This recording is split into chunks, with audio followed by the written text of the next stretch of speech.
Welcome home, gamer. Welcome back to Mechabellum, where we've got the weekend tournament European coming up in 1 hour and 1 minute. Good day, little Miss Dumpsterfire. Hello, Zany Zap. Welcome home, both of you. I hope you are doing well. We had a tale of 2 days yesterday. We started out like 3 wins, 9 losses, and then finished out with a 10 wins, three losses run to finish out 13-12 on a 4-game winning streak with a bit of a overall loss in MMR for the day. So that leaves our season to date. There you are. 16-15 is a 51% win rate. Yay. We will set our record back to 0 for today, and we'll jump out on the ladder. Of course, we've got peak content coming tomorrow with the SHOUTCAST with that girl Tam. Looking forward to at about this time. Looking forward to falling off the mountainside and becoming a ghost. A really cool game mechanic. If you haven't seen it, they have the voice comms built into the game. They actually use the environment to determine what you can hear. So if you're in a cave, you get kind of reverb and echo, but you can hear from further away. If you're in, out in a windy environment, you can only hear your teammates if they're close to you. You can only hear the teammates who are close to you. So it's very neat. A very, very cool set of effects. And obviously something where you kind of need to work together and have some good teamwork. Good strategy to get further along. I'm looking forward to working with Tam on it. Should be lots of fun.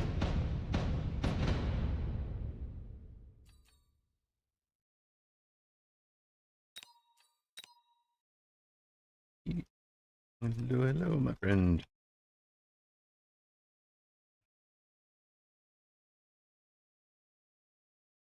Gonna expect him to come out aggro.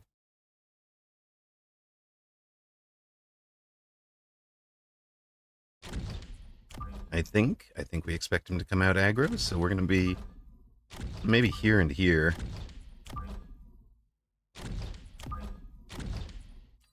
I think he is training spec, as we can tell from the intensive training there.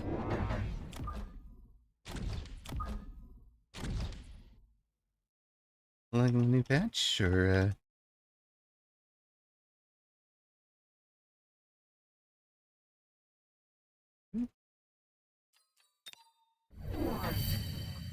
all right, he's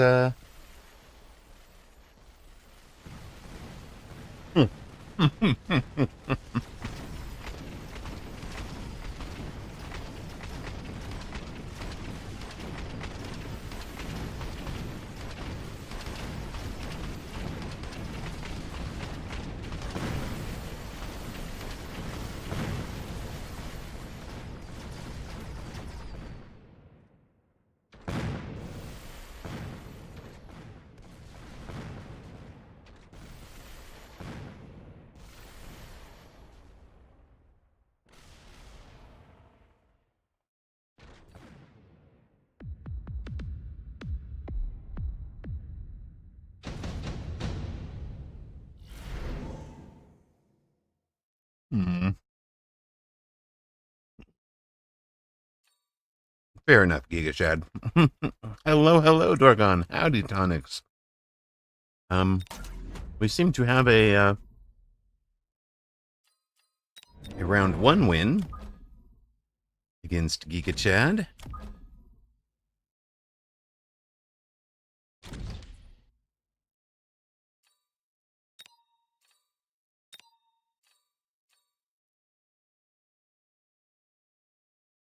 You know what? We're gonna do a Phoenix in the middle ourselves here.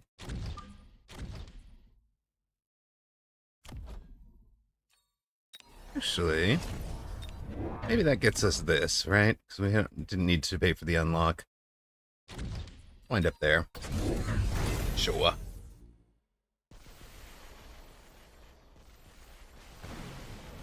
Range tarantula gets scary, but doesn't shoot up.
I think we kind of want to sell one of these.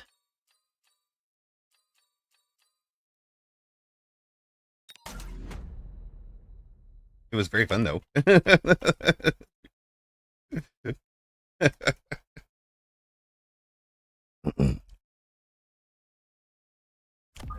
we even care? Maybe we just put this guy straight opposite the... Don't hack me, bro. Don't hack me, step bro.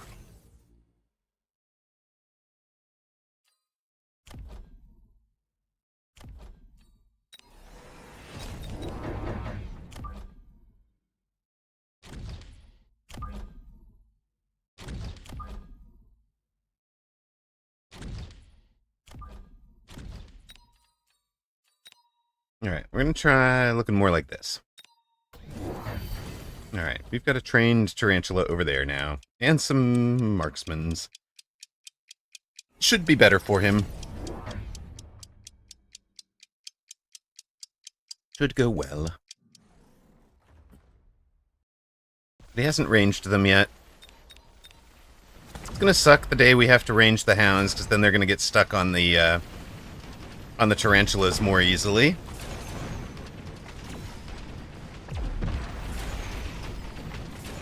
But until that happens, everything seems to be going pretty well. We're actually winning the chaff war, which is crazy.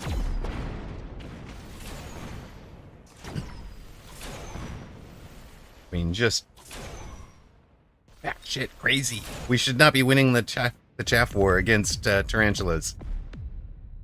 What are you going to be doing to change that, sir? Presume something is going to change here. Let's have a shield airdrop. I like the idea of a shield.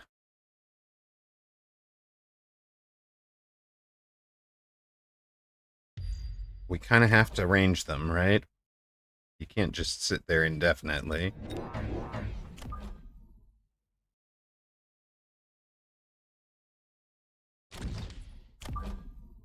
I'm gonna try to assume somebody's gonna be out on a flank somewhere.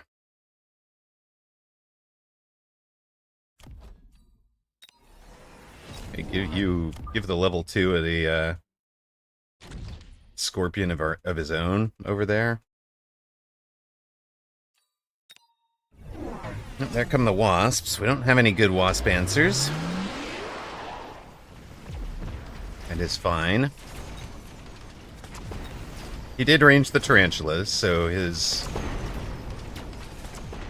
he should get, like, connections on the hounds, I guess, but no, our chaff timing is perfect. Look at this. Our chaff timing is going great. Slight detail with the wasps, but everything else is fine.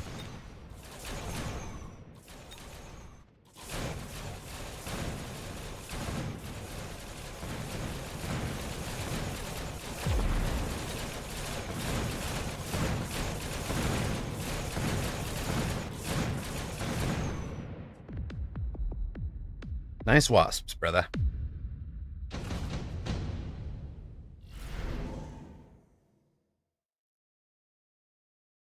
We still haven't teched anything, huh? Okay. Right, works for me. Good evening, Zach. How you doing, brother? You gonna be, playing tournament or what? Tonight? What are you about?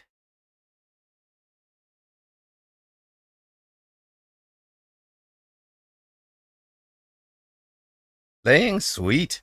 Dropping MMR like a stone, but other than that, I'm well. I love it.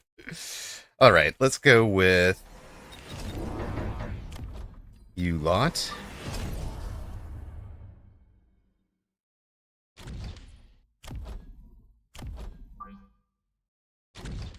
You lot can be there, and let's have one on that side, maybe.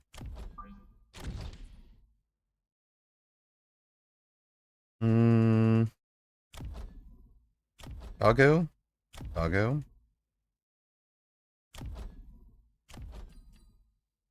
Probably doggo.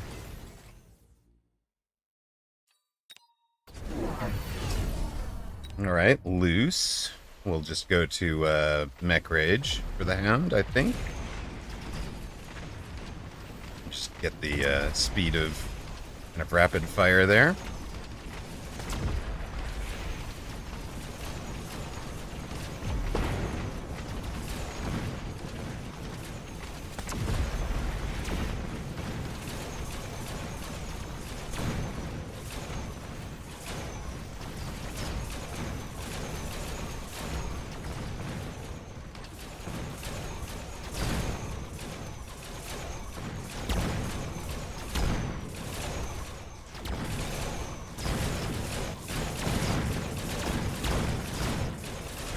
No! Ah, they got one of them. Alright, it's fine. Wood good, I'm glad you're playing. I've not heard back from Titan yet, so...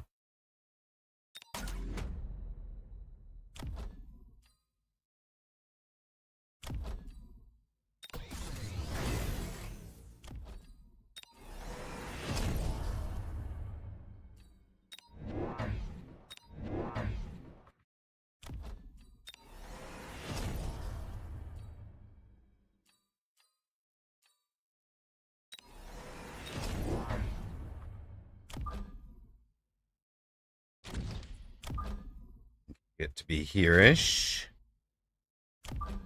Need to be outside on that front.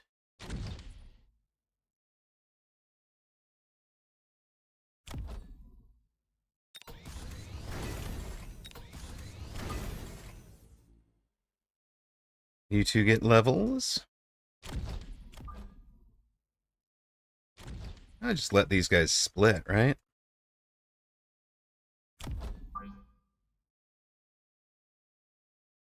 Yeah, let these guys split as much as they can. Probably want to range these. Hello, Red Scare. We are all right. We've been, have not played much today. We'll just leave it at that.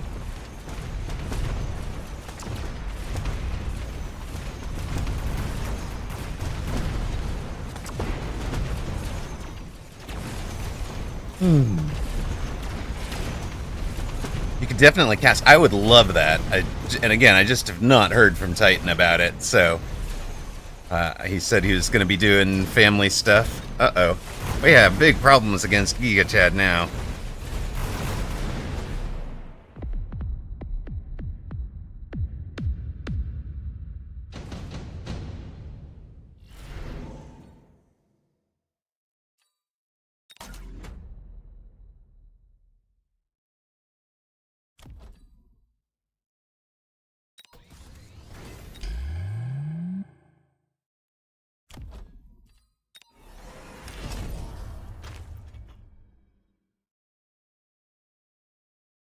Cool. Sounds like a plan, man.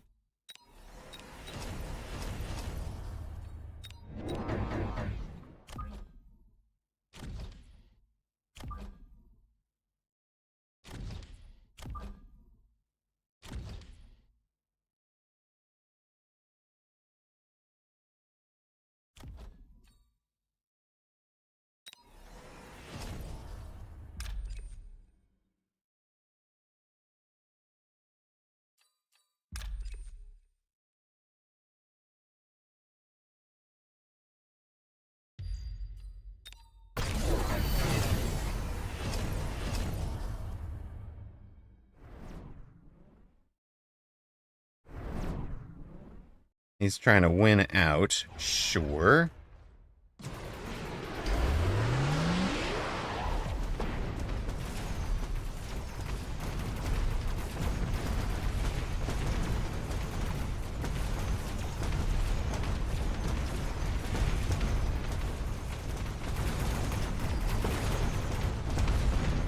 We take that tower, please. Thank you. Nice timing for that.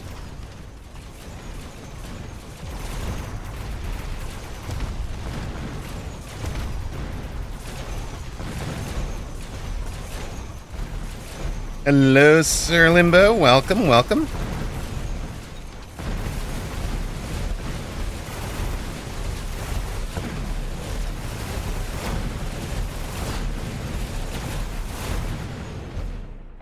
Yeah, it was a go.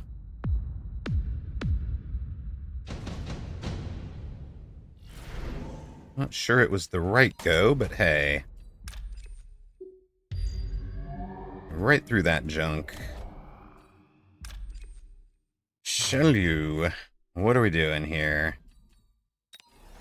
You guys go ground. We go...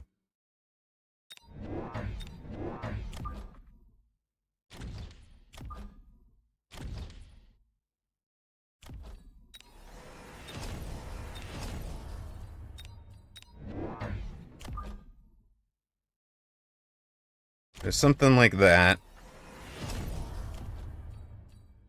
Own range, speed.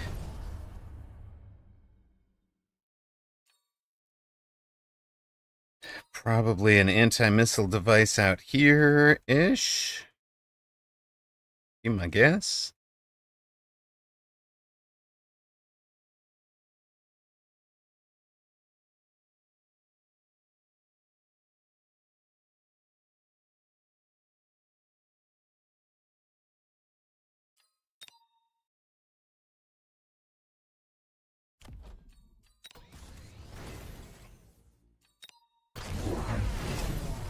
Good luck, team.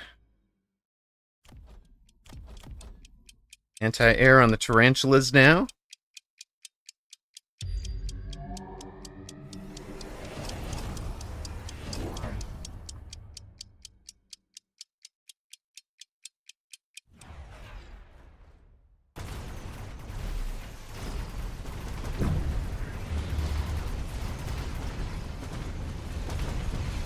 Yeah, those guys locked onto the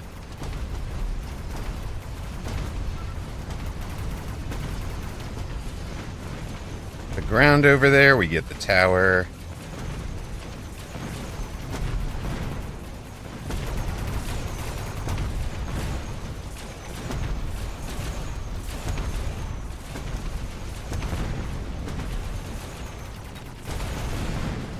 Awful late time to have pivoted to the Wasp flank, but you know, you gotta do what you gotta do. We have Boomy Forts, but he has, yes, it's first match of the day. First match of the day, everybody. He has the Boomy Fort.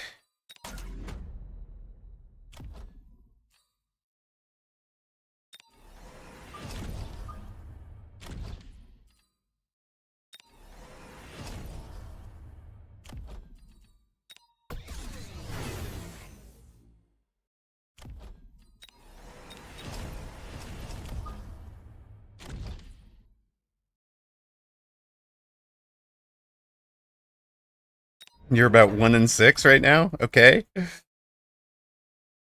Trying to get Mountain to work all day. Yeah, HR Gigachads is like, he says, wait a sec. I played 30 Mountain games. Super fun, but I lost them all.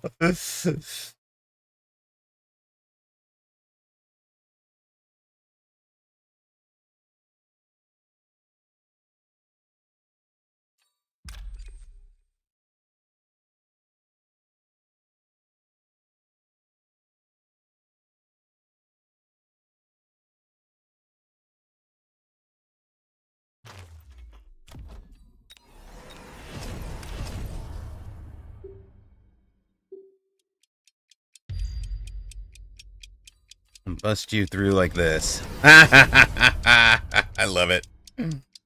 That's how you want to play this? Sure.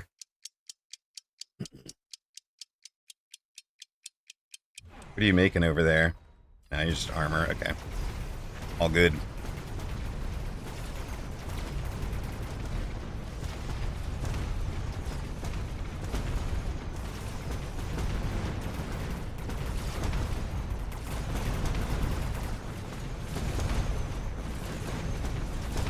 Yeah, we get tower before your war factory does, brother.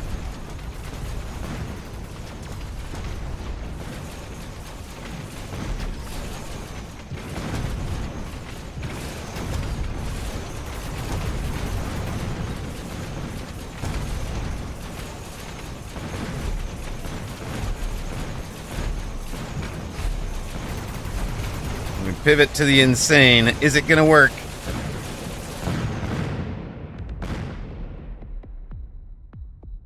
$141 left. I know, he's completely ignored it. It's amazing. Well, that's a bit sucky, but okay.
Yeah.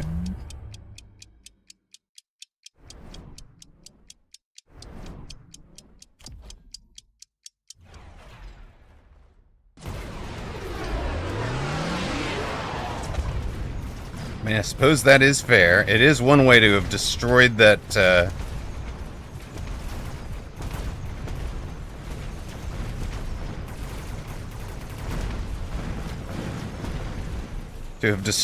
my war factory over there, but my war factory wasn't the real threat.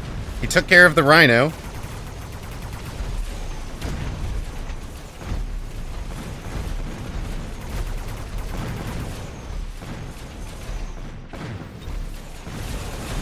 The cult of the wasp.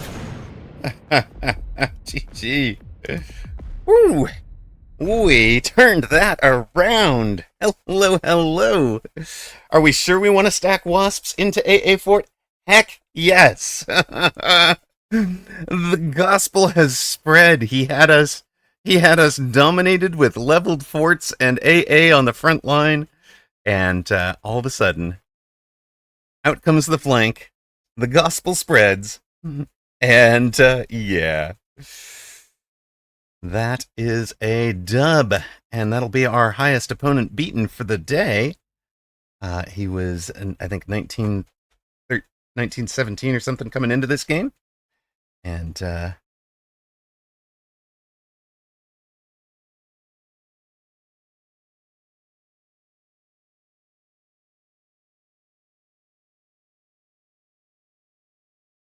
first win of the day. We were on a 4-game winning streak. That makes it 5. So we closed out yesterday on a tear and then some.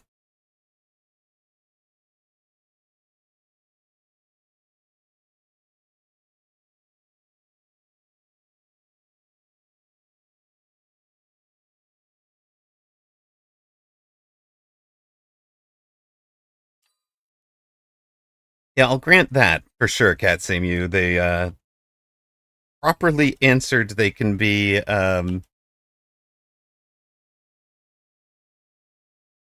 they can get stopped, right?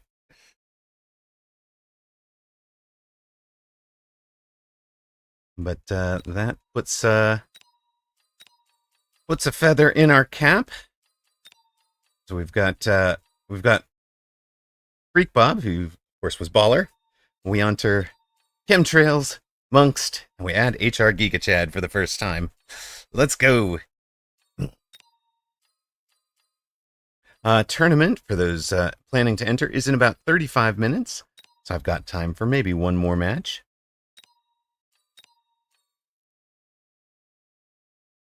Did want to give a shout out to Berta. Thank you very much for the for the bits last night.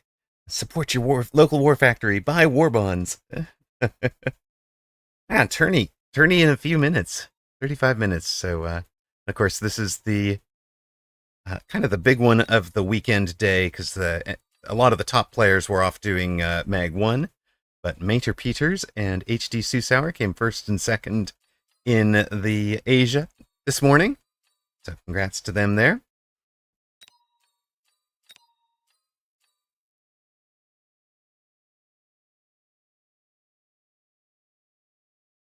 Right. Cat, he had wasps. I had gone into ranged wasp because he had wasps. So my wasps were a counter to his wasps.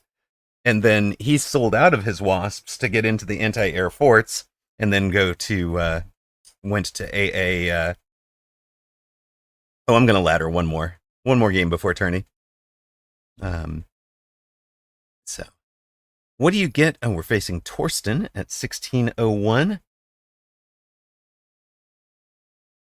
Let me get a yeah, it's a little in-game tourney. You also get your name shouted out on this channel, obviously. So and that's kind of the thing we get, All right, Torsten, good luck, man. Appreciate you being a gentleman, letting me know that you're here.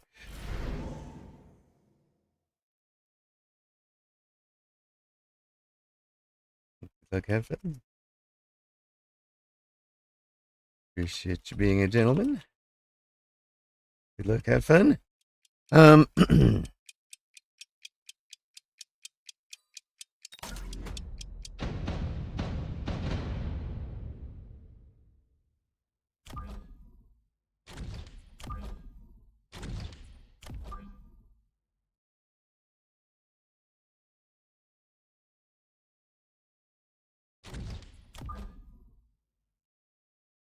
I'm facing a famous person. Oh no. Truly disastrous for you. Yeah, you've just seen HR Giga Chad just started with the exact same lineup that you've got, Torsten. So we'll see what you do. You're amplified, and we have the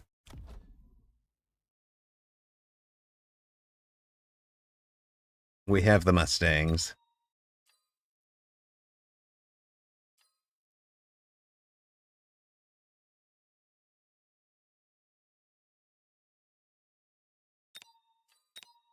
Yeah, he just goes into a third one, gets the check. Yeah, that's totally reasonable here.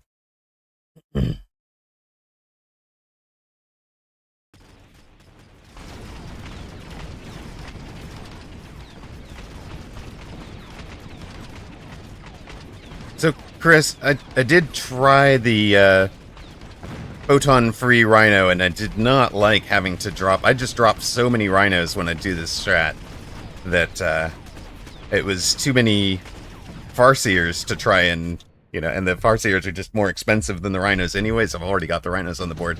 So I think I'm going to stick with the photon rhino. Tried it. I did not like it. Round one goes to Torsten. Channel point predictions are up, and it looks like Torsten's the 2-1 favorite.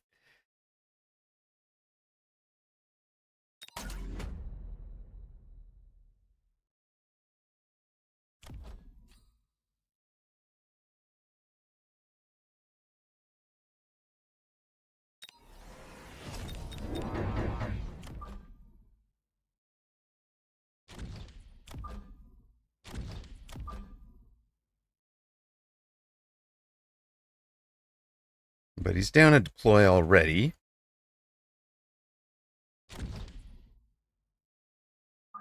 I don't think that's good for him.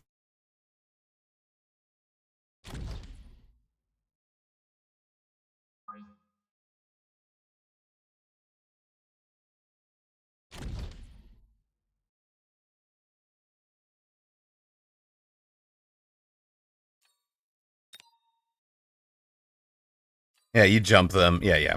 That makes sense.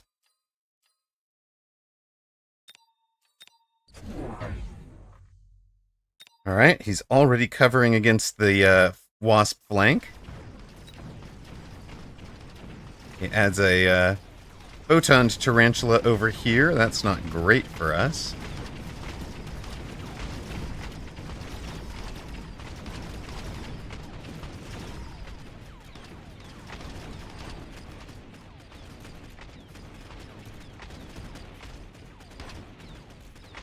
Probably should have bought damage. If we had damage, we'd kill this guy. Eh. It's fine. We've got extra hundreds.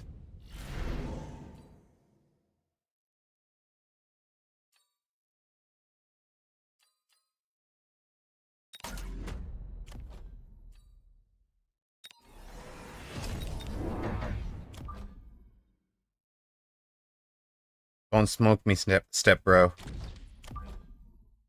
Don't do it.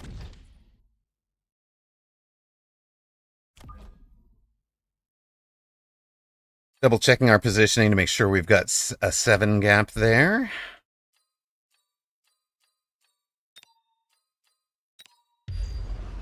Yeah, he did smoke me.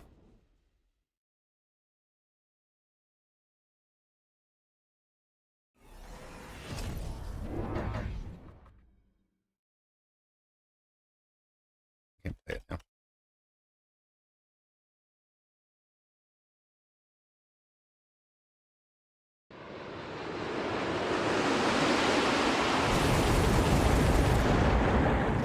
Ah, yeah, yeah. So if you go Rage Rhino plus Jump Drive Wasp, then they're just crazy fast. Sure. I love it.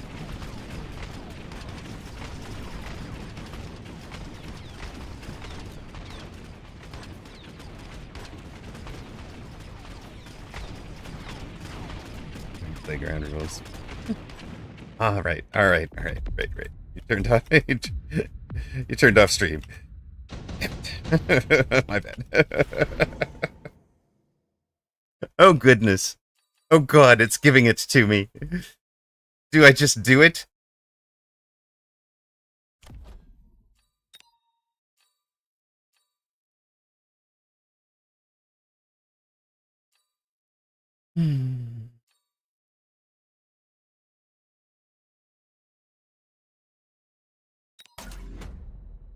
Oh, chat, why? Why am I like this?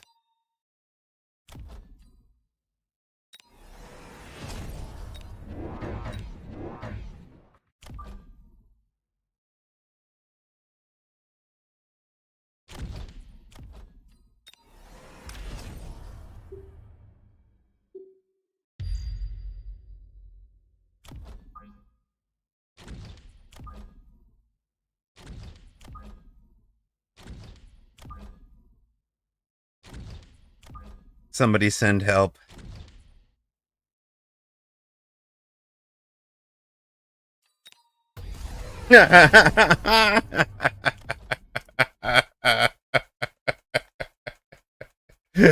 That's amazing. That's amazing. Let's go.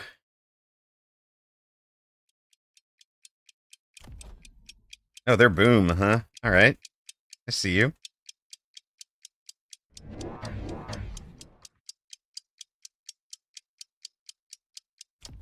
No. Oh, that's actually kind of clever with the pull. I like it. Is he gonna... Is he... Oh, he doesn't make it through. Disaster.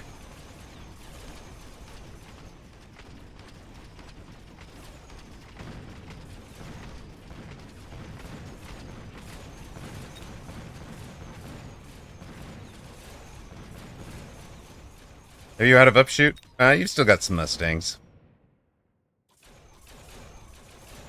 Yeah, you'll win the round. It's fine.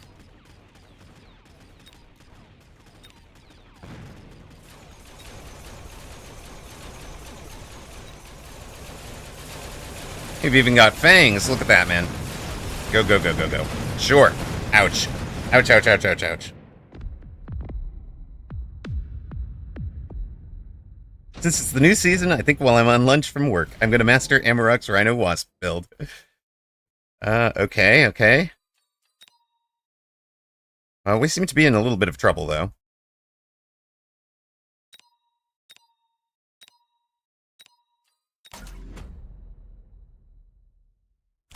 Well, alright, hold up. Hold up here.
You doubt the Wasp build? Crazy. Crazy, why would you doubt the Wasp build?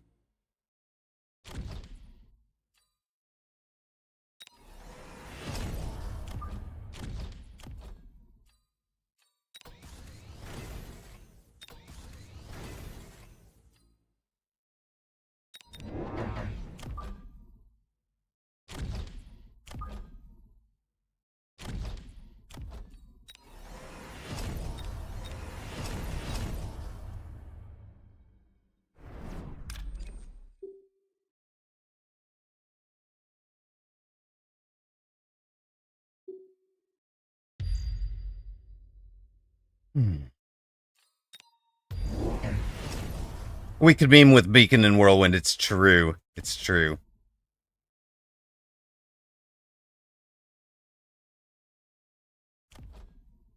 I think we will.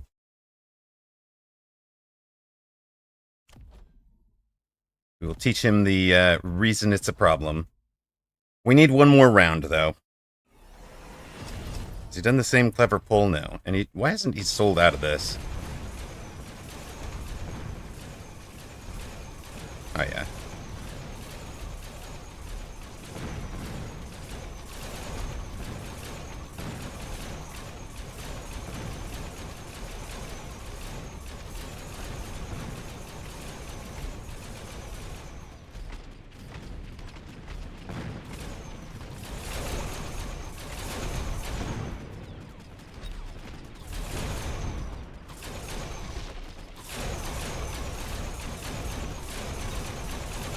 We seem to have wound up building Fort Stang Rhino Wasp. I'm not sure Fort Stang Rhino Wasp is a build, but we're in it. We're now in Fort Stang Rhino Wasp. Oh, good. Let's go with...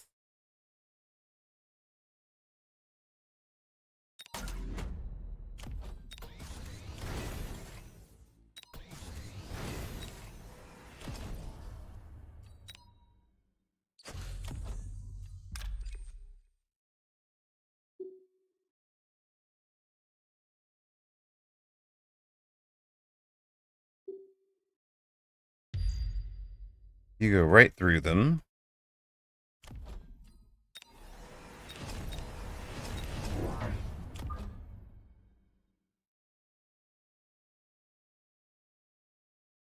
I was going to build mountains in here just for the memes this game, but we haven't actually wound up needing it, so... there is smoke somewhere. Like, okay. Bring me the smoke, sure.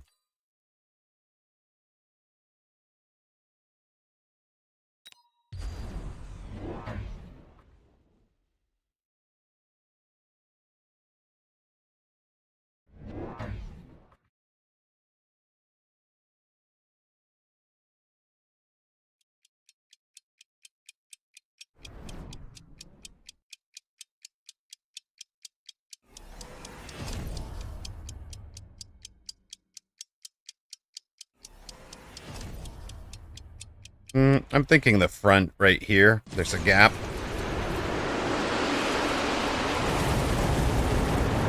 He should have smoked back here. That rhino could have done some good. Like, if he armors that rhino, it's in great shape.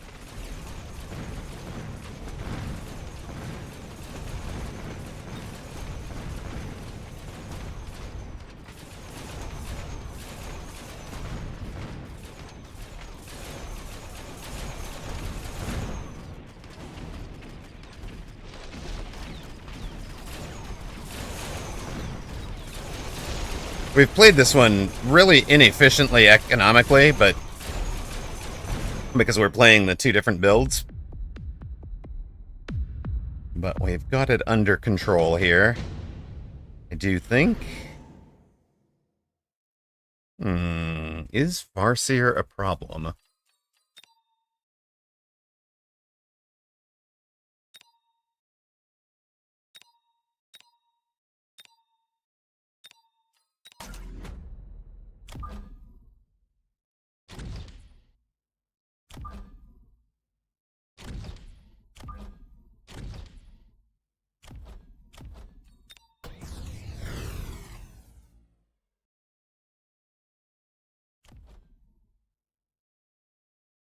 Unfortunate. I think we have to buy...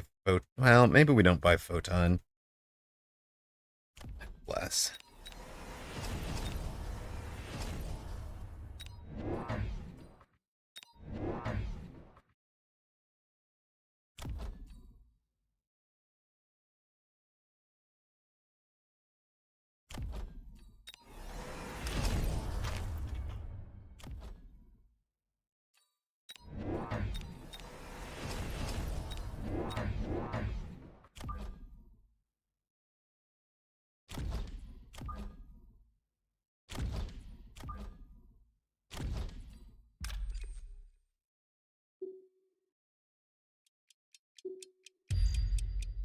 Can we get right through that, please?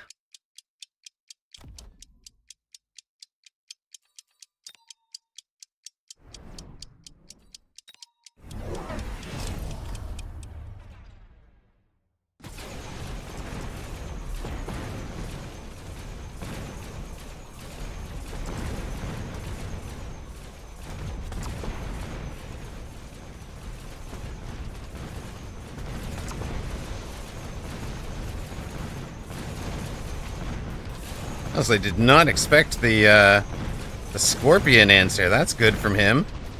That's really good.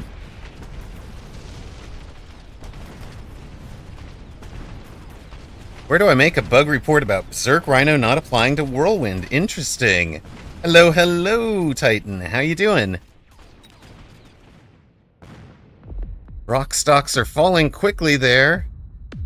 Oh no! GG's. Did not play the last round right. And again, we were in too much different stuff, right? We've got techs on things that aren't these. He added double tap scorpions and he's got them lined up beautifully.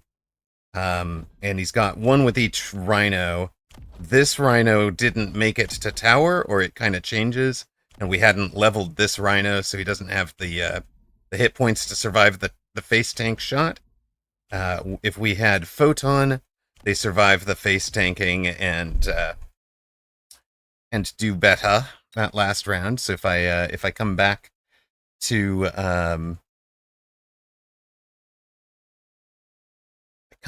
the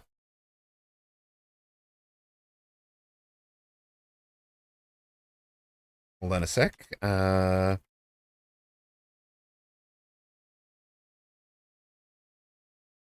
So we were plus 27, so it's -4. I was sweating. Hey, good work, man. Nice job on that defense. I'm gonna try and figure out if I could have beaten it. Because some quick. It follows secondary attack rules. It's only affected by items, although the text says does 1.5x damage. All right, that makes sense. Makes sense. I want to look at that last round.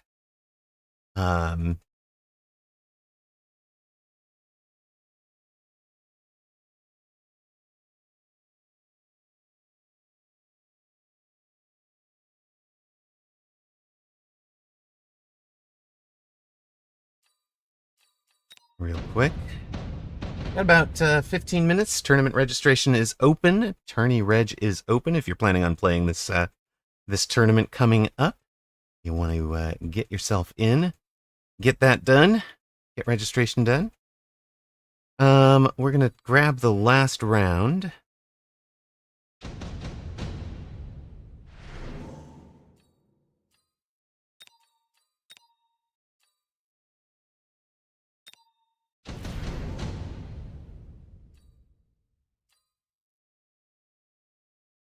We don't actually need the Farseer, right? So we should be taking the Phoenix, not the Farseer.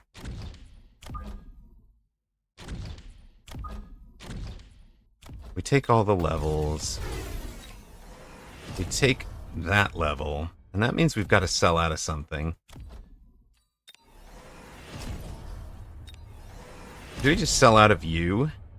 Because the Phoenix will go handle that? Probably. You get your level. Range, speed, and then we have no new attack, right? But,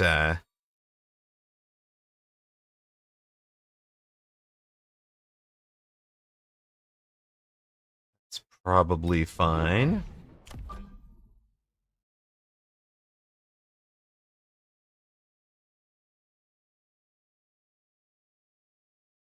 I might do something here to try and keep the worm on the surface.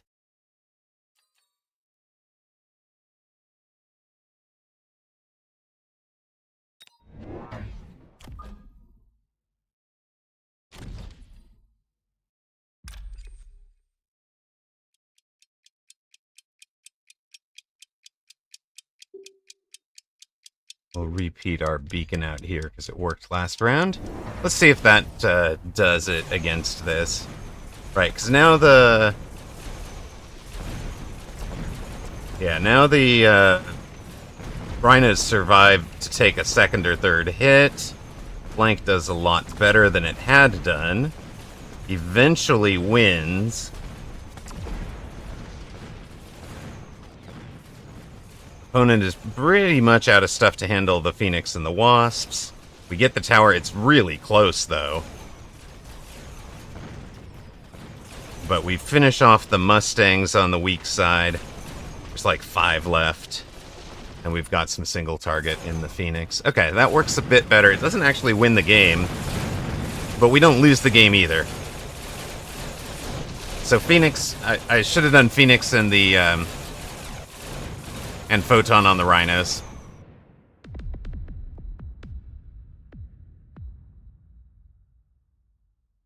All right. It's the standard placement. You haven't lost a single game to Stormcaller since. Let's go. That is awesome to hear. Super glad to hear that.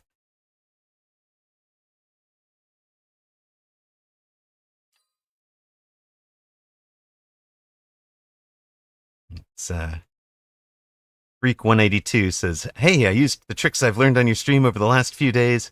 Won nearly all my games, back to 1550 in 2s, 1600 in 1s, 1404s, especially the standard placement that you showed. That's been massively useful. Haven't lost a single game to Stormcaller since. That is very cool.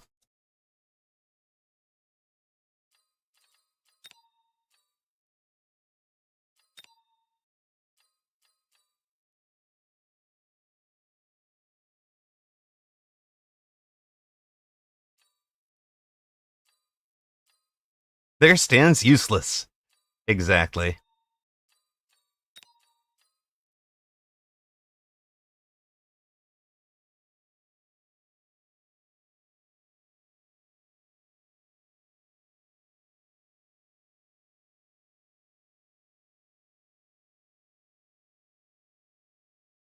So with me in the booth at the moment is Zach. How you doing, brother? Still playing a game, or are you off and on the timing screen? You are muted, by the way.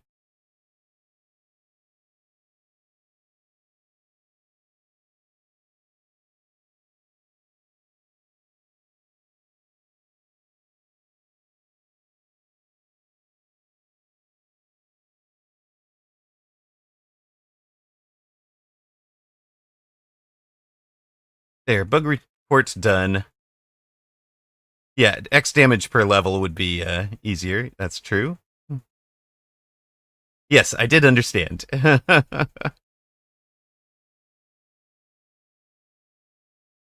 Right, calculating the value from Whirlwind becomes very misleading because it claims that it's the attack value, right?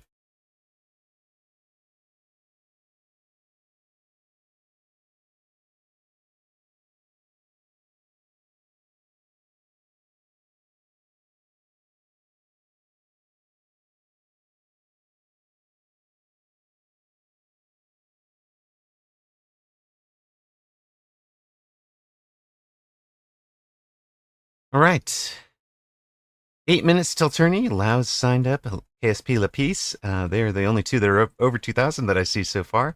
Blood, Artur, Dorgon, Onlyfangs, Lapaco, Diana, Onyx. Guess who's back? All in. Good luck in the tournament, all. We've got 114 participants right now, so if it were to start instantly, Robert Redford would be the bottom seed, and the winner of Robert Redford versus King Anthony would wind up facing Lau for their second game. But we should actually get a piece of, plus 10. We should get 10 more participants. We'll be on 130 plus, so we'll have two groups, much like Asia did.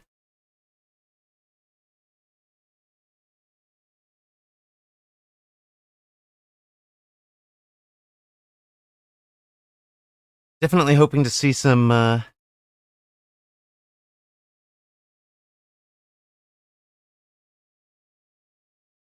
definitely hoping to see a bit of mountain play. Hopefully somebody at the high level will be showing us how it's done.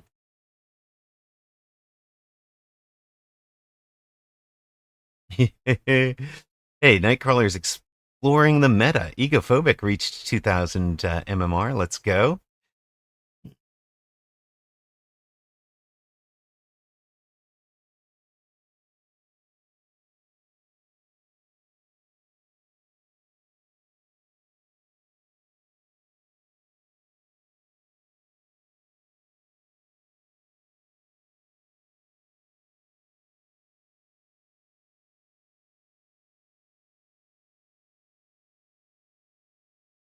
Wonder if I should restart client before. I don't think I need to, but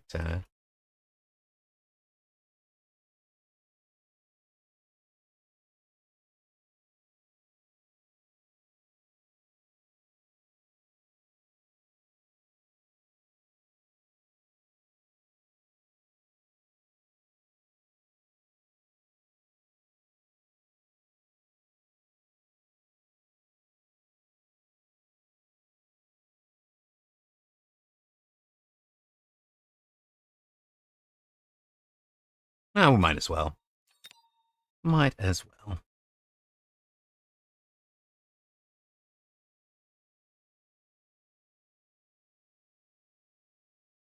Not much to see at the moment, anyways. Yeah, better safe than sorry is exactly what I was thinking. Congrats to those who bet on Torsten. You guys have paid out. Here we go.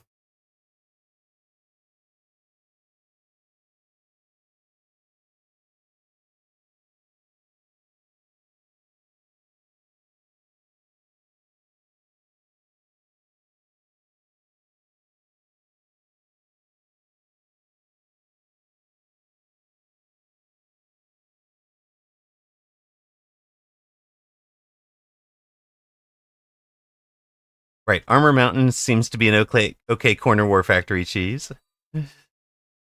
Zach is ready in the booth. I'm ready to introduce you. Evening. Hello, hello. Can you hear me okay? I can, and chat can hear you, so I think we're all good. Hey, doggone. All right. Welcome to our coverage of Weekend Tournament Week 113 European. With me in the booth, my OG co-commentator, Zach. How you been, brother? Good evening. Ooh, very exciting new patch. First tournament. Yeah, first tournament under the new patch. How are you finding things so far? I'm actually really enjoying it. I've been doing quite a bit of experimentation. I really liked kind of ran the mountain from corners, as Cat Say Mew was talking about. Had good luck with that. I've beaten the mountain a couple of times. I've lost the mountain a couple of times. It's been fun. Oh, you've actually won with the mountain. Impressive. I have. Everyone I know hasn't so far.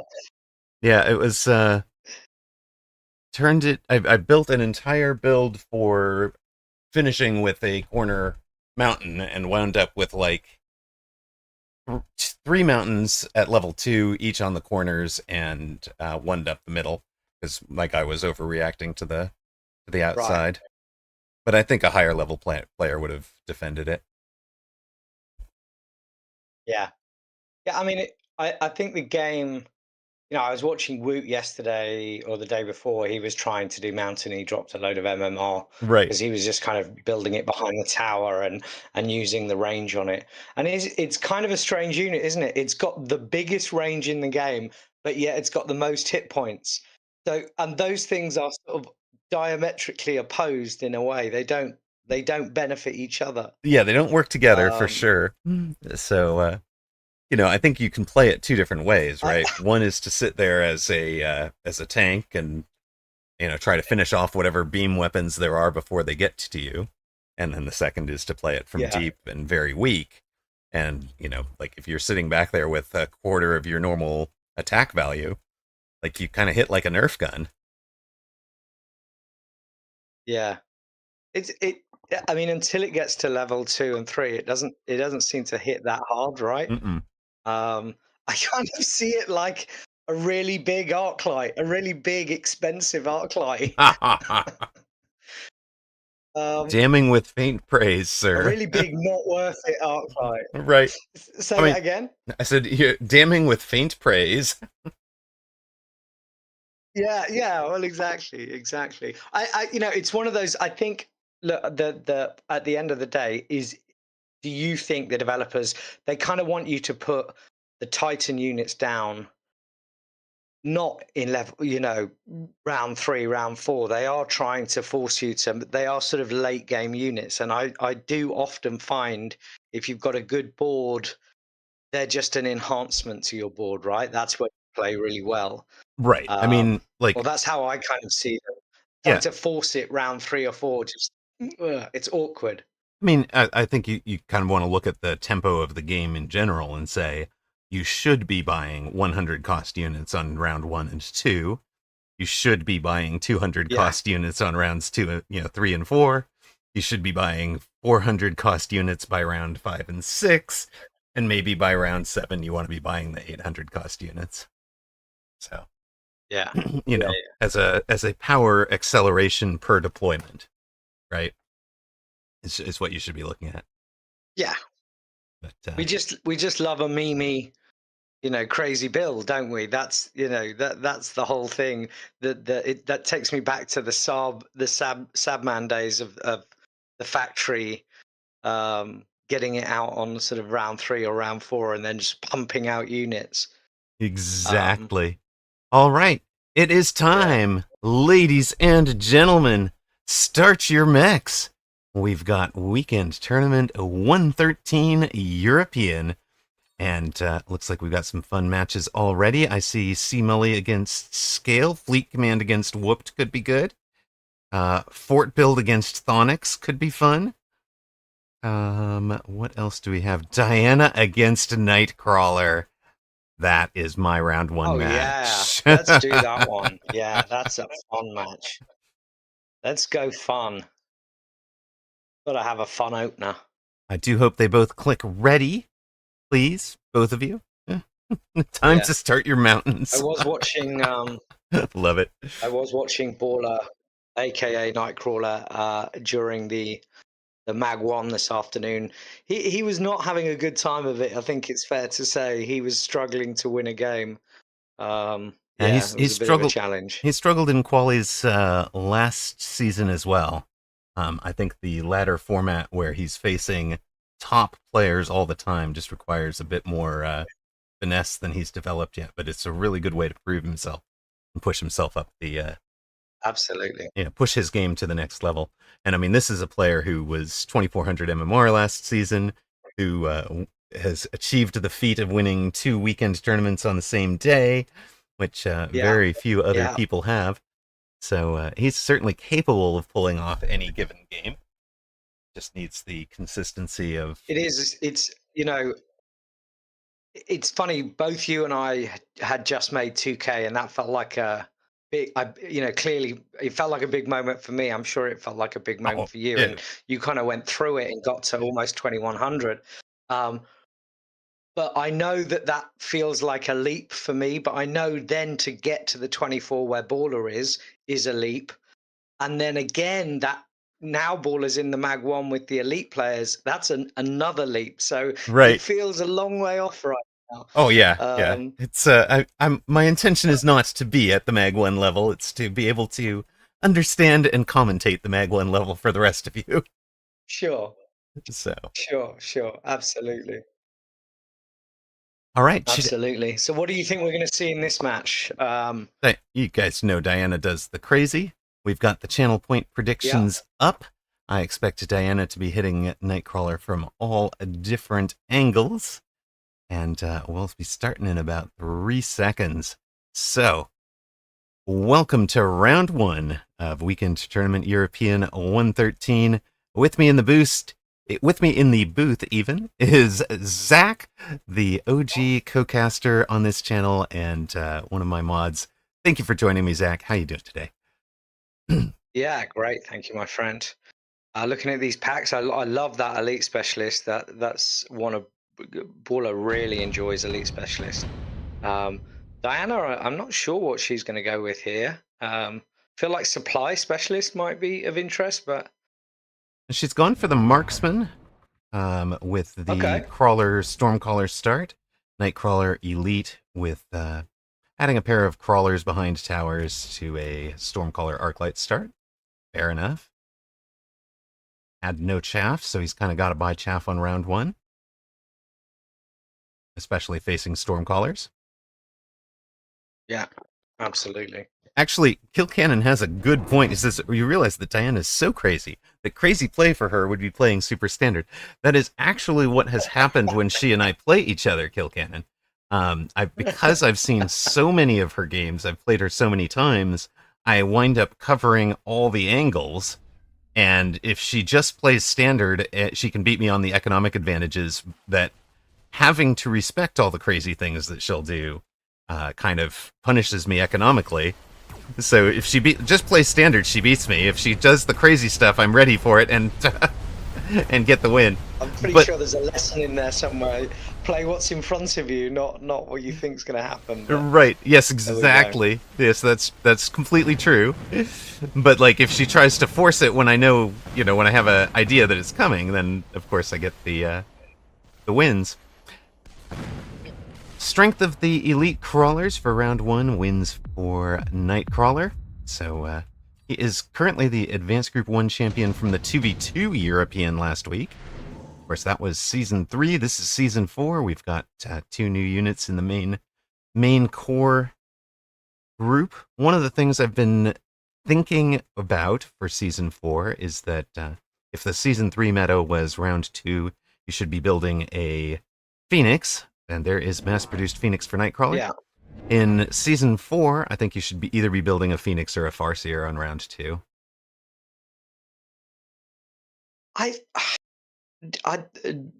Farseer got significantly nerfed for me, and I found them a little bit. It has made a big impact. I don't know how much you've played with them, but they definitely don't feel as potent. They're not as potent, but it's the value of having the anti-wasp, anti-phoenix, and being able to do 300 hit point damage to the bar rather than their battlefield potency that is important.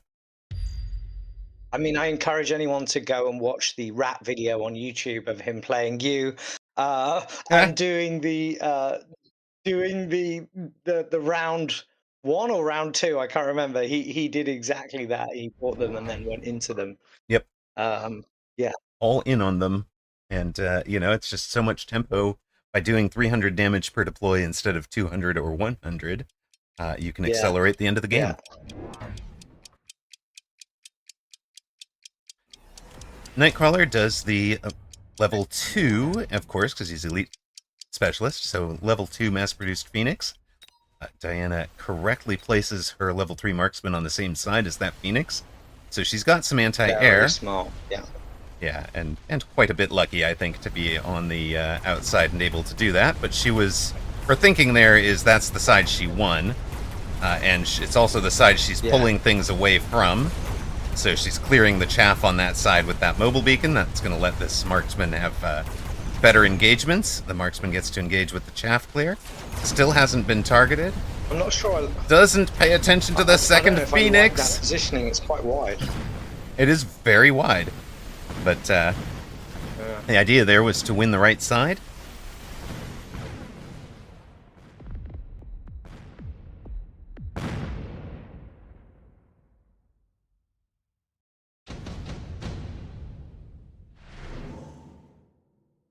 Got Sandworm for both players. So we're in a standard v standard. We're each going to have a Sandworm. From Nightcrawler's perspective, this might look like Vulcan Marksman, right? Just a very standard Vulcan Marksman, and of course Sandworm's a great play into Vulcan Marksman. For Diana, she's looking at, I've created the appearance of strength on the right side, I've been losing the left. I'm going to put the Sandworm there where maybe it can cause some problems.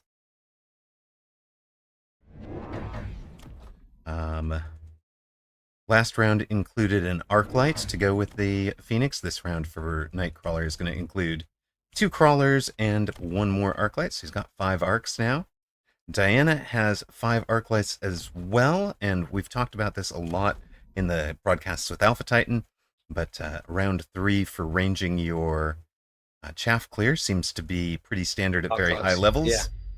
Yeah. Whatever the chaff clear is, right? Unless it's tarantulas, that seems to just be too expensive to get in on the board on round 3. It tends to be round 4. But, Nightcrawler as elite couldn't afford it. The split she's doing. Right, the way she's getting these kind of very scattered. It's almost like a poor man's loose formation. Yeah. Yeah, because she hasn't gone up the middle, which is sort of, you see that quite a lot, going up the middle to try and draw the fire from the Stormcallers, but she's leaving just 2 to go up that one side and then drag the other Stormcallers. So they're really not getting into play until very late on. Right. Yeah, negating Nightcrawler's Stormcallers, working very well for her. I think the Nightcrawler won the Worm v Worm, so is going to win the round. Fair enough. But let's hide chat. We're not here Yes, to chat indeed. today. So Diana's down to 2776 and Nightcrawler's at 4200. What do you do to turn this around if you're Diana? She hasn't really committed to a build yet. What direction do you see her going?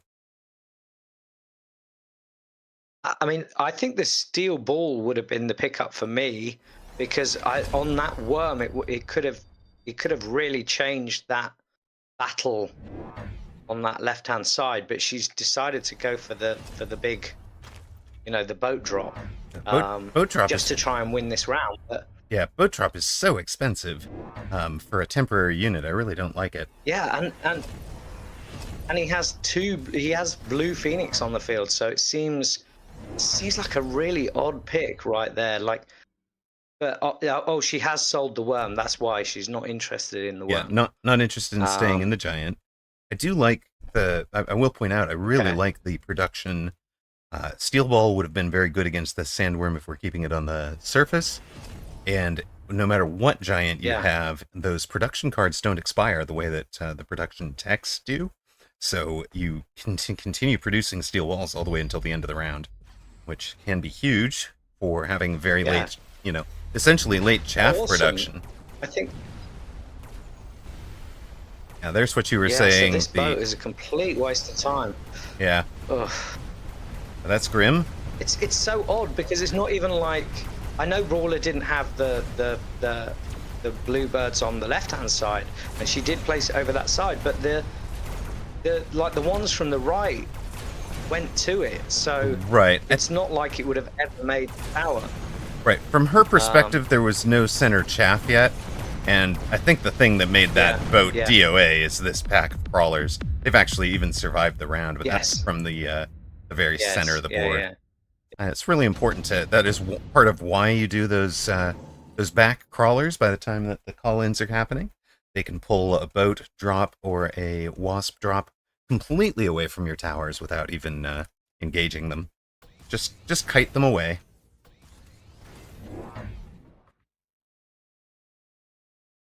So Diana's down to 1214. Here's a second worm with one at level 2 and no answer to that one. Nightcrawler just committing to a second one. Yeah, okay. I thought the fort was the only answer at this point. Yeah, but it's going to be level 1 forts with anti-air barrage, so they have no particular assistance at hitting the sandworm. I mean, if she can keep it pinned on the surface so that Stormcallers can do some damage, maybe. But yeah. What do you think it would have been better just to bite the bullet there and get a level 2 fortress, so that you can at least get some good hit? You can tank some of the sandworm and you can actually get some good hits, and then just try to delay on the other side, like with an oil or something like that. Yeah, if she expects him to be in the level 2 worm, I think a level 2 fort is pretty much the only valid answer. But level on the fort doesn't help her against the mass-produced Phoenix, and Nightcrawler could just as easily have spammed 3 Phoenix this round to try and finish that way. That would have been equally effective. So I think she's fine with what she did. It's not going to work out, and but criticizing that on the benefit of hindsight or knowing what Nightcrawler was doing. Yeah. A little unfair on Diana. She plays it from standard. Nightcrawler playing it from standard, a multiple-time champion, getting not quite the W, as the Stormcallers cleared up just about everything else. Keeps Diana alive, buys her one more round to try and stabilize this.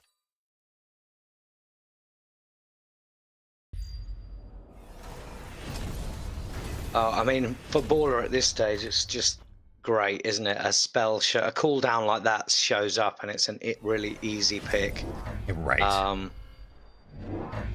You don't. If you're Diana, you don't know what side it's going to come down. You're already in trouble. Mm-hmm. Is she going to get a bubble off? She has got the money. There's one bubble. and then Control Z to pull it back. What's she gonna do with it? Oh, She switches sides. Okay. there's one bubble. There we go. And then the other. Perfect. Okay, okay. Best she can do, I think. I'm surprised she skipped it. Of course, that is one of the huge changes for patch for 1.6.0, the start of Season 4, is cards like Orbital Bombardment. If you skip them and your opponent takes them, you're never going to get them. They only appear once in the game.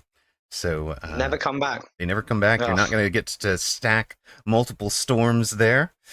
The oh no, Diana says, the new bubble graphic confused me. I thought I placed a sentry missile at first. That's why the Control Z there. And she doesn't like the AMD graphic either. Fair enough. Okay. Well, with great volleys from the the fortress there. The air war is won. It's down to the worms. And we've got 2 forts working together instead of 1 on the left side. I think that is that going to be enough? Oh, please be enough. Keeps it on the surface for the storms to work on. But there is still 2 on the right side. Too much stuff. Too much weight of metal coming from the Elite Specialist. Elite Specialist is probably my best pack from Season 3. I wound up with about a 65% winning ratio on it. It does take a lot of specialization if you are, sitting at 800 MMR and avoid it because it's, it requires playing completely differently. It's a different game. That's totally understandable. But adding it to your repertoire, being able to do it at this level is just, it can be very, very valuable. And Nightcrawler very much showing us how to get it done. Gets it done in 6 rounds. So apologies for choosing a tour de force rather than the most competitive match on the group. We'll go see if we can find another one to pick up. In fact, why don't you pick a match that you'd like to see us in, sir? Zhao Mei is having what seems to be a very good game, who's the top seed. So perhaps we could go into that one. It seems fairly even at the moment. All right, we'll jump into that. But I expect if Lau is already ahead, I don't expect this one to be close. Well, I agree. But it will be interesting to see what he's doing, for sure. What's the build? Looks very similar to what we were seeing before. This is what looks like a Scorpion Stang build. Just classic Scorp Stang. Has 4 Stormcallers on the board. One of them is leveled. Adding a Overlord with range now as a finisher. On Wildest's side, Wildest is the number 44, says, hey, that's me, I'm on the big screen. Was a training specialist with Salt Fang. Ran Sabers, has added Wasps. Wasps on top of, Wasps into the Mustangs. I presume actually probably the Mustangs came a little later. Maybe even in response to the Wasps, if that was, if it was an Arclight build early for Lau. He's in healing missile interceptor sabers that are now in under photon emission from the Farseer. So this is one of the uses I'm imagining for early Farseer, right? Is you're using it to protect the techs, protect the units, minimize the damage.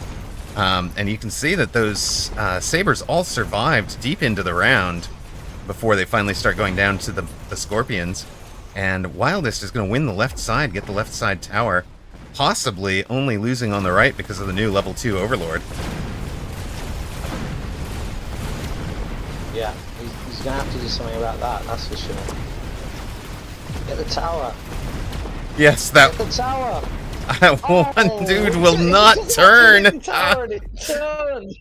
Did not know the mission. Oh, that hurts. Wildest down to 1325. Allows 3847. We go to round 8. Speed for Wildest is what I want to see. Steel ball for Lau on that boat, of course. Steel ball production, like we said, on it's the boat. So good. And he has his orbital coming back. Wildest had skipped the orbital earlier. That's what we were talking about there. Did want to ask, since we have Diana in chat, what is the thinking? You still are running Rocket Punch. Have you been having success with that? In the patch, it got dropped from 15,000 damage to 12,000 damage per level, but more importantly, the speed got dropped from 400 to 200 meters per second, which gives you a lot more time to anti-missile the Rocket Punch missile, because that fist is a rocket. So, Diana, are you still having success with that, or is that just on the bar and you haven't really run it since the patch? Haven't really played it much since the patch. Yeah, I think it's Diana's first games back, so I suspect it's that last one. There it is. She says, "This is my first 1v1 this season. I haven't even looked at my 1v1 text yet." Yes, yeah, Hexton the Third learning for the first time that the Rocket Fist is a missile. It is, and it is subject to anti-missile. Because it had that 400-meter speed, it was almost impossible to shoot down, but you could do it if you were very lucky, and there weren't very many other missiles happening at that time, and your anti-missile was all, cooled off and ready to go. But there are a lot of maybes there that you're saying, but I like it. I'm saying, theoretically you could shoot it down in the previous patch. Now you actually can shoot it down, which has made it a lot worse, a lot weaker. Oh, this looks game ending here. Yeah, Orbital plus the oil was really well played from Lau. There's a reason he is our #1 seed. There's a reason he's back up to 2200 MMR, despite the season reset. And not monkeying around with Mountain, not having fun, just grinding out wins. There it is, folks. Lau Mam at 2250 knocks off Wildest. So you recognize his build? Mm-hmm. Yeah, you recognize his build for sure. Right. Okay. So our Egophobic is now the 7 seed. Red Scare gets a win from the 3 seed. Lau got a win from the 1 seed. Mumbo Jumbo has given Steel Sane a bit of a game there. Yeah, I'm in that game. I'm just having a quick look. See where we're at. Tell us what you see. Yeah, so we got some. Wow, we got some quantum reassembly. You don't see that very often. This is a very Steel Zane board on his side. Oh, Steel Zane's the one with quantum reassembly. Interesting.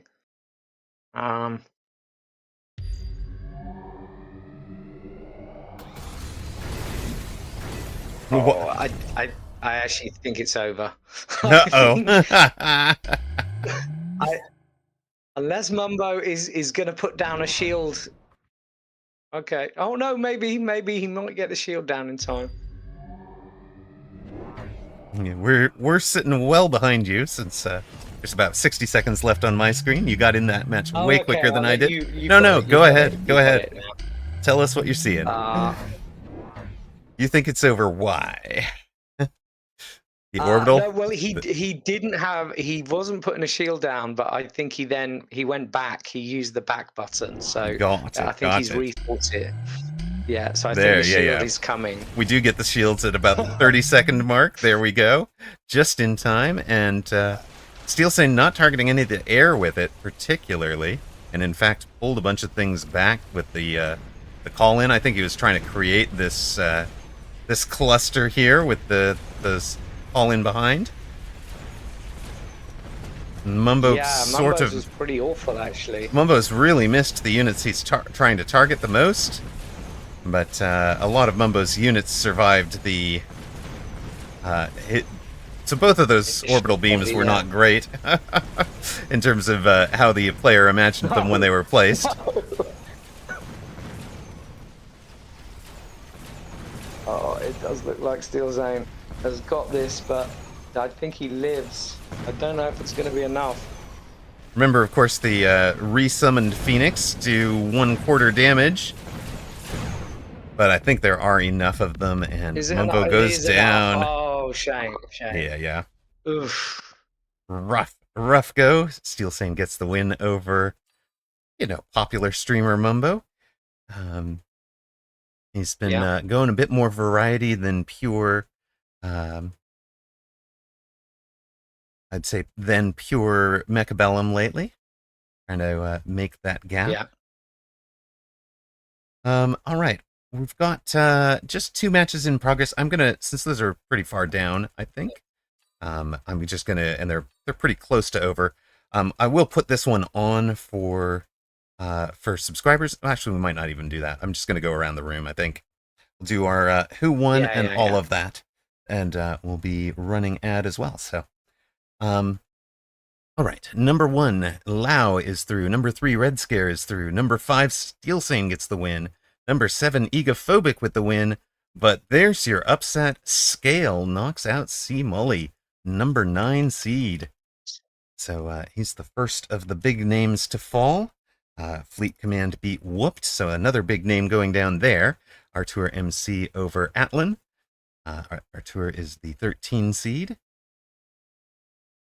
think that means order there. Lunaria Exo, your 15 seed, gets the win.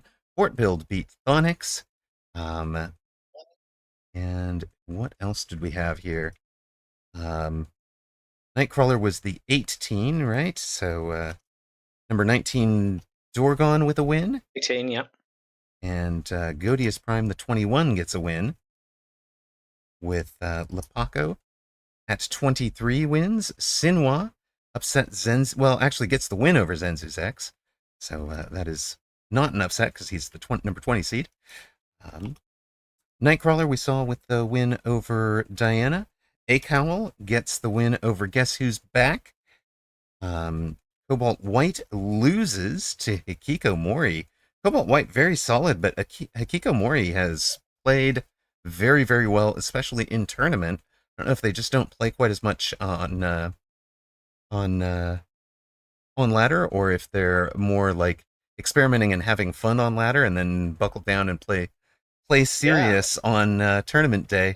But they have taken some scalps in the past, and this isn't yeah. a Cobalt White's a really strong player. yeah. Cobalt White has been like I said this when I was reaching the 2000s because I queued into him. I was like, it's been a long time since I've queued into Cobalt White. He's gotten so good.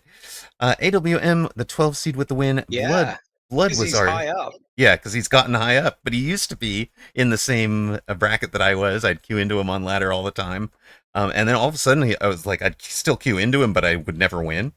And then we reached I don't even queue into him anymore. So that was quite an experience to Yeah, both queue into him and win that match. This battle of the streamers goes to Ben Malls, upsetting number 8 seed Narayan. Well done, Ben Malls. Um, impressive. so Yeah, takes the number 8. KSP Lapice was our 6 seed, gets the win. A bunch of numbers gets the win from the 4 seed, and your favorite from the 501, Apucci, is also through. Further on down, wins from solid. Skip, Eternal Law, Baru. Let's go, Baru! Go, Panda, go! Oh, there Uh, we go. Meso, Hecate, Phoenix Flight, Alexander from Ukraine, not the Russian one. Jacked beats OG Sammy. Shrug over Loken. 201 player beats Enchilius.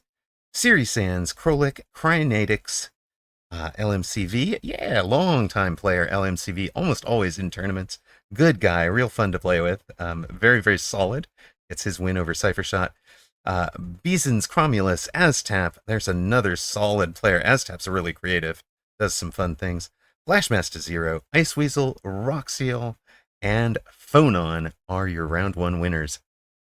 Welcome back to those of you that saw ads. We're getting ready for round 2.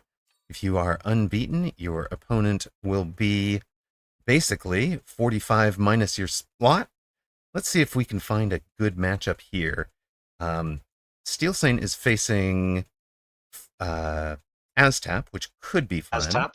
Yeah. But I wanted to see if we could find Baru. How about Baru against Godius Prime?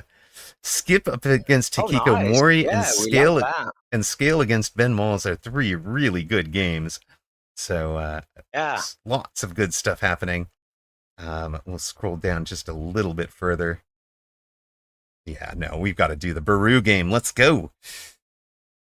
excellent. Quick question for you. So I noticed that in the tournament, when you're in the top 40, you will Mm-hmm. end up it's around 40, 45, but you will end up, one will play number 45, two will play number 44, and so on and so forth.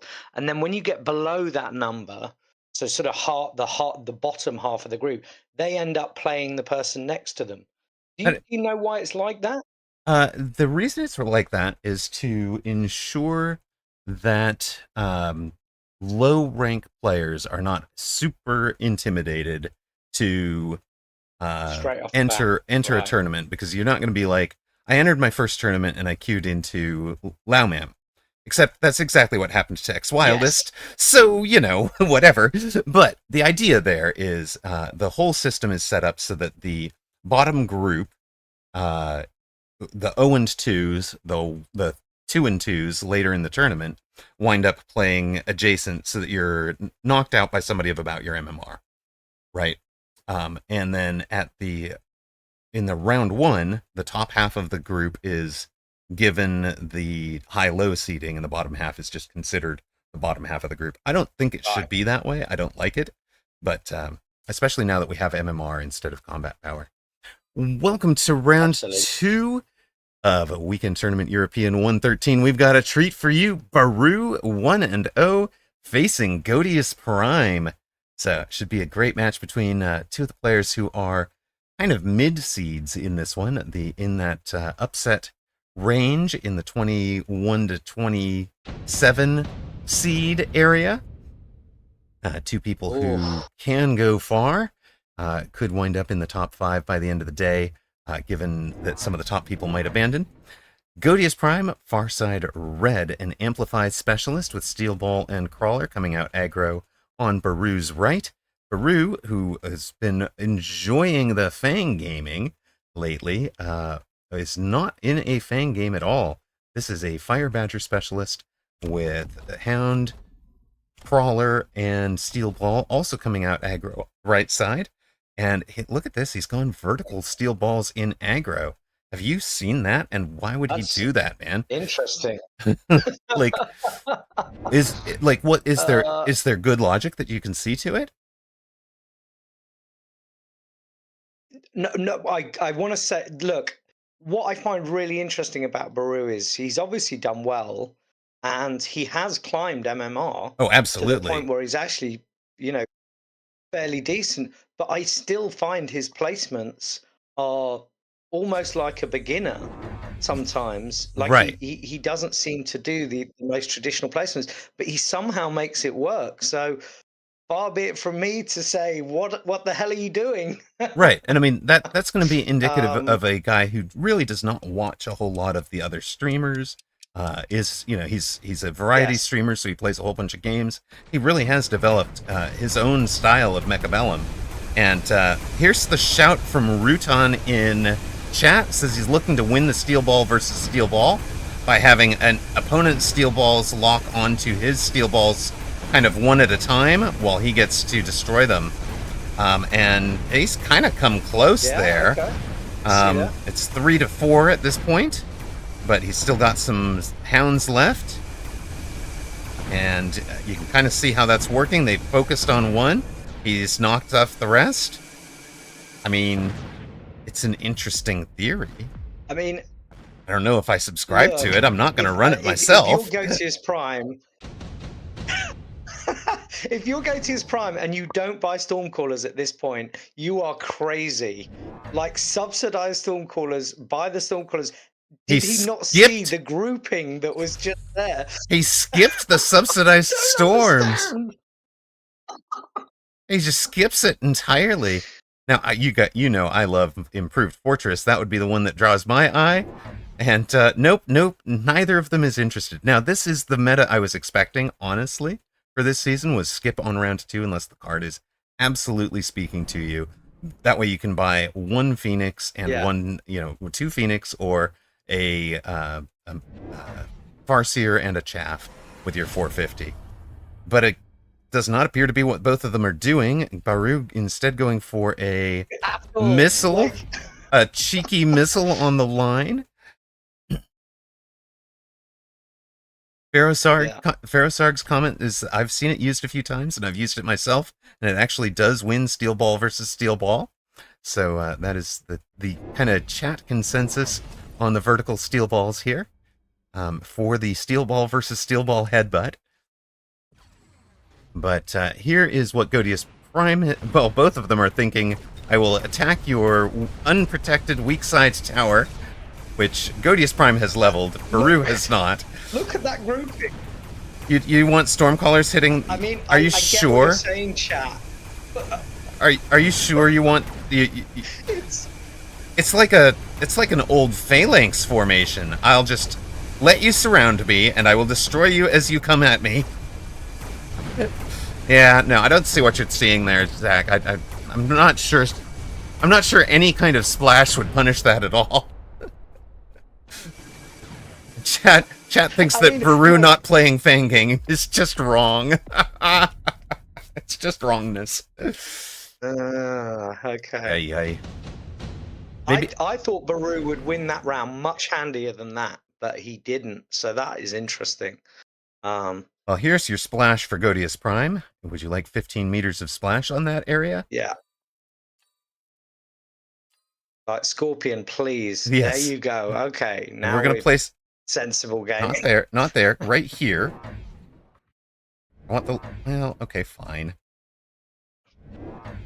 Okay, so... Godius Prime takes 2 Scorpions, and adding a Chaff somewhere. Not sure which one it is. Oh, it's this shallow flank. Got it. Shallow flank on the right. Yeah. Baru adding Scorpion to kind of match up against the outside steel balls, while he's leveled this inside steel ball, so it's level 2. That's going to go right into the level 2 Scorpion there. Baru will have a steel ball with an unimpeded run to the level 2 tower, and Fire Badgers to handle the outside crawler. So Godius Prime has kind of gotten a 500 cost investment out here to handle a 200 cost investment, and with this pull, he actually dropped a new crawler here as well. That pull pulls the steel ball, and most of that investment is not even going to wind up taking the tower. Scorpion's doing great work into that cluster. You remember what that cluster we were laughing about last round just doesn't even exist. And this fight is all but over by the time the 2 towers go down.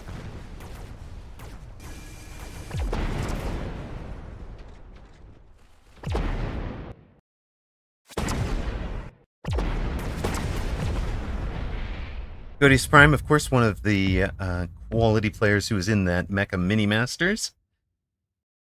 Yeah. Now, if you're Baru, you've got to be concerned. Do you hit mech division on your balls because you're like, well, they're not doing their job anymore, or do you sell out and go for something else? Right. If you were going to take the mech division on them, I think Steel Ball production line would have been an interesting line, so that you're always producing them. Yeah. Yeah, I mean, that would have been great.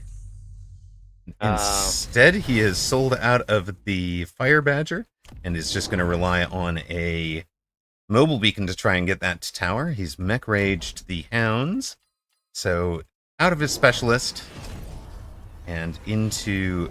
All right, I mean, this could be a prelude to mech div for sure. He's taken 2 techs already. Like it will be. Taken 2 techs already. Gets mech rage to try and clear up the chunk pieces more quickly. Takes Impact Drill to win Crawler v Crawler. Impact Drill, if you don't know, got increased attack by 125%. So it's kind of like the ground specialization for a wasp. It turns the crawler into a beast.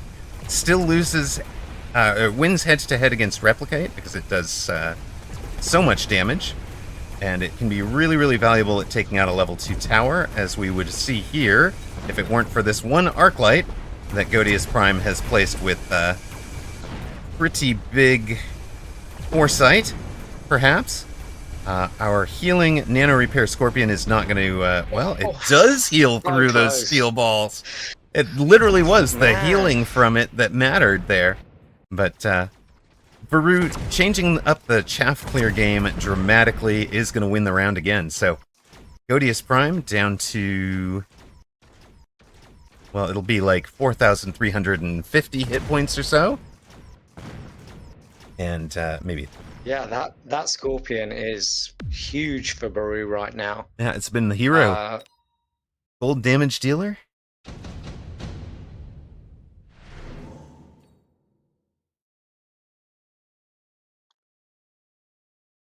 Baru has no upshoot at all.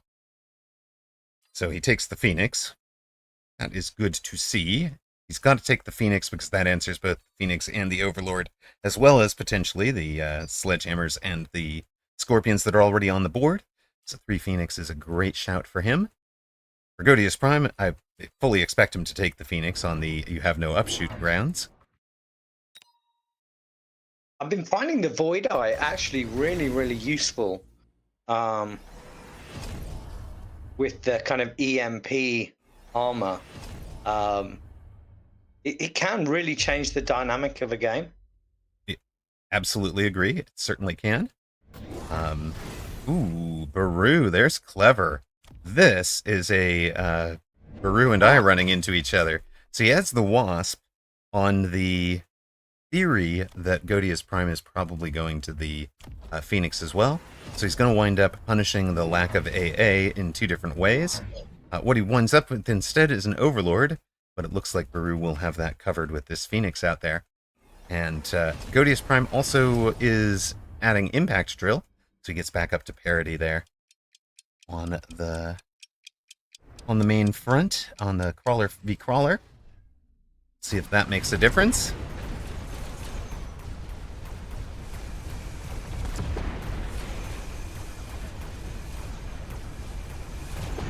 Oh, that Scorpion's still getting some big hits. Oh, he's managed to get through to it.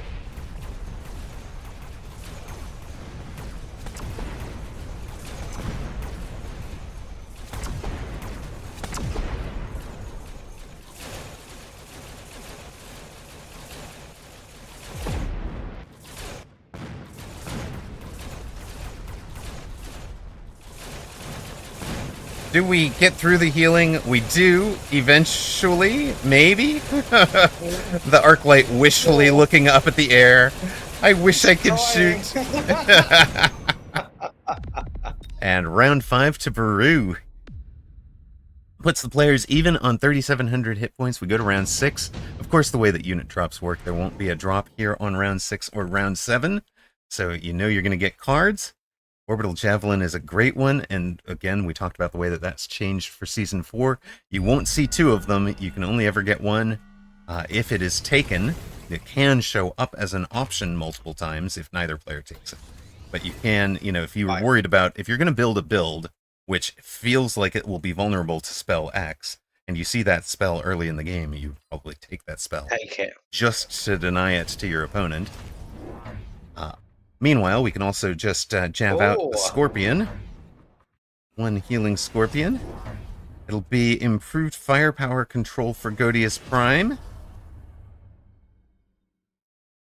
What got your attention there, sir? Well, the Jav is a lovely position, obviously. Yeah, it's great. I mean, I guess he knew he was going to sell the boat because the Phoenix were not. What I am surprised about, he's gone charge shot Phoenix. So, trying to do additional damage to the Scorpions and the boat, I think. He's playing around the possibility of 2 more boats. Yeah. Yeah. Godius So Prime that sells the one target, mobile beacons the other one, takes temp speed to try and get out of that quickly. Of course, the Jav comes in on think he's 5 gonna make it? seconds. Don't think he does. I think Scorpion is too slow to get out of that Gonna clip it, radius. isn't it? Yeah. Too slow. Perfect Oh. positioning, even with the temp speed and the mobile beacon. Not enough. I'm not... So, why that worked for Baru is because he was not greedy. He was certain, I am going to take out this unit, no matter what it does, rather than trying to maximize the value on the other steel balls or the Phoenix or something around it. If he had tried to maximize the value, then that thing gets away. Really, really well played from Baru. Drops you to... It's a huge round win. It is a big round win. That's going to be at least 1,000 damage. And Godius Prime will be down to, what, 2180? Baru at 3,700 as we go to round 7. No unit reinforcement drops to save Godius Prime right now. But there is a big EMP blast. They'll take that so quick. Both players. Yeah. I mean, you're this clumped together. Let's turn off the techs and fight it out like men. And that actually suits Godius Prime because he's the one with items that don't get turned off. Baru is protecting it with shields. Shh. Control Z's the shield. Puts the shield back. I can see how that caught Ms. Diana out, because as it's animating in, it really feels like the sentry missile. It looks so similar. Yes. Right now. Yeah.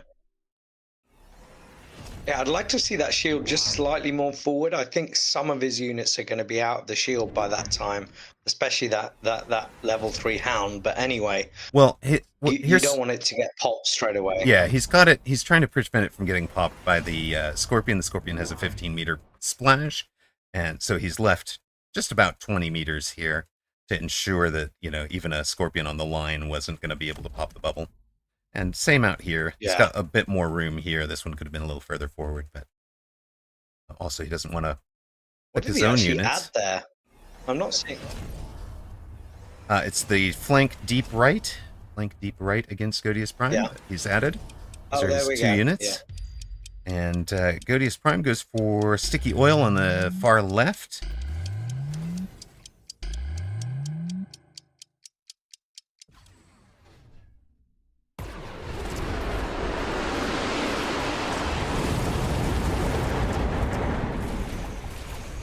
Hounds just feel so much more effective than the arc lights right now, don't they?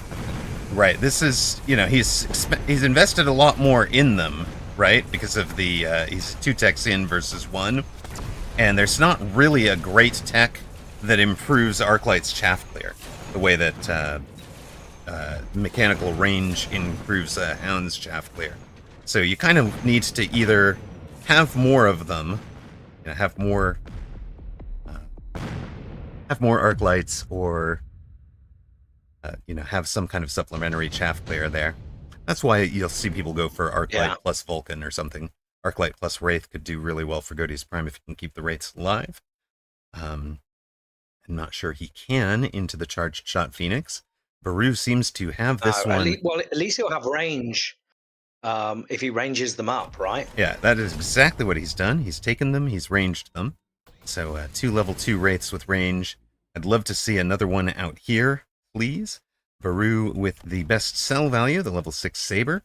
But since the steel balls have been sold off that right side, he's going to just go ahead and put that on the line, hopefully with field maintenance.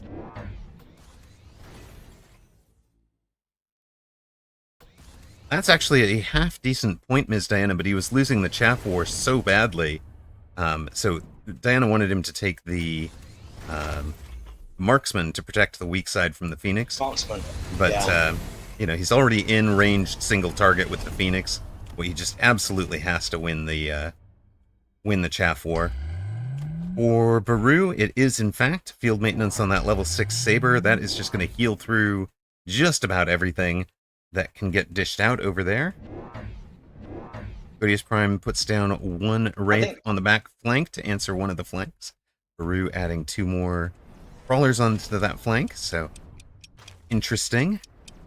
Yeah, the big turning point in this match was when Gotius picked the boat, I think, and Baru got the 3 Phoenix. It's made such a difference.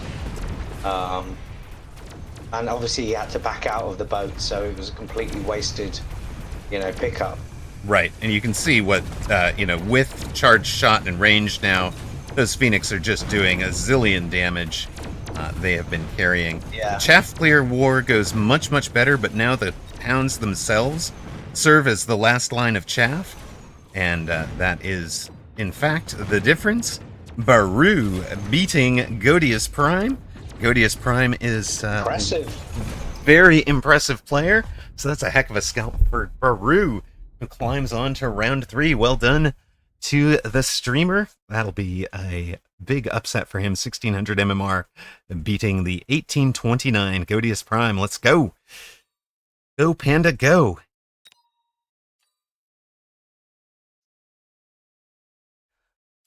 What other games look great to us? It looks like a lot of the... Just having a look. I'm going to jump into Skip versus Hikikomori. Hikikomori. Yep. Seems like the one. Skip to Skip, of course, German streamer, has raided us many a time since the time zones work out for us. Ms. Diana says, Scorpions feel weak. I just took out Thonix's Scorps with sledges. I do... I've said this many a time. I actually love it when somebody takes Scorpions against my sledges. If I'm in my full carry sledge build, the Scorpions don't bother me at all. Yeah, there's nothing more satisfying for sure. Yeah. Yup. The Whoop is disappointed. Alright, in this board, Skip is a fortified specialist. Hikikomori is a marksman specialist. Skip wearing the the runner-up from Advanced Group 3 mini tournament this week. Last mini tournament set of the of Season 3 there. He's running what looks like a Arclight Fire Badger Wasp Sabertooth Marksman build. That's a build, right? It's definitely not a build, but he's doing it anyway. Are you sure that's not a build? That's not a build I've ever heard of. Look at it. But clearly it's a build. Oh my goodness. Fluffiest Princess doesn't believe us. He says, I'm not sure that's a build. That's just a bunch of guys with tanks. It's a bunch of guys with military armor, but look at this. Look at this. Yeah. Combined arms. Combined arms for the win here for Skip. Drops Hikikomori down to 1882. Well, hello there, Vil and V. How you doing? Welcome in. Sandworm for Hikikomori. Stormcaller, Sledgehammer, Phantom Ray, and Sandworm for Skip. There we go. Both players taking the free option. That is, of course, their best sell option also. Are they seriously going to headbutt the worms without knowing where each other placed it? This would be awesome. That's amazing. I love you guys. You're incredible.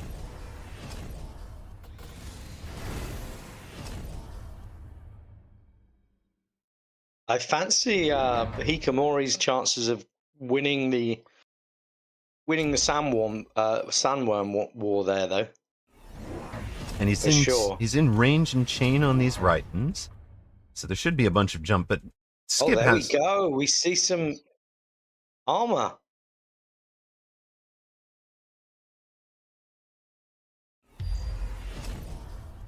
Oh, the EMP armor on the Void Eyes. Yeah. When you chain onto that, you're going to lose the range. Yes, these two should actually get to fight underground, and then just the winner emerges victorious. They should completely do that. No needs to surface when your opponent is also underground. If it was underground. Mm-hmm. Yeah. No help, just the two of us. So we could really build that. Oh, actually. You know, with underground crawlers too, right? Like your crawlers and your worms duke it out underground.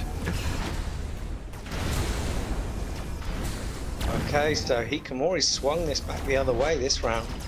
Oh, yeah. It turns out level 3 instead of level 1 on those Raidens making a huge difference, and making steel balls and making tanks, as we talked about.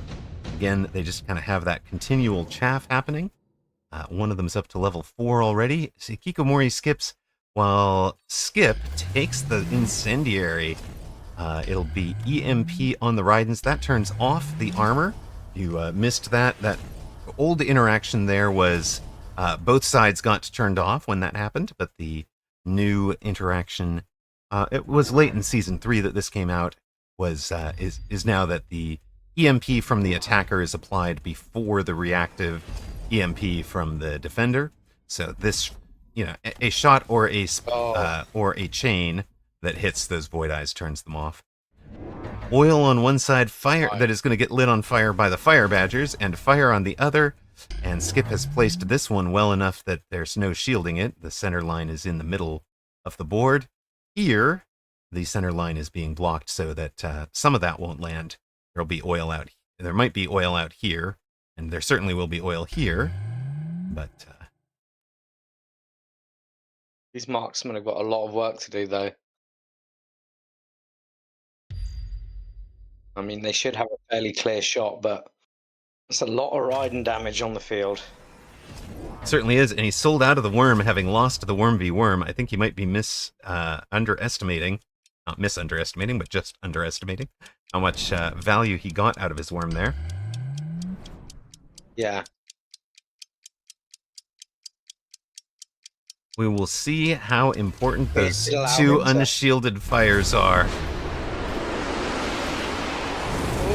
Brutal. Mind you, it's probably doing just as bad for. It does eventually run a lot of things into it. Somehow, one pack of crawlers managed to dodge it. Hikikomori, the value of those late steel balls as chaff now, and the tanks as well, because they don't just die to the fire. They can't get turned off by EMP. They really are performing a chaff role here. And again, those high-level Raidens getting the job done. Hikikomori wins on a round. Skip lit the ground on fire everywhere. Hikikomori in complete control at this point, and I don't see what Skip can do to change it.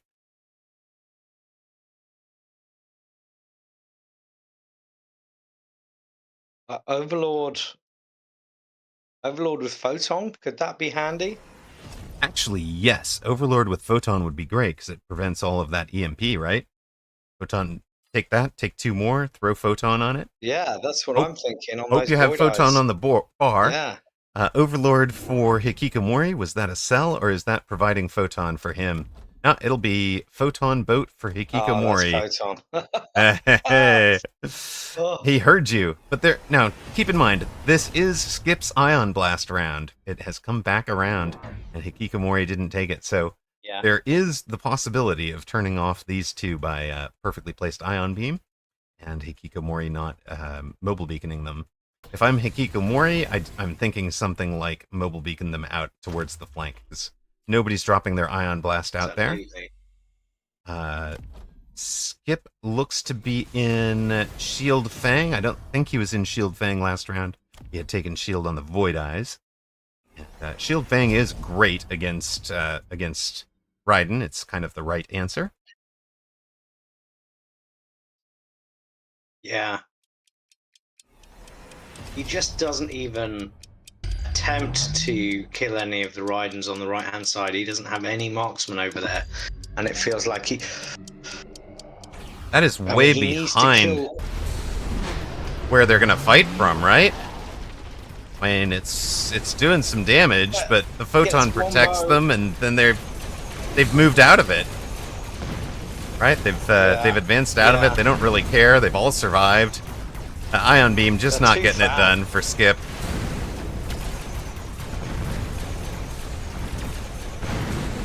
Outside tower is level 5, so this will only be a 1-second debuff. It does go down to the steel balls. There's got some stuff left. Another value of those steel balls. Some marksman. Hey, the marksman did some work. You can see what a difference the shield fangs are making. Tight. Oh, it's so close. Oh. It is so close, but it is over. Exactly enough giant left for Hikikomori to get the win. Hikikomori is one of my favorite folks to run into on ladder and in tournament. He's really fun. Really fun guy. Gets the W. And you know, it's the Nightcrawler build, but not. Nightcrawler's version of this, it clearly started with Tarantula build. Nightcrawler's version of this is full Tarantula, full Raiden. And Hikikomori apparently took a pound drop at some point to strengthen Chaff Clear on the other side. Never committed to Chaff Clear, just committed to the Raidens, and gets the round done. I think that game more than ever shows the value of those production line drops. Absolutely. Our top players with wins: Lau, Red Scare, Steel Sane, Egophobic, Crinatics with the upset over Fleet Command, who is the original number 11 seed. Artur MC, Acowl, Nightcrawler, Meso with wins, Lepaco. Ben Malls continues his run, Hikikomori, Baru, Dorgon, Fort Build, Lunaria, AWM, Blood, KSP Lapis, 25, and Apuchi. So we've got our next round matchups. Let's see if there is a good... Ooh, Apuchi against Artur. Lau against Lunaria. And Crinatics in the upset seat here after getting a big upset last round. Could be interesting against 251, but I think I would take I think I'll take Apuchi and Artur MC here for our next match. Awesome. Yeah, it's my favorite player. Apuchi? Yeah, well, one of my favorite players. Yeah, you're my favorite player, Amrock. Thank you. But, you know, Apuchi. At the higher levels. Apuchi's my favorite pro. Yes, exactly. Yes, yes. Wait. Yes. We skipped one. Yeah, we should have gone to watch X Wildest against the Bye. No. It's always close against the Bye. You never know. All right, welcome back to those of you that saw ads. We've got Artur MC versus Apuchi coming right up. Apuchi, the number 2 seed in the tournament. Artur MC was the number 13. So that is coming your way in a moment.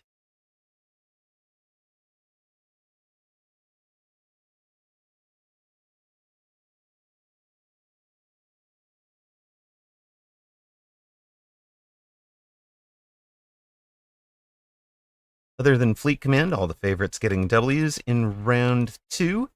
We've got number 13 seed Artur MC, near side blue. Number 2 seed Apuchi, far side red.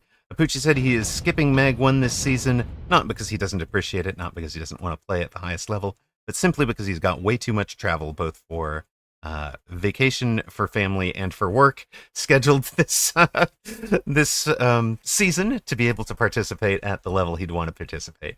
So here he is in weekend tournaments. He is the America's Region Season Champion from Season 3, and looking to build on that one. He is playing a Sabertooth Specialist with Arclight and Sabertooth. He's facing an Aerial Specialist in Artur MC, who has a Ball Crawl start, adding the Hounds, as is common, because you can mech rage the Hounds to get them up to par speed with the rest of the build. With me in the booth for this round 3 matchup is Salt Monkey's Zach. Take it away, my friend. Yeah, I mean, I love that pack that Apuchi has, but I definitely prefer, you know, I don't know if crawlers jibe that well. Like the fangs feel so much stronger when you've got that pack, and especially when you're facing an aggro player, you're just trying to hold them up. So the fangs feel better at holding them up. But anyway, He's lined up a different side, so we'll see what happens. They have the You'd expect. spiral matchup, right? And where you've got the faster player on the outside should get the first tower take, but a lot of times that actually favors the slower moving player, which is Pucci, because he'll actually engage during the tower debuffs, while the faster moving player is likely to take the tower That's and then right. spend a lot of time traversing the board. He does get a good lock on one of the sabers, and actually has some halfway decent that his steel balls have split nicely, and Pucci's not going to have much luck with his crawlers. Only 2 of them going for the final tower. I want to put money on a Phoenix being bought by Yes. both players. Fair enough. I'm going to put money on a Pucci here, because, as one does. Okay. Channel point I'll take predictions that are bet. channel point predictions are up for this one. For those of you that enjoy it, subsidized steel ball, a interesting choice. I know Pucci likes to run that as his chaff of choice. Improved Phoenix is also a fabulous choice. Would drop you to only recruiting one of them this turn instead of getting to recruit and drop a chaff. Laser sight could give a Phoenix better range. Intensive training could give you a level 2 Phoenix. All sorts of possibilities. They're all great. Oh my god, why? Why? What do I not understand about this game? I don't understand. Artur, you've got that. Those are 4 don't skip packs. Watch, Pucci will now skip them, but just to prove streamer wrong. I don't understand. This is setting up for the mobile beacon crawler, which is kind of what you would expect Pucci to be doing here, rather than trying to distract slow units, because that'll just mean that you have units defending this tower. Artur MC is KG to it. He skipped, I guess, in part because he wanted to be able to buy the mobile beacon and the level 2 tower over there. And Pucci... Okay, well, nobody selected anything. Pucci so also skips. Again. All skips. They could all be back. They both skip it. Yeah, shows what you and I know about this game, right? That's it. I just don't understand. Now, I know Pucci did spend a long time thinking about that, so it wasn't like a no-brainer, I'm going to skip it all. What he does do is get the arc light out here to protect. He has leveled his tower, takes his 2 deploys. Tower goes down, but now because he has this arc light out here, everybody goes the wrong direction, and there's no engagement here during the tower debuff. He's pulled a lot more of the steel balls over with his crawlers. A lot more of his crawlers are going to the tower. This should be a round win and a half for Pucci. It'll be about 700 or more damage to Artur MC. Puts you down to 4140 versus 4050. So we go to round 3. Okay, what's your thinking? Well, I mean, the absolutely crazy stuff I've been running, I see two things to support it. Yeah. But in particular, I'm thinking the Wasps into this board because neither player has Mustang or Fang upshoot. So single target upshoot is disastrous for them. And they both take the Marksman. Pucci going to Assault Mode Marksman. So Assault Mode, of course, plus 500% attack. Plus 3 speed gets them up to 11 meters per second, and plus 50% attack with a 9 meter splash. But of course, half the range from 140 down to 70. And interestingly, Artur has it on the bar as well. So I wonder whether next round, if he doesn't click it this round, he's just going to also select Assault Marksman. So I think the Assault Marksman play for Pucci is in part because the Wasps were part of the offering. And the Assault Marksman will absolutely mulch those Wasps. If they showed up, it would be great level and experience for them. If they don't show up, now I've got better chaff clear. He's also deployed a Saber and I guess the crawler is new. This arc light already existed out here. And plenty of defense around the level 2 tower now. This guy is the answer to the potential mobile beacon, but Artur is still relying on the mobile beacon towards the tower instead.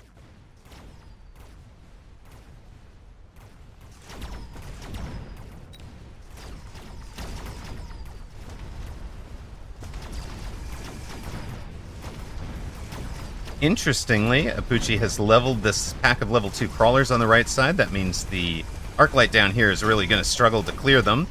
Lets a lot more units get in close. You can see the arc light has no problem with the level 1s. It's the level 2s that it has trouble with. Still very tight. I think the difference is going to be... Yeah, maybe he doesn't level his marksman. Maybe he goes the other way and just gets the double shot.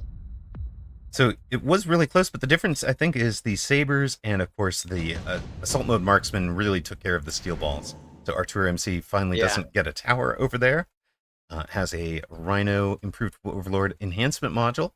So Artur could conceivably enhance and sell out of one steel ball and hope that he gets a level on the other one to be able to sell out of it.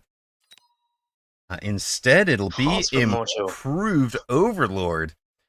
Ooh, spicy.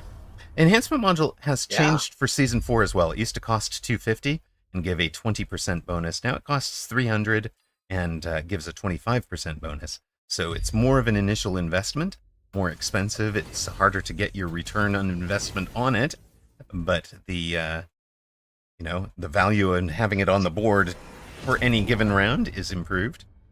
Apucci takes... Do I remember it right that it used to be 100 back in the day? Way back in the day, yes. It was 100, but it gave no bonus. So it was just the free level.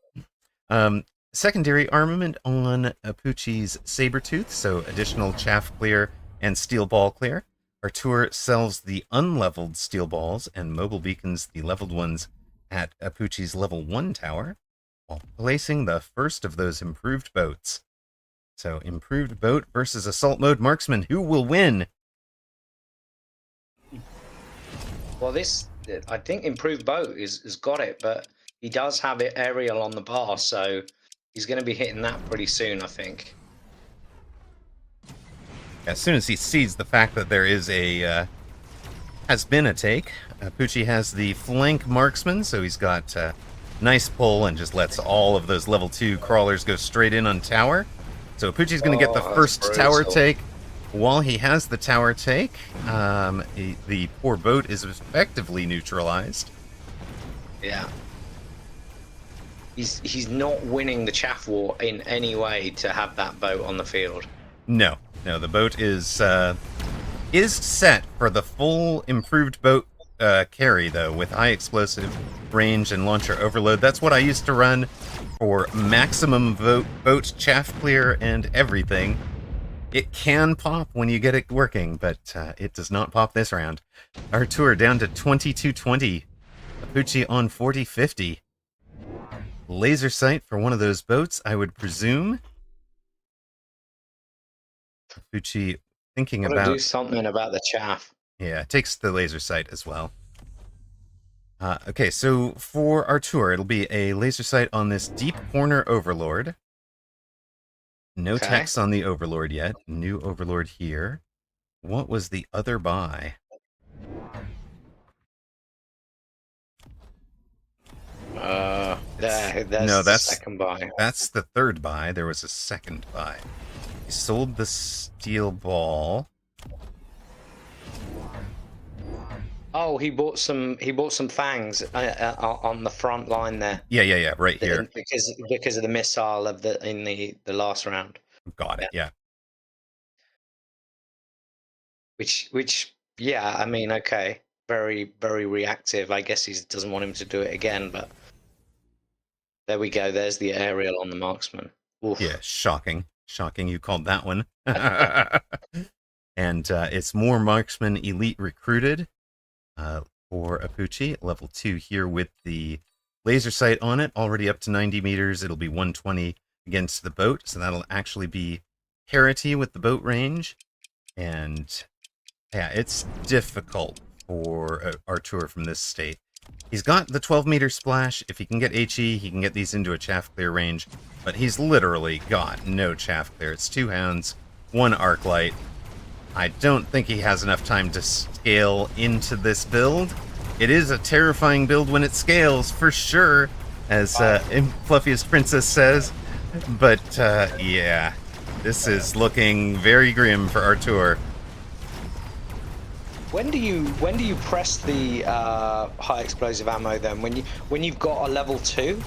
No, it's like you wanted to go range. Oh, he is gonna win this round, guys. It's working. It's working. Worked this time. How's my prediction looking right now? Dropped Apucci down to 2750. Yeah, splash is huge on the boats because you just wind up hitting so much. You don't really care about the 40% damage reduction so much as Fluffiest Princess. I'll take things that should not have worked for 1200, please, Alex. Electromagnetic impulse impact will turn off at least 1 boat's techs if the boats are teched this round. Artur skipping. His oil is up. I wonder why Artur doesn't do that, because then he can turn off a couple of the marksmen, but okay. I mean, that just turns them into, regular 140-meter marksmen. Longer range. And they will turn back into assault mode marksmen and close to 120 or 100 for the boats eventually. Okay, yeah. Maybe no benefit. Maybe no benefit. He does range the boats first. When I was running this, I would usually launcher overload first, and then it would be like Ranger HE second. Right. I have never gotten this to work, let alone starting this early into the boats. But Artur has built a nice supporting chaff board behind it. Apucci adds the crawler here on the flank. I like the delayed the oil though this time. That gives him a chance to deal with this flank. Right. Yeah, the flank gets dealt with and he'll be back to the main front. Oh, Apucci almost gets the debuff on this. Had it been anything other than range for this Overlord, I think he was able to hit that with the pull, but he misses because of the addition of range. Oh, that one Overlord just misses all of just that one crawler. It's ridiculous. Right, and this is part of the problem for the Overlord, right? Is they're firing missiles. Crawlers actually are decent at slowing them down. So are Shield Fangs. They just don't seem to clear Shield Fang packs very quickly. What they have done is cleared the Assault Mode Marksman, but one Assault Mode Marksman has survived. He'll finish off a couple of the boats. It's healing Side Gun Saber, I think. Well, the one is healing because of the nano, I believe. Artur he's doing well. I wonder what the answer is now. Apucci down to 2350, but it was a lot closer to stabilizing and on the round that that Artur teched them and had the oil. So he's surely got to go melters. Apucci takes a Vulcan. I don't see him going melter. I think he's got his answer. He's now ranged the marksmen, so they're out to 110 by default, and he'll be able to double shot them in a moment. He's also returning serve with the oil on the line and one Vulcan to light it. He's expecting, I think, a Vulcan lighting this on fire from Artur. Artur goes to the launcher overload. That, like I said, that's usually my first attack. He wanted the range to try and protect them from the assault mode marksman first. That's why he took it. Also paid off in not having the second, the electromagnetic impact land. Lots of levels available. Tell me why Artur went Typhoon instead of the 2 Vulcans. Supplementary chaff clear, I think. Chaff clear on the ground, but again, Vulcan would have been just as effective, right? Or even potentially more so because it lights it on fire. Yeah. Yeah. Yeah, not sure. Okay. I mean, it does provide a anti-wasp play, but I don't see anybody running AA Wasp into improved Overlord with the extra splash. It's kind of contraindicated. He did get 2 levels on the boats on the left side, but with the chaff gone, he gets Apucci gets instant locks. Those boats are going down. No need for melters here. I will just do this with honest damage. Yeah. This is looking pretty close to. It not dead. It won't be over, right? Because there's not enough hit point damage on the bar with Marksman, but it is very close. Artur down to 400 hit points. Apucci at 2350. Quack attack. Yes, there is dishonest damage. Oh. Beams are dishonest damage. What happened that round is the range on the Marksman let them engage, changed the engagement timings, and the fire on the ground was huge for Apucci. Artur gets a mobilized battleship. You hate to see that card come up when there's somebody in improved and tech tech battleships. You get to throw down a real unit over there. He's also putting down a Wasp to kind of shield it from the AA Marksman over here. For Apucci, yes, it's a nuke, because when you're flying, you can't really shield against the nuke. You can mobile beacon if you can guess where it's going to be. But I mean, if I were... Please use speed. If I were him, I'd be guessing that it was here, so I might even mobile beacon into that nuke. Although this guy went down almost instantly, so... Yeah. Artur takes high explosive ammo, so that Overlord build is fully online now. You can see how slow it is. He's still not able to get a 5th Overlord on the board. Could of course be selling out of Typhoons and hasn't. But it'll be he's getting the 5th one out of this mobilized temporary. The mobile beacon is going on the 2 crawlers. The crawlers have gone loose formation, so really trying to kind of change the timing of the chaff board. Oh, he was firing on that Marksman at that level 3, and then he stopped firing at it. The 2 go down to the nukes in the middle. Two middle boats are down. Buff. That's huge. Right as those loose formation crawlers come back in as well. It's getting it done. The marksmen are distracted by the crawlers. There's only 1 marksman left. None marksman left. Round to Artur despite the nuke. And drops Apucci down to 900 hit points. We go to round 9. You've got an epic 400 versus 900 hit points. Skip for Apucci. Does not want the Vulcan's Descent. Yeah. Where can Artur fit this in somewhere? Now he just wants to put the pedal down and go more. Probably not. More Overlords for Apucci. It's a double War Factory to try and finish. He leaves those 7 gaps by habit. He can put them on the line. Instead, he's going for Missile Interceptor. I'm just going to try to keep a set of marksmen alive with something that can tank that damage. I'm going to punish you for being in the minus 40% damage from HE and not offset by the plus 20%.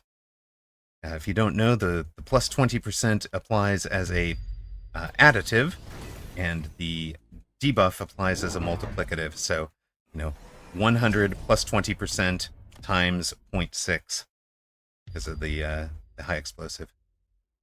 What does that mean in layman terms? It is not. It's not 80%. It's substantially lower than 80% when those 2 are applied together. Okay. Oh.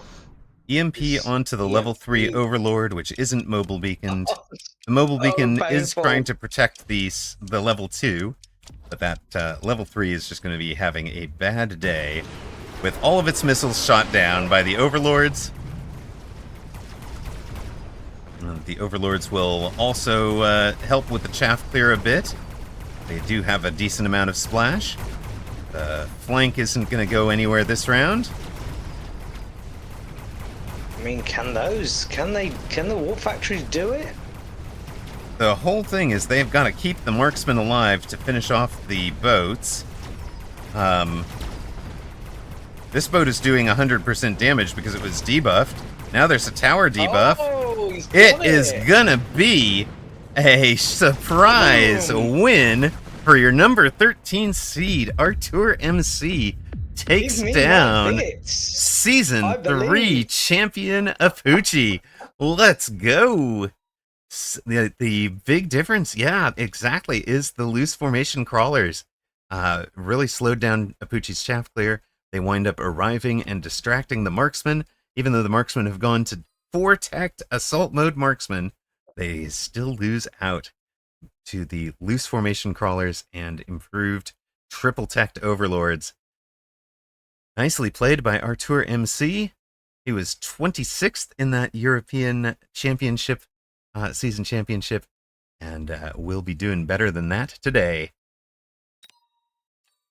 Amazing.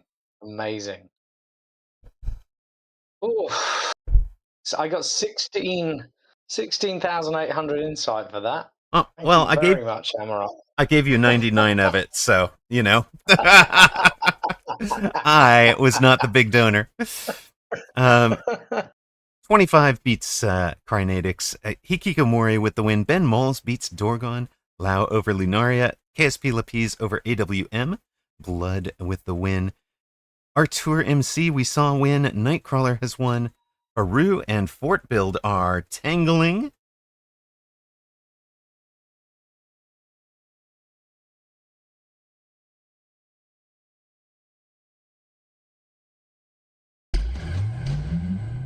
Fort Build is in some kind of hacker. I see some level 2 and level 3 hackers on the board. There's a nuke for Baru. What are we looking at on this board? Fort Build, a missile specialist with big forts. Baru, where is your board, sir? Oh, your board is on the flank. Oh, your board is... Hey, your board is on the flank, and it's a wasp in unhingedness. Baru did raid into me the other day. No, it didn't raid in. I had his folks show up and was watching, I believe. Came in and watched one of my games with the unhinged. Oh, it's Fang Gaming, not Wasp Fang Gaming. Love it. Let's go full unhinged Fang. He's got armor enhancement on the Scorpions. That is something I never see. Okay.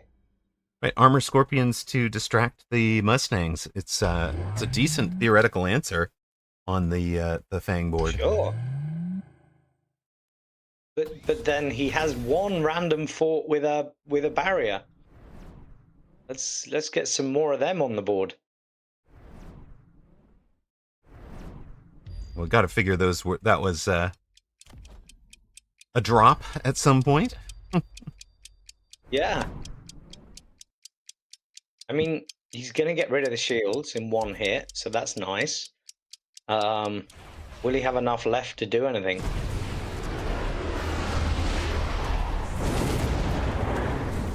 Oh, I wish we had a little countdown.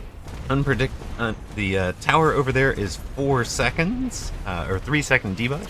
It's level 4. Oh, it's big. Most of the bubbles were up, and the big fort was tanky enough to tank that hit. I'll just shrug off a nuke, no problem. So most of the Mustangs have survived. The hackers are doing a bit of work for Fort Build. And of course, the real irony here is Fort Build is finally in a Fort Build. He used to love it anyway. Oh no, he doesn't. The name Fort Build is from before. It's from before he started playing Mechabellum. Yes. Oh right. So the first few times I ran into him, I would prep for forts and lose.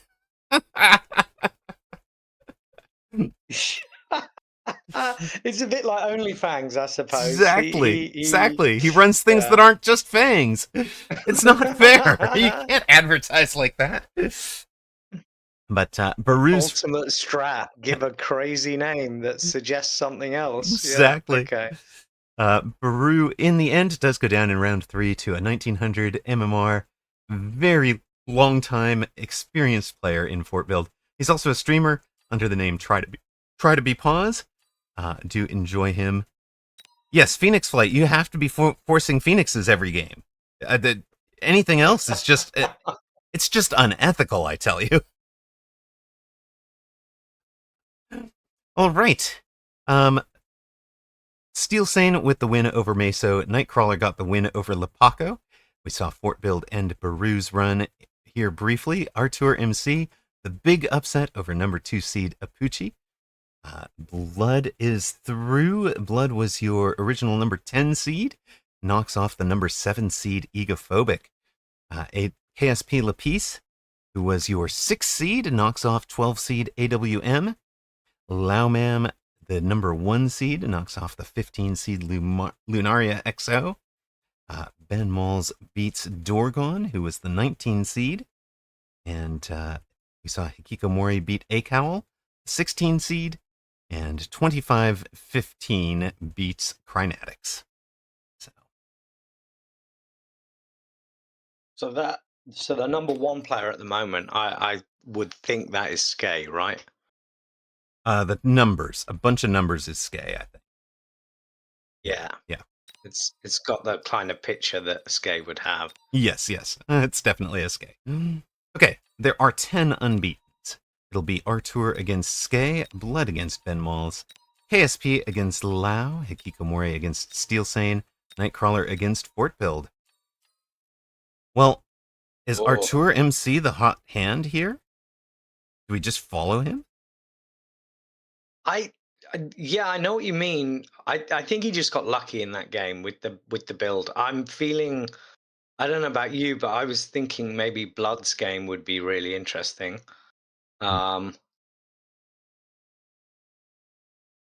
Could do.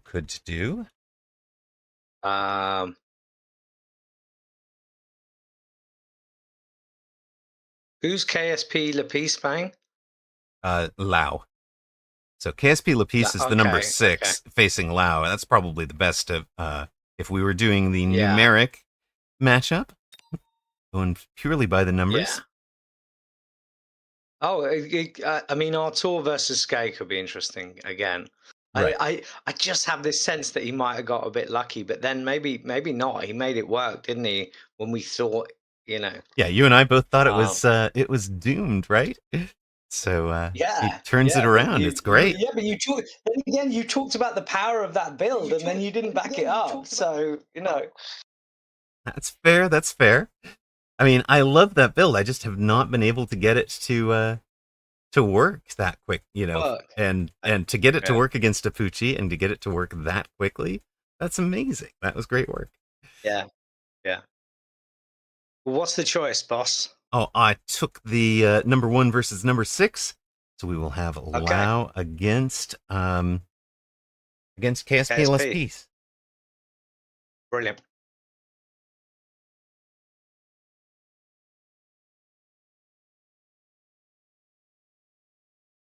In part because we haven't shown either of them, right? So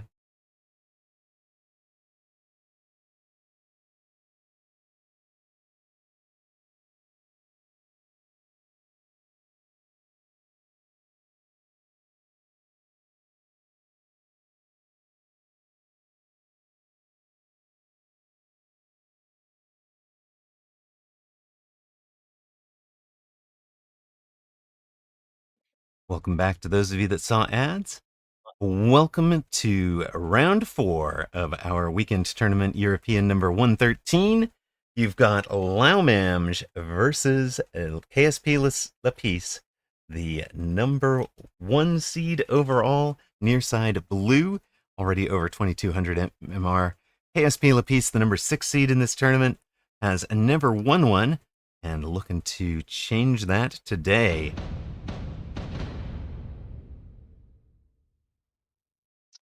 Well, he's going to have to beat the best player.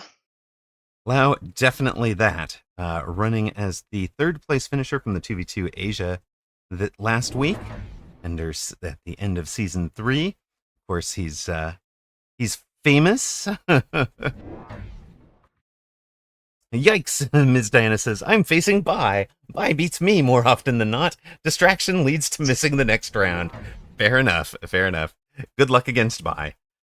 Lao, on the near side, is going to be a cost control specialist, starting with storms and crawlers, goes for a 4th crawler, and adding a sledgehammer as his choice of tank, kind of semi-chaff. We talked about this positioning in the when we were talking about the standard kind of chaff positionings. You see that Lao is running almost exactly what I drew up, with the sledgehammer in the same spots. Even puts the storms in about the same spots that I had them in that little demo video. There is a reason, and the reason is it works, as we will see here. It's good enough. Good enough for me. Good enough. Exactly. Of course, you and I sussed out all of that by watching The Galaxy's End. Oh yeah. Way back in the day. That was a fun build we to. enjoyed that. Yep. Really worked a lot of that out and why it worked. And then, of course, we were kind of denigrating it because we thought Galaxy's End was just following a script. And of course, you try to run it, and it works great against somebody who just tries to play you from standard because it just works. But as soon as somebody did anything that was off the script, obviously Yes. Galaxy knows how to respond to it because he's piloted it enough times, and we didn't. It was great. It's like, oh no, he's not just running a script. He's doing got a legit build and a lot of intelligence behind that player. Lao takes the Typhoon here in round 2. Lapis goes for the Phoenix. I do like picking up the round 2 Phoenix, but it's a bit of a surprise to see somebody who's got 3 marksmen go into it. But for Lapis, it'll be 2. Yeah. It'll be Phoenix, double Mustang. I mean, he has no chaff, and he picks up the Phoenix, which he didn't need. I guess, was he thinking, oh, I'll win by default because he won't have any upshoot? So odd. That may be the thinking. Instead of the Mustangs, he's gone for arc lights and takes the range on them. I think that's a better choice for him. I find that odd because you're now so behind on chaff. Like, you have no chaff units, and you're going to really struggle to get enough chaff on the board now if you want to do other things.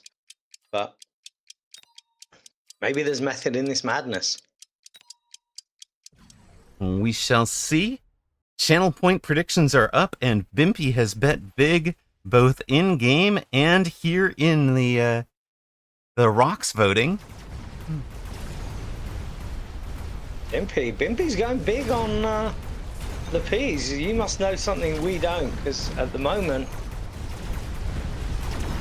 well, he does have ranged chaff clear, so a little bit of an advantage there. Maybe that Typhoon will go down. So. And the Phoenix Phoenix does finish off the Typhoon, so it'll be a round win by air for KSP Lapis, who was, in fact, the 3rd place finisher in this tournament's European Region Season Championship for Season 3.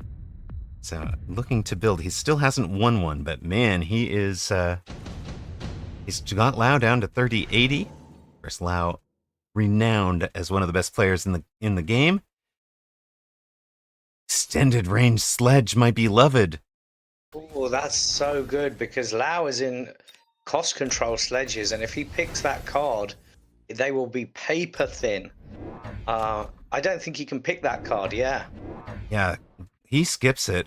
Lapis doesn't run range. He's got like a full mech rage, electromagnetic shot, armor, and field maintenance. So it's not like the classic Amarok carry sledge build.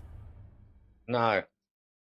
I guess, like, it doesn't matter now that he has the range, right? Because you can, like, what would be the thing that you pick next? Field maintenance or armor to negate the issue with them being weaker? Right, so he's got 30 range from this, so he doesn't need the card. He's just got, 125 meter range sledges already. That is Oil from Lao slowing down the push on this side. I think part of the thinking there is that it'll get the Phoenix out in front of the ranged arc lights. The Phoenix only have 120-meter range. And Lao steadily building out a classic strong board, adds a pair of marksmen. I'll answer your Phoenix, it's fine. So he often... I wonder why does he pick the sledgehammer then? Because from before he seems to always go into Scorpion, right? He just uses them as a little bit of extra chaff. They're kind of the mid-late chaff that can tank a couple of shots. They're also really good at stopping a melting point. Okay. He's taken the level on this Stormcaller, but loses. Round again despite the oil. Never gets the locks on the 120-meter range Phoenix. That Phoenix can level now for Lapis. And Lao is down under 2,400 hit points. He's also under 2,400 MMR, but that's only because of the season reset. We expect him to get back over that number soon. Additional deployment spot. Additional deployment, surely. Gotta be, right? I mean, I love advanced power system in a lot of cases, but this is not it. This is a... Lao's skipping it. All right. Skips it to bring out a pair of worms. Going to give you a DPS check. Your level 2 marksman without double tap. Not even on the bar for KSP Lapis. So they're not going to be a solution to the worms. The Phoenix can be with range and charge shot, but there's only one of them that he sees right now. And he does have elite on there. But yeah. No, he's got jump drive and quantum reassembly. Oh no, I mean on the marksman he has elite if he needs it, but yeah. They're only level 2s, so they're not going to do a lot of damage, are they? No, not right now. I'm not talking in the future. I'm talking this round. He's not seeing much damage to bring down a 50k hit point worm, let alone 2 of them. Unit, yeah. Finally gets some chaff. And when he does, KSP Lapis buys 4 chaff, right? He elite mass recruited, and with the additional deployment, fine, I guess I could be bothered to buy some chaff.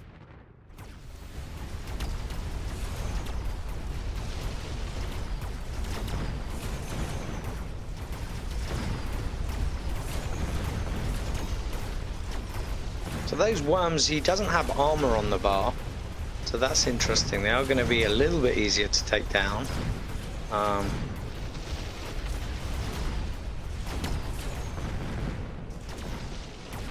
Phoenix still don't have range. They've gone down to the marksman. One worm is down. Other worm still alive, still causing problems.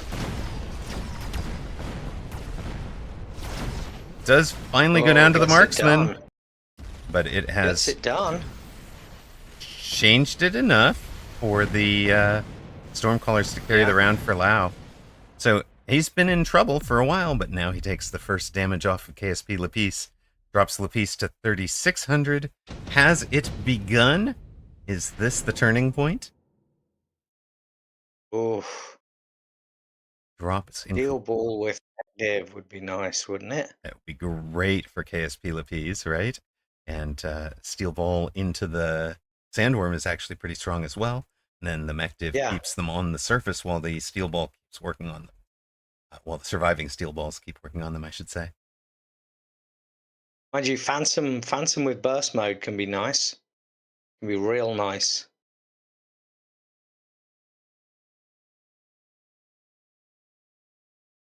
I don't think anyone's going Fire Badger. Okay, he goes Mustang. It seems like an odd choice, but he's obviously not too worried about the worms. And Lauman goes the Fire Badgers, putting them in the corners. Fun. I mean, now there are Mustangs with range that he's not aware of, but those... They die straight away to them. And then I feel like there'll be two rhinos going in that corner next round. Which also are good in sandworms. Right, you do like the sandworm in the Rhino into the Sandworm. Sandworms have gone to mech div for Lao, so when they die, they'll turn into 4 little mini things. So he's now kind of committed to those. He paid to unlock them. He's paid to tech them. It's level 2 and level 3 on the Stormcallers, by the way. Yeah. I guess they're just really good damage. And you really don't want to press Missile Interceptor with your high-level Mustangs, do you? Not particularly. Although level 2 might not count as high level on this board. True, true. It was getting pretty much enough damage dealt with the whole rest of the build. So making sure that things don't die with anti-missile could be useful. But then that just encourages Lao to sell out, and he's got 400 to, to suit whatever the pivot is. Those Stormcallers are just giving levels to KSP Lapis, though. That's the problem. They are giving away a lot of experience. KSP Lapis has dropped Lao down to 1750. We go to round 6. Wow, you could make mass-produced worms at this point if you wanted to weaken them. Let's control mass-produced. They're basically worthless. Yes, they would be paper worms. They're just there for the mech div. I mean, that's all they're there for. If he did that. He did not do it. He's gone instead for the electromagnetic blast. Trying to turn things off in that corner. Sold out of one of the Fire Badgers so that these Mustangs will run forward into the EMP. There's the Rhinos. Yeah. Rhino will be slowed down by a crawler for a minute. But it was predictable enough that Lao is kind of playing around that this round, I think. I would have liked to have seen blue Rhinos there. Because then I think the blue Rhino, once it dealt with those, it can come charging up and deal with the sandworms. Right. You're exactly right, because a blue Rhino does 1v1 a level 1 sandworm, and with the fact that these are cost controlled, that will go even more strongly in KSP Lapis's favor. For Lao, it'll be 2 more worms with Replicate.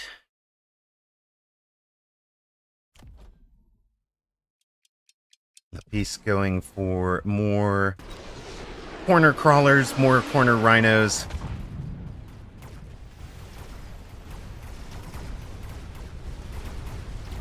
Yeah, I think these Phoenixes, the Phoenixes that we were saying were an odd choice, have actually been the MVP of this game. I did not think, I really didn't think the Phoenix were that odd of a choice, even with the, with the Mustangs on the board.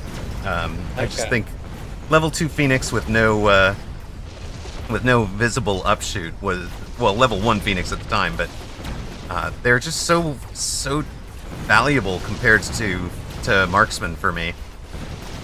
Right. Well, the worms will get it done this round for Lao, that equalizes our score, 1750 to 2000. We go to round 7. Would you like more range, a nano repair, incendiary bomb, or would you like to downgrade the worms again? No? You still don't want to downgrade the worms, Lao? Are you sure? I think he's sure. He was really, he really had a vision for this game. Yeah, he did. And it's working out. Nano repair on one that has leveled. It's now level 2. Level 2 nano worm with 100,000 hit points will heal about 4,000 hit points per second. And that actually comes out to be about 900 per 0.2 of a second tick. So you really need to be hitting this one hard to bring it down. There you go. KSP Lapis does go to the Scorpions. A Scorpion outside of tower on one side, outside of tower on the other, and he's already sold out of the Rhino. That was the answer here. Leaves this one because he hasn't seen that the Fire Badger has sold yet. Lao, dropping his oil a second time, takes Incendiary on the Stormcallers. So their range is down to, not 16, their range is down to 175 meters. With the temp range. Think these Scorpions are going to do the job? They are. You should do. I like the fact that he positioned these two in the middle with the where the leveled ones are. He's got an anti-missile device out here as well, so that's a bit lucky in terms of keeping fire off the ground. The oil does light on the other side, despite an AMD out there. The they're not getting it done. Scorpions are down before they get the job done. The healing worm is all the way healed back up to full. Is that going to be 2,000 hit points of damage? I don't think so, is it? Oh, it's real close. There's still bunches of worms. There's still a lot of storm callers. It is more than enough. Lao gets it done with basically 2-round knockout in that. If you look at when he started winning rounds, it was round 5 was close. It was a 200 hit point damage, but then round 6, round 7, boom, boom. And KSP goes from 3,800 to 0. And Lao, your number 1 is through. Sandworm. Who knew it was good? Well, it's interesting. I'm really thinking about the text I have on West Ham ones now, but yeah, that's really made me think.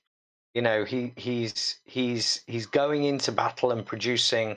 He's replicating, and then when he goes down, it's mech division, and it just gives so much time for all your other stuff to do the work. So yeah, impressive.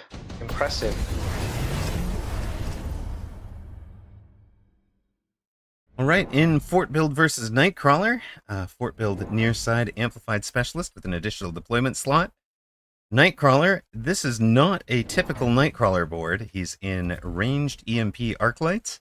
He's got those backed up by Phoenix, has 1 level 1 Sandworm, and a level 2 Launcher Overload War Factory, trying to handle a level 2 Sandworm over there. Now, War Factory, especially with Launcher Overload, is kind of the canonical answer to a Sandworm. Yeah. And it does go down to the rest of the board eventually. Fort Build getting it done. And in part because he's got these sabers, he's got a big level 3 haste module Phoenix. Stormcaller cheese for a very late tower take from Nightcrawler. Here in round 7, that's an interesting position. You gotta wonder how they got creative. There. It's definitely creative.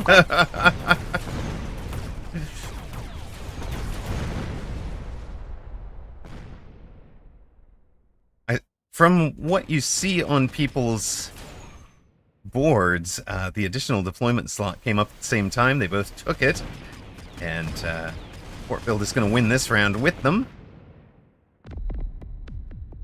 He's just got so much chaff. It's insane. I mean, when you've got additional deployment, spend the additional deployment on chaff. Makes good sense to me. Yeah, I mean, absolutely. I don't know how you get through that much chaff. You really have to start lighting things on fire.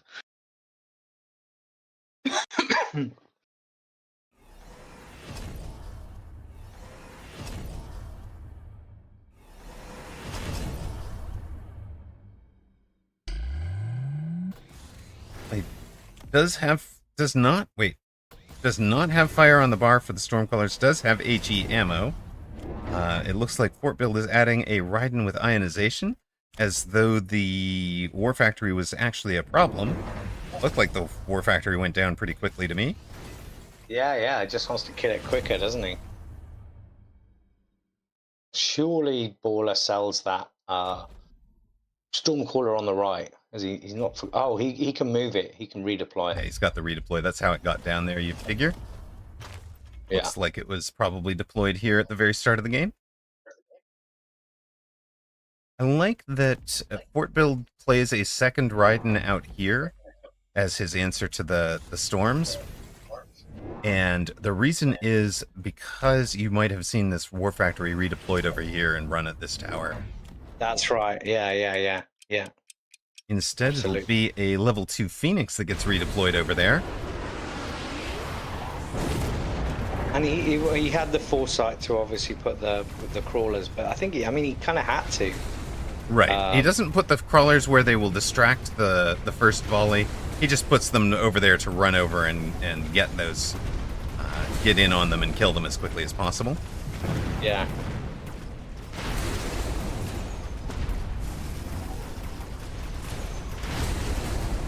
Yeah, that war factory is really not sticking around.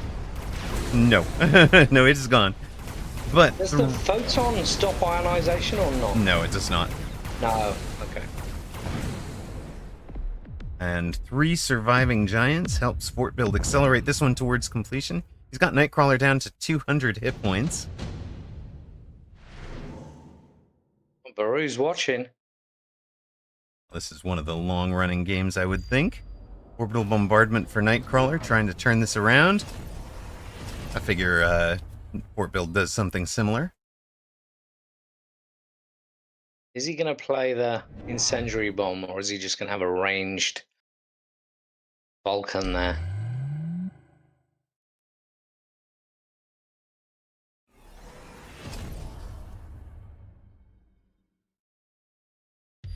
We'll pay out that bet to those of you who bet on Lao in the last match. Congratulations.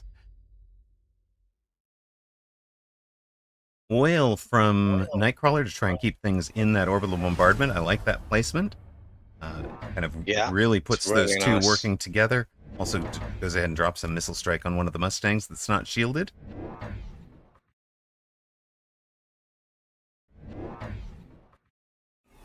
Fort Builds took Elite Wasp, immediately ranges them, coming at the weak side tower there. Doesn't even need, right? Notice that he's not playing them as a flank, because why pay 10 seconds summoning in? You just want these as attacking that tower as best as possible. He's got some flank or on the line crawlers to eat the missiles if there were any. Yeah, and the mid crawlers is. Oh no, he's now changing the. Yeah, okay, he's changing the engagement there. Yeah, I like that a lot. I kind of liked what he was doing with the crawlers, like dragging everything across. I thought that was going to work well, but that's what he was thinking. But that relied on the right side crawlers getting missiled out, and he couldn't trust that Baller was going to do that. The Nightcrawler was going to do that for him. Again, that War Factory goes down pretty quickly. The Elite Wasps are getting mulched by Mustangs over there. They're not going to get the job done. Nightcrawler stabilizing. No, his own Mustangs have just got burnt. Brutal. He kills himself. There's still a Wasp flying. There's no more AA. Fort Build knocks out Nightcrawler. No. Nightcrawler, of course, multiple-time tournament winner under all sorts of various names. You know, Nightcrawler's good, but he's just the Messiah. But of course, same player, guys. Same player. Yeah, he's definitely no Scammer. It's not as good as Freak Bob or no. They're all the same player, guys. They're all the same player. But he does want to go by Nightcrawler permanently. That's what he is streaming under now. So we're going to refer to him as Nightcrawler all the time, since he's got a stream account on Twitch now. He's reached affiliate and does tend to stream in the mornings, European time. Fort Build knocks him out. It is a... Wait, I didn't realize how good he is. Don't feel as much shame in losing to him earlier. No, there is no shame in that loss. None at all. So, Skade did beat Artur MC. You were right about that, sir. So, kind of gave us the call out to avoid that one.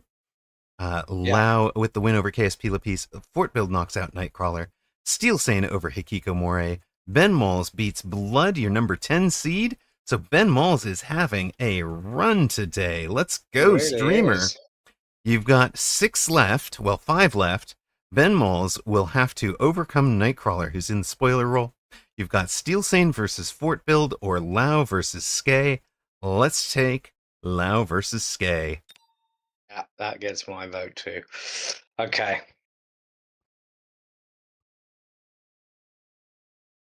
So, what's your favorite pack at the moment? I mean, are you still running your kind of flank? You're still doing your flank. That's still your kind of favorite build right now. Um, that I've been not forcing it, but leaving it open for myself as a Yeah. as a general strategy. My best win percentage right now is Storms and Hounds, along with about Balls and Hounds as kind of my opening Okay. packs. Um, Balls and and hounds, really? yep, yeah, Ball Hound. I'll come out aggro with it, right? I'll be up on the line Yeah. and get super in your face with it. Strongest specialist for season 3 was Elite. My strongest specialist overall, like over the whole history, is Missile Spec. But Right. plenty of good stuff in all of those. What was your unit that you played the most? Because it Oh, gives you those Fort. stats now as Yeah, well. it's always Fort. It's Oh, always was Fort. it? Fort. Right. I get good win percentages with if I look at my unit stats overall. My fortress has a 26% pick rate and a 55% win rate. But when I get into teching them, it's even higher than 55%. Welcome Interesting. to round 5, potentially a quarterfinal if the spoilers lose in both round 5 and round 6. Potentially a semifinal if the spoiler wins in round 5 or round 6. You've got number 1 seed Lau near side, Giant Specialist with Stormcaller and Crawler. Far side, red is Skay playing under the name 2515. Skay is a supply specialist with Sledgehammer and Void Eye. Void Eye. I had 2 people buy Void Eyes on round 1 against me yesterday. They're good in this patch. And Skay takes the energy absorption right away. One of those players against me yesterday did that.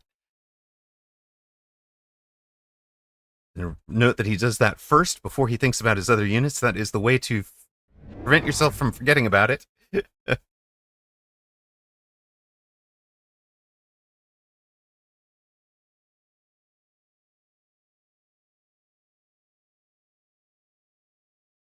We were just talking about Nightcrawlers starting to stream. So here's the link to him, the shout out. Wait, is that right?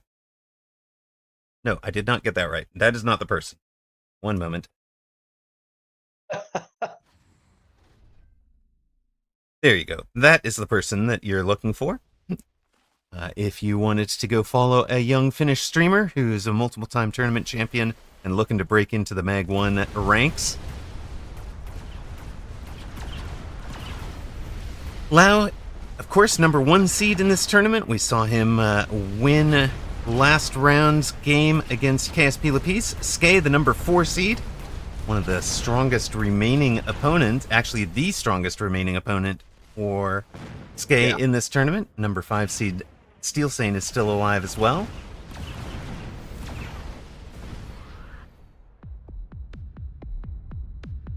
And Skay wins round 1, gives Lau a bit of pressure.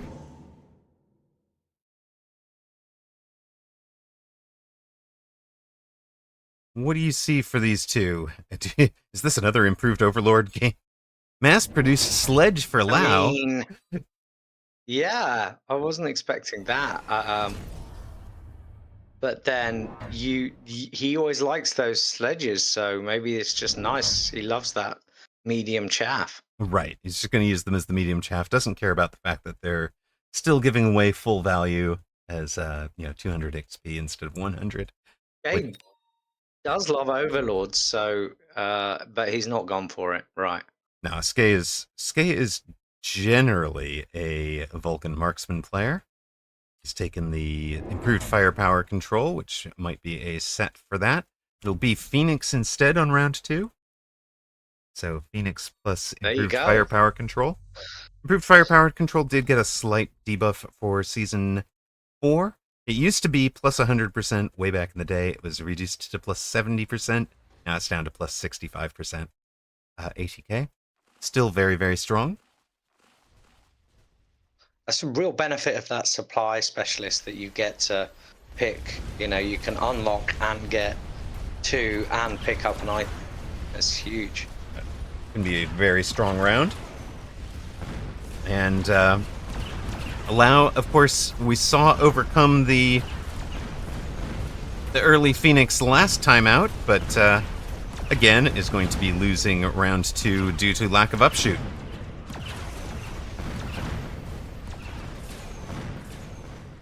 I wonder what his answer is going to be, and whether he even answers it straight away. Well, hopefully it is not a shallow typhoon this time. 3016 for Lau, 4200 for Skay. We go to round 3. Oh, there you go. There's an answer. Pair of wasps for Lau. Immediately into the wasps. Easy pick. Vulcan. Easy Vulcan for, yeah. Yeah, so it looks more like Vulcan Phoenix than Vulcan Marksman for Skay this game. Yeah. But that is a pivot that most adept Vulcan players are willing to make. Vulcan Phoenix was the 2023 version. The Vulcan Marksman became much stronger in 2024, 2025. It's so nice into the paper sledges, especially when your opponent doesn't have EMP on the bar. Yeah, those sledges are never going to do anything to those Vulcans. They're just going to be food. Feed me, Seymour. Yeah, I really fancy Skay's chances right now. Now, I do like the wasps for Lau and Skay. This late Fang is actually a halfway decent read on the fact that these wasps were going to exist. So we talked about the need for the Fangs in the chaff board build that you're going to build, and one of the values in Fang is having an early anti-wasp. Much stronger than you might think against an untech level 1 wasp. And down goes Lau again here in round 3. Skay at 4,200, Lau down to 2,500. Skay, of course, multiple-time tournament champion on the weekends, and our number 4 seed, so if anybody can take Lau down, it is Skay. It's got to go Portable Shield, surely. He loves that card for the... It's more expensive, isn't it? It's 150 instead of 100. Yeah, that is... Ouch. There were a whole bunch of balance changes for Season 4, and that was one of them on Portable Shield. Wow. He feels he can afford to go increase HP on everything. Fair enough. That is he's interesting. doing it again. There it is. Yes, here come the worms. Same play, same positioning for Lau. Almost to the same round.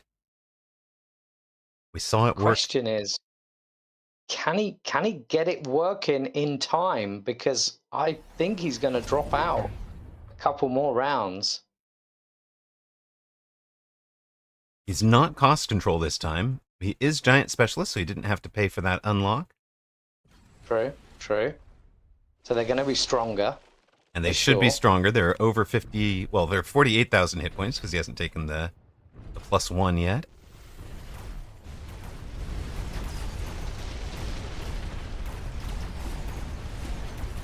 Now, he does run Ignite, which is interesting, but then does he even need to use Ignite because he's got the Phoenix?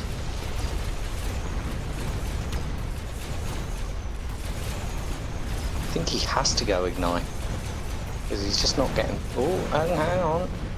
Okay.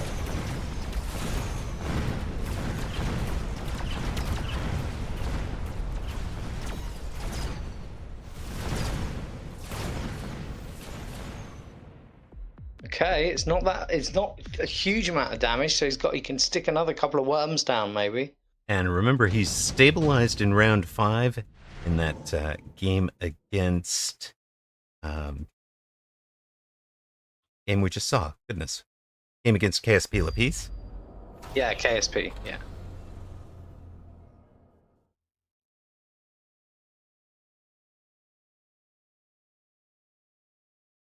Orbital bombardment for Lao, sure, that has gone up in price to 150. And as we mentioned, one of the changes in this season is that won't show up twice. If you take it, you've kind of permanently blocked it from happening to you later, unless your opponent also takes it.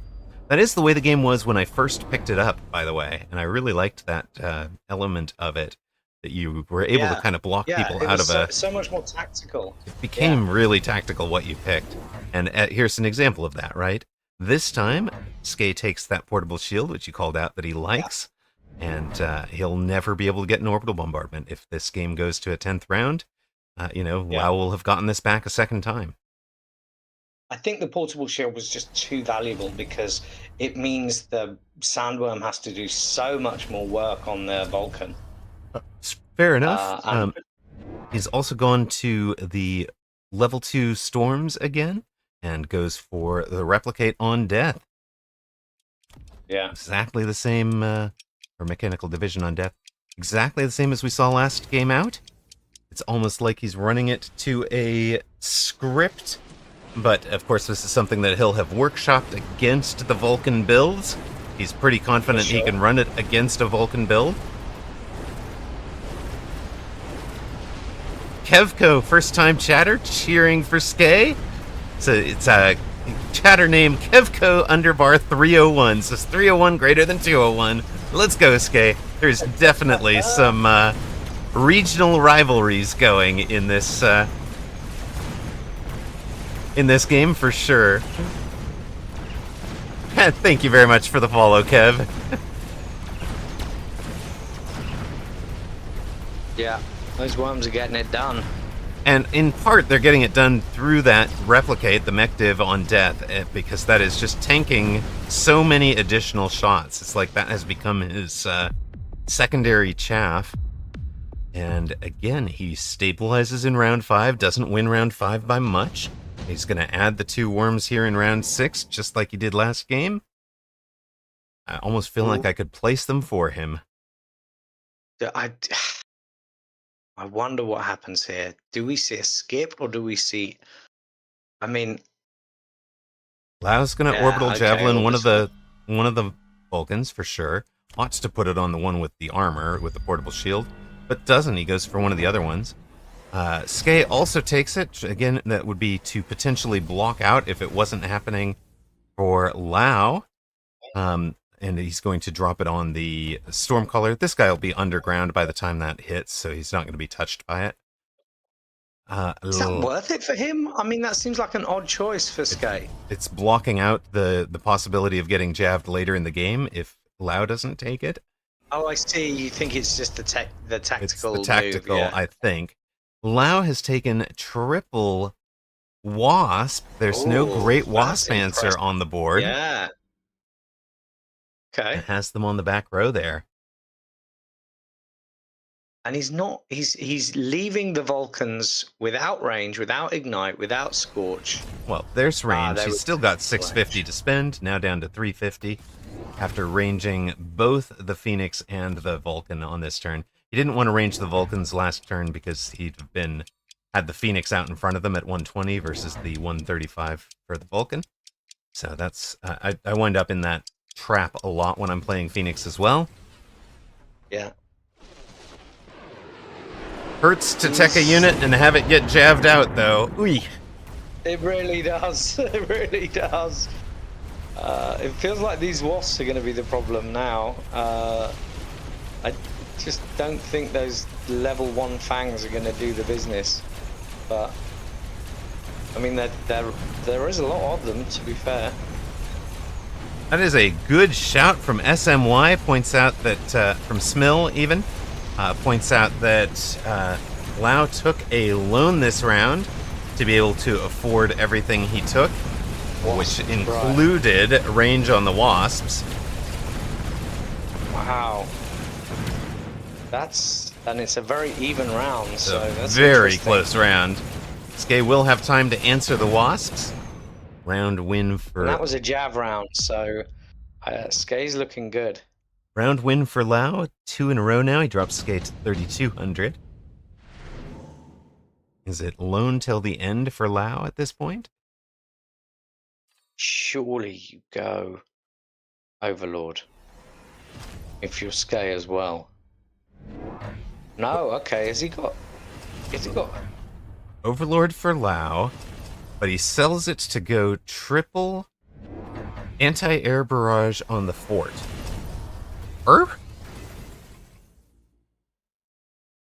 Okay.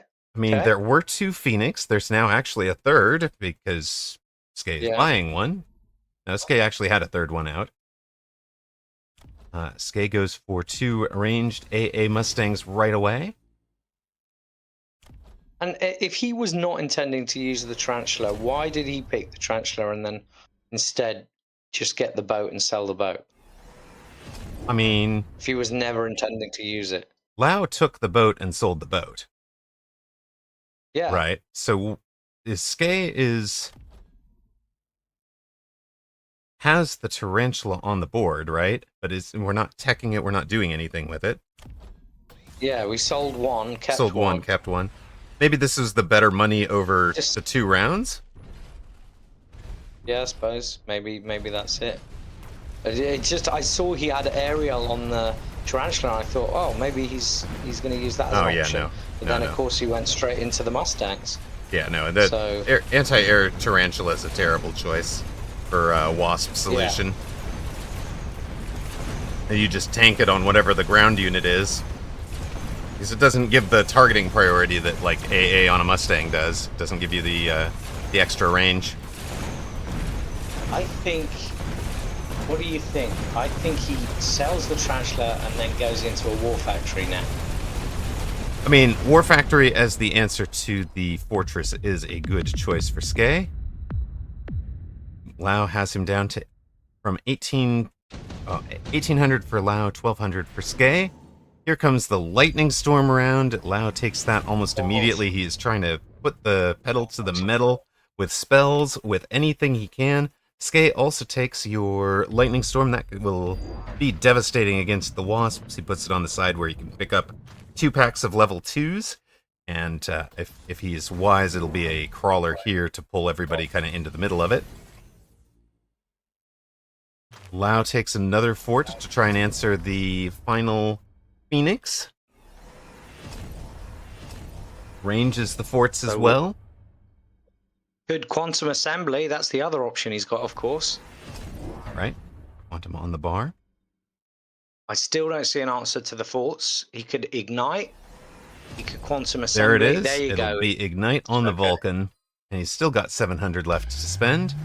Shields to protect against the lightning, I think.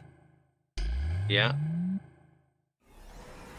Well, I like Lao's position for sure. With the 4 forts double teched. Yeah. Ignite is going to help a lot against the worms, though. That's going to change that dynamic quite a bit. And Skay has added a 4th, up to 4 packs of Mustangs now. He needs to shield those Mustangs coming into... Yeah, he's not going to have a shield that far back. But I guess he didn't have the money. Just didn't have the monies. He did take a loan this round. The loan has kind of gone into the shields. And, of course, they both took paid out the wazoo for the lightning storm. Ground on fire.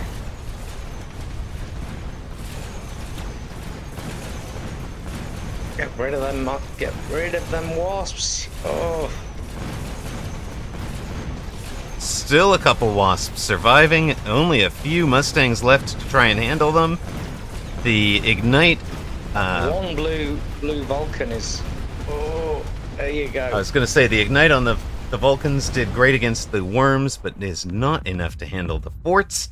And Lao has closed out your number 4 seed Skay, climbing and climbing towards a weekend tournament win. Range on the forts, probably the deciding factor in that last round. That was interesting, wasn't it? Because the worms, he goes worms. He makes it look like he's going to go worms, and then he goes, actually, that's not what I'm going to continue with. I'm looking for forts, so I'll go Wasp initially, and then move into the Fortress to deal with the Phoenix. So he showed amazing flexibility there. Right, and doesn't overcommit to the mass-produced sledge either. Really only bought the one. I guess he bought 3 with it, but Yeah, on really that does. one round. Yeah, doesn't overcommit to it. Actually sold out of one of the wasps on this last round. Guessed correctly which side the storm was going to be on, so he sold a wasp that Yeah. would have been in that. Thank you to Argletal for the follow, much appreciated. But yeah, I really agree with you about the flexibility that Lao shows here. And again, it looked like the same build, and then suddenly it pivots in a completely different direction. So we have our 2 finalists. Uh-oh, that means Nightcrawler upset Ben Malls. Well, it's not actually an upset. The upset would have been if Ben Malls had won. Nightcrawler much higher in MMR and strength, but was in the spoiler role. So that has created our final. Steel Sane at the number 5 seed beats Fort Build. Lao beats Skay. So as you said, we have our final. It'll be 2 multiple-time tourney winners. The Cat versus Laomam. It's nice to see Steelsane back. I haven't seen him at the top for a while, so. True enough, he has not had a great weekend tournament run in a while. We saw him win a whole bunch of times here for weekend tournaments. Looks like he's had a very decent run. He's, we saw that initial mumbo jumbo game. That's kind of Right. interesting, but he did a good job. He really had a good round against.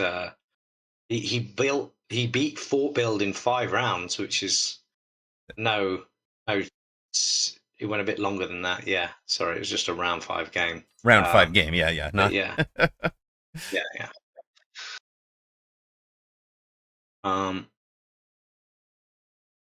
So who's your money on? It's going to be interesting, isn't it? Ooh, it is going to be interesting. Um, Steel Saint has been a friend of the channel many a time, so I'm not going to be voting against the Cat, but I've got to say I think Lao is the favorite the way that he has been playing. Yeah, he's certainly beaten the better players, perhaps on the way. And he's had the better opponents along the way. There's no Steel Saint hasn't come through anybody particularly strong, right? Hikikomori was decent, but playing above. Uh, so of the top 20 seeds, the only one that Steel Saint has faced is the number 17 seed Fort Build. On the other hand, that may mean that Lao has been having to buckle down and focus a little bit more than Steel Sane has, and that means Steel Sane might be in pretty good shape for this last match. Able to kind of zone in a way that Lao has required a whole lot of focus.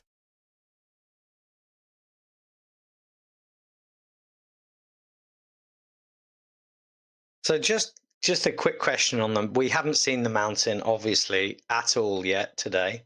No, we have not. Which is a bit of a shame. Or the Abyss, weirdly. We haven't seen the Abyss either. And I think, the Abyss does get used for sure. Right. What do you think that means? It just means that people haven't really worked out how to use the mountain at this point, I suspect. I'd kind of go with that. Yeah, the mountain. I've won a game with it, right? But it hasn't been a dominant. I feel like I can just run this and smack out W's all the time. It's not overtuned, which is good. That's exactly what we want to see when they're releasing a new unit or adding a new unit to the meta. So what's its place in the game, though?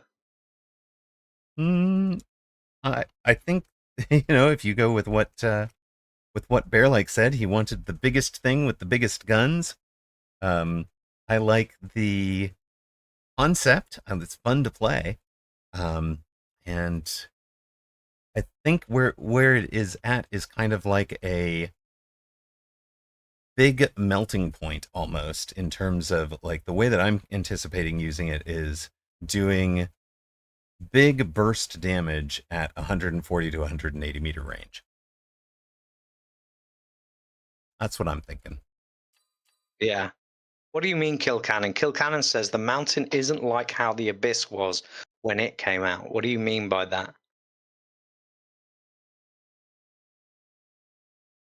And do we think we're going to see a death knell coming into the 1v1? Oh yeah, I absolutely. The way that this has been going, I think we are definitely going to see it.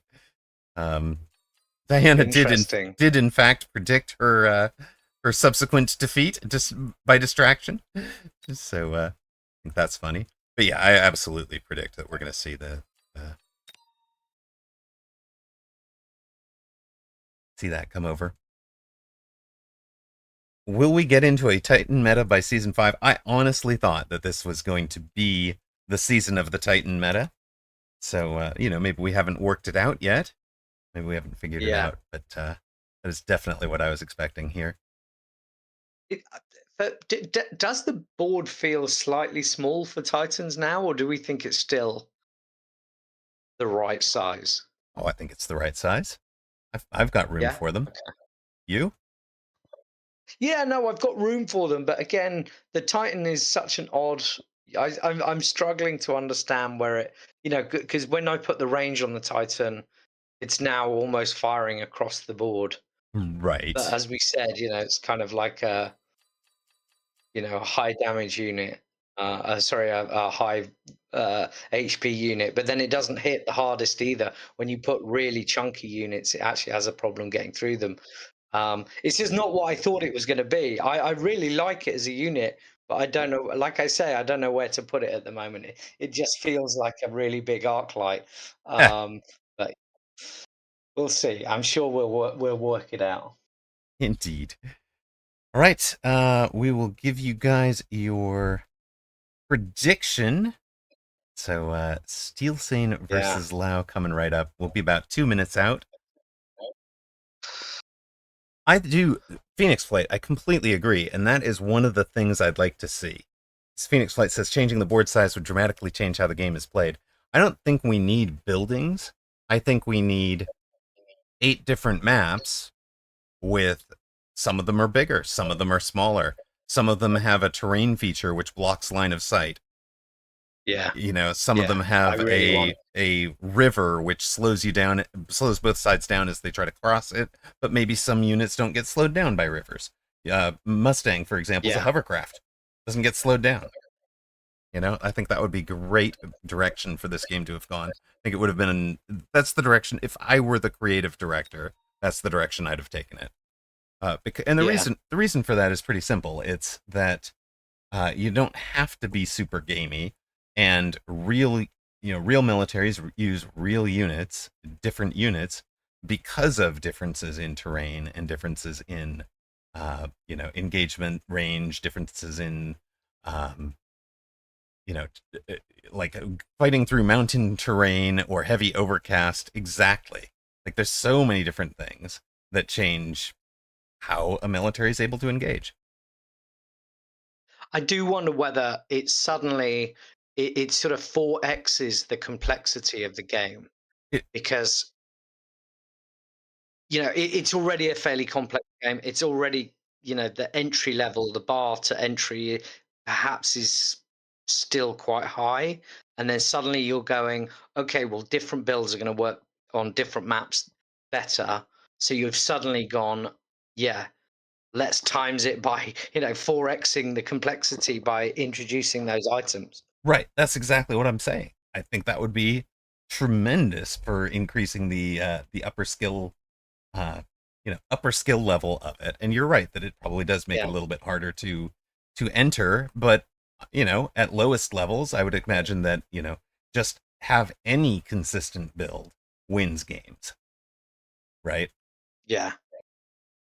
So yeah, Phoenix Flight says nobody plays Mecha thinking this is a realistic simulation. We can't get too complicated. We don't want to be Hearts of Iron 4. We need it to be approachable, and you are not wrong. Not wrong. So, All right. Yeah.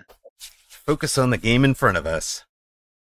Okay. Welcome to your final week 113 European. The first European weekend tournament of season 4 has come down to these two multi-time weekend tournament champions each. Steel Sane is back looking for a European title. He has won them against Apucci. He's won them against Baller, Nightcrawler now, and he has never faced Lau in a final. Lau, your number 1 seed, Farside Red, Typhoon Specialist, looking to complete the perfect run to start the season. He has again gone for a Void Eye start. Well, this is the first time we've seen Lau go for a Void Eye start. He adds the energy absorption on round 1 immediately. Takes Sledgehammers as his opening pack yet again. Steel Sane nearside in blue, the number 5 seed in this tournament. Supply Specialist with Sledges and Crawlers. With me in the booth, Zach. Thank you, brother. Appreciate you being here. What do you love about Steel Sane? Well, he's, again, he from very early on, he had a sort of template build where he ran sledges, didn't he? And he's an incredibly strong player. And very similar to Lauman in a way, has a template and then works around it. But I must admit, I haven't seen him for a long time, so I don't know if he still plays that same way. But what I'll say, the times that I have seen Steel Sane more recently, he has added a whole lot of facets to his game that he just didn't have before. An unpredictability, if you will, that I think has made him overall a much better player. Like when we interviewed him back, I think it was April of last year, right? His take was, I wanted to be the best defensive player in the game. I was looking at folks Monkst and Sacco and these super aggro on the line attackers, and he wanted to force to be the best in defense. He since became, because he was running to be the best in defense, he would have such strong boards that they became kind of unassailable. So that sort of made him a master of the range war as well. And as we saw, for example, he went to the finals of the Dev Pro tournament where he ran into a Zemp on form. But I think that memorable game with the Mustang, it was Carry Marksman versus Carry Marksman, and it came down to 13th, 14th round of the game, and they were still only doing a couple hundred damage to each other from hyper long range. Was absolutely memorable, unforgettable if you were watching it, tedium if you want a 5-round, 7-round knockout, but absolutely fascinating to watch the little details of the way that game worked. And of course, Zemp won that encounter, but Steel Sane is, I believe, was tied with Apucci for number of weekend tournament wins. Apucci with the European Championship has taken that title away. Last week's European champion. Apucci was the number 2 seed. He lost in round 3 to Artur MC. Our number 3 seed, Red Scare of 94, abandoned after round 2. Our number 4 and number 6 seeds have both fallen to Lau. Can Lau finish this run off with a win against the number 5? We get the first kind of major divergence here. Spells on offer. Lau takes the smoke. Steel Sane takes the orbital bombardment. Slightly more expensive investment for Steel Sane. And Lau will get 2 rounds of benefit out of the smoke, but Steel is definitely planning on seeing that orbital bombardment come back by the end of this match. It's been really interesting. Have you noticed that we've obviously been watching a lot of high-level players, but most of the time they have just raw dogged the spells. They don't block. They don't often shield. Well, I think just say, okay, I spell down. You're putting your spell down. Yeah, I think in round 3 of a match, especially if you've just paid for a spell, you just don't have enough money to both fund building an arm, or building a board and putting up the shields. You're willing to lose a round or two. You're not going to lose the game on round 2, 3, or 4, right? Absolutely. So yeah. People are just want to focus on building a better board. Exactly. And in this case, despite the orbital, Lao wins round 3, drops Steel Sane under 3,000 hit points. We go to round 4, that smoke will still be in play. That obviously favors Lao. But by the end of the game, when you are shielding spells, Steel Sane should have more leverage with the orbital bombardment. Steel takes the additional deployment slot. Of course, he's a famous Russian player, famous 401 player. Lao. He's got his copium typhoon again.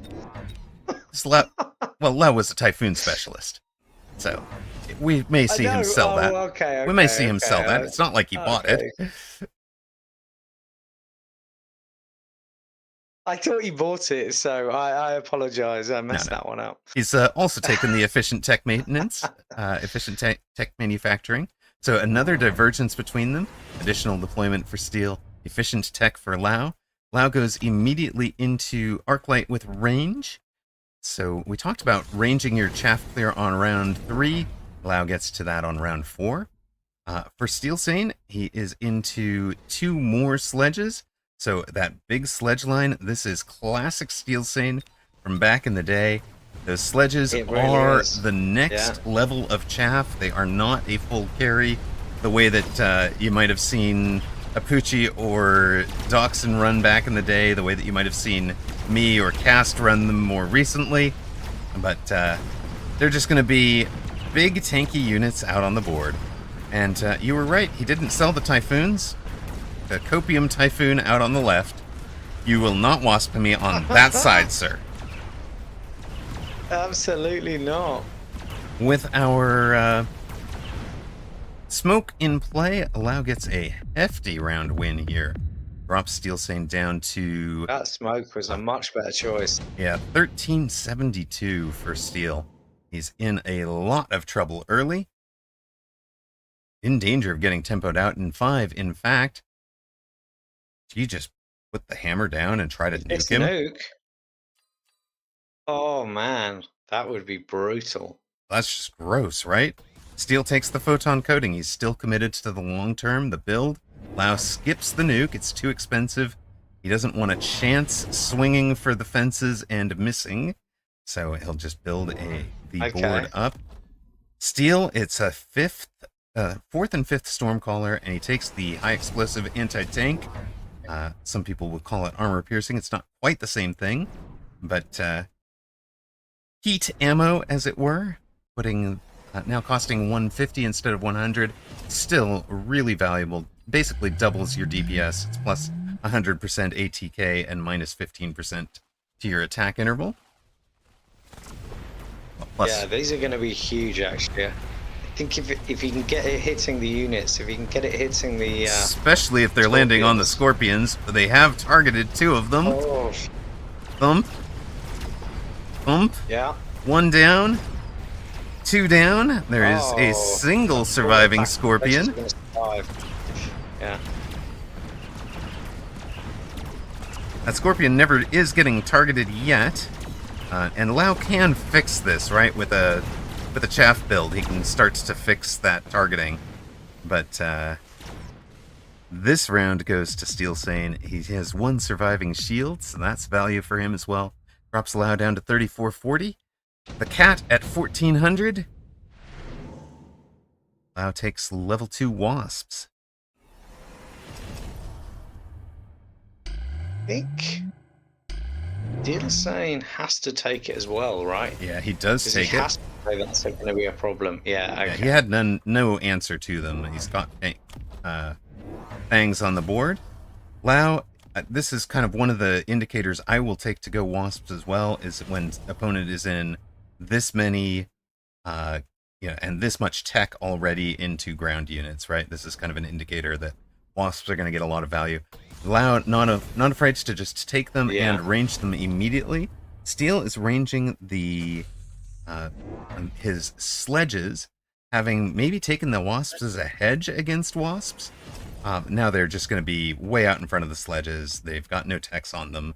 They're going to be in trouble. They just get, they're just going to feed experience to the level Terrible 2s. positioning for the, yeah, terrible positioning. He at least has to put them right at the back. He was not playing them as a hedge against Lau's wasps. He played them as his own, kind of chaff to tank the marksman. Aggression, That does right. not work out for him. That's going to pay big dividends for Lau. And if he can get the Scorpions and Stormcallers to survive this round, that might just be GG's. Looks like it will be. He gets the tower. He cleans up. GG. No long drawn out standard match here. Lau closes it out in 6 rounds. 6 rounds. Lau man, your weekend 113 champion, gets it done. Comes through the number 4 seed, the number 5 seed, and the number 6 seed. Had a bit of a hand in the number 3 seed Red Scare abandoning, and the number 2 seed Apuchi getting upset by Artur MC. Congrats to Lau man. He's done it the hard way. Steel Sane down in 6 rounds. The cat not able to add to his impressive resume. Not today.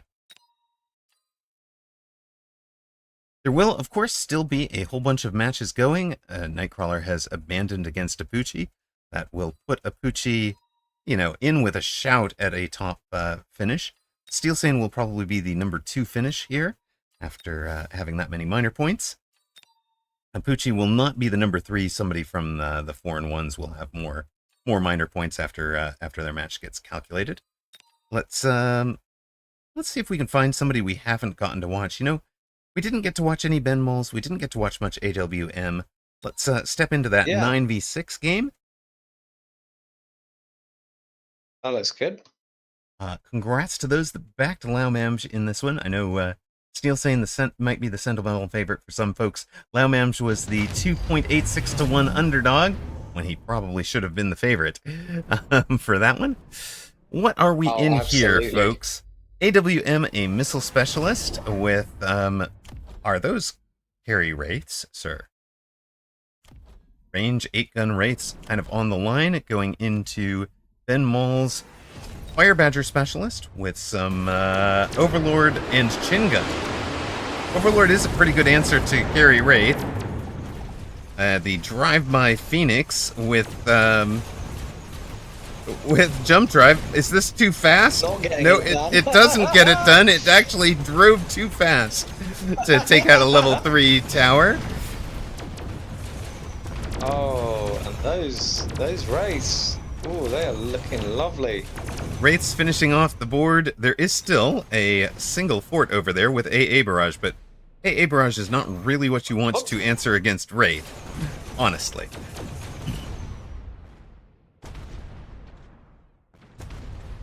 And now he's dealing with dogs. Well, he's having a very slow mobile beacon over there. I'll get there eventually. I move at 12 meters per second. Look. No, I move at 6 meters per second. I'm just going to follow my mobile beacon here. Oh, hey, look, a tower. A tower. Let me shoot the tower. Let me just hit the tower and get the marksman that's shooting at me. Ow, ow, ow, ow, ow. That poor fort. Very much. Tickle, tickle. Now he's doing the job. No, 8-gun Wraith can take down a fort, and does. And AWM was, where was he at the start of this tournament? He was about the 13th seed, I think. Might have been the 11th seed. No, it's the 12th seed. Sorry, my bad. Facing Ben Moles. Ben Moles, of course, having a great run. Redeploy for Ben Moles. Yeah, that could help.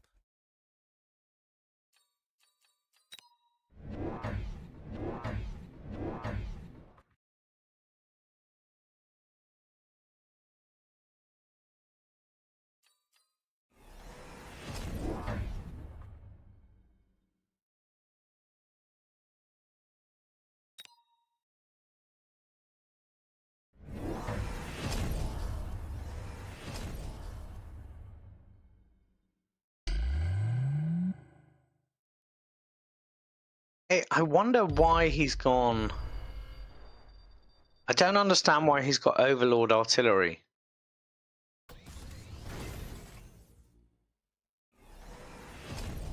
There doesn't seem to be anything on the ground that he needs to use that for. Well, it was his. It was on the bar before we even got here. So. Right. So maybe there was something. There might have been something big down there that he wanted it. it against. Yeah. You know, this board may have evolved differently from there. I guess. Yep. He's gotten in to get the tower this time. And this time, these unfortunate wraiths run into the Overlord. Using the redeploy to kind of get the Overlord involved in that tower take was really strong for him. Now he'll be able to redeploy the other Overlord over to that side, I think. We'll see what we get for round 8.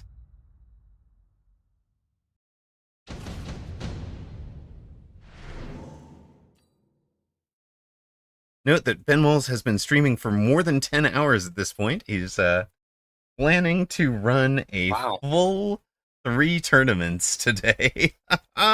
That's a heck of a day, sir. That must be so pretty brutal. Yeah. Pretty brutal. Oh, this melting point's a nice answer if he can keep it alive. I feel like he's put it... He can't keep it alive. Why would you put it this close? Lock, right?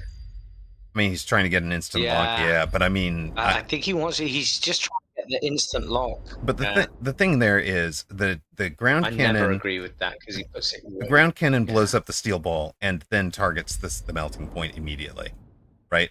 As soon as these steel balls are gone, you've got to have chaff out in front to eat the Overlord artillery. There's now a worm for Ben Moles. Are you keeping that or selling? Okay, he brings it up into the attack as well. And it's the worm mobile beacon on the tower this time, letting the Overlords fight as they will. Too much to do. Yeah, the melter is just badly out. How would you even say that? Outgunned, outnumbered, outmanned.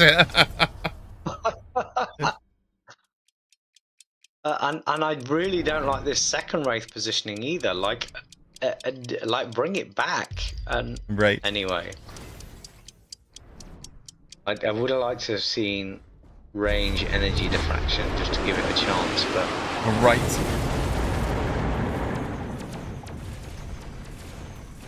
Oh, he's getting the fort. That's the least of your problems, Melter. Yeah.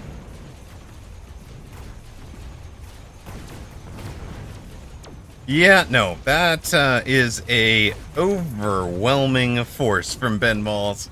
This looks like watching a woot board, doesn't it? My goodness. Outmech'd, out of options. Yeah. Exactly. The chat are... I am not sure the Hot Wheels Overlord, though. That is pretty. You think that looks hot, huh? Yeah, isn't it? I need to check I've got that one. I never use boats, but yeah, if I've got that one, I'm going to start using boats.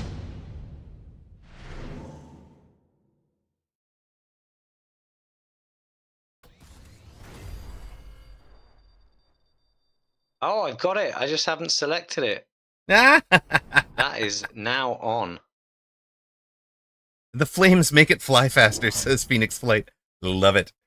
Love it. Yeah, they look super cool. Oh my god. Woot, right, give the keyboard back to Ben Moles. Woot, what are you doing over there? No, that missile does not help. Oh, look at that. Although, actually, does it? Because it's going to be hitting the wasps from the mothership. It's just going to get rid of some of the wasps. It gets rid of some of the wasps. Maybe, it's reasonable. It's reasonable. Okay. That's like a one-round thing. He's going for the degen beam. Maybe he just feels like if he can get it done this round.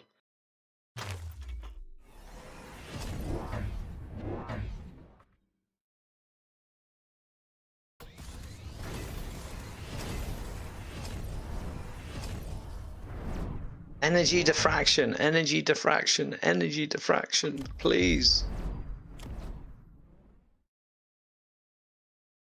Really No, hoping it's not that the gonna. Wraiths and anti-air wasps are enough to kind of clear the air for the melters to get the locks, but 2 melters against 7 giants is just never going to get it done. Thinwalls is just going to crush this. I'm sorry, 8 Do the giants. business. 8 giants, my bad. There's somebody coming in from the backside. Hang on, hang on. The degen's working. Degen helps, They but I haven't mean, got a those lock yet, though. melters are never going to... Okay, one of them has found a giant.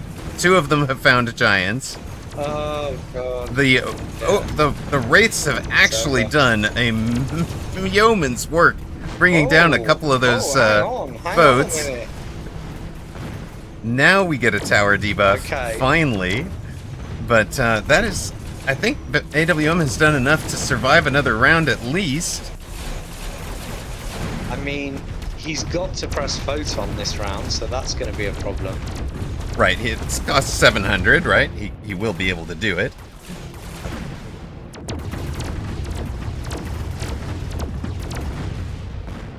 Oh, yeah. The clutch right at the end.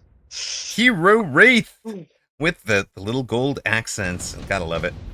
Gotta love it. There's a lot of great skins on this board for both players. AWM could conceivably take that Wasp Swarm, but man, it is the Orbital plus Storm round for Ben Maltz. Would you like to just get rid of Wasps? Yes, please. I would like the Wasps to go away. Do note, you've got to do this the other way around. You want the Storm on the side that somebody's attacking you with, since this side eventually got to the tower. You put the Storm here, you put the Orbital where he's playing defense in a static position. You kind of got these backwards. Yeah, get that right. Get that right. Switch. No. Oh, well. Yep, he's yeah, okay, he's moving. He's moving his boats. He's not playing He's not doing photon. He's not doing photon. He's just trying to dodge. He's trying to dodge everything to all the spells and such.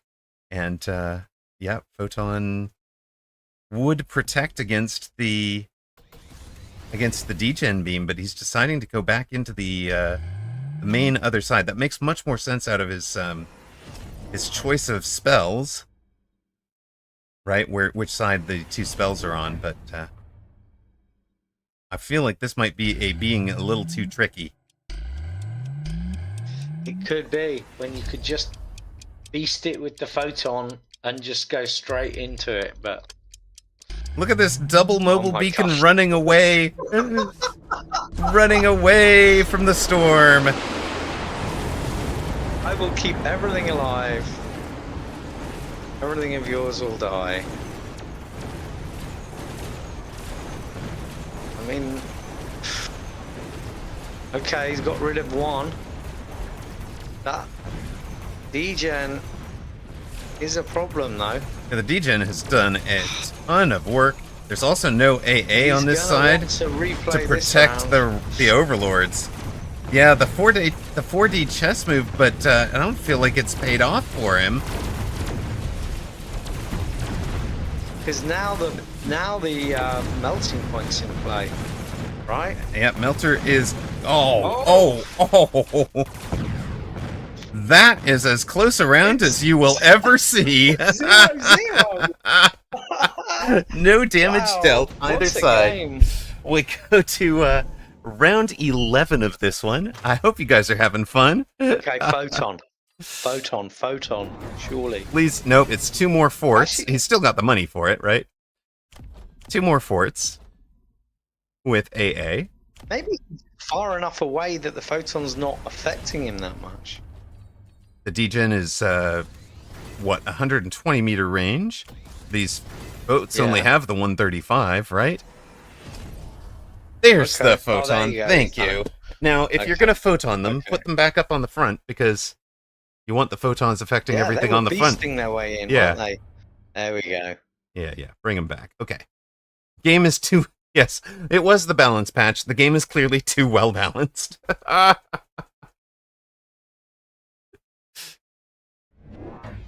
He's got a level 5 tower and a level 4 tower, so he's not worried about tardy buff either. Now it's just, can his boats get the job done? Yeah. Push in, crush that tower, quit being too clever, go mano a mano and win this, please. I would have left one level 1 out to apply the photon on the weak side, but that's okay, the way he's doing it. He's leveled it up to level 5 over there. He's got the runaway fort, trailing anti-missile, or trailing anti-air against it. Do note, AWM could be anti-missiling some stuff for a while. Anti-missile device would have done him some value here. Not something he seems to have thought of. The tower takeover there will happen, but it'll only be 1 second of debuff.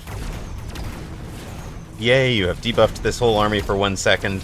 This tower take is going to do about 5 seconds of debuff. But neither side is really engaged there. Yeah, no, neither of those debuffs is very long. This one will do. That's a real debuff. It's a bit better. That's and the one. There you go. This last tower debuff is only 3 seconds, but Ben Moles gets it done big. It's not enough to finish out. We'll go to round 12, but there's gonna be another round. Ben Moles drops him down to 500 hit points. Anti-missile factory. We saw Apucci try that against Artur MC in game 3 of this cast. And it did not work, even with 2 anti-missile factories. There's just not enough of them on it. There's too many missiles, and the Overlord missile is not weak. It's not super weak. What you could see is anti-missile from AWM to cut down the anti-air barrages from the forts. I think that could have been valuable. I'd really like to see energy diffraction, because by this stage he could have had energy diffraction and absorption.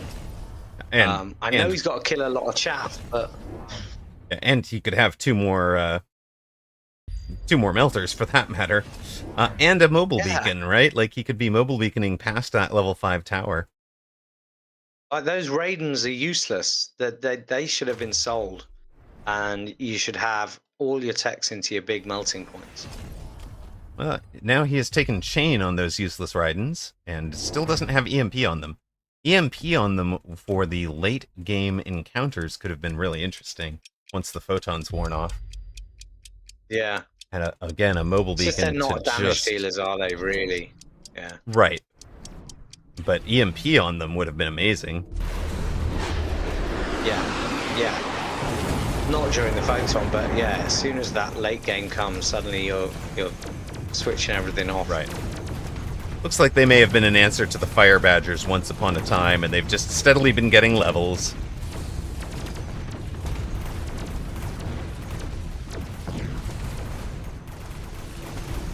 I mean, he's got some protection for his... Yeah, but the 5 boats, production boats. Yeah, now they're producing wasps to just chaff for them. The ground cannons never had a chance. Yeah, what's happening there is AWM is so into the air game. He has so much air commitment that he doesn't actually have ground chaff to protect those melters from the ground cannons. Those ground cannons have really good range, surprisingly good, right at 140 meters, which is outranging the Overlord's default range, right? It looks like the Overlord is engaged with your air chaff, but in fact, the ground cannons are still targeting towers and melting points. And that is what Ben Moles has utilized to get to W. Good job. Well played, mate. And of course, Ben Moles is streaming at the moment, so I'm going to give him the shout out there. Tournament is complete. Your 10th place finisher, Acal, 9th to AWM, 8th to Dorgon. Apucci lost to Artur MC in round 3, winds up coming 7th. Never got much minor point from anybody. Skip takes 6th place, Fort Build 5th. Congratulations to him. Steel Sane lost to the final, winds up in 4th place. Ben Malls had a tremendous run to 3rd place. Congratulations there. Skay comes 2nd, and Lao Mamj comes top of the table. Monix says, I sent you a message earlier. When would be a good time for a replay? We can do that right after this because I do need to have some lunch. I will show you guys Town 2, 50th place or so on a weekend tournament. We get great rounds from folks. Skay says Sag, never gold. Has some good rounds, but never quite got the W. Looks like that maybe down to 40th is about good enough. Crinetics had a great 2-0 start, but winds up 2-2. Congrats again to Ben Malls, 3rd place finish, Skay runner-up, and Lao, your weekend tournament 113 champion. Thanks for being here with me, Zach. Anything to add? Feel sorry for Steel Sane. He was in the final and now he's 4th, so badge for him. Yeah, never feels good. Well done, Ben Malls. Super impressive, really. I mean, I run into Ben Malls quite a lot, so that's really impressive to see him 3rd. Skay, he's always good, so it's a shame for him. He hasn't won one yet, so maybe next time. Skay, and Lauman, we follow. Skay has won a weekend tournament, I do believe. Oh, he has. Yeah. Under a different name, but never under the Skay account. Of course. He has about 6 different accounts. Okay, True dat. Sure. True dat. And Lauman, that was really impressive, wasn't it? I felt like he just had Steel Zane's number from the very beginning. It looked like it suited his build way more than Steel Zane. So, yeah. Yep. Tempo from standard. It was an impressive thing. And we talked a little bit about the Typhoon, but that, contributed in terms of surviving and doing the 300 hit points damage. At the end of rounds, the Stormcallers, similarly, they're on the board and surviving and doing the 200 damage. So, helps to tempo out from standard. Well, congratulations to our winners. Thanks all for being here on a Saturday afternoon. I hope we've explained the games well for you. Thonix has a replay he wants us to review, so if he submits for that, we can do that. Will you stick around for that? And in fact, maybe even take the lead on that while I make myself some lunch, my friend? Or Sure. are you done? All right. Yeah, absolutely. Leo. I can do this, and then I got to go to bed as well. Yeah, fair enough. Fair enough. All right. We will say goodnight to the tournament. There will be the Americas in about 3 hours. I will plan on playing that one. But let's find our replay in the... in here. Where is it? Discord replays. Come along.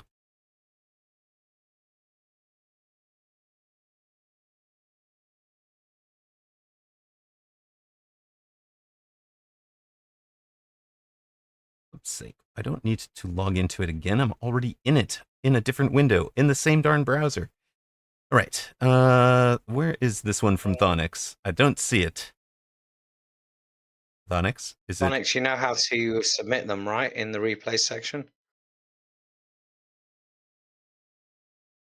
Where is it then? Oh, he says it's his 3rd game in Asia tourney. Got it. Okay. Talk about making the caster work for it. Yeah, indeed. All right. There we go. We'll step into that one. I'm going to put it, I'm going to give you a Discord broadcast of it so that you've got kind of live what you're seeing with your voice. Yeah. Put up the share screen there. Let me know when you've got it. Yeah, let me just get into that. Watch stream. Okay. All right. And here you go. Okay. Says, call this one. Man, this is expensive.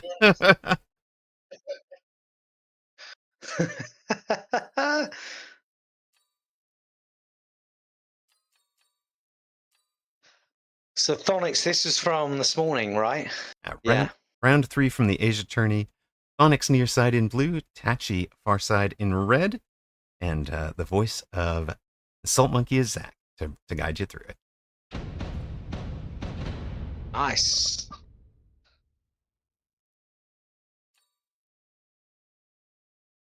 Quick supply specialist. Perfect. What are you going to invest your monies into? And we have a training specialist for Tachi.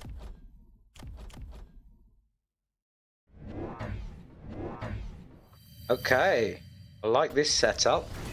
Run this a couple of times. I normally get a couple of marksmen with this. What is Thonix going to do? What's he thinking?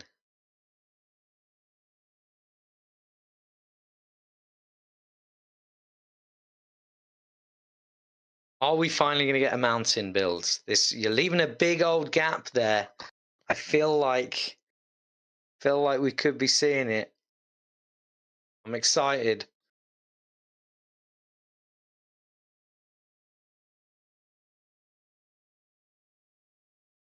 Yeah, no chaff. Well, they're sort of semi-chaff, aren't they? Okay, we're going steel balls. Nice.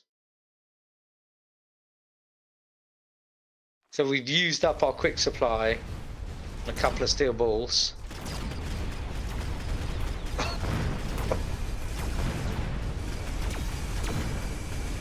Please tell me your opponent gets a Stormcallers next round.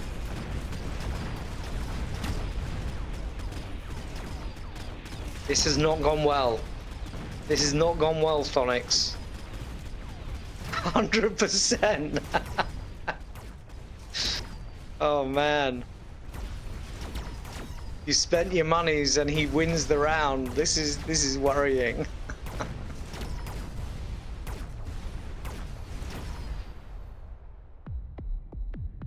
Okay. We were meant to win that round. We're not. Those steel balls did not follow the mission.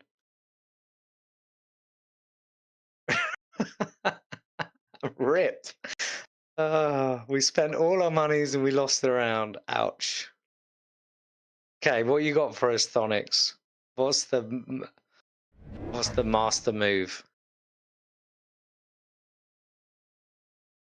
You've got to be thinking, Assault Scorpion will hurt me really badly, so I'm either laser skites or I do my own Assault Scorpion. There we go.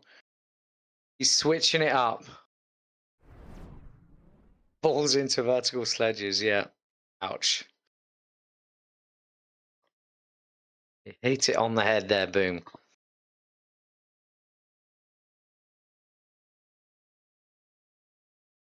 I wish Tachi would choose so we can see what you're actually doing, Thonix. I'm imagining you're buying some chaff, maybe even putting a missile down, maybe selling out of a steel balls pack.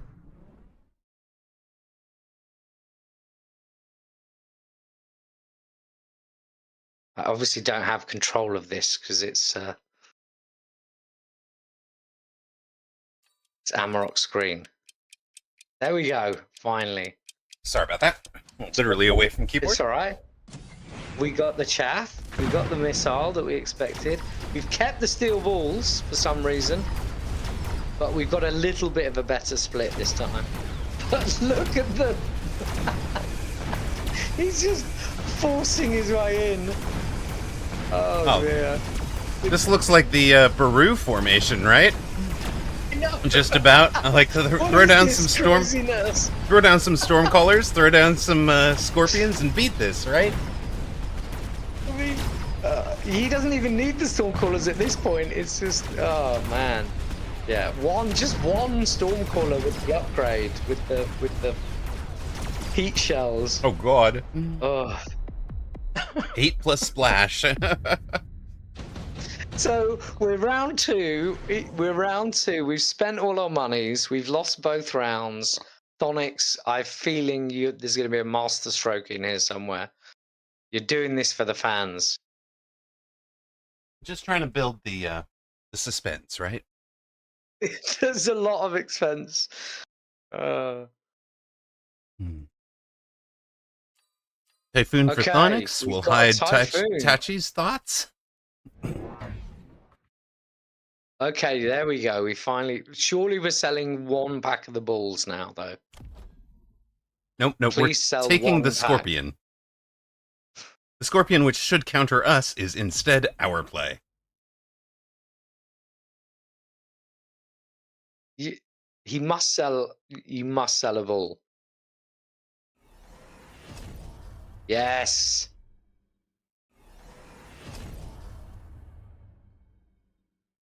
Mm, What did we sell? not a ball. Oh, we sold the. We sold the. The Typhoon. What did we sell? Oh, we sold the typhoon. Okay, you didn't fancy the typhoon on the right. You were just like, nah, not interested. The typhoon's a great unit into this board, right? Not into steel balls, Anyway, really. But the opponent doesn't have steel balls. not, I mean, into sledges, even, sorry. Right. Okay. Yeah. Yeah. Opponent I mean, does not believe in the Stormcaller. He's honorable. He has gone for the the Phoenix to do this by single target, and drops a level 3 Tarantula in the corner. no ball split for the trench. What is this crazy game? Oh dear. Well, the Scorpion's doing work one by Also, one. when we were this close to each other, why is the Scorpion in siege mode? I'm so confused. This is a crazy game. It's like when does the master stroke happen? Because everything is not going great right now, is it? No, it does not seem to be. Well, we'll It can't be hasten mass something. produced race. No way. Yeah, haste mode. Okay, okay. Opponent goes smoke, which I don't understand either because like he's aggroing you, so you don't need to put him in smoke. He's already coming onto you, but okay. We're gonna nerf the Scorpion. Yeah, yeah, maybe. We're gonna nerf the Scorpion. We're actually gonna make the Scorpion more effective because we're gonna put smoke on it, so it's actually gonna walk forward. Mmm. We do have Assault Scorpion, so the attack Yeah, yeah. interval is still 4.5 seconds. No, We'll be, that's why we're in siege. Yeah, we did say that was the one card I said that you should definitely pick that, and you did. mm-hmm. You did, but maybe the balls. I'm imagining the balls become mech div balls at some point, and that is going to change the dynamic for us.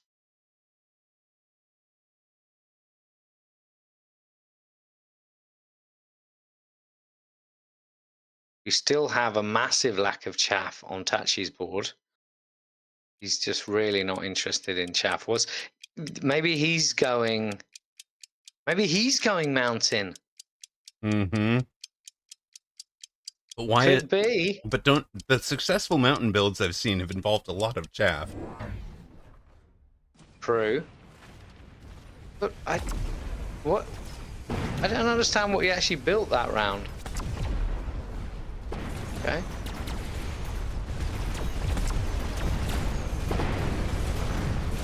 Well, Scorpions are doing work. Okay, the balls have finally killed something. yeah, and the ones in the back corner took care of the level 3. Level 3 spider down there. We win a round. Incredible.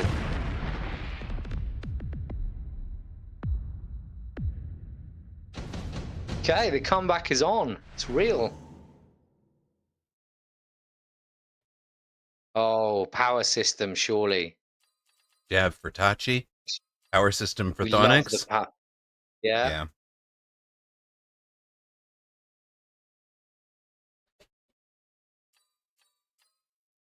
I would love it if the orbital you could you had a certain delay on it. Like you could buy it, but then you choose 1 second, 2 second, 3 second, 4 second, 5 second delay. Right. That would be pretty nice, wouldn't it? Now, can he get both of those scorpions with that one cooldown? I reckon it fits, right? No. No, because he would need to. He would need to force. I don't understand why them he's not put some form of chaff in front right now for those scorpions to fire at. Mm-hmm. Just put one crawler on the line, please. Just one crawler, that's all you need to do. It doesn't even need a pack, right? It just needs one. What's he bought? What has Tachi bought?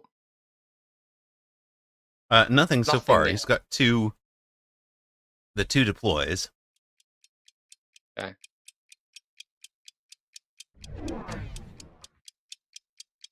Okay, he's bought 2 crawlers. Mm-hmm. Yeah. Does he deploy them? No, he just bricks them. Oh, he doesn't even deploy them. He's not here. He's actually not here right now. He's just playing something. He's playing Words with Friends in another window.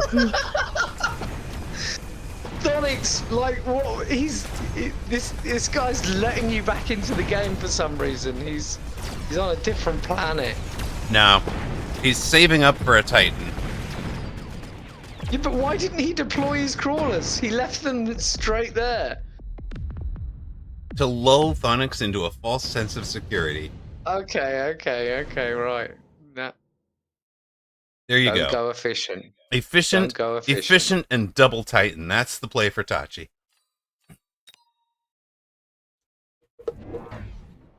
He didn't use his spells either.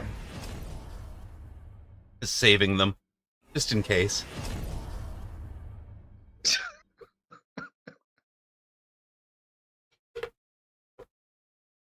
Okay, this is gonna have to be a huge round. Oh, it's efficient and missiles for Tachi instead of double abyss. Good shout on the aerial. Like you didn't know it was the abyss. You were just doing that for the Phoenix. Phoenix. But they'll do some damage on the. Is he moving it? He's not moving it. Tachi doesn't. Can't leave it there. He does not believe in deploying units.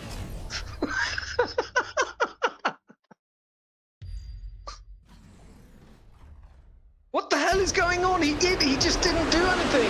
He left it where it was. And bought one more crawler for the same, with the same placement. Why? Why? I don't understand. Is it the replay gone wrong or something? Thompson says, I think the replay might be broken. Oh, okay. Because of the patch. Right, okay. But it was this weekend's tourney. Yes, but there was another patch that came out before the European. Oh, really? There's a mini patch today. Okay, There was okay. a mini patch, wasn't there? Maybe that's what screwed it up. Yeah, it could actually be. Well, in that case, man, I'm going to refund you the review. Infamous Drizzle, thank you very much for the follow. Yeah, this is kind of messed up. But there's the answer to this, to the Titan that Thonix wanted to show us, was the ionization. But oh, so the game is just messed up. yeah, this replay is borked. Oh, that's a shame. But that's anyway. There was a little bit of entertainment value there. There was some entertainment value for sure. But c'est la vie. Well, thank you so much for being here on the cast, my friend. I really appreciate Thanks for having me. And for taking over while I ate my lunch. Do appreciate it. It's really good to have you back in the booth. And I do have a special stream tomorrow. It's a non-mecha stream that I wanted to tout for those of you who are here. We'll be doing a co-stream of Peak with That Girl Tam and Clueless tomorrow. Peak? Uh-huh. Yeah. So should have a lot of fun with that. Basically the same time as this European tournament. started, so feel free to tune in and mock my inability to control a character on a platformer, because Amazing. I am sure I will be falling to my death at least once, but at least I get to continue as a ghost. So come watch, come mock Amarok. It'll be lots of fun. And what time's that happening? It'll be the same time as European tournament started. It's about 3 hours ago, 3:15 ago. Fantastic. So noon Pacific, 3 Eastern, and what is it, local UK time? Oh yes, it's 8 p.m. I think 8 it was. p.m. UK? All right. Yeah. Perfect. I should be able to make that. I'm away training on road traffic accidents tomorrow. Ooh, fun. But hopefully, basically cutting up cars. Ooh. Trying to get people up. Right. Yeah. Hopefully cutting up. I will be. Yeah, cutting up and getting dummies out, I hope. Yeah, obviously, yeah. But yeah, hopefully I'll be home by then and I'll be able to tune in. I look forward to it. Yeah, please do come mock me relentlessly. It'll be great fun. We'll definitely do that. Yeah. All right, man. Thanks again. Good night. Have a great evening. Good luck in the Americas. All right. Thank you very much. All right, folks. We have eaten. Feel much refreshed. I don't know why I get so almost like shaky. I guess, low blood sugar or whatever, but get almost shaky if I then hit it at the end of the tournament. Like that 6-round game was fine, and then the Ben Balls game, I'm like, nope, body's done. All right then. But already on the recovery. And we'll get right back out on ladder. Do some further game.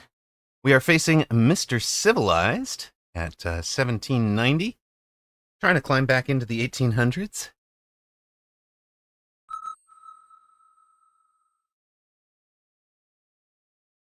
You keep little cookies by your desk for exactly that.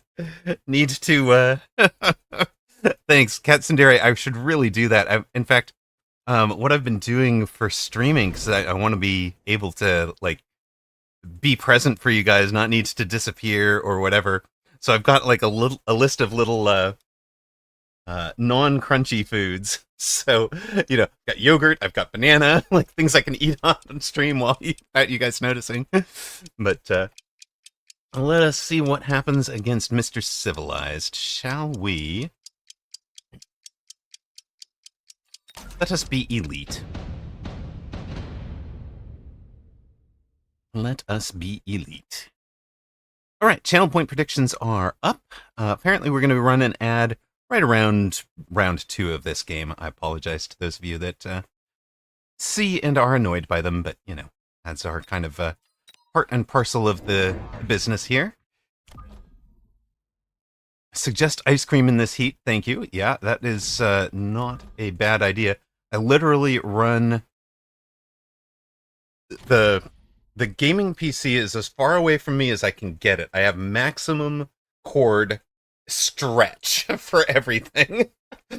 So the gaming PC is over under the window. The heat rises off of it and gets sucked out the window by a venting fan, exhaust vent fan. And then I've got a second fan that is set to draw cool air from the ground and point it up at my torso to try and keep cool.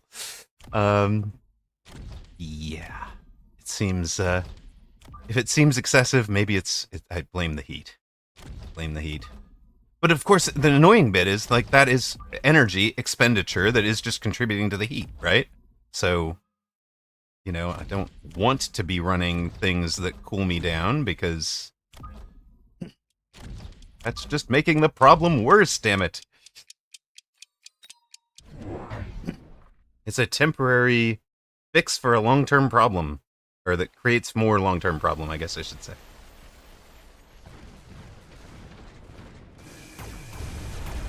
I just don't play on warm days. I mean, I used, when I started out, we were on that crummy laptop that Zach helped save me from, if you guys don't know. Yeah, wait till it's past sunset and it starts cooling down. That's a good plan, too. But that crummy laptop, we used to have to cool down with an ice pack to get it through through games and streaming at the same time.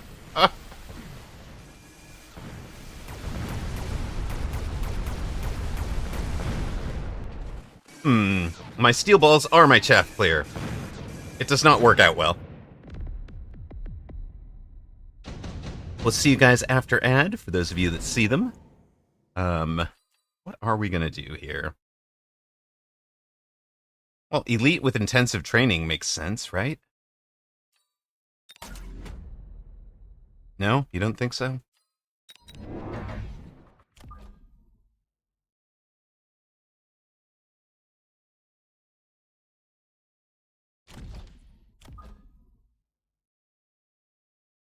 Let's see if we can just,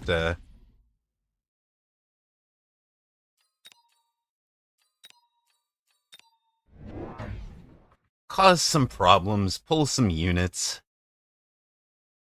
Opponent with the very odd choice, small amp core, and then never threw anything down. Cat would just jump up on the PC during winter for the heat, because of the... I love it. That's amazing, Leaves of Lothlorien.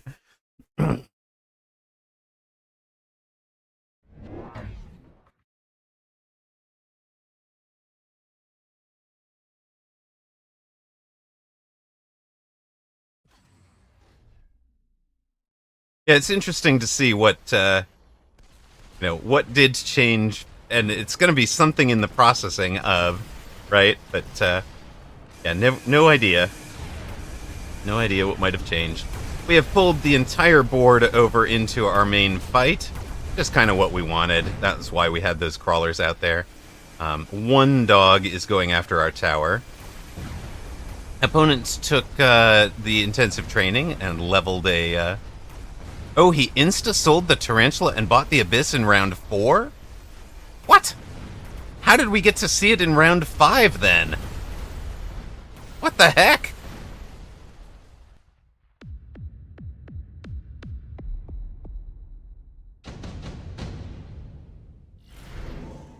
Yeah, in the replay, he never sold the Tarantula, so he couldn't afford the... But even that doesn't make sense. It's super bizarre. Super bizarre. All right,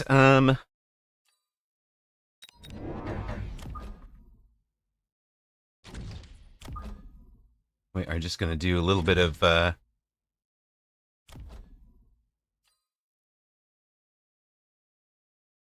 flank coverage.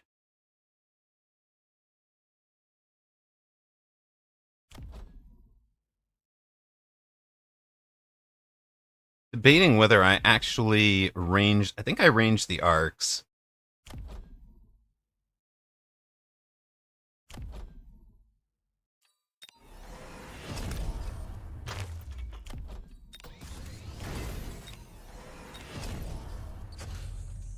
Yeah,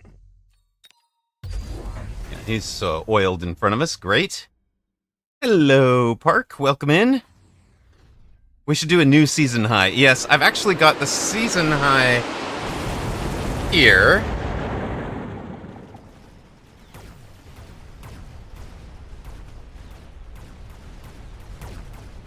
So that is up to the end of yesterday.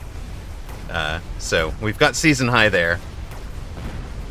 And then all-time high in...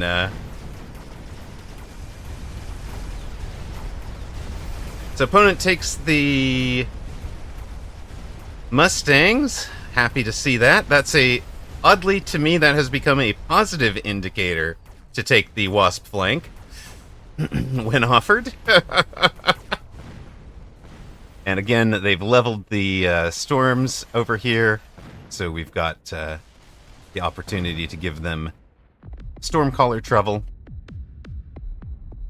They've got the... oil in kind of the wrong place for this. We don't get the drops we were hoping for. Ugh. Disappointment.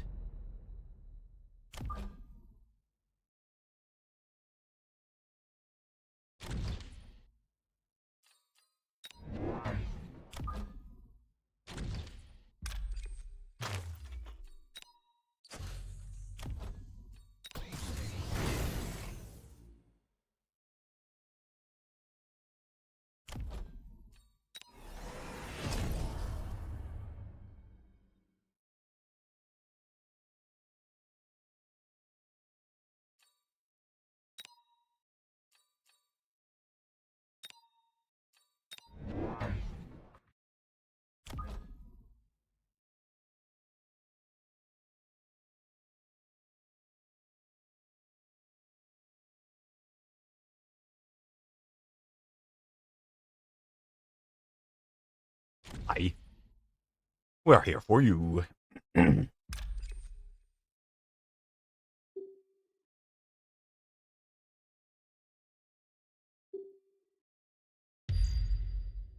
You go run like that.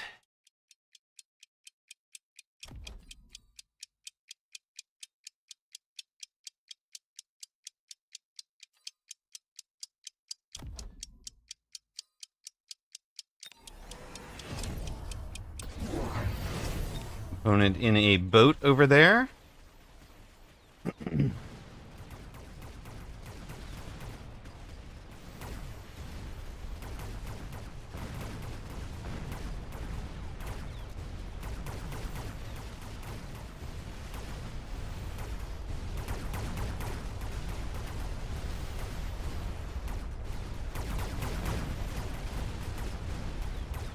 Both of us are kind of stuck on these, like, boat versus things on the ground that move too quick. That poor boat is literally stuck on one crawler. Mine has been stuck on crawlers as well. And now he's killing one Mustang at a time. Oh, brother.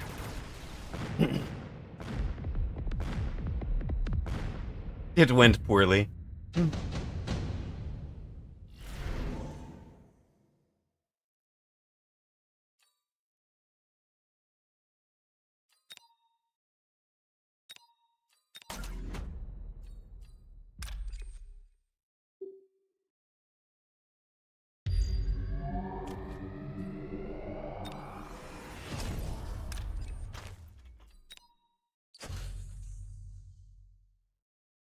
How did Blue get so far behind? Hey, we've lost every round. Get it off now. Welcome in. How you doing? We've also sold out of some units.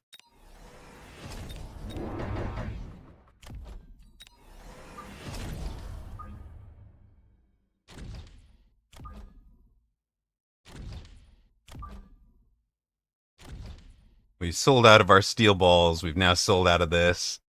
I think we wind up hitting. Maybe we just need this to be even more straight through like that.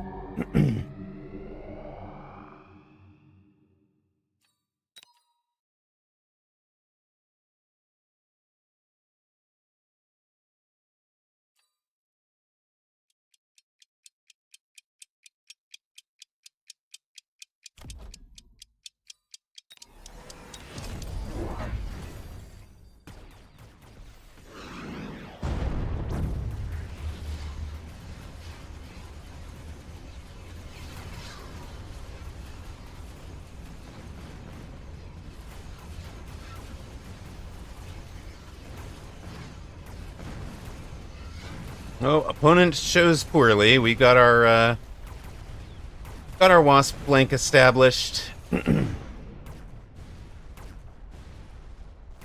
We've ion beamed right through basically his whole board, and that helped the wasps pay the summoning cost.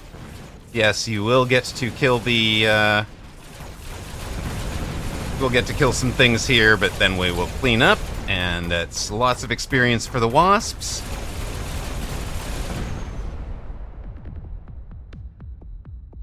Hey, so get it off now. First time chatter. That's how Blue got so far behind. We were just waiting for. Oh my goodness, a lightning storm. If he's smart enough to take it, winds up on top of our wasps, right? Right, presumably.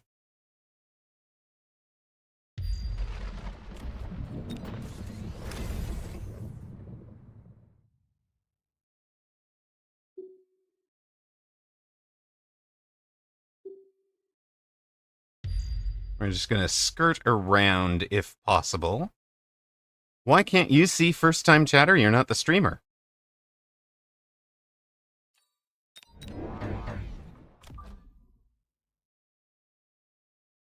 Oh, normally it shows even for you?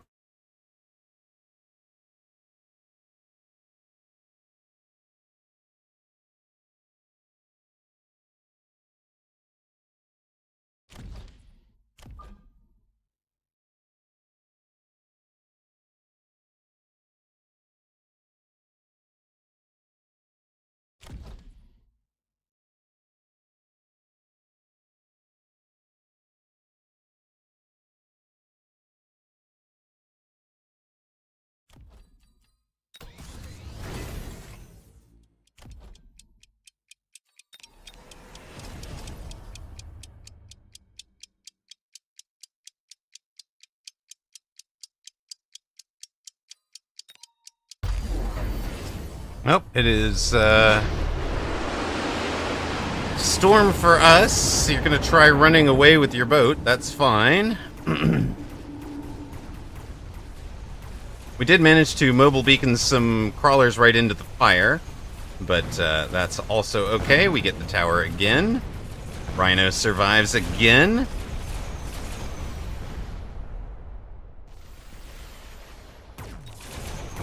You're into 3 boats now, huh? And you're making wasps? Why are you making...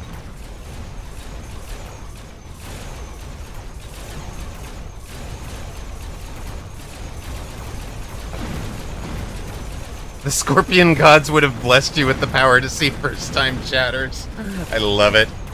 My goodness.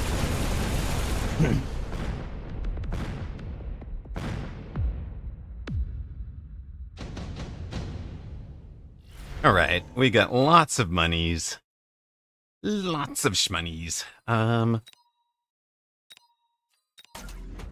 We might want a Farseer. Or 2 in the back corners.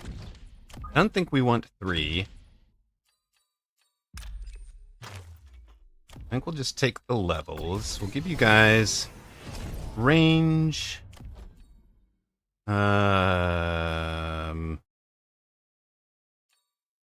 Shoot. Not range. We took anti-air.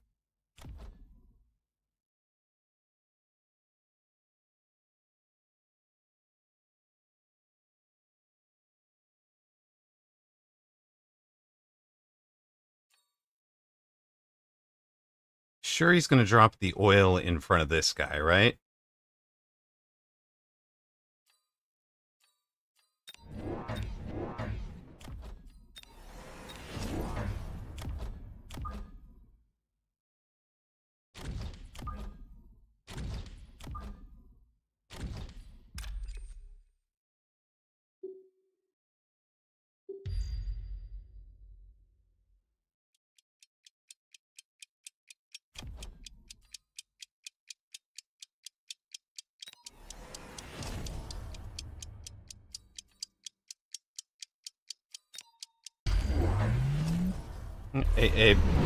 AA on those does not help you, sir. Yeah, the oil, I guess, eventually slows that guy down. In theory.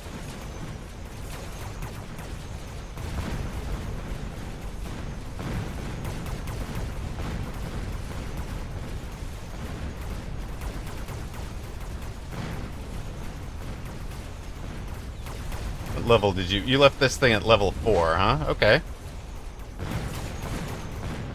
That's fine. Torsten says, I know firsthand how much that poor guy hates that flank.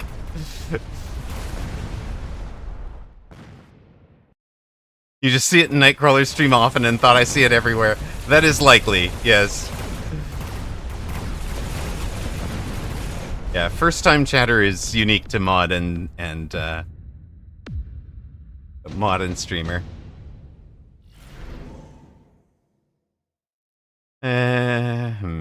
Ooh. Do we like that? We do, right?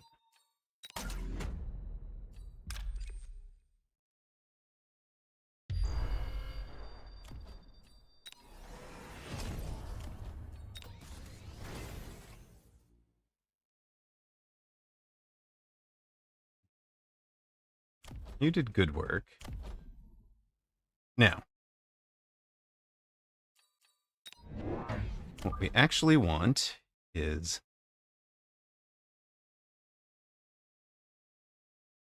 basically there.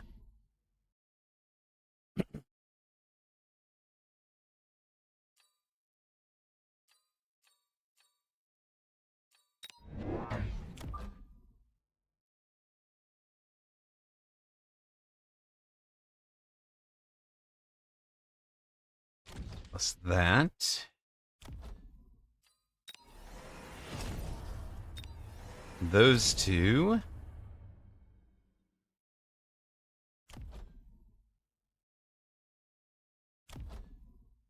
Is it worth a loan for the tech? Probably. Take the loan for the tech.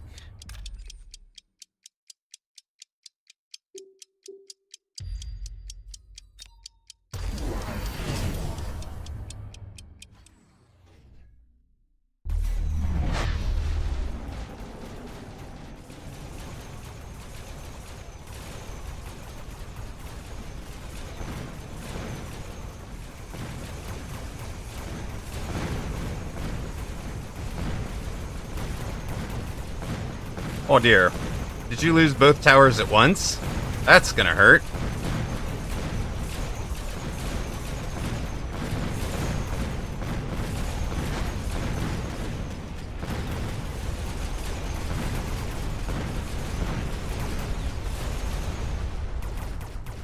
Wraith drops are amazing into this, yes. It would hurt. It would hurt.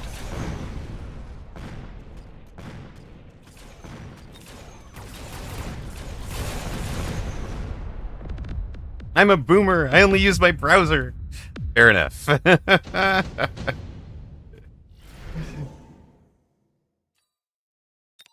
He's got the fort. That's unfortunate.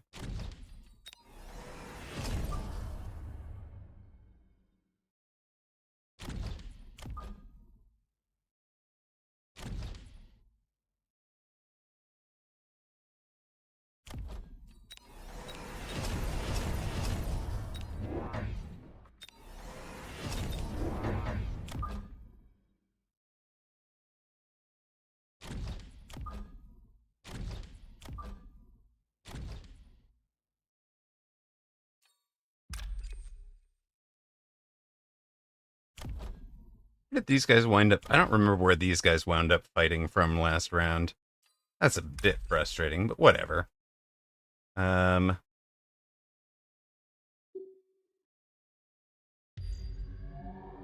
guys should have your round there.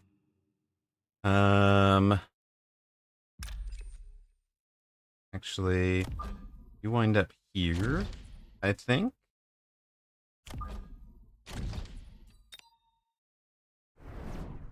We hit that.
Ruh-roh.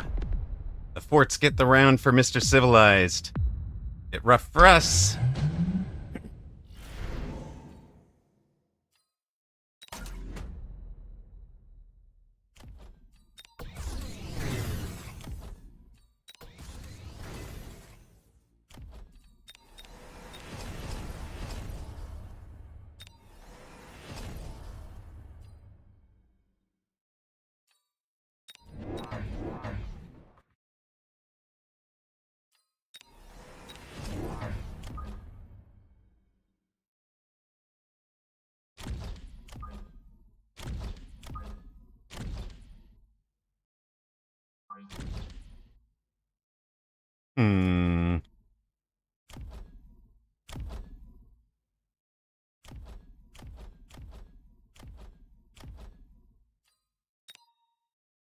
Tell you what, you can heal.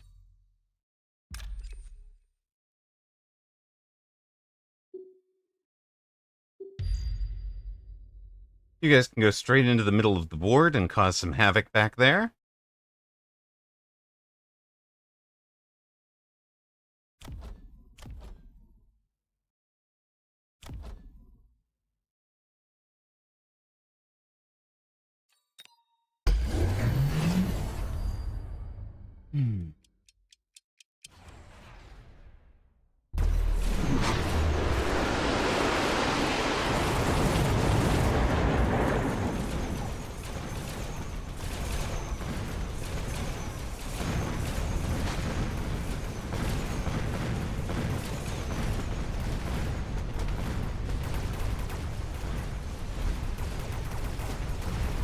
Outside tower down. He's still got the near side tower. Definitely problems for us here. I think we might be in troubles. I think we might be done. He's got it.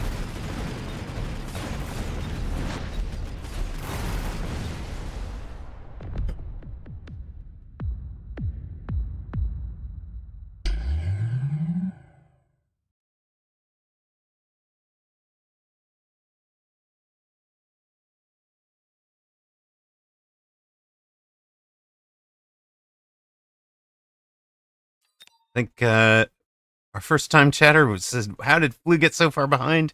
Was actually correct. We were in trouble. But again, this is the Thonix defense, right? We'll just level these towers so high that it does not matter if you take them, and that causes the problems here. So I'm almost wondering, the last round, maybe I needed to mobile beacon out and around it, don't get stuck on it, be targeting the real units. Be targeting the real units instead of the ground game.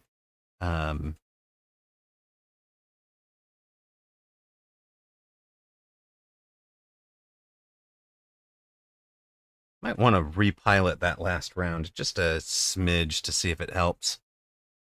If we can change it. Do we have time? Yeah, it looks like we've got a kind of a little bit of time before our next ad break or anything. We'll do that right now. We'll jump into the replay, take a look and see. Yeah, we can kind of, hold on. Can we batch delete? I don't think I need the tournament replays. Thank you. We'll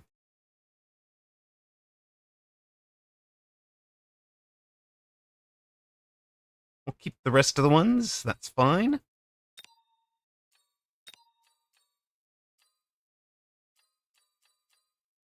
Then we'll step into this one.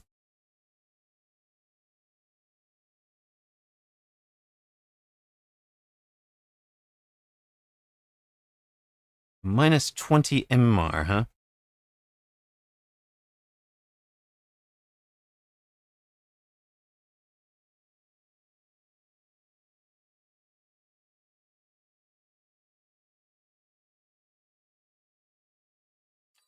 Right. Do something do something there, but the real problem is not so much the AA barrage, I think, as it is the let's take over here. We'll skip all of that. I mean, you know, something like that helps to keep them alive longer. But what I'm really guessing here is, do we need to do something like,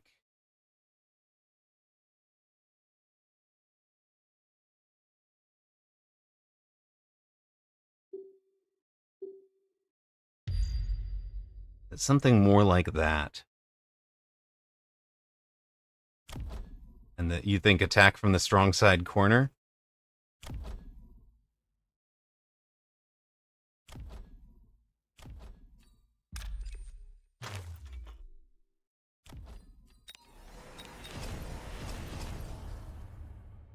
His strong side or mine?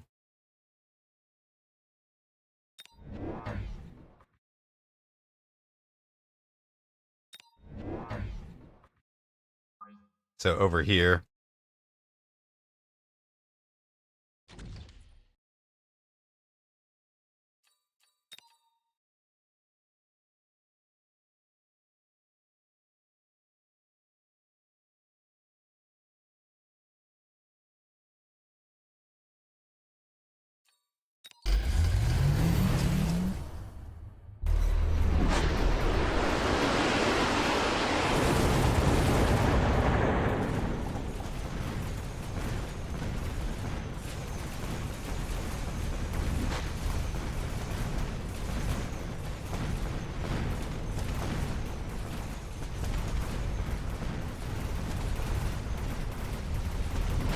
I mean, the real problem is just that we're spending so much time on that tower.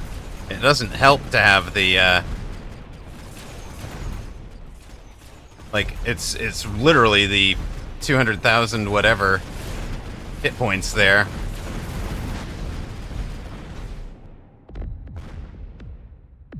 Flank doesn't quite work because they're too,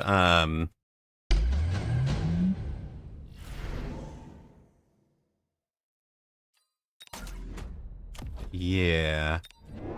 What if the solution...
Let's see.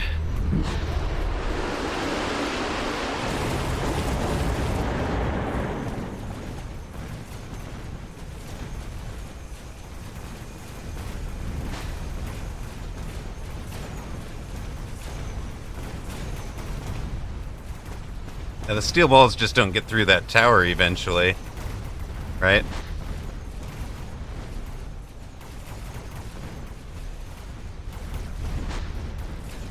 It's like eventually the forts just get too strong, right?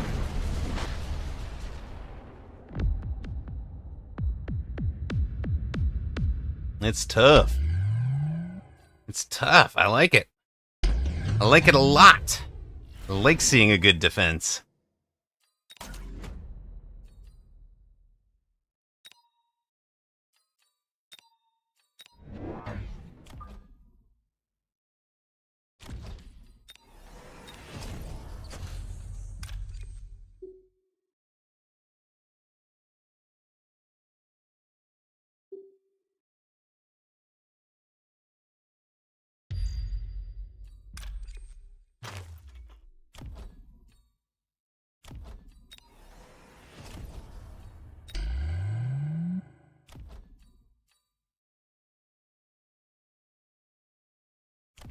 Eat.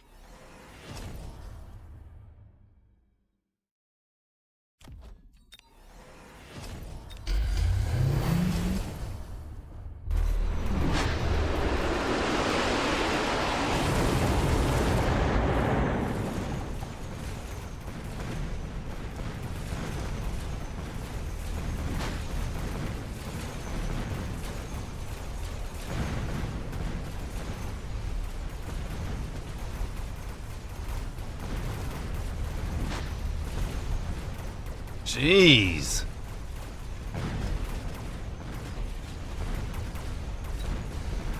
That is a big old fort, triple tacked. Does great.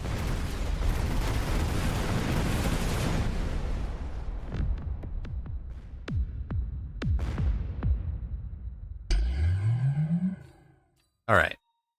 What if we're going about this the wrong way?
In that case, we sell you, right?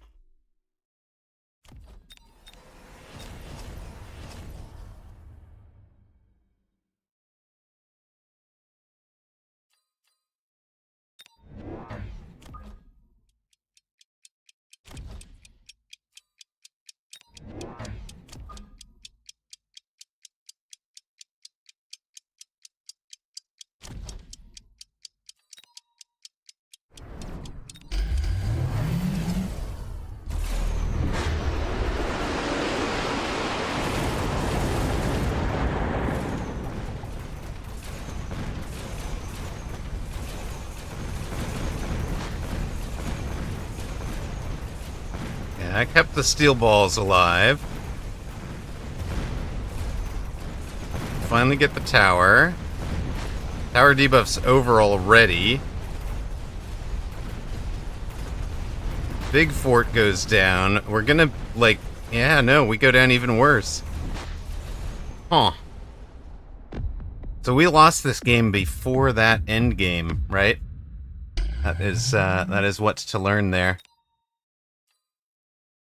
His play was really solid on that last round. All right. We go back out on ladder. Where we're facing Znart.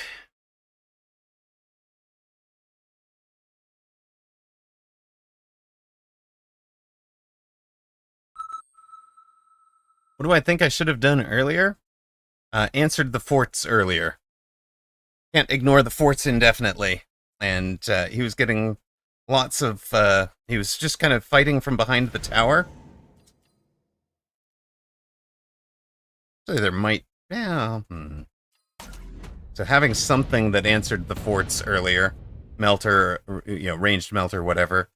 We also didn't have any chaff clear on this side. That's how that side goes so horribly by the end of it. And so we only had 3 chaff clear on those ranged...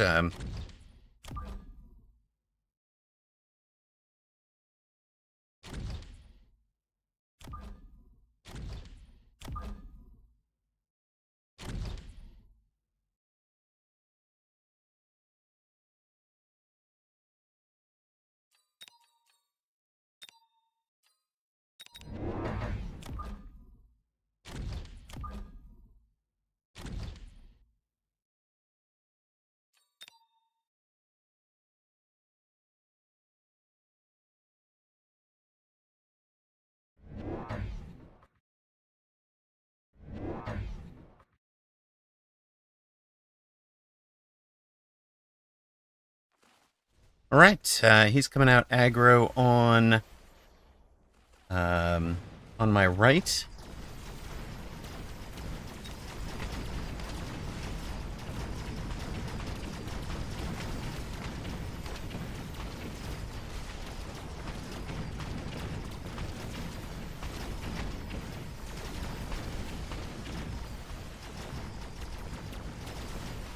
Doesn't have fast enough chaff to cause the Stormcaller's problems.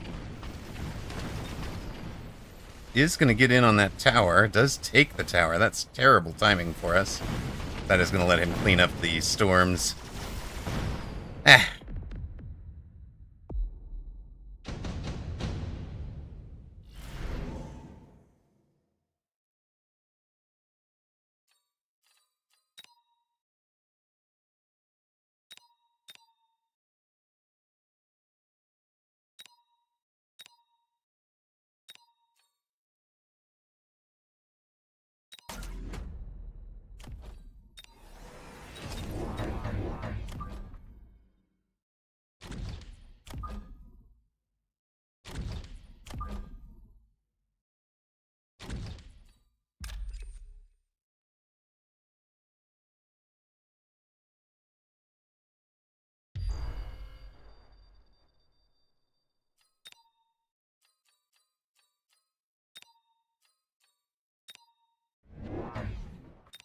A Wraith?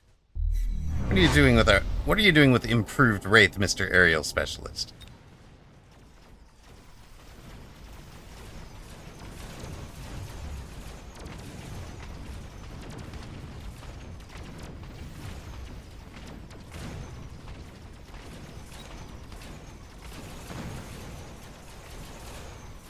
That's alright. We will destroy the entire rest of your board before we let you, do the rest of your job there, Improved Wraith.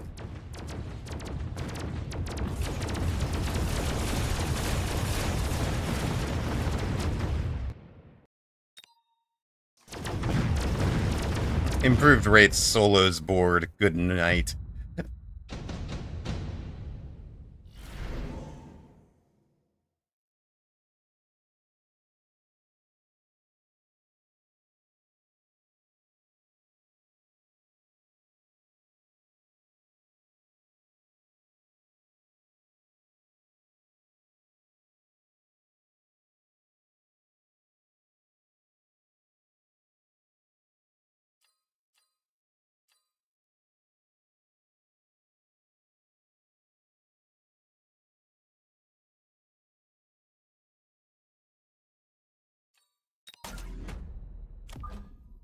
I think we will be in aerial spec marksmans here.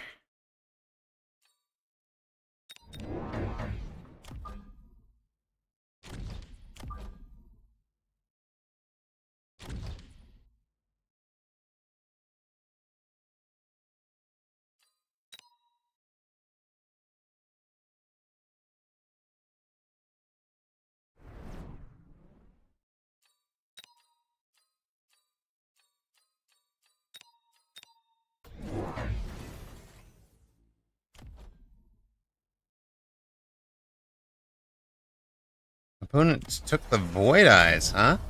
Alright. Interesting.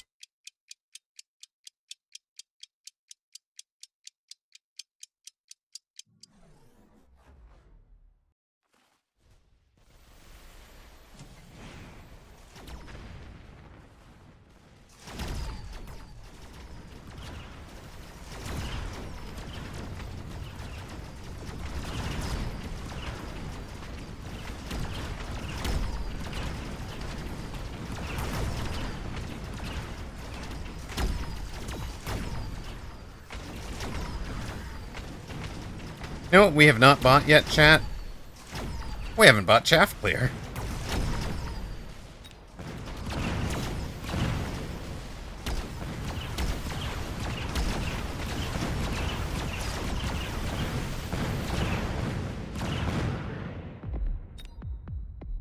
We might need some Chaff Clear.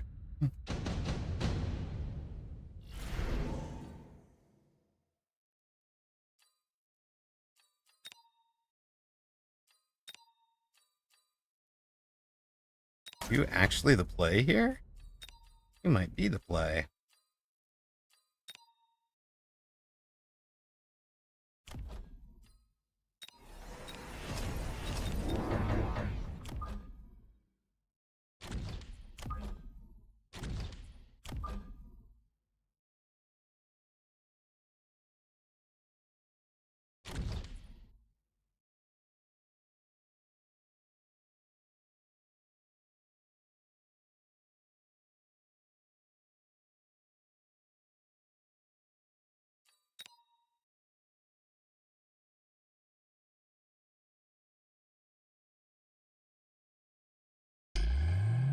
And that is the real reason, whooped. The more viewers, the more rocks we're giving out per minute streamed, the more,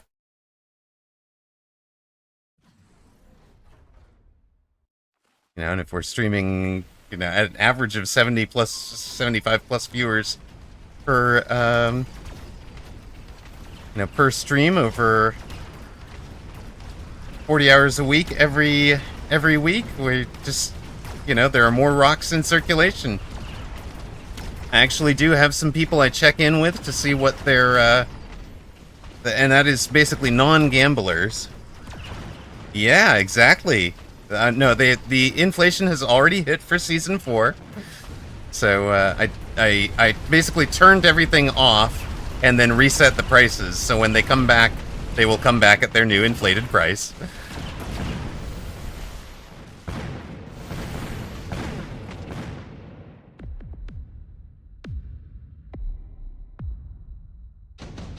I didn't put force a unit back yet. No, it's like the first 2 days of the patch, man. we may or may not go back to force a unit, force a strat.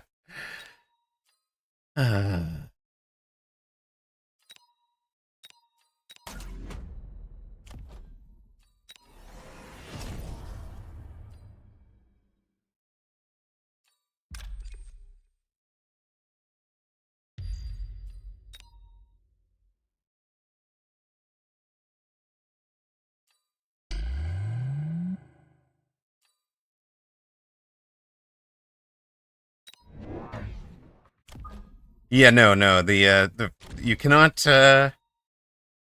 redeem rocks today for tomorrow's value. I'm afraid. Just not the way that that works.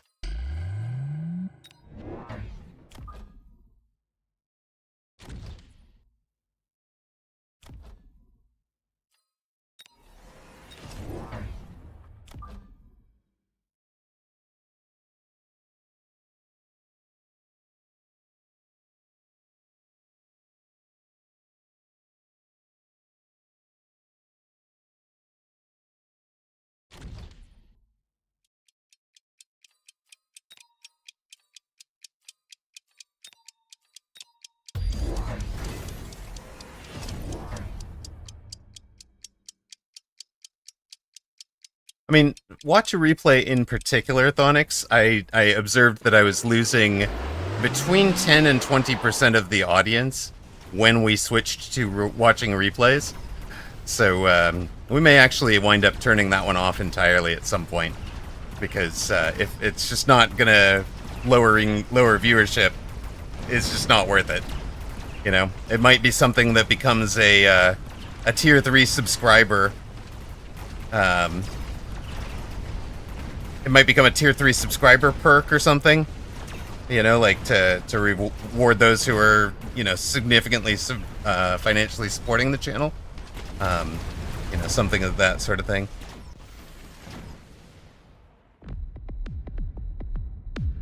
I mean, he's aerial specialist. I don't mind having the AA if he wants to pivot into anything big someday.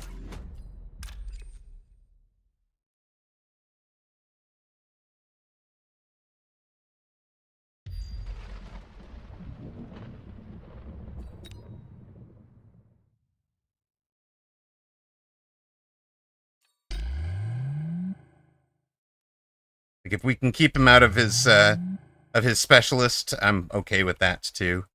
Kill cannon. But you know, I get what you're saying. I get what you're saying.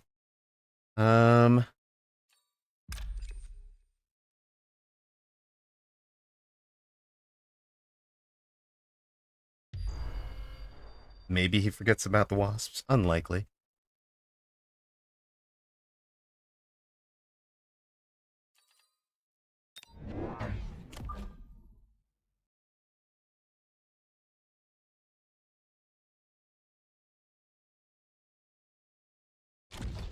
Just kind of try to pull things into that corner if possible. Keep these guys in the storm if possible.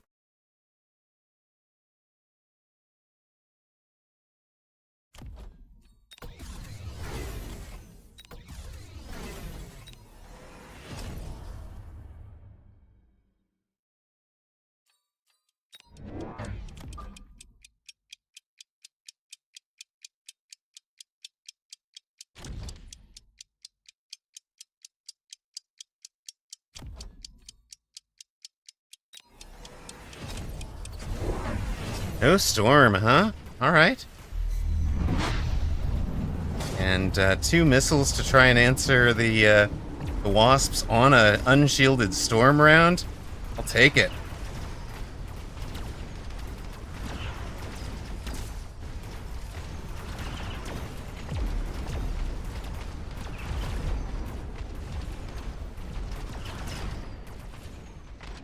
Those tough arc lights are doing great work too.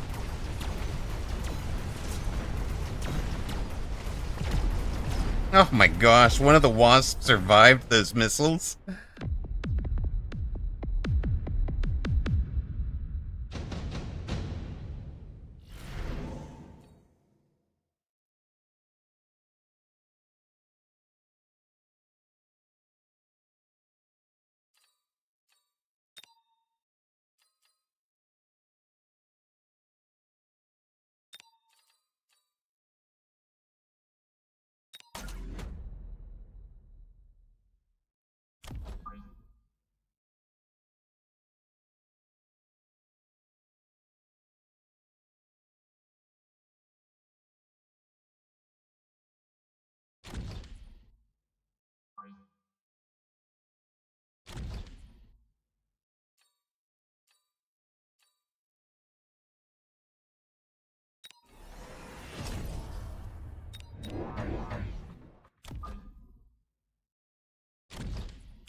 Alright, rain.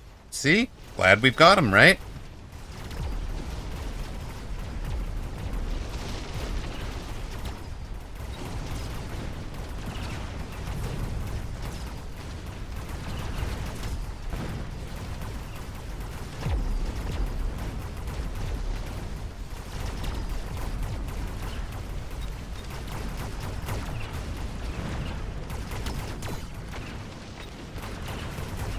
Our take.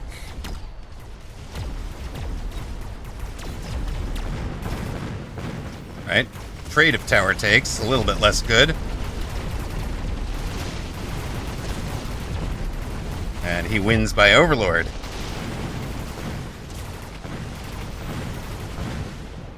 There's an apocalypse, and Reven and Whoop run into each other. Reven and Whoop says, if I'm in a position to save you, I will do it, but I will make a witty comment about scorpions being awesome when I do. Is it time for EMP arcs so that we stop that junk from happening anymore? Works for me. Let's also go for a whole bunch of smoke there.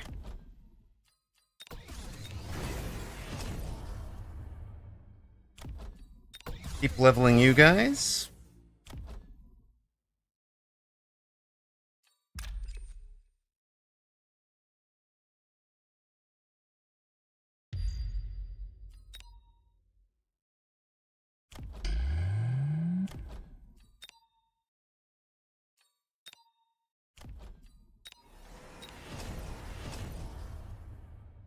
Hmm.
EMP Arclight was a great shout.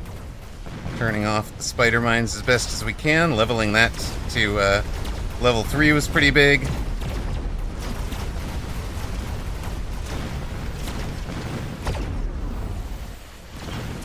Well, that's a close round. Let's go.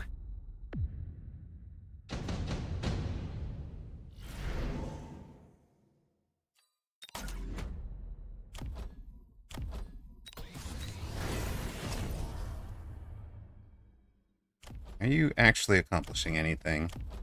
Not particularly. Hmm.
You're supposed to get underground before that beam arrives, you dummy. Yeah, okay.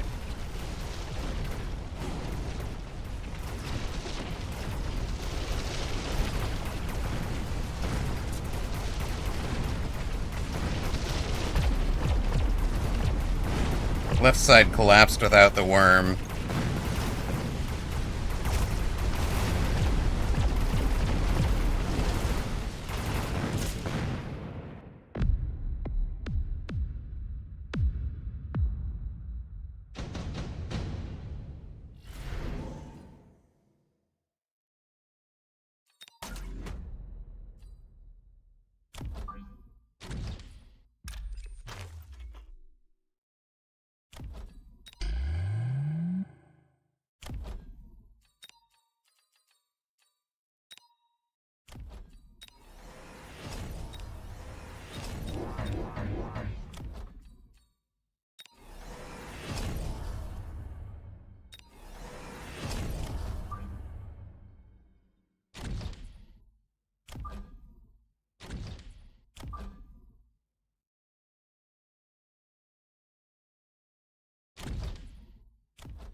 Well played by Znart there. Gets a nice finish at the end. Thought we were going to be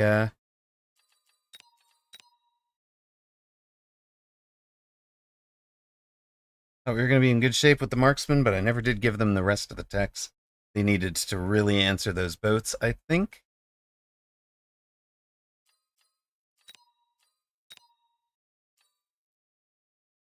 Didn't answer the spider mines quickly enough. The tarantula's got a lot of levels. I think the worm was a mistake, if I'm looking at that one. Hey, Znart! 10 months of subscription, sir! My goodness, brother! Thank you, GG's, well played! Yeah, Znart is quite the player. He really is. And really had that one. I feel like I kind of threw that one on the not through, because Znart was playing it very, very well, but on taking the worms and teching them all on the same round, because they basically, my thinking was that they were going to get out and tank the, that is probably like round 7 take, I think. Alright. Yeah. Yeah, here it is. So, what I'm thinking here is I'll have the worms, they'll be out in front of this, but I think if I switch here, we do still take the worm, but it's to sell it, it's the best value. And then just invest all of that into the board, right? We need the levels there. We want the levels there. I think we EMP immediately, and then just instantly react to the,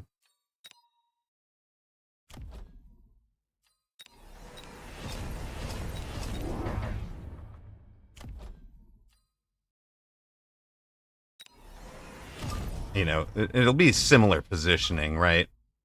Boom, boom, and probably boom for those. And obviously, you know, the whole rest of the game plays differently after this, but he's now into those guys. But the thinking is, at this point, he's only levels 2 or so, and so those mines are a lot easier to hack, a lot quicker. We get more quickly into the Arclight EMP to turn off the subsequent mines. We don't actually have enough arc lights. I think in real life we added arc lights back here eventually. So two of the hackers go down.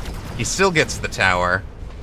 In fact, the hackers without range, it might be better to do 2 hackers with range than 3 without.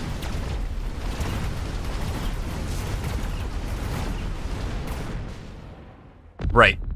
He's just going with boat because it's great hit point damage when he wins rounds, and even though we're in AA marksman, we don't actually have great techs on them yet.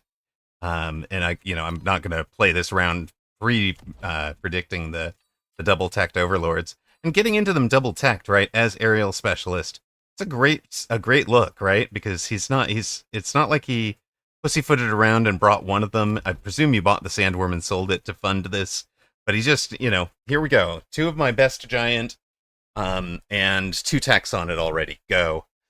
So, it's in really good shape, and it just winds up that totally demolishes my chaff board enough to get him in on this tower.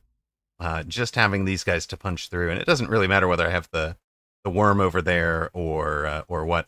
If this one worm, maybe if I'd missiled out this crawler so that my worm could take the tower that round, and just maybe even just left the level 2 over there, missile out this worm, take tower on that round, and then sell the worm, maybe we kind of stabilize. Oh, nope. I don't need to buy another one. I just have this one. Have this one here. But it does also leave us in a...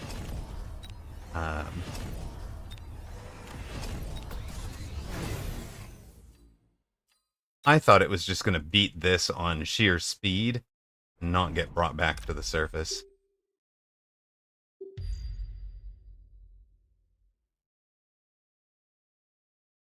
I know. Undo button, Katsundere. Yeah, oil on the right side. That's not a bad shout, too.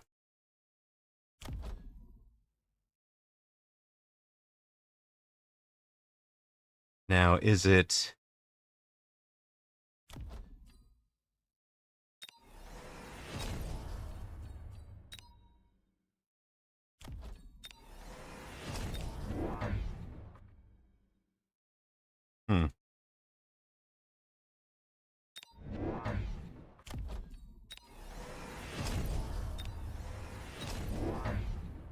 Yoicks.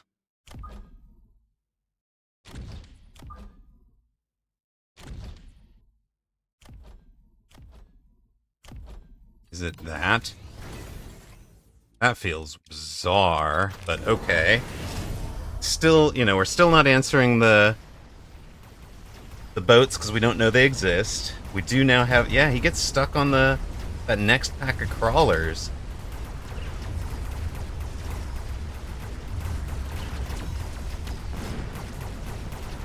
Oh, I see. You want the worm all the way out at the outside because the worm gets stuck. Yeah. The worm got stuck there. He was sweet darn time getting in. And, hey, Lou Mark Crabman, thank you very much for the follow.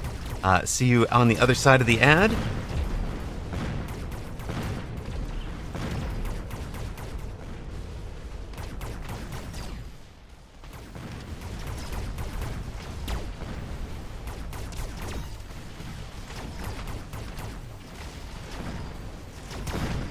Do bring the boats down. Yeah. If we get that tower, and we've slowed down the push. Man, it is not by much, but we do at least win the round. It's certainly not by much. Goodness.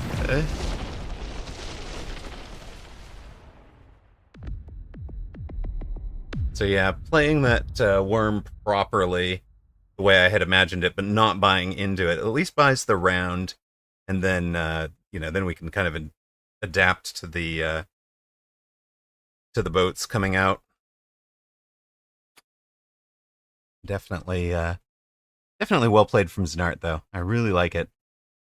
But I feel like that 7th round is where that one slips away from me more than the end game. And of course, it slips away because of his great pivot, right?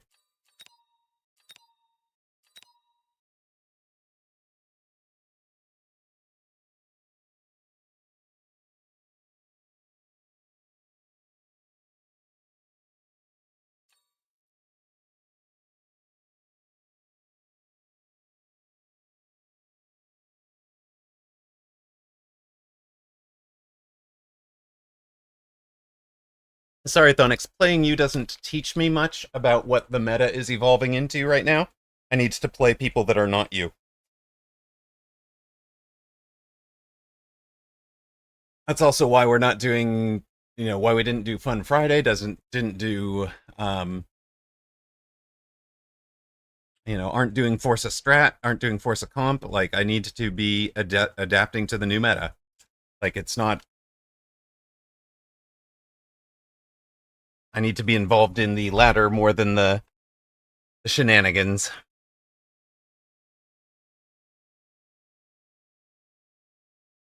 It's not personal. Well,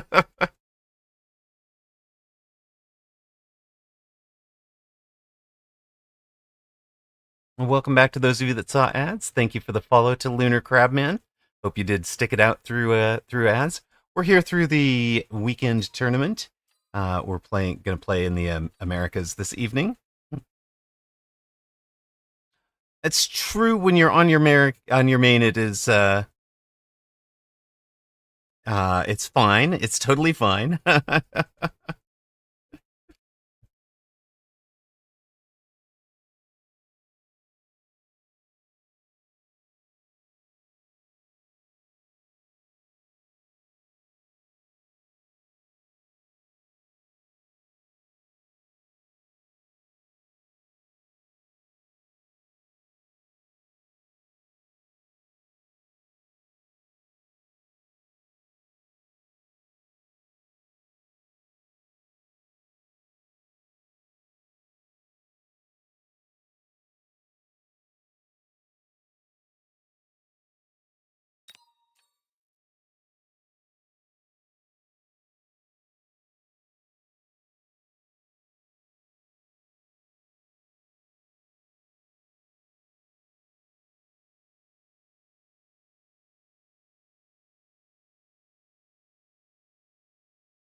I do often queue into Renate. I haven't played them recently, I don't think.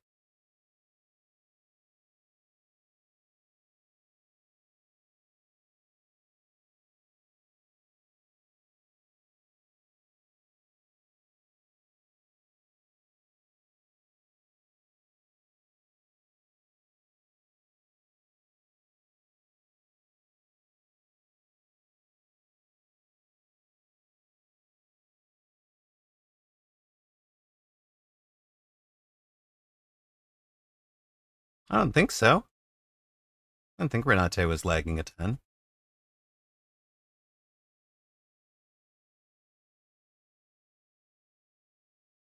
Hello, hello. Thank you, Lunar Crabman. Welcome in, first time chatter, instant follower.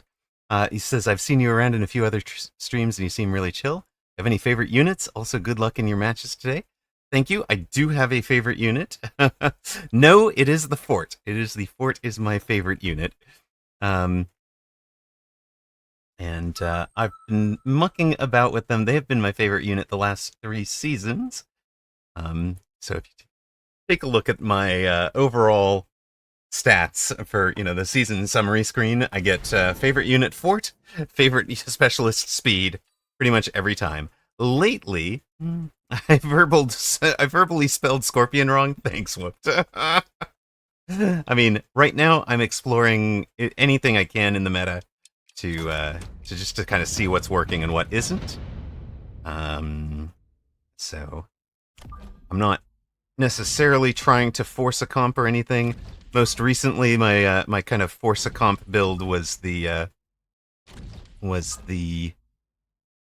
wasp flanking, which I was having a lot of fun with.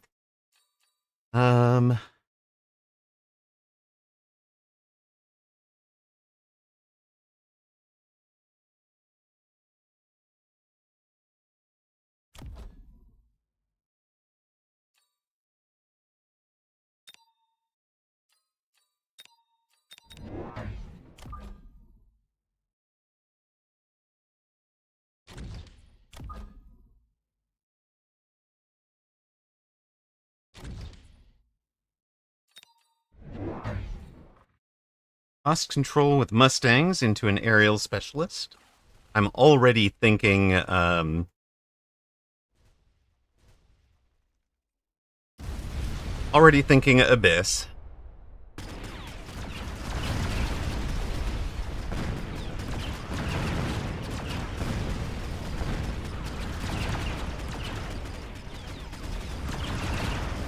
And just especially looking at how static his position is, right?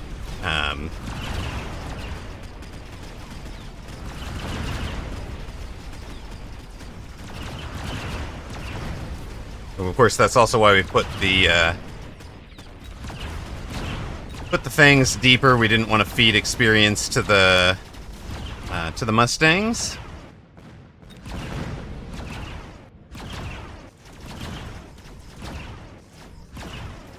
Ha ha! Victorious!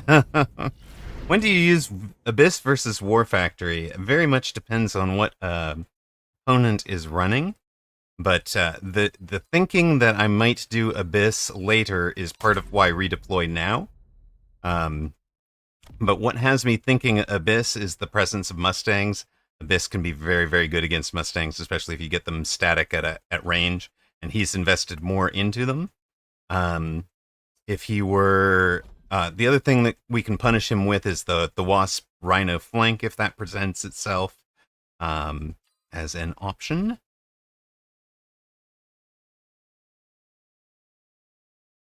Yes, perfectly predicted the first round.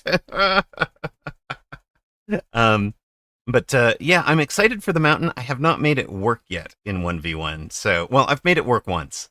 But I do get access to the test server, so I got to play around with it quite a bit in on the test server with some of the other creators. It was a lot of fun.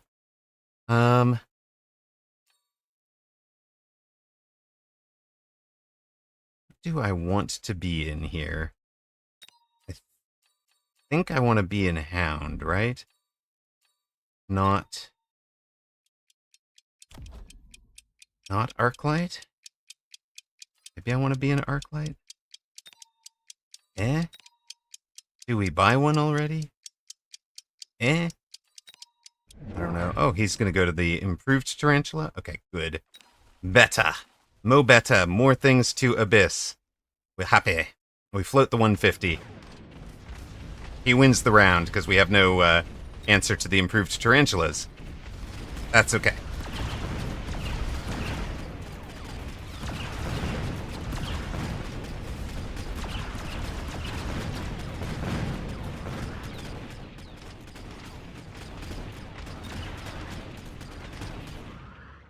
Improved Spider is a pretty scary cookie, you're not wrong.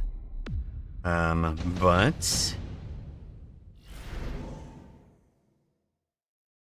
Oh... Oh, I'm so glad I didn't buy into the dat fellow last turn. Round 3, range your chaff clear, right? So here we are. We are going to be very conscious of leaving a 7 gap for our wraiths, right? So the hounds are going to be in various places that they don't interfere with that. And it might seem strange, but we're going to have a later arriving hound somewhere. Because I'm worried about the front hounds getting stuck on the tarantulas. So I need somebody arriving a little bit later to pick up the super late chaff that might run past a tarantula in the later parts of a round.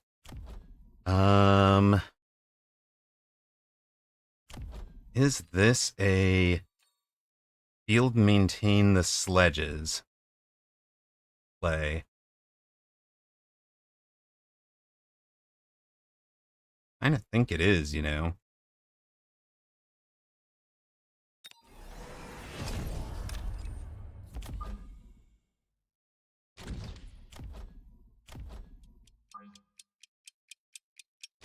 You can see exactly where that abyss is going to go if you are looking from this side of the screen.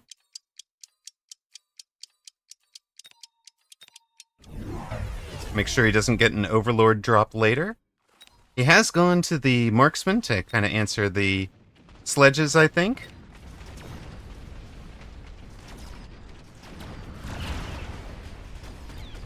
The ranged towns get to have their day in the sun.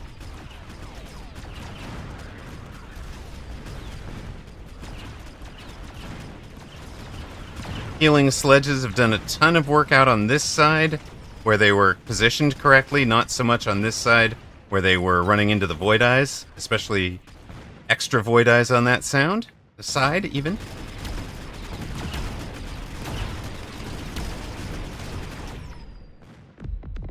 So let's see. For Lunar Crabman and Tana Merc, thank you very much for the follow as well. Some of the things that I love to do on this channel, we've got the normally we do a Fun Friday, which is very interactive. Do a lot of games with viewers. We do a Saturday European tourney cast.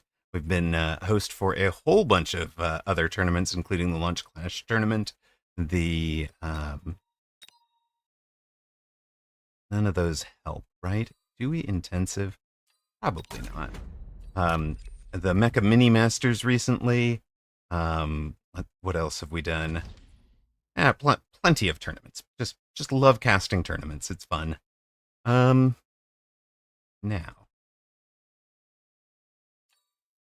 We're one turn away from our abyss, so we're trying to save money. This is a save money round.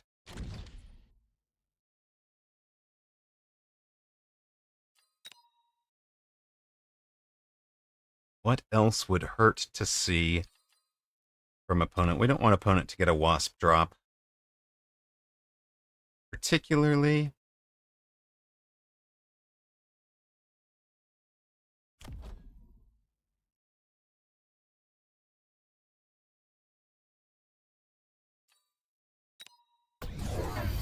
He's added another tarantula on that side. That's fine. Leveled this tarantula. That's less fine. Can be a problem there, but again, what I'm thinking here is we'll have missiles flying at those guys. We'll have beams flying at those guys. It should be good fun. And here's why we've got the late hounds to keep these guys off of our frontline hounds. And totally fine here. So we've floated to about 600 this round. We're going to lose 1,000 hit points or so. Now we're okay. We're down to 1,400, but we've got 1,650. We know he's only got 1,000. And look at that. What do we get here? I'm gonna guess Phoenix as our potential single target here, since we are gonna need it.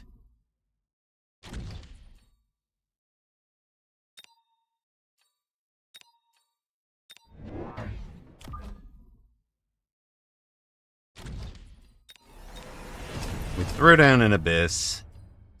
We'll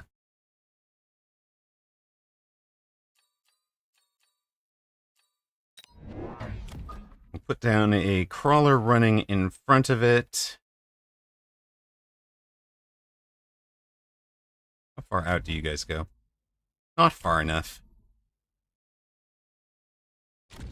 Let our abyss have its day in the sun. Good luck, sir. Go get him.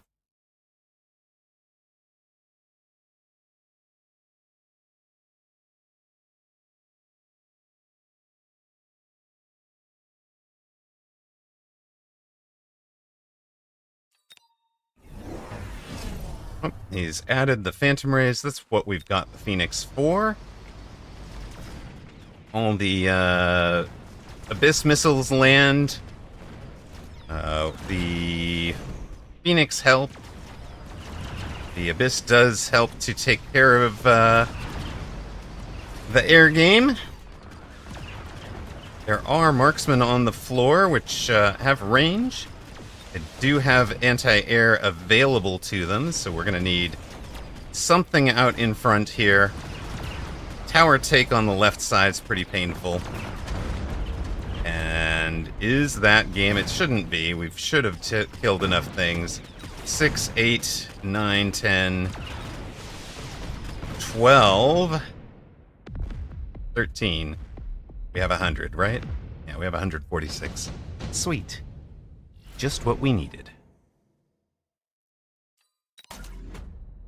That will also help quite a bit. Does opponent ion beam? If so, where?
Alright, we out of the way.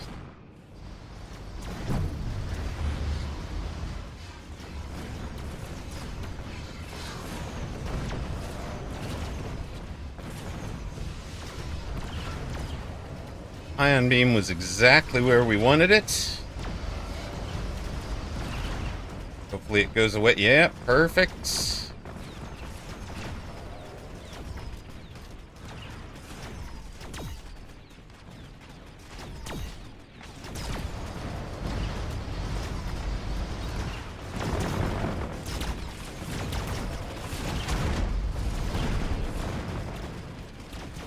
Do we live? Yes, we do, boys. Holy smokes. That was close. Do we want them to be faster? Do we want faster or better? Hard to tell.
He's going to try to missile out the wasps. Sure.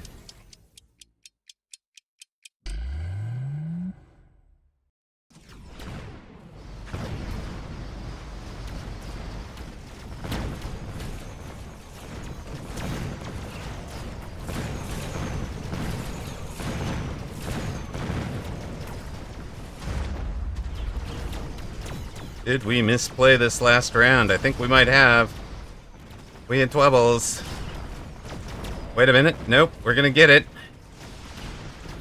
Right side has held for so long.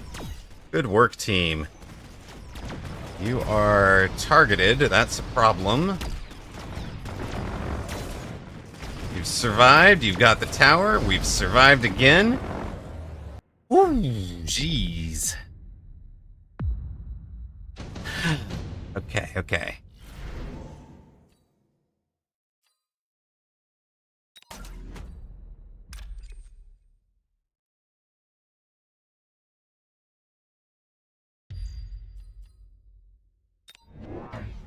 Yes, good hit point economy, exactly. That's what we were going for all along. Right? Right. Now, if the right side was holding already, we'll call that good enough.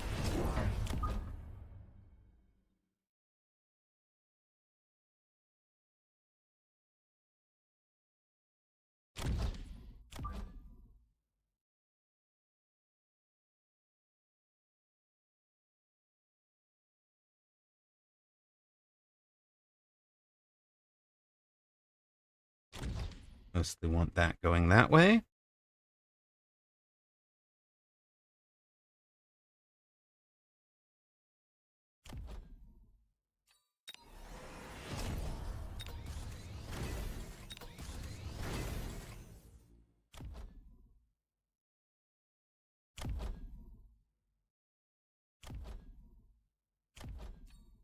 I think it's you.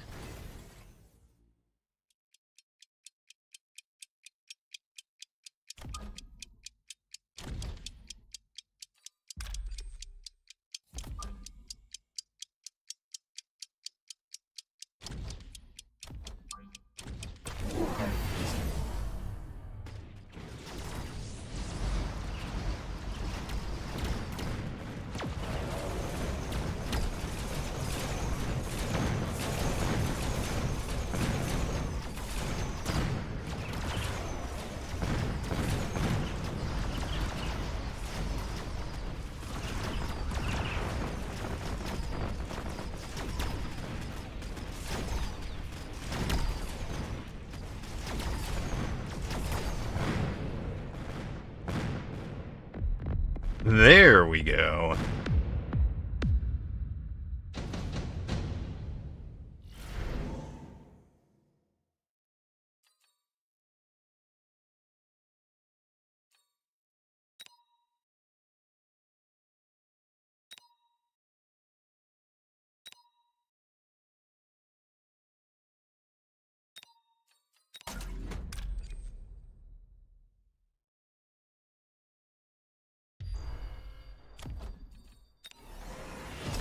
Have to predict that he's going for the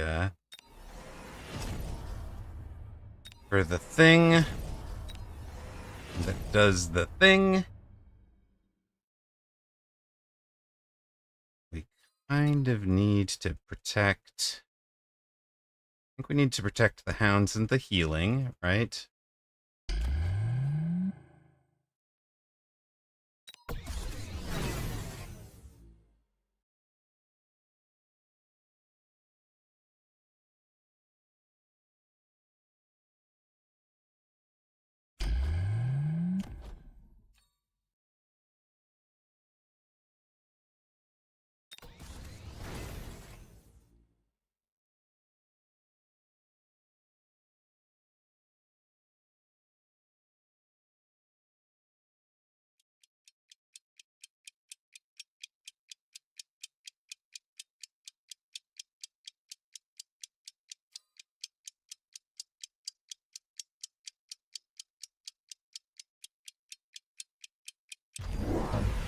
Right?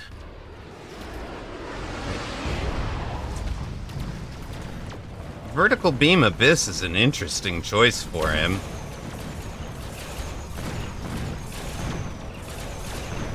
I'm sure it's actually going to help. But that was a real interesting choice.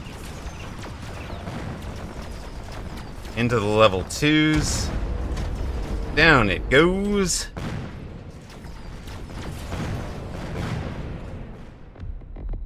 GG's.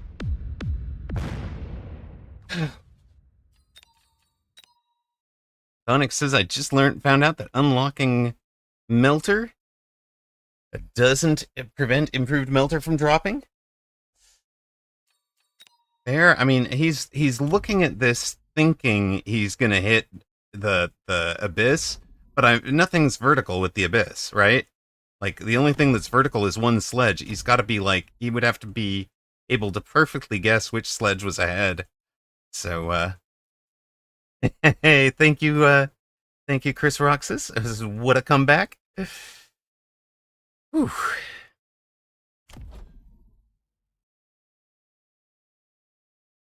We did plan that one from very early in that game, so in fact we floated 600 at the point that we got into trouble. So yeah, we might have cut it a little bit fine, maybe, just a little. I was definitely worried about that round, the round where he had the 2 marksmen left at the very end. Would have been 200 hit points of damage. And I'm going to point out just how important round 1 was, where we had 1 surviving Fang. Turns out to have mattered quite a lot. The gamble paid off. Exactly. Now, where are we for MMRs? That got us to 2 wins, 2 losses. Win 1. 1755 is -9 for the day.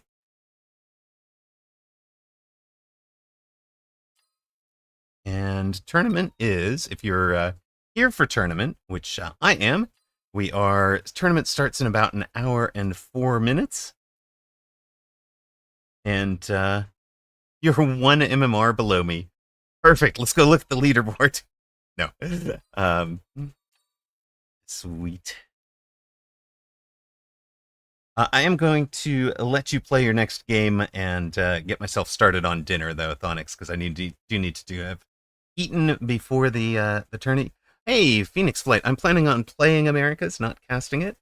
Gonna get in and see if I can rack up a couple of wins. So I'm gonna go grab some food. That means we will put on a little bit of everybody's favorite words on stream.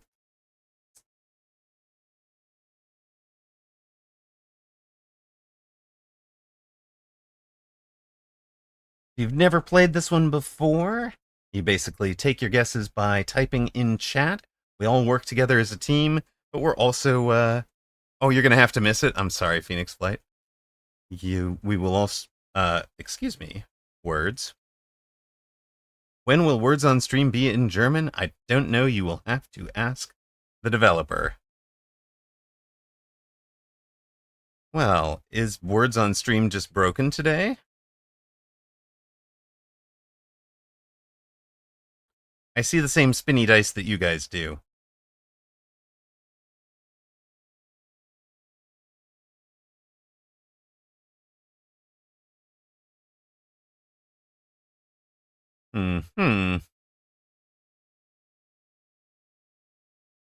Let me try again.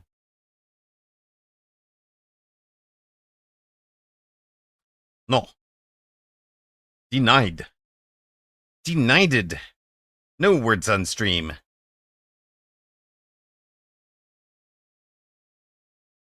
Well, that's no fun. I guess we will come back over to English and just leave you guys with silence for a moment. My apologies. Be right back with dinner on.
Oh, yes, I am in fact on mute. Good game to Thonix. Well played. The steel ball production item was very strong. Just tuned in at the end. It looked painful. Yes, fair enough. I've got 36 minutes till tournament, so I'm gonna be on. Gonna go make some dinner. I don't think words on stream has fixed itself.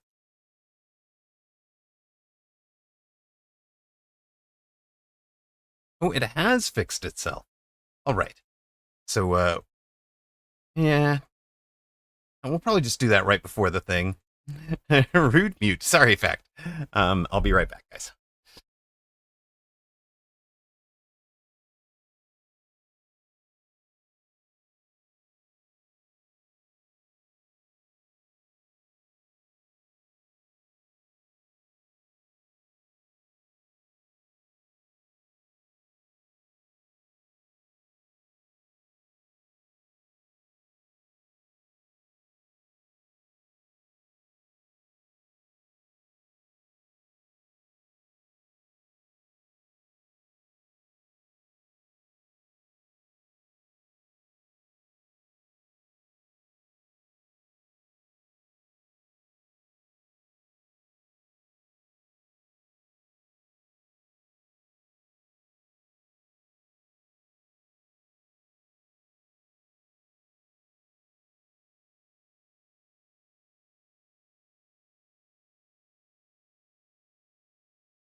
All right, chat. Let us queue up one last warm up before this goes.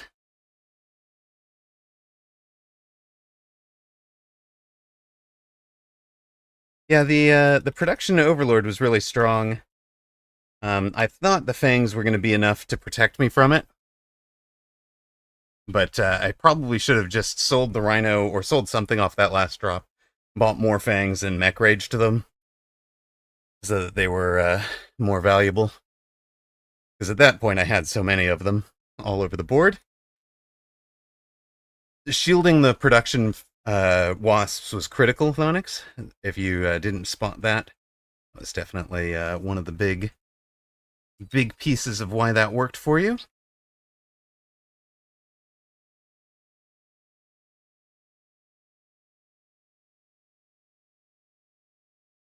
Thank you. It did feel like a good answer to the wraith. I was pleased with the way it went.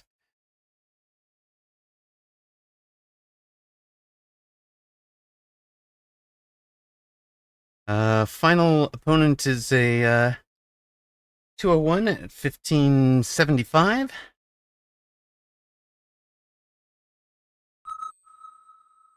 Yeah, the mech rage sledges. We don't think of them as chaff clear, but then all of a sudden they are, right?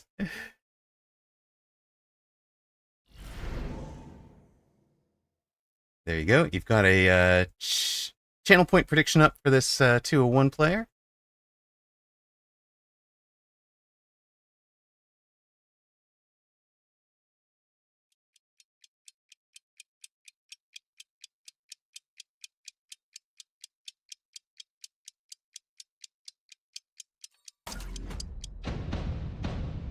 Should we try a mountain? Maybe we try a mountain game.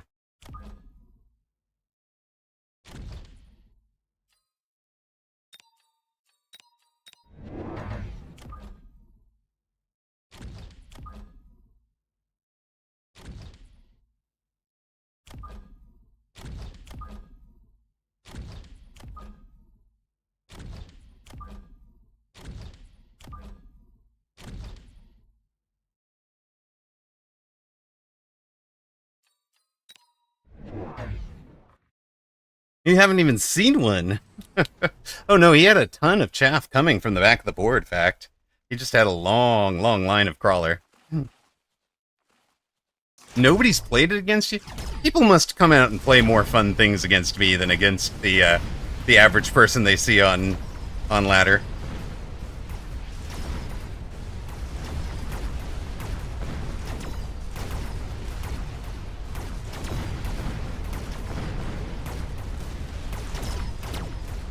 right, Kilcannon. If you can get enough chaff on the board, it helps. It really does. There we go. We've got win on the right, lose on the left.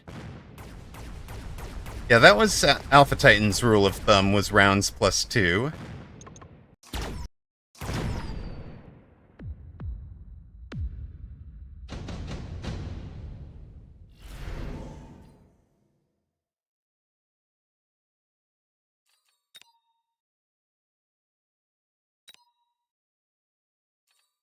Missile Strike is no longer free.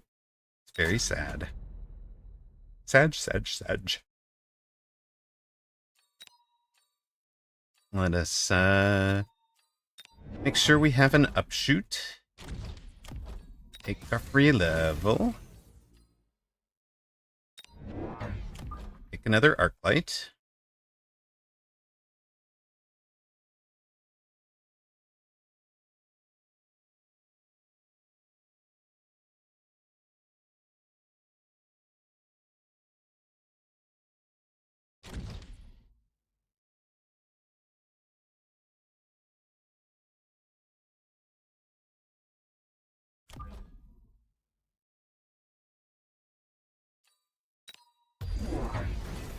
Oh my goodness, you're attacking my sledgies. Why do you have a fire badger that deep, sir? Okay.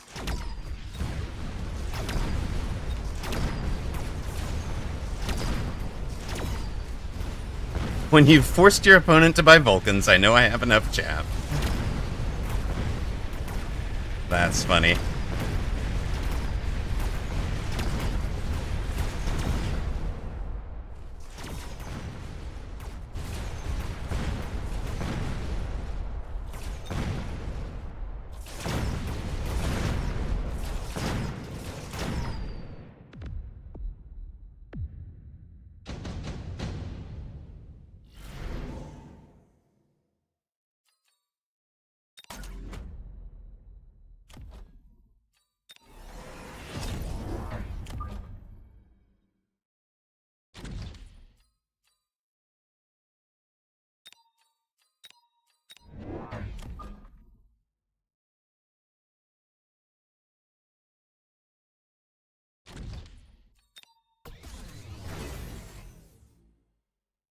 Alright, we've ranged our chaff clear.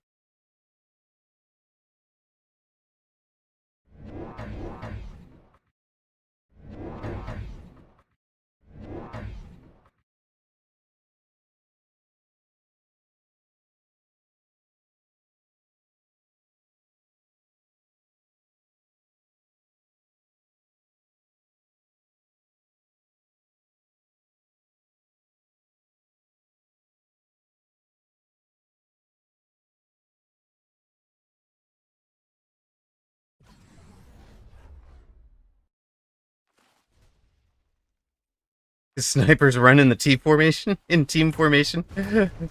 I see, they do. That's pretty amazing. Side by side there. Once one sniper per bird. It makes good sense.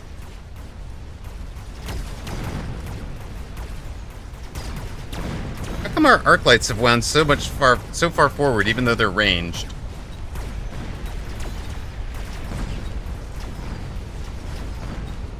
And why are you targeting them instead of the fangs that are ahead of them? Humph.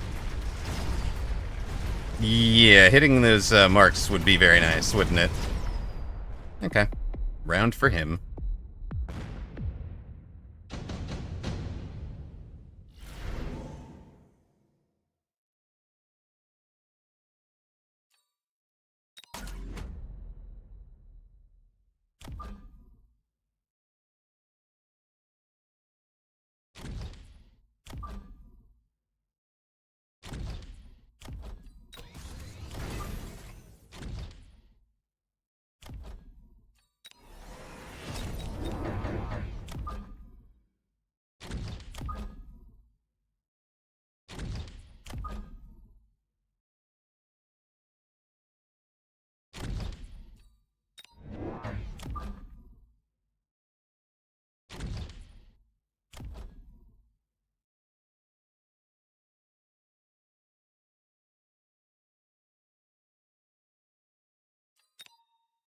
No melta for you.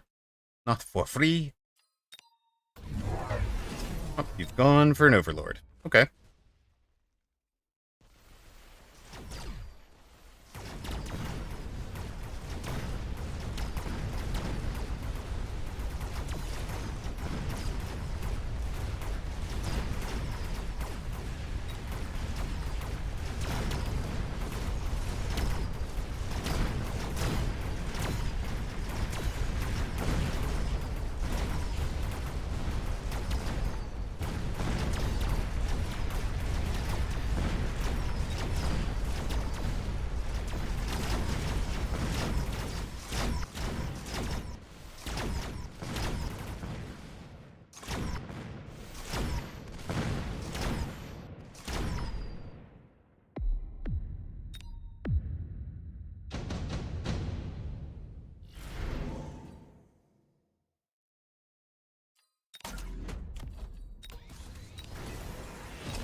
Can you find the actual shield health? Like total starting hit points? 40,000 damage? 40,000 hit points?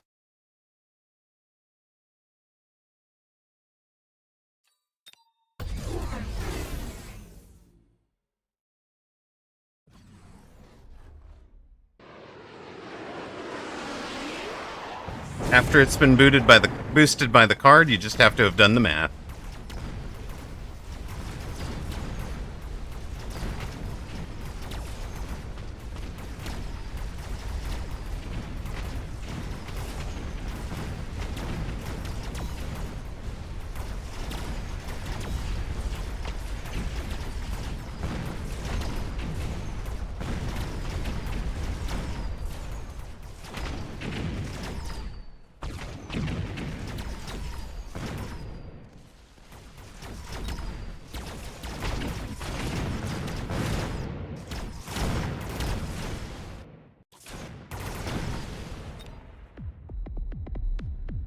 Overlord gets the job done for opponent.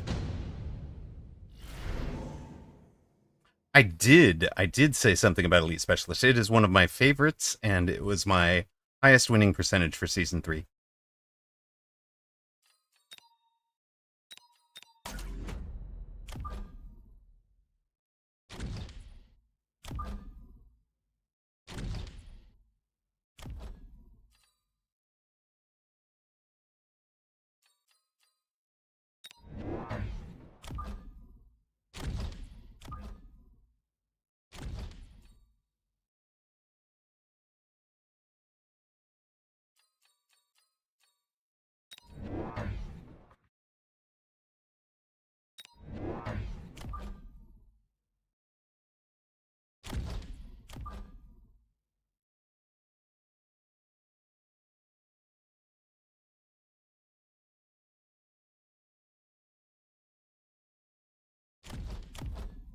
Hi. No, I think here's better. Oh, I think here is better.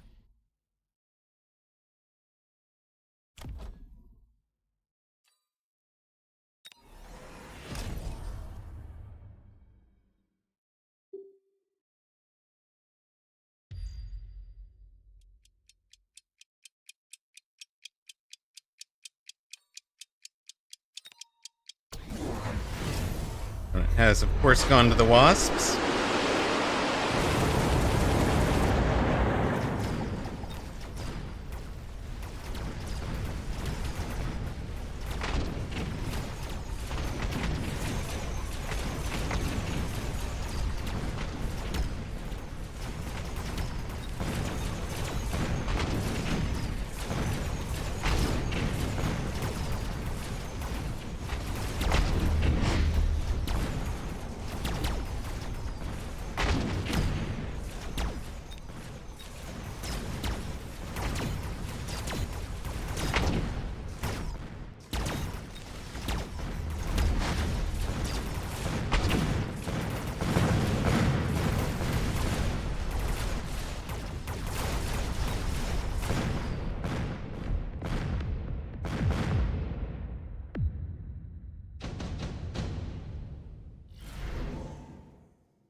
Needs to be shields for you two, I think.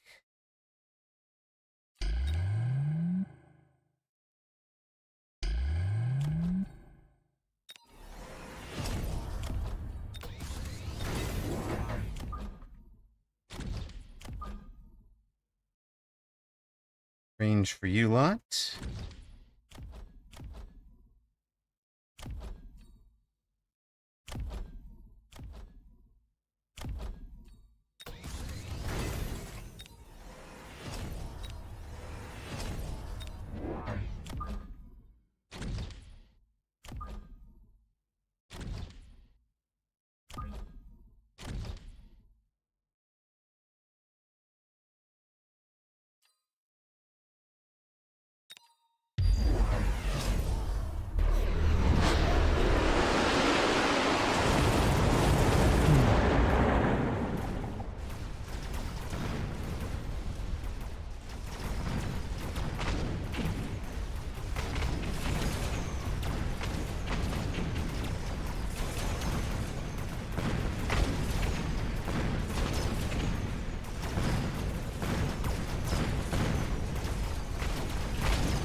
Did opponent just try running wasps against me?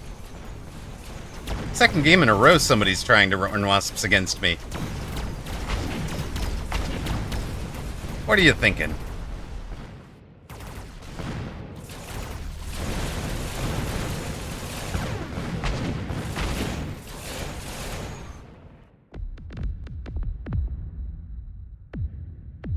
Yes, you do. You do. Efficient maintenance does not get disabled. Sorry. There is our... You. Just keep going here. Let's go with that. Surely he missiles out one of these. I'm him, I missile that one.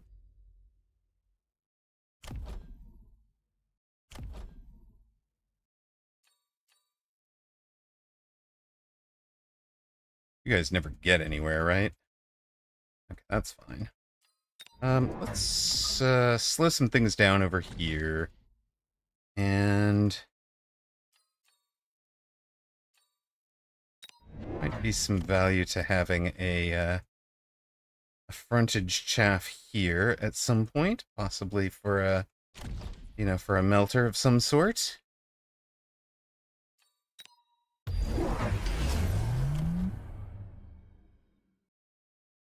Okay. He's ranged his wasps as well.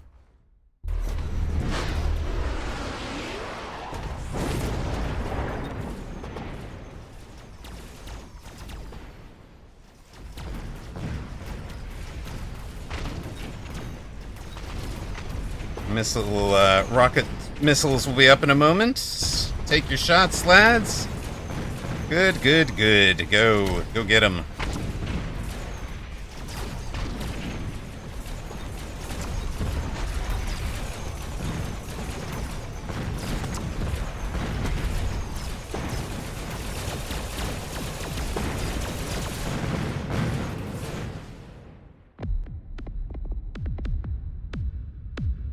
Nope.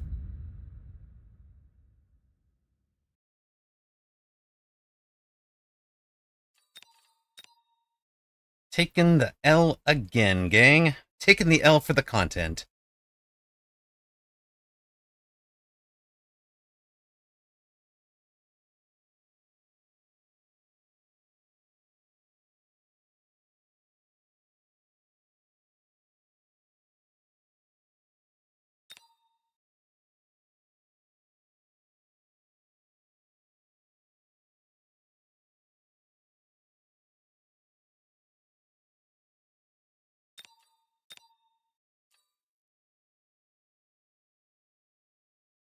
Yes, it was the no-risk prediction, which seems silly to me. Seems silly to me that you can have that. Well, yeah, down we go.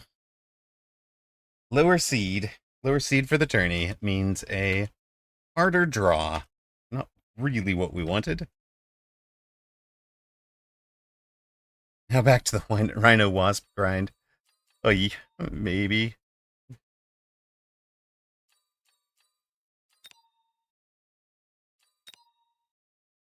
Tourney registration will be open in about 30 seconds, gang. Tourney registration will be open. We will, actually going to restart the client real quick and switch you lot over to words on stream while I eat. It looks like we have the ability to actually run it. So, as I was saying earlier, if you've never played this before, you can you type your guesses into the chat. So, for example, I type sent, it puts up sent. There we go. And then you guys can type your own guesses as a group. We get through, if we're on, if we hit goal, which is 45 points, we'll be through to the next one. But,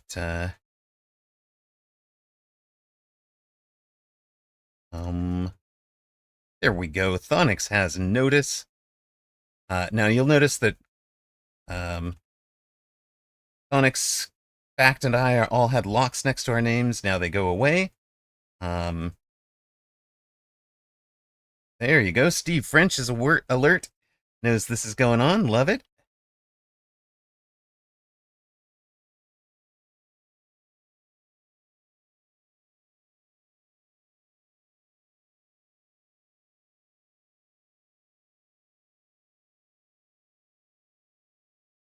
As soon as I hear the beep of dinner being ready, I'll duck out and let you guys go.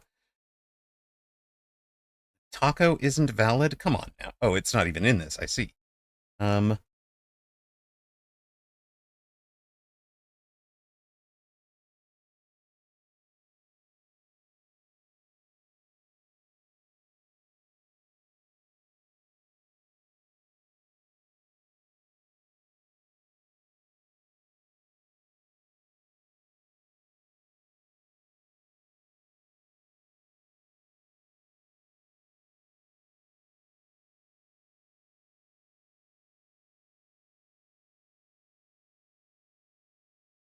All right, we have made it as a team. We've hit 69 points. Nicely done, guys.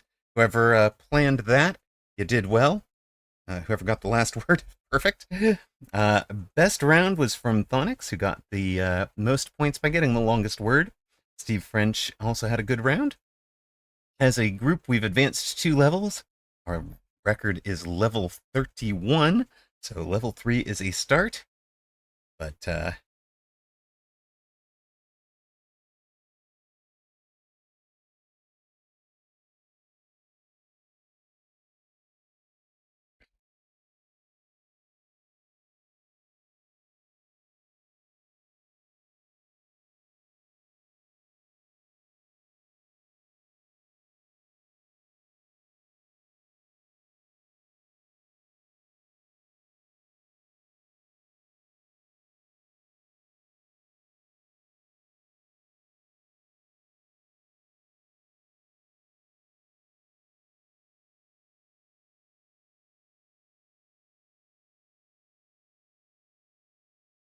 I'm surprised Madge was not in there.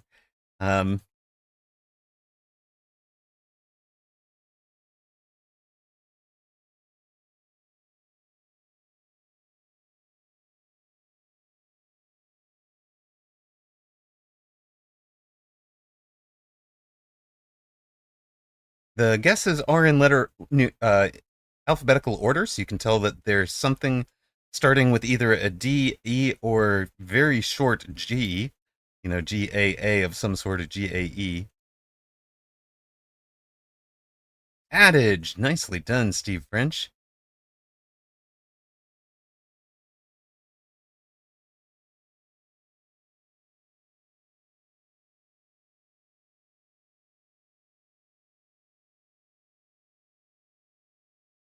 Should do it.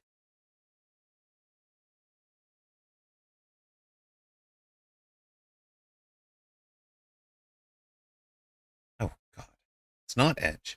Hmm.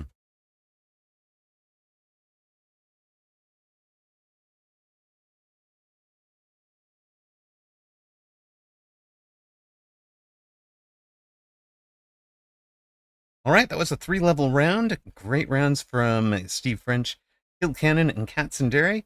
Steve French and Thonix are neck and neck at the top. Kilcannon and Katsundere in the hunt. And tournament registration. If you guys are looking for tourney is in 10 minutes. You probably want to be in that one. Oh, you can tell who the drinker of the group is by who got brandy quickly.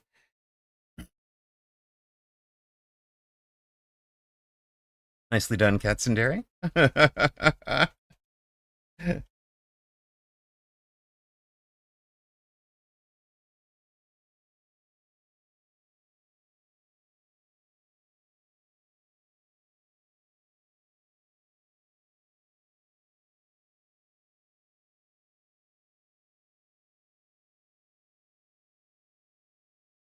First time chatter, Trench Canary. Welcome in. Lunar Crabman seems to have gotten that one just before you did.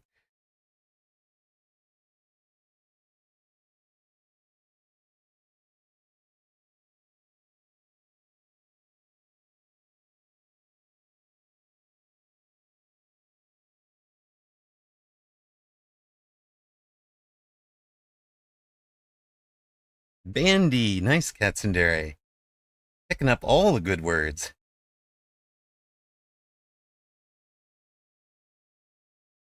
One to go for a perfect score. We would advance 5 levels to level 11. Nary hits it. Let's go, Kilcannon. So, really strong rounds from, well, Katsundere rocked it. Steve French, Kilcannon, and Thonix all had good rounds. Katsundere leaps up into second place, just 5 behind Steve French. Thonix another 2 back from that. Well done, guys. The tournament is now 8.5 minutes away. 8.5 minutes till tourney.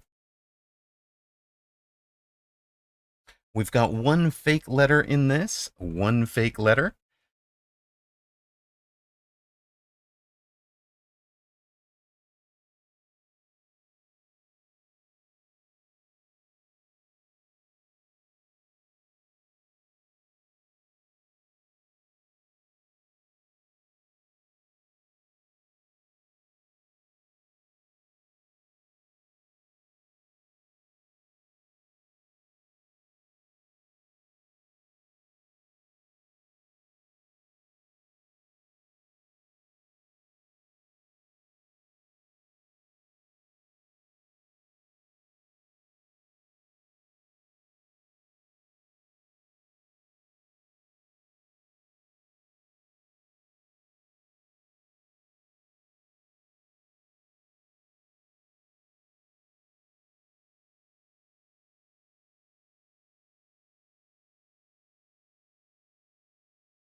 Yeah, I think the V is fake.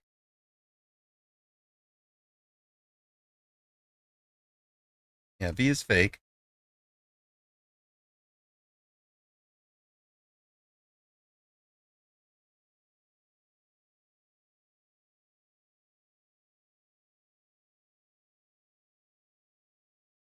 Isthrall, welcome in, first time chatter.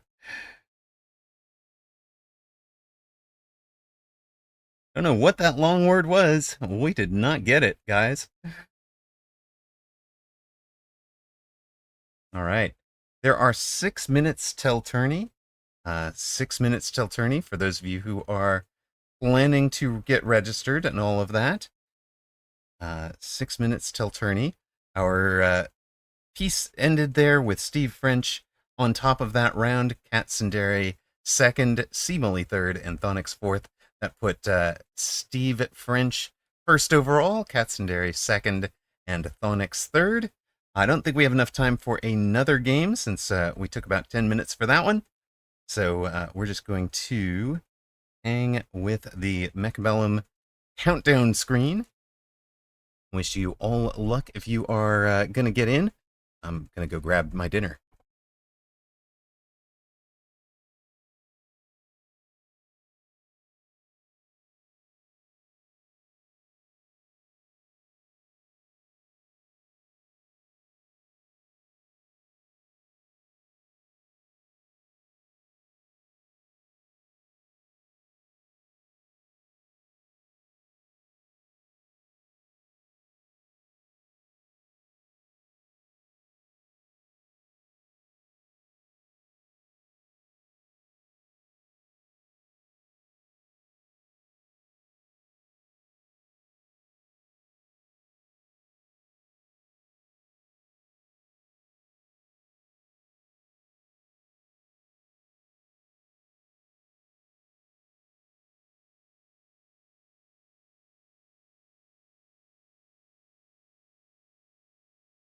It is, in fact, that time again. Good night, Zalex, and good luck to all who are playing the tourney.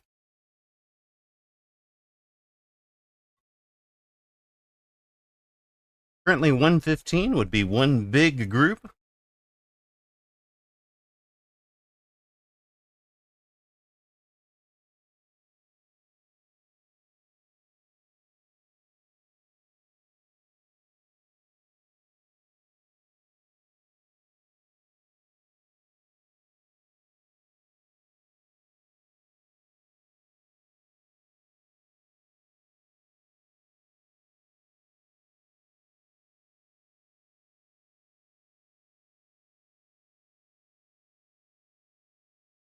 $121 might be two small groups.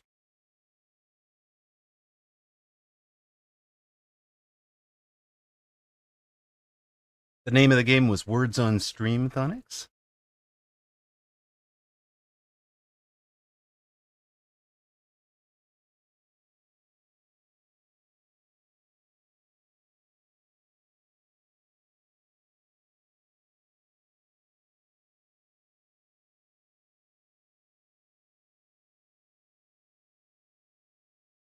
You haven't played in like a month. What do you build in this tourney?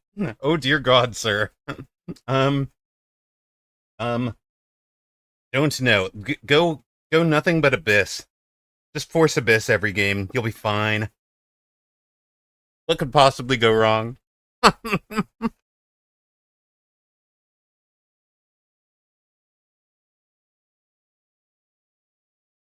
Neod says Fang Gang. That's got to be one of Baru's folks. Hello, Baru fans.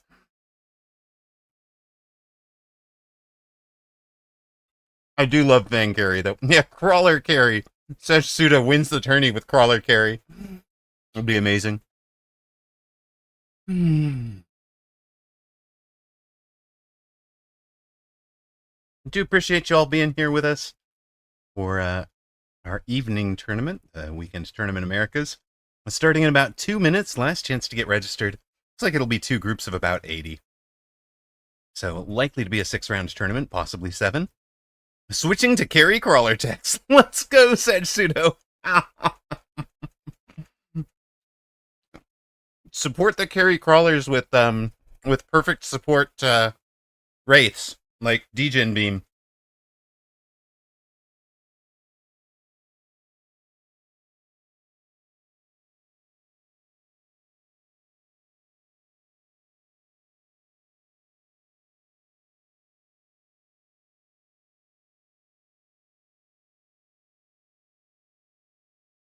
Lunar Crabman wants to summon the Wasp Swarm. Love it.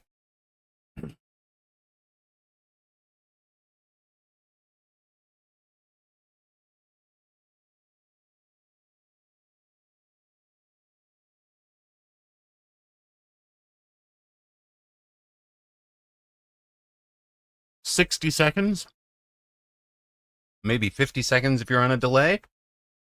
Last chance to get in. 159 players right now. You're trying to explain Horse Girl game to Julia Sparkles. Wait, what? Hey, Mad Sai, good luck. Pushed us up to 161, 162. I am Znart. You were on the front page for a while. Have been bumped down now. Good luck to everybody. You got this. One of us will win it. Do it for chat, guys. Do it for chat.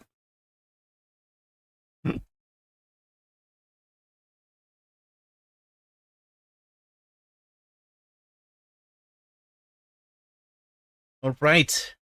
Good luck. Have fun. Ladies and gentlemen, start your mechs. Don't forget to ready up. We are facing Ping Shi. Have faced Ping Shi many a time, so they're very solid. Can we bet on will streamer win tourney with bits? Probably not. I will put up a bet for this round, though. It's round 1 match. We're coming off of 1704. It's a Fang avatar. The guy, it's all over now. Let's see.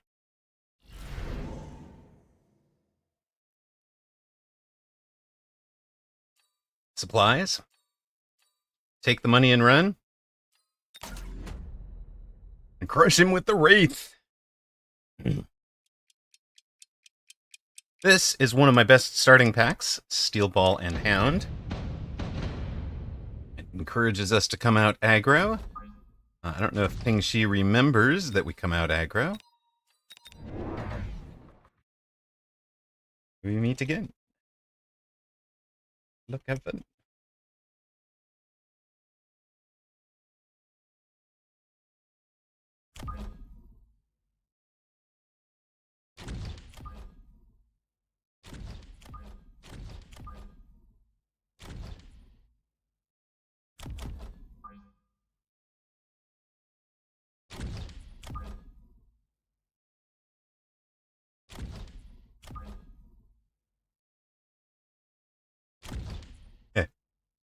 We often do. We often do meet each other, Ping Shi and I.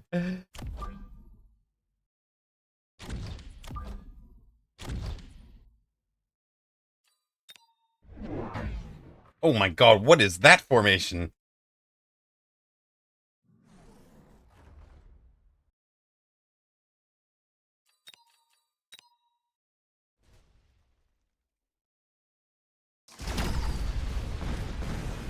That is a very central formation for you, sir.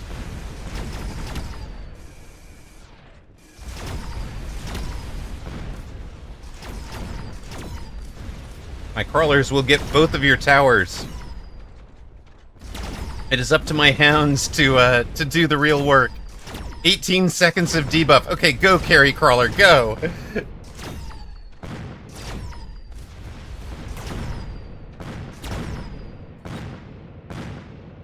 Imagine beating the steel balls and then losing round 1 to the hounds and the crawlers.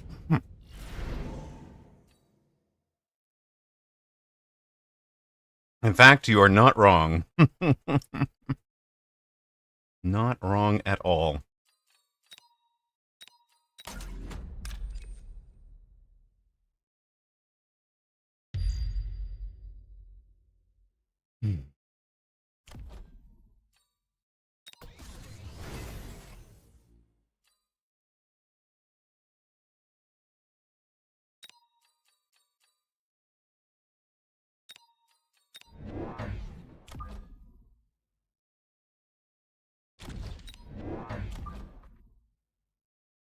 I mean, maybe the we'll go over here a little bit. No, you're not. You're gonna walk. You'll walk into it, right? But I'm worried about this guy being the target for this. So maybe we just put it out wide here.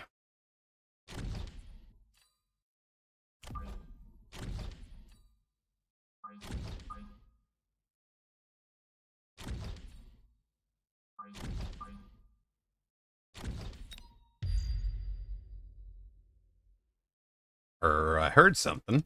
He's got the thing. Oh, he shields it. Shielding is cheating, man. Where's your deploys, though? Oh, no, I see them. We dodged that by flying. By where we positioned our,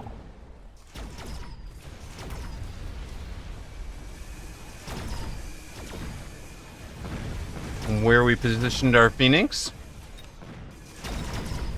Ours not leveled yet.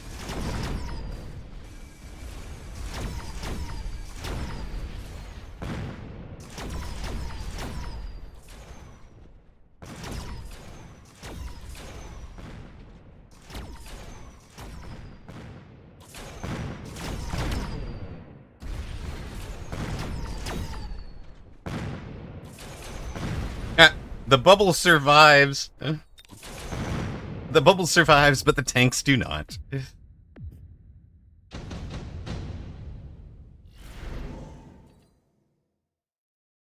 None of you are what we actually want. But we could definitely borrow this fellow for breaking a, Crawler's still the MVP. That's why they earned those levels. Level 2 Scorpion can do some work here.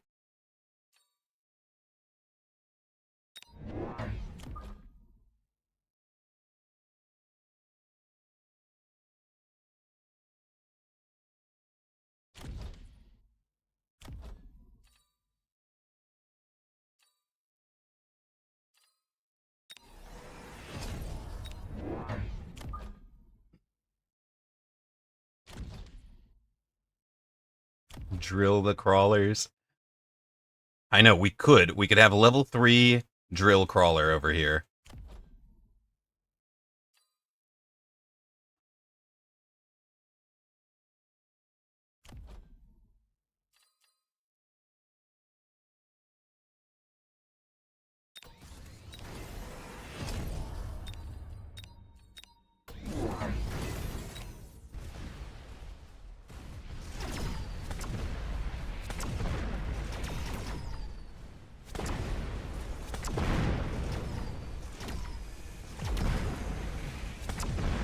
Steel ball pack got deleted.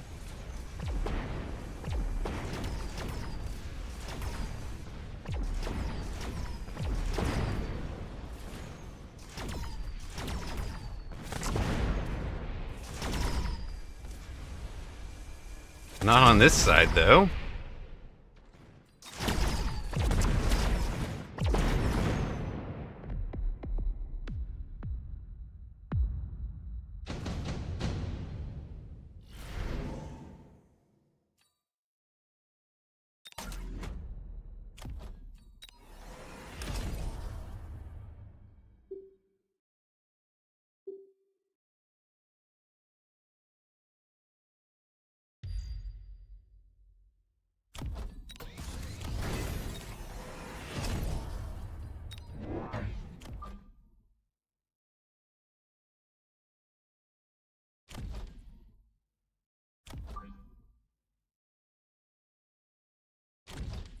Pay no attention to the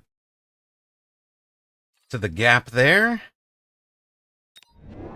Yes, we are actually channeling our inner missile spec. You're not wrong.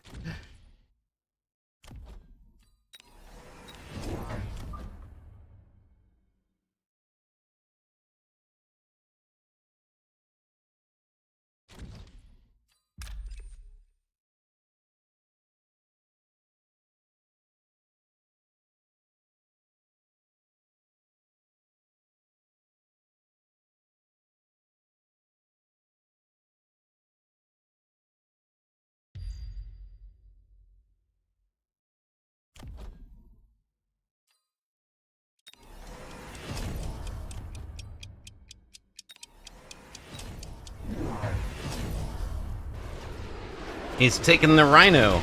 Are you the Rhino spec? You are the Rhino spec. I love it.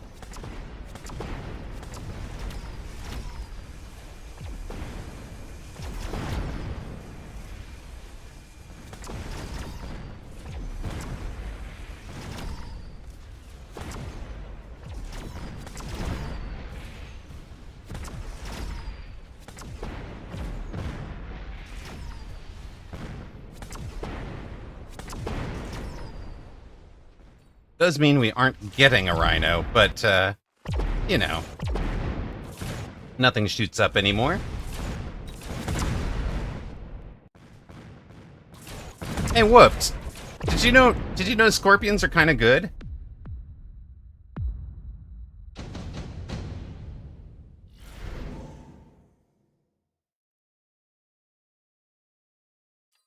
Say what? Exactly, right? Who knew?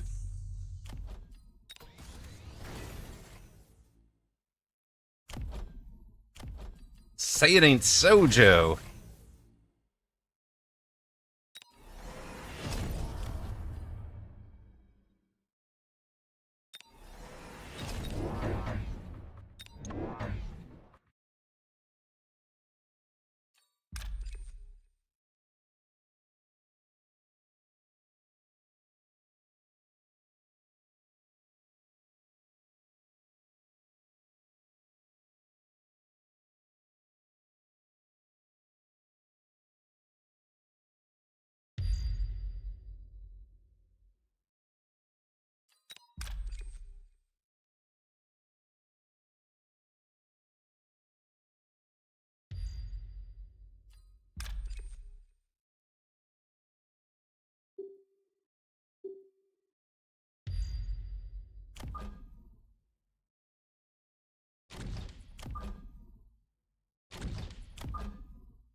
Covering all of his units and shields to stop a missile. I kind of love it. Kind of love it.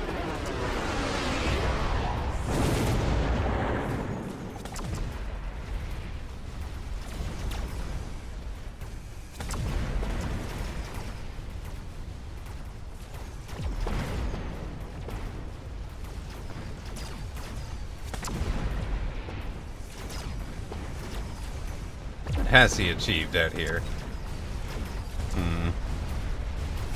Round for Ping Shi.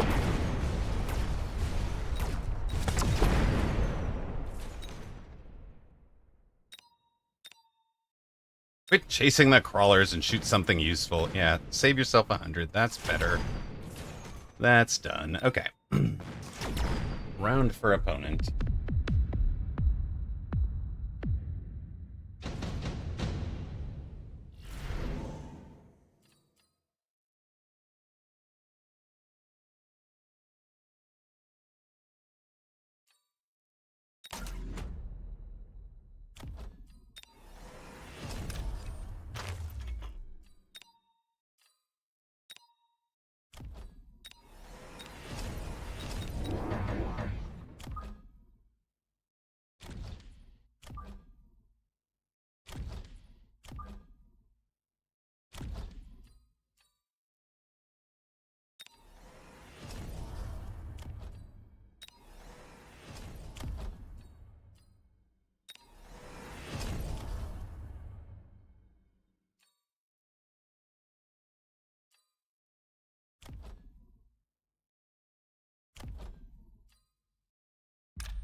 It is. It's happening.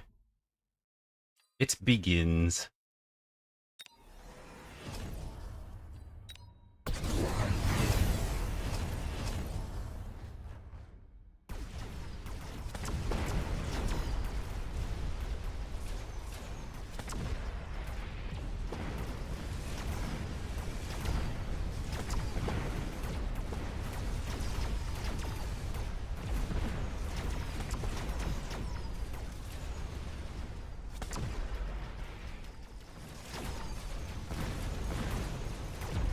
A lot of things get slowed down. A lot of leveled things get eaten by the wasps.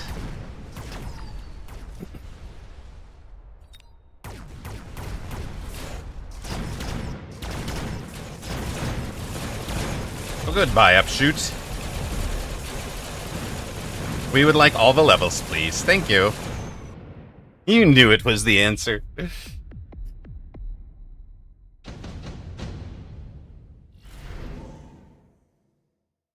Hmm.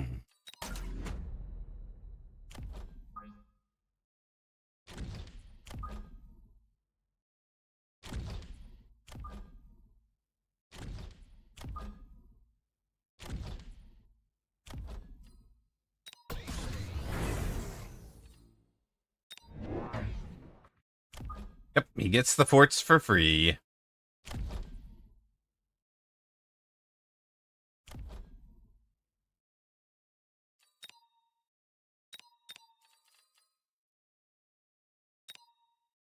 I think that means instead of a...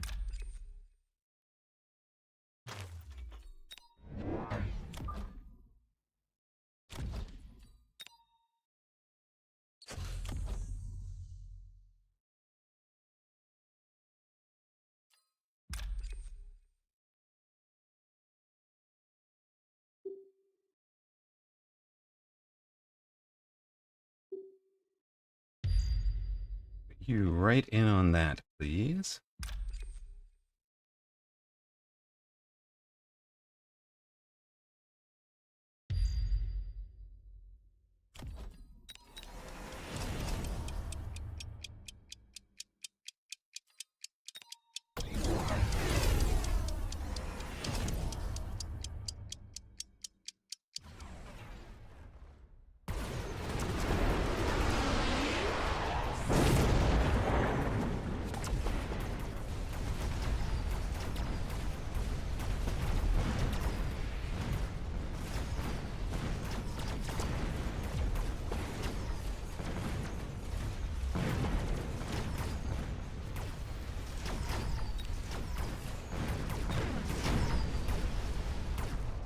Really wanted these guys to be locked on that while they were there, but okay.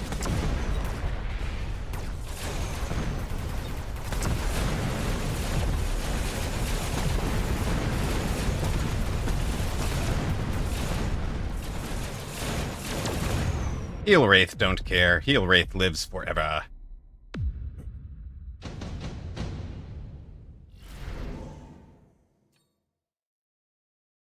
We really are a missile specialist, guys.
Changed to AA Wasps, okay.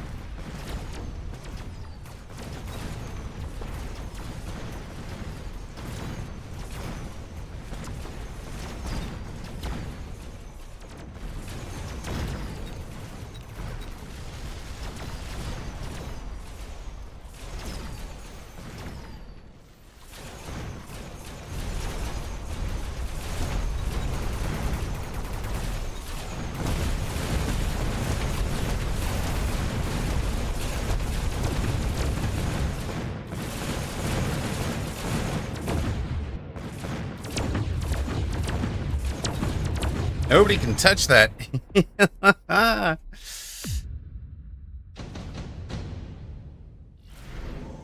Now he's out of stuff. That's great.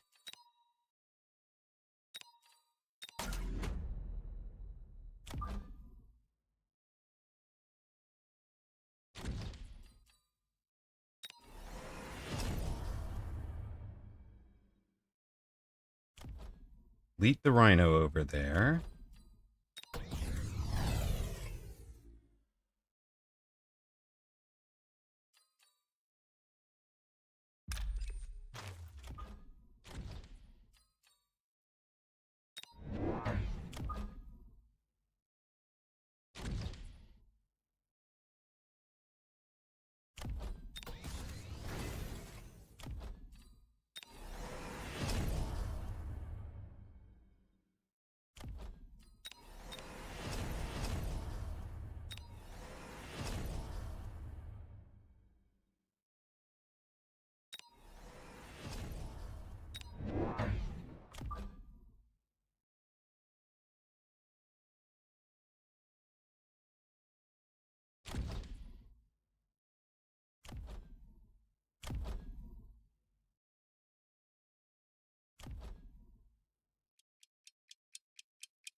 There are melters for the big fellas now.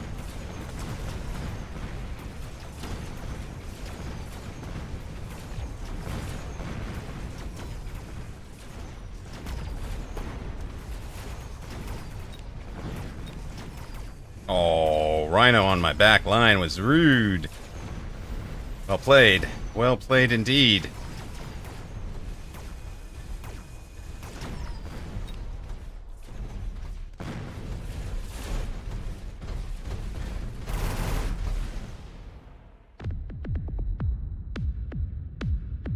Rot-row. Danger, Will Robinson. Danger.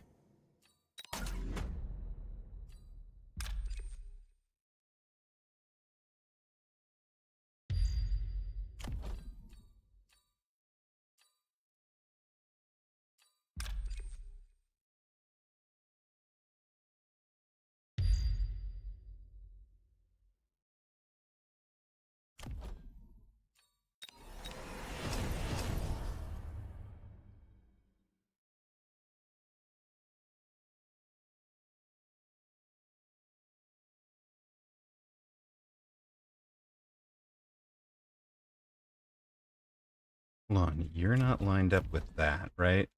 You lined up with this guy? Not exactly.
Collapse to the far side. We've still got some Stormcallers. We've still got Wasps.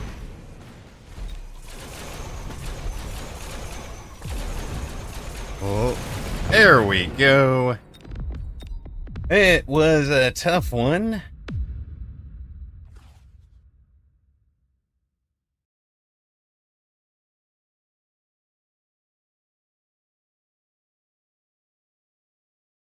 Ooh, that was fun.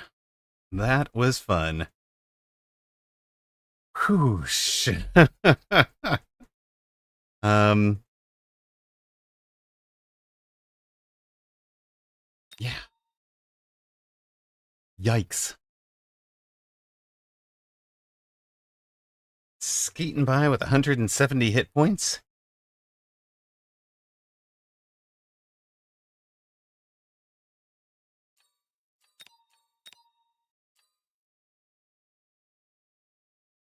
And a plus 23. Let's go.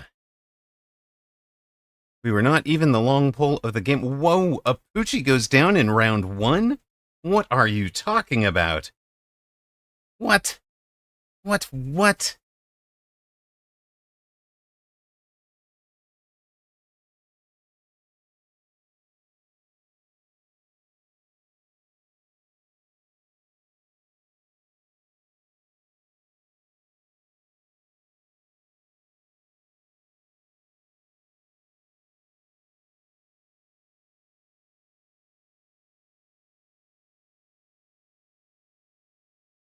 Julia Sparkles takes down Lepaco, the number 13 seed.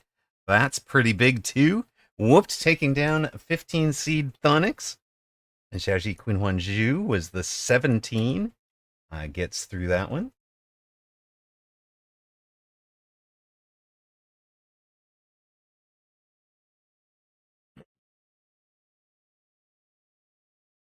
Good work from you guys. Why is there a period after your name, Julia 3000? I'm so confused by that every time. Amarok upsetting the number 19 seed Ping Shi. From 24th on the grid. 24th out of, looks like it'll be 80-ish, 84 maybe. That works for me.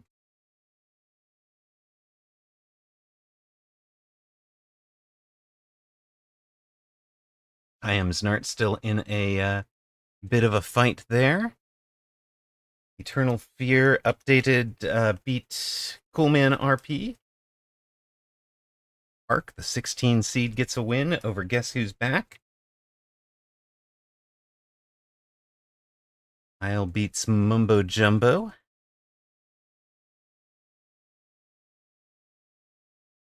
The number 12 seed, I always think of that person as kind of like Lucky 7.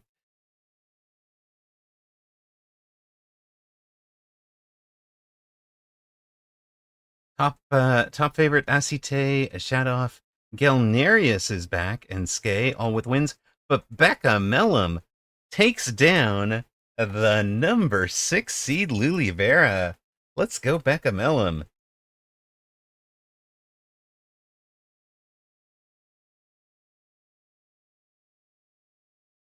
Those are some big wins for folks.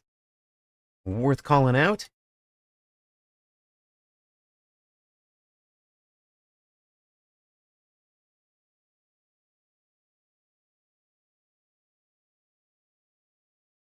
I'm gonna say this is a wide open tournament with Apuchi out of it. There's a lot of folks that could win it.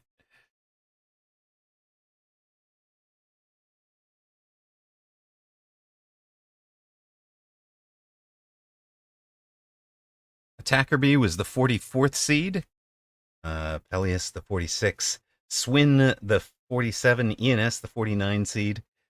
So there are some other folk through, of course, that are. You don't figure there anybody in the bottom half was a threat to go the distance, but you never know.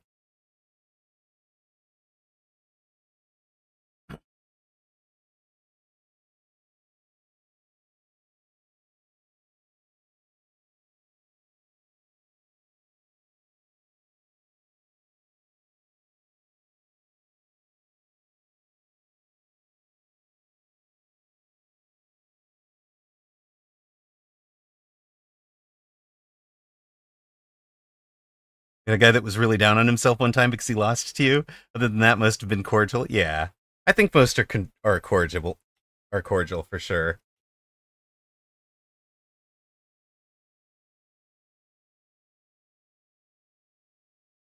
I mean, I've certainly seen some people who rage hard at various places, but various plays. If they like, there is a potential player from Ping Shi's seat that would be frustrated at that, right? But I think most of those folks don't make it. Don't have the patience to stick with the game as long as they would need to, right? So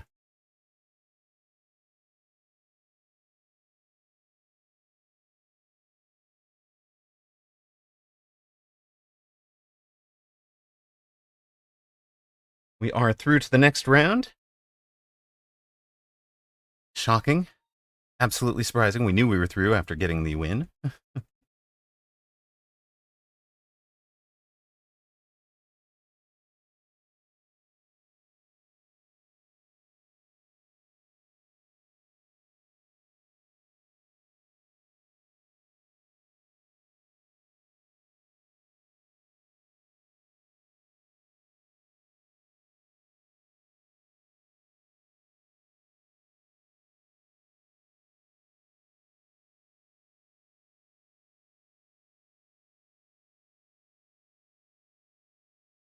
Friend was the lowest seed and won his round, and then his laptop ran out of batteries. Oh dear. Well, he can reconnect if he gets it plugged in. Gets it plugged in to charge. He can reconnect in time. About 2 minutes to go if you're getting water or anything like that.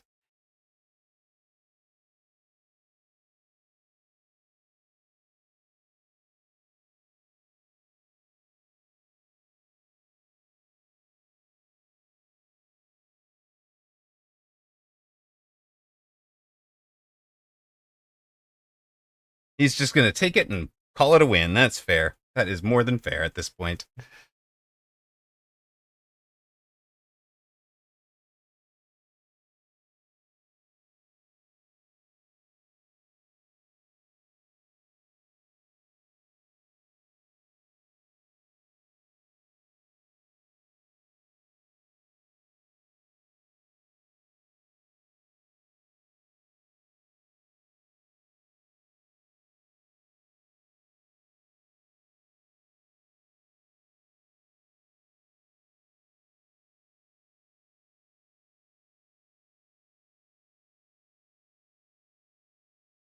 Seven of the top 20 have gone out in round one, by the way, so it really is a wide open tournament.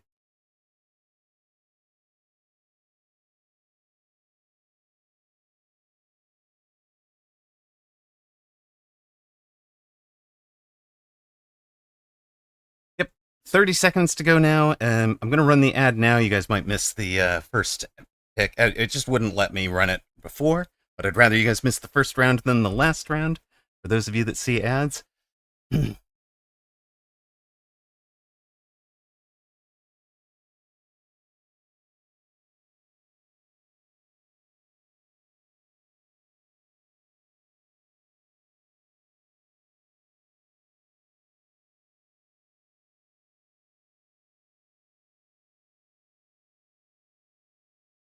All right, we are up against a juxtaposed 1988.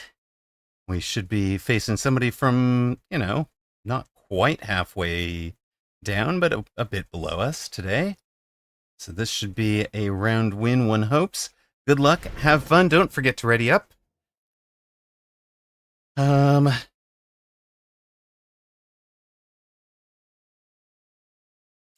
really love any of these packs. I could take you for the starting units, but I'll take a giant specialist. I have not had a tremendous amount of luck with giant specialist, honestly.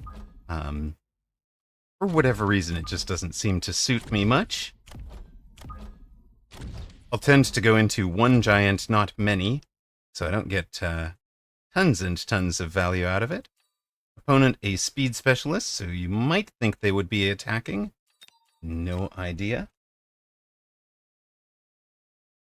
No idea if they will or not. What are they running as? It says Juxtapose says good luck, have fun, and hi chat.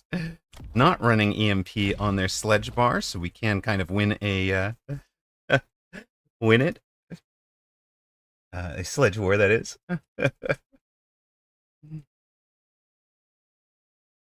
You telegraph your giant spec plays, yeah.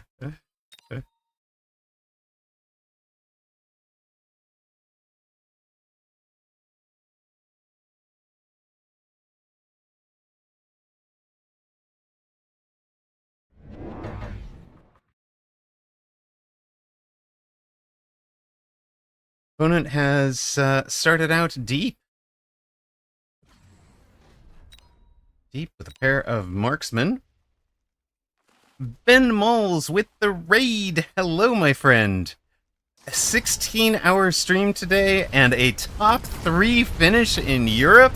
What a day. What a day, man. Very nicely done. We will be doing our best to kind of match you in a in tournament performance. I can get a top 3 in the Americas, I'll be pretty happy. I have not done before. Best I've done is 4th. I hope you had a wonderful stream. I hope you enjoyed yourself. I see a top 3 in Europe is pretty amazing. Lost to Nightcrawler because you forgot to press chin gun on your boats for 7 rounds. Whoops. Yeah, that's a little rough. I don't know if you saw my chat message or not. I wasn't, since I was casting that tournament, I didn't want to, pause for a... You did. Okay, cool. Let me know if you need help pulling that footage. If not, all good. Sorry I didn't respond quickly. Hadn't discovered the Discord by that point. Fair enough. And I didn't know your Discord number to contact you back. So, yeah. I just kind of, and then I don't spot YouTube comments quickly, apparently, since I'm not on it anywhere near as often. Like, oh, holy smoke, I have a comment. Shoot. But let me know if you want anything, and obviously I can give you that in writing somewhere if you'd like, to prevent any future shenanigan. If we are gonna be in the Giant Specialist, we're gonna unlock the melter to prevent the drop. Opponent goes flying, cheating. Yes, missed the tourney by 2 minutes. I've done that. I think we've all done that. It is tough to do. So you've drunk a boatload of coffee and you're wide awake at 3 a.m. Oh dear. I am sorry, sir. I feel your pain.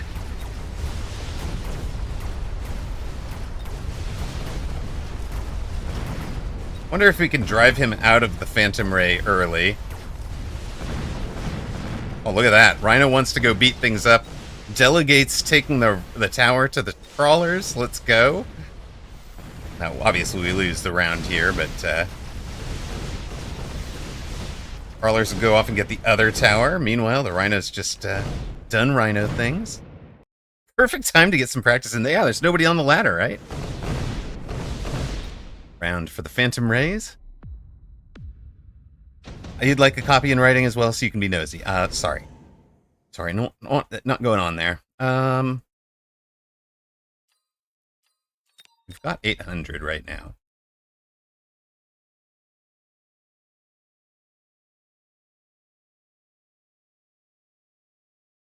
I just tried to play 2 games and I memed so hard I'm stopping myself from losing MMR before I get back to the 1600. Love it. Love it. I was thinking I would just drop a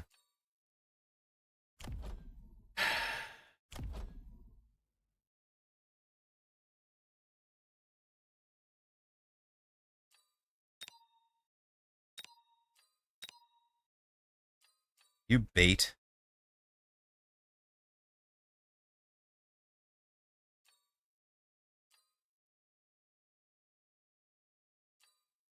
You're bait. You're not.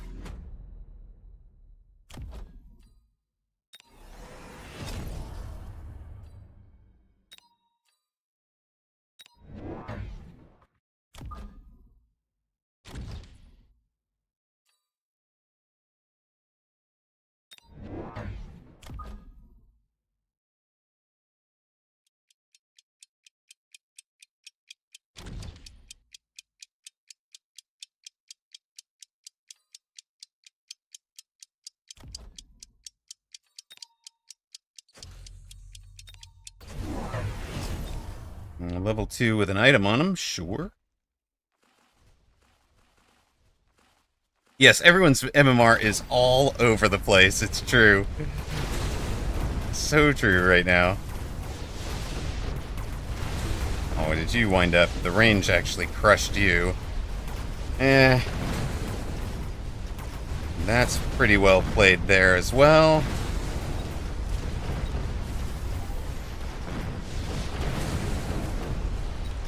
You going down? You are. That's annoying. Well done on the Phantom Ray. I don't want to have to tech that. But I might have to.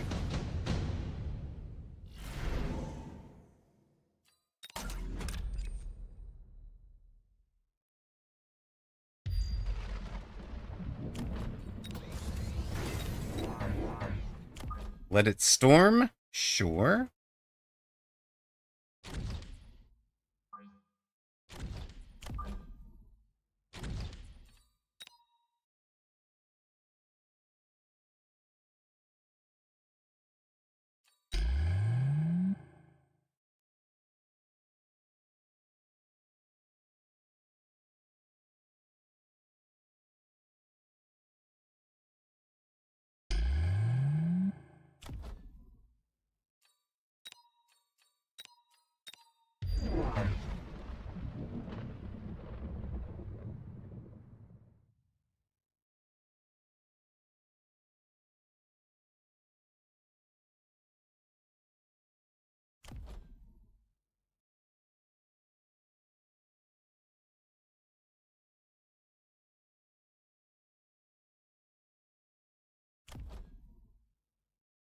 Phantom Rays are such a problem.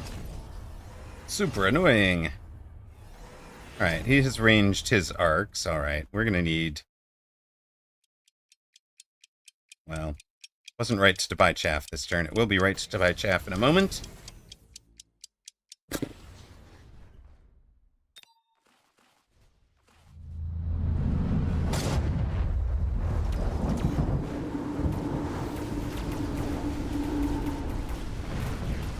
These guys are going to have no support. Neither is my side of the board, but, you know, sure.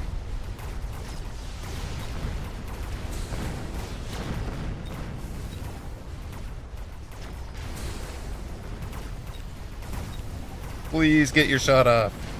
Thank you.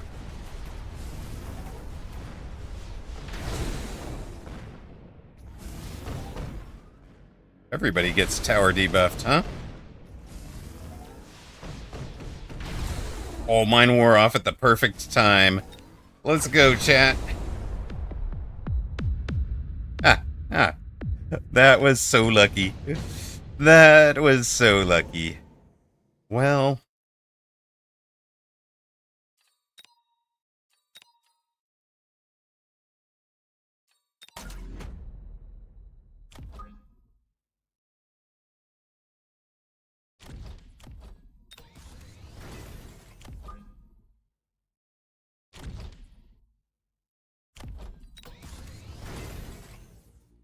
Nice Count Chocula sound. Thank you. All right. What? Oh, yeah. You know what we're going to do here?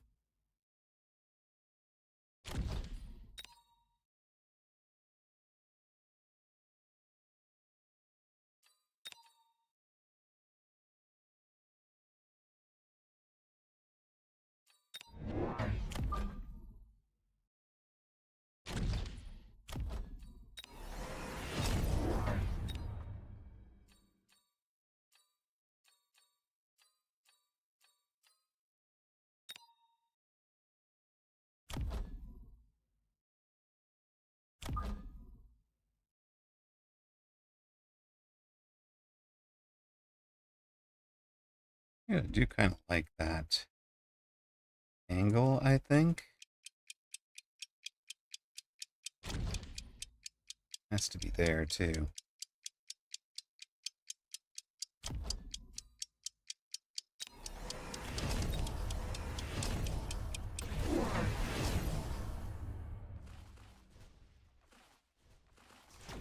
Yeah, he just wants to be in things that get ridened. It's fine. You want to be in things that get ridened. I will play Raiden. I don't mind.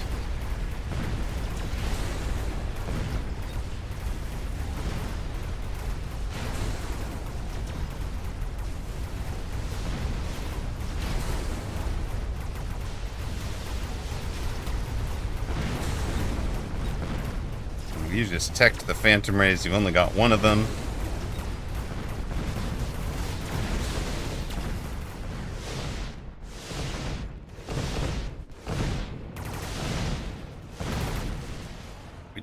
Somehow lost one, but not both, of the anti-missile devices, which is interesting.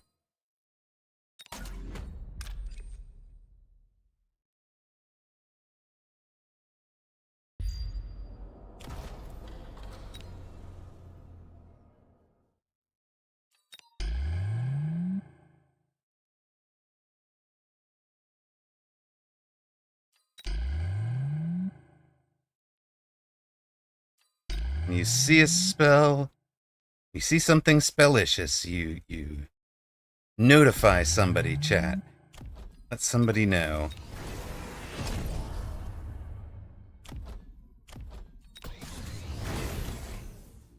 You had a good round.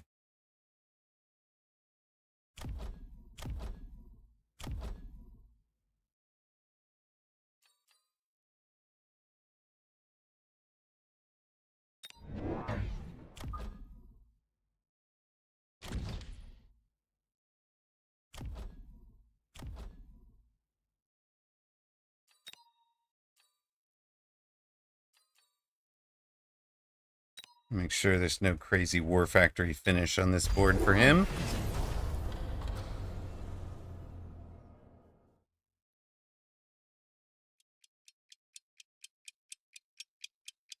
He teched him and sold out of them. Excuse me, what, chat? I mean, yes, they're countered. That's minus 300. All right, let's go. I like it. It does move the item over. I was expecting to see it on a on something somewhere, but I don't right now. Oh, there it is. It's on these guys. Okay, that's fine. You're gonna force yourself to sleep. Good luck. Thank you very much. I hope you are able to fall asleep. We will be tomorrow not playing Mechabellum. We'll be playing some. I know, Heresy, right? No Mechabellum. We will instead be playing Peak, co-streaming with That Girl Tam. Really looking forward to it. Hope you'll join us for that. There are other games, exactly. So hope you'll join us for that. If not, enjoy your streaming tomorrow. All right. Additional deploy shows up. We just slam out Triple Raiden. There's no spells, nothing to worry about here.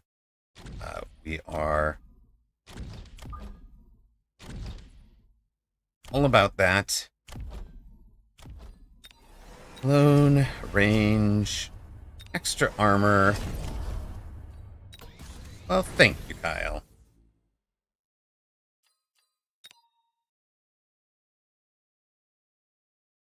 I think this guy should be on this side, where those steel balls are. Now, how far? You guys get to, like, here, right?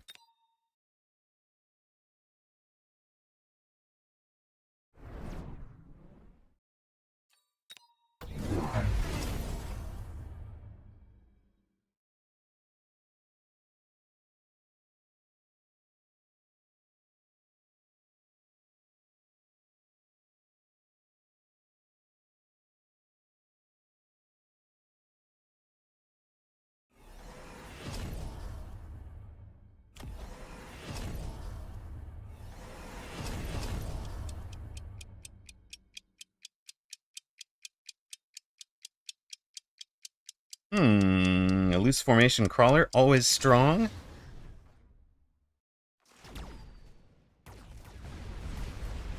We don't really have a grand chaff clear. Already know what I'm gonna do about that next turn, though.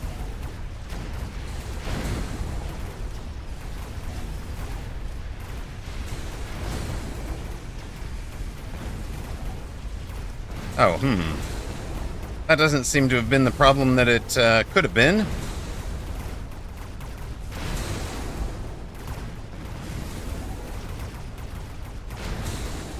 Everything in under the shield bubble is doing great work.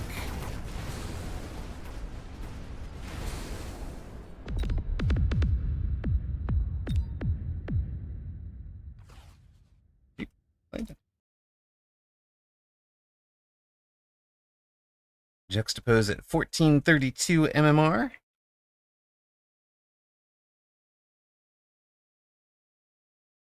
Kind of gifted us the Rydens. Additional deployment slot went hard, and not super threatened by it.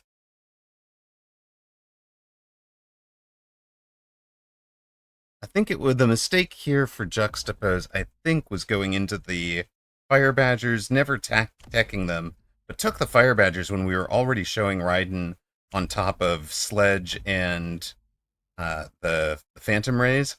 I think Juxtapose wants to swap out of this group of units and kind of force us to play something else, and whatever that would have looked like. Didn't happen here.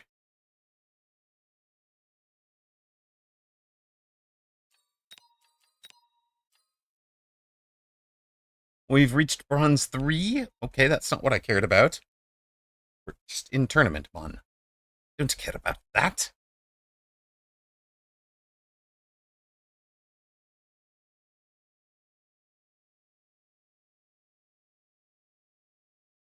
Oh, store wants us to remember to click our daily or whatever.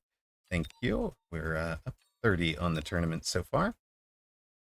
Skay with a win. Galnerius, AWM, blank with wins. Kyle gets a win. Ajaji Quinhuanju getting taken to the brink. Frogman upsets Brojuan. So Brojuan was the 23 seed. That's another person who was seeded ahead of me. Going down.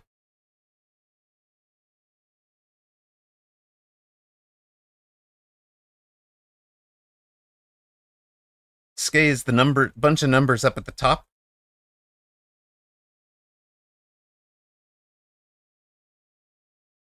Attacker B beat that fellow. Where was this? Becca Mellum goes to 2-0. Whooped goes to 2-0 against ENS. Nicely done.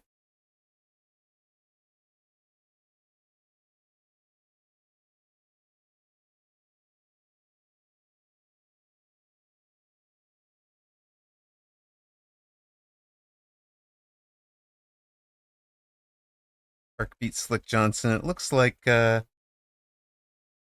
major upsets.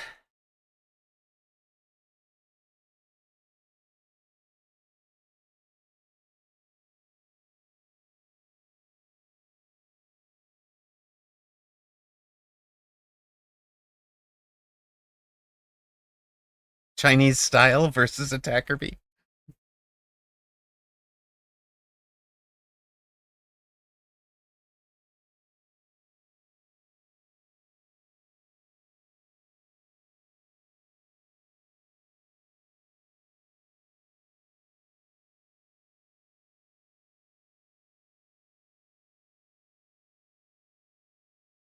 Yes, bunch of numbers. 2515 is Skay. Please stop posting my Wi-Fi password. Like, yes, absolutely.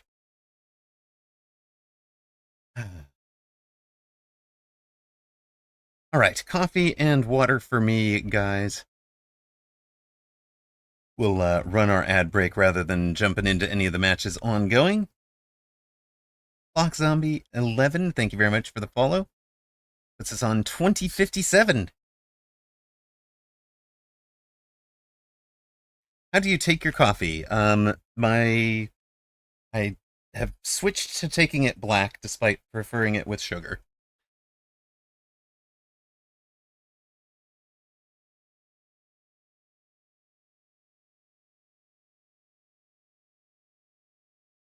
Cold brew black was probably what I need in this heat. Holy smokes.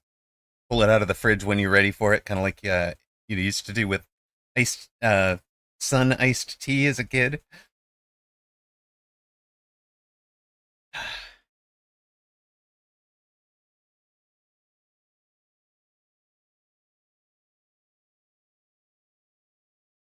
Back in a sec.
Number of upsets in the top group pretty minimal in round two.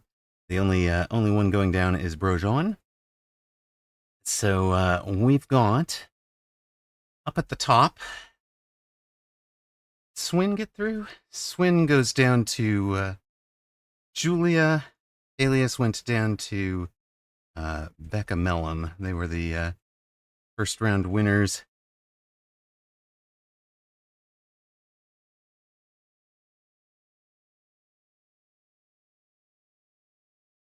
So we've got T-Man promotes up to the number 1 spot. He had been the 5 seed. Shadoff the 8 seed. Kyle the 14. Those are kind of your top group. Julia jumps up from 30th to the 5th seed at the moment. Eimer was in the number 3 seed. Galnerius the 4. AWM the 7. So you kind of get down we can figure out. Oh, Skay has abandoned after 2 rounds, going 2-0. Pushes some people out. So the number 1 and 2 have both abandoned. Well, not abandoned. I don't know that Apucci has abandoned. Let me take that back.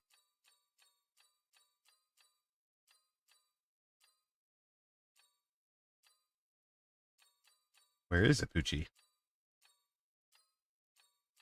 The heck? Surely Apucci is somewhere in the 1-on-1s.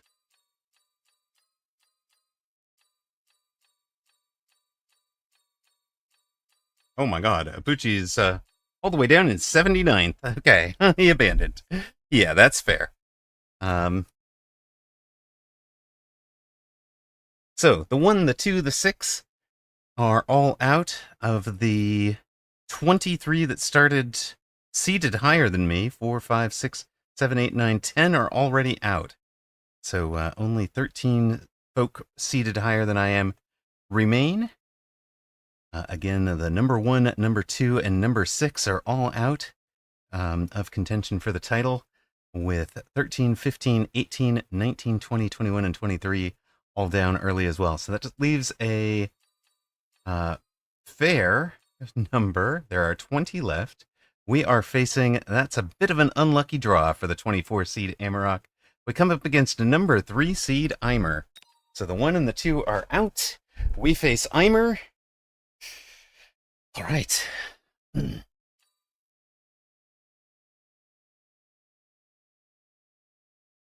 It's a chance for glory, chat, right? It's a chance for glory. Good luck, have fun, everybody. Don't forget to ready up for your match.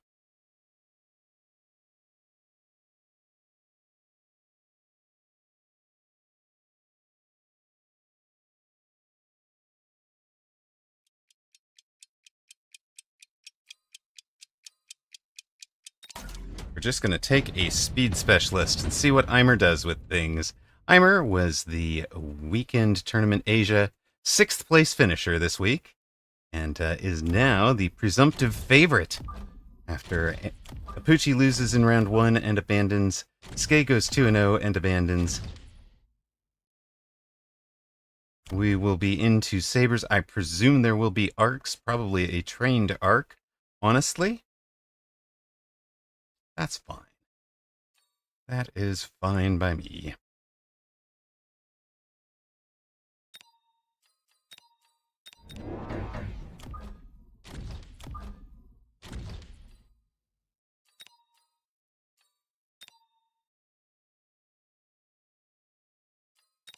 Get our good luck, have fun out. No, it's going to be hounds and a aggro offset for Eimer here.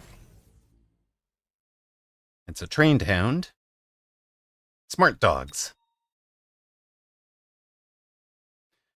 Round 3 of the tournament, of course, where where it starts to get to the sharp end.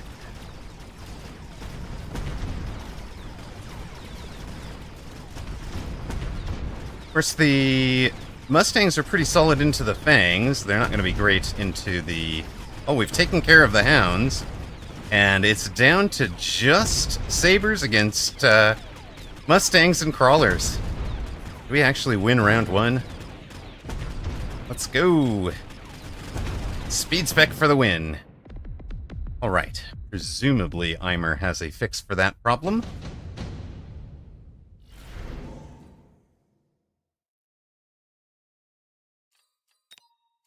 Do we subsidize Storm on top of that junk? He's stagnant, right?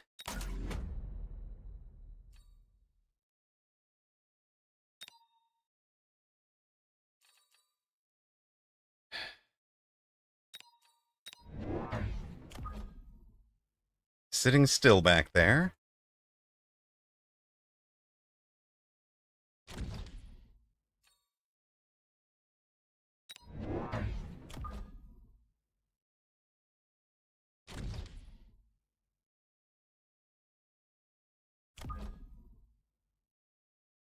We've got the, instead of picking up the Storms, we're picking up the Phoenix because I think there's a Rhino drop here this round. what I would do if I were Eimer and playing around us. Instead, he's put it back deep and has gone with 2 crawlers and a very late arriving Fang. Late arriving Fang will be the answer to the Phoenix. It's a good play. The question is, can we chew through the hounds again, and can we level this near side Mustang? Near side Mustang got really close, hasn't done it. Outside is in trouble. Near side's in trouble. The hounds are giving their best shot. Mustangs did level. These guys are real close. They will also level. That is good for us. That's about as good as you could hope for with a Mustang start. We've got 2 rounds off of Eimer, and we are prepared. And we get a fort. Suddenly, we are in fort staying. We in business team.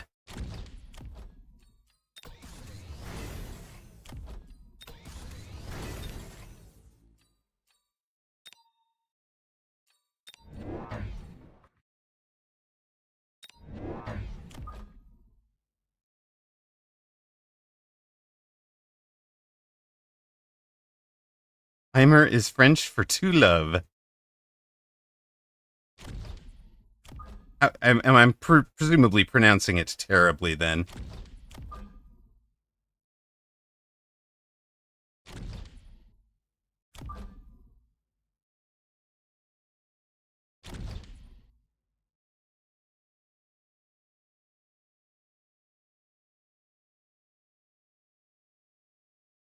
Closer to Amy. Aimer. Aimer. Aimer. My mom is the French speaker of the family. I have 0.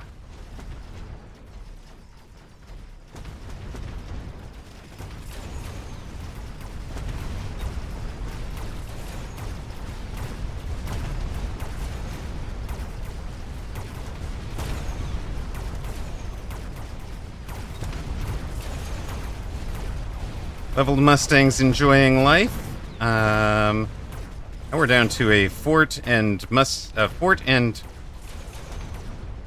2 Phoenix against a whole bunch of Fangs. And Arclights. I'm so confused. Yes, the Phoenix will go be the chaff clear. Sure, that will.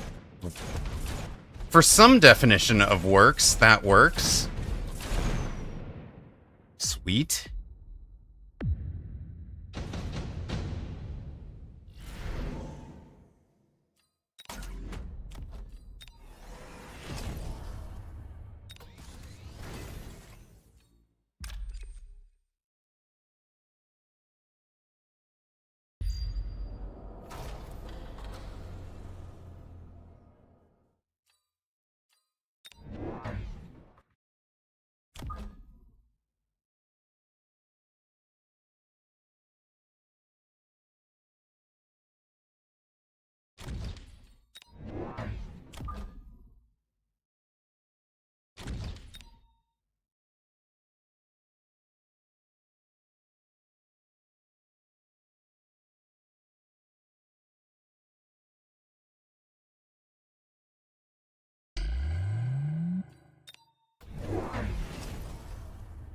Opponent skips the orbital, takes a Stormcaller.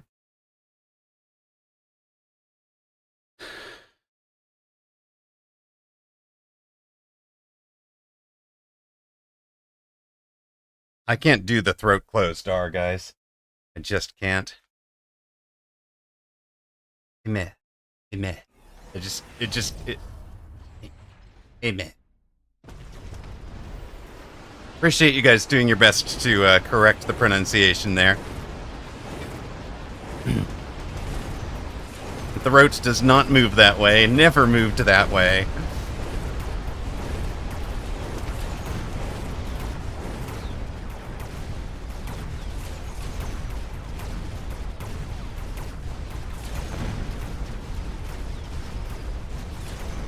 Those Mustangs have had the perfect position. That shield is exactly where I wanted it.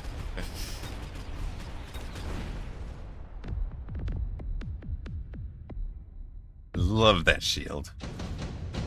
All right.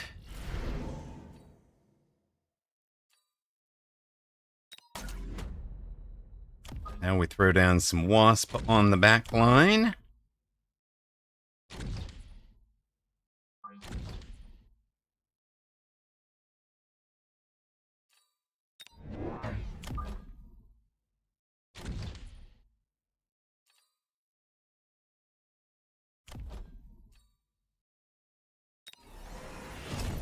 We'll range the dogs. They've been good dogs, for sure.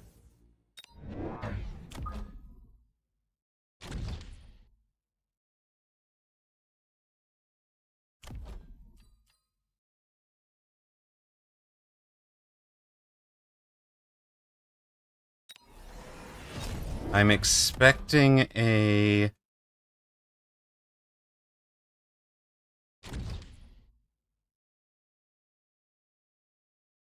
Expecting the Abyss someday. That's why we're kind of also building into the Phoenix. It'll be a Wraiths instead. Again, we've got Phoenix out on that side. He's going for steel balls to try and enter the barriers and the fort. He's also in a Stormcaller with high explosives. Sure.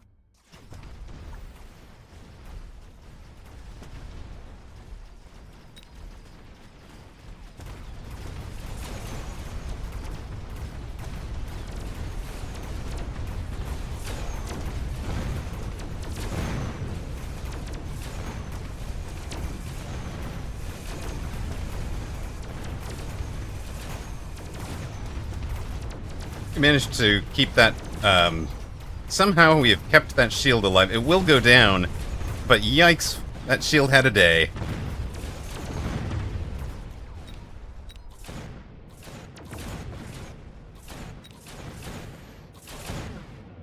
Oh, unlucky.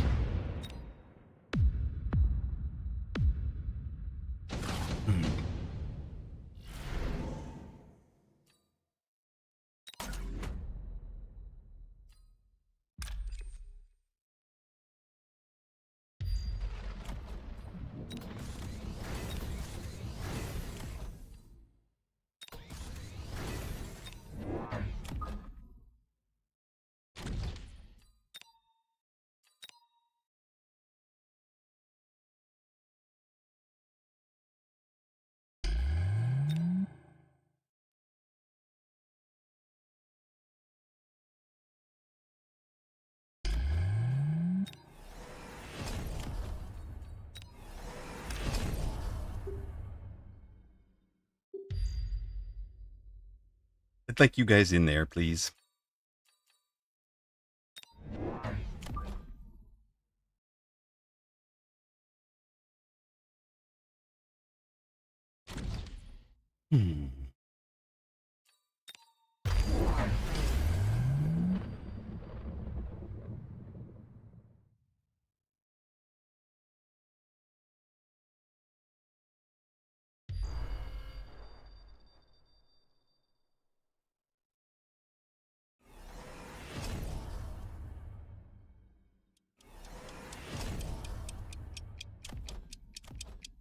It is going to draw that whole pack of steel ball up there. We also need a hound out here.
First time we've been out there without a shield in quite a while.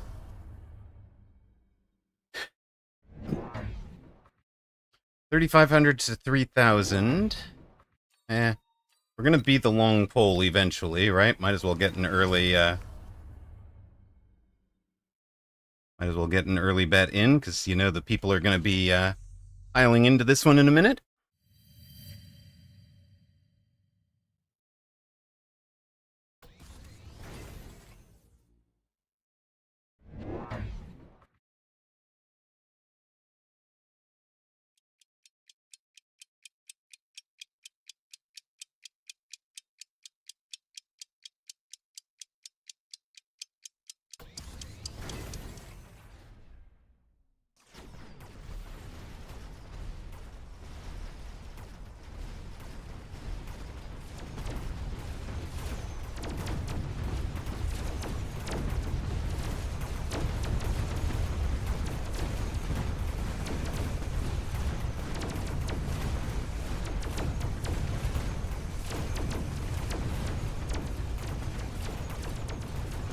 Uh-oh, the dogs didn't get the job done. They needed more chaff out here. That is going to cost us the level 3 Phoenix. Should have left them in place. And thought the dogs were going to get it done, but they did not. Now we're in trouble.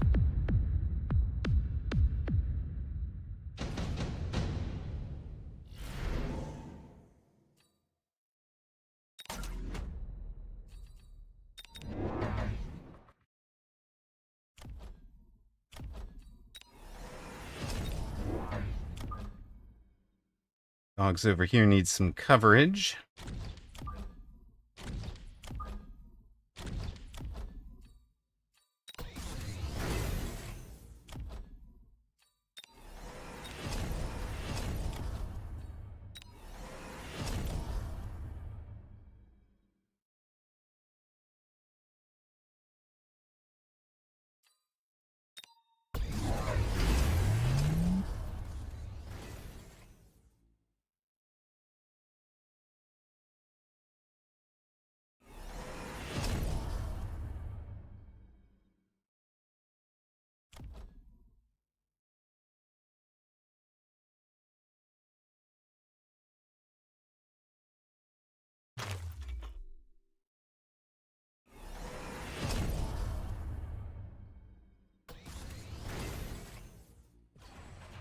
Yes, we need charge shot on the Phoenix. We need a lot of things.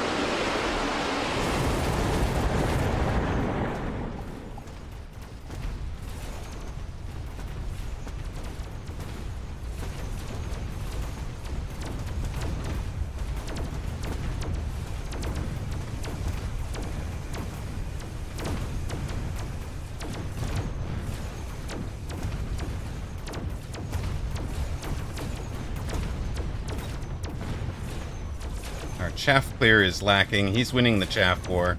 He has won the game. Charge shot wasn't the difference maker. The chaff war was, especially pulling the...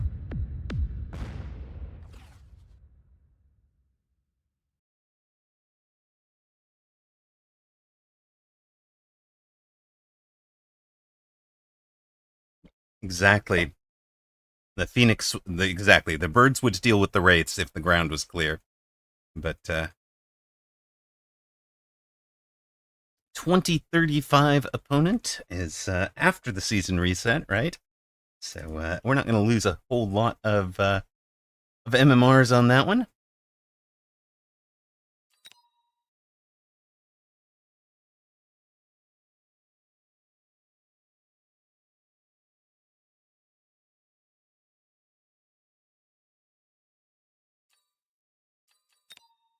And this is an example of, I said I had like a 55% win rate with Fort, but it goes way up when I've got techs on them.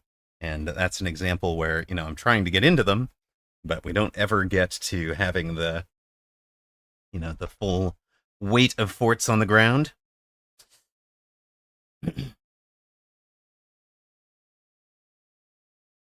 So Amarok drops from the unbeaten. Frogman was never likely to stay up in the top group, so T-Man gets the win there. Becca Mellum knocks off Kyle So Kyle, the 14, goes down to Beckham Ellum.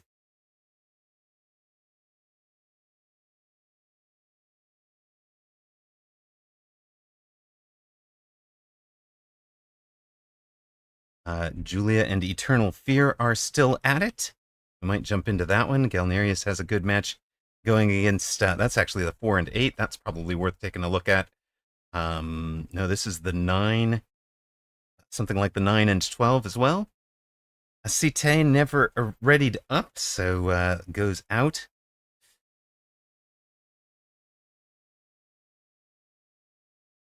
AWM beats Arc. Arc, of course, definitely climbing, but doesn't get it done against AWM, the number 7 seed.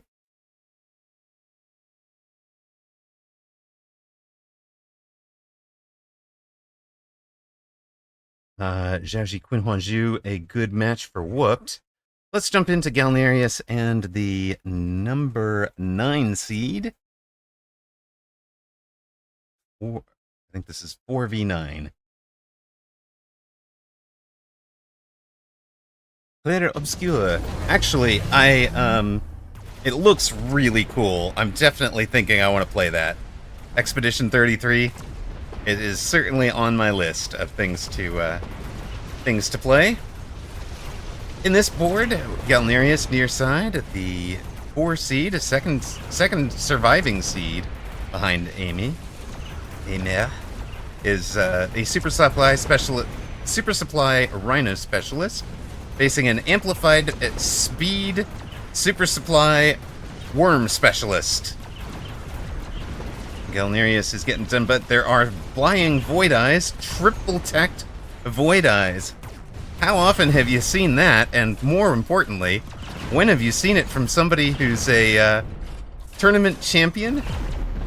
2v2 intermediate group 2 champion? And trying to make it work against somebody this good. Oh, Mad Sai says, after my first game, I lagged out of the tourney. I just kept getting the reconnect message. Sorry. That's, it's unlucky. Nukes for both players. Of course, the worms will be underground, so this is not nuking the worms, it's nuking the Void Eyes.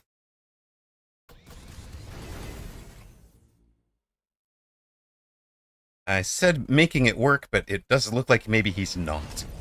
Maybe he's not. I think this is actually the 22 seed, not the 9 seed, my bad. So maybe we should actually have been in Shadoff against Lucky 7. Galnerius is going to finish it off with a War Factory. Ruh-roh. Opponent bringing the Abyss. Double Abyss, unfortunately, kind of has them in the nuke zone. Will they get out in time? He really wants temp speed, but he doesn't know. Oh, no, they're never getting out in time. The War Factory is just going to pin everything back in there. If it might even pin the worms in there. If it could drive forward just a little bit and get the worms to be surfaced in here, at least one of them. He's going to drive the edge of the nuke. Look at that. War Factory to answer the worms. It's getting burned, but it's got the worms on the surface for now. It's gone down. The worms submerge. They will be safe. Did the Abyss get out? They tank the nuke. The Abyss have survived. The worms have survived. The only thing nuked over there was the Void Eyes. Now the Abyss are down.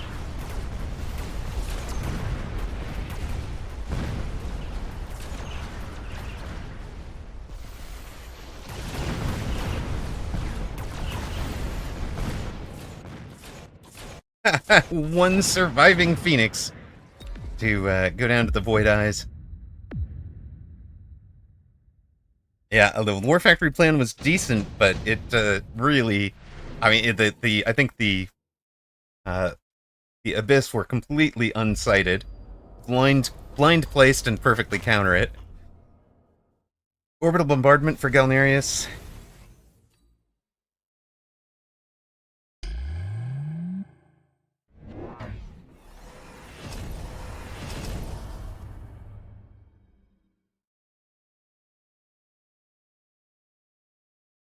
Vulcan's Descent. What? No. Phoenix, just kill that.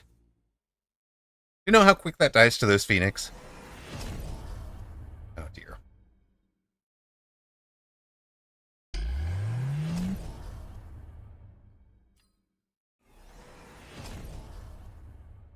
Yeah, the melter, stalling the worms in the nuke was the plan.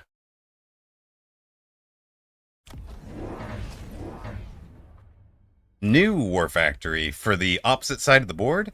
No, just coming up from deep? Interesting. If you're gonna make that work, you need some crawlers behind it to distract the Abyss. I think.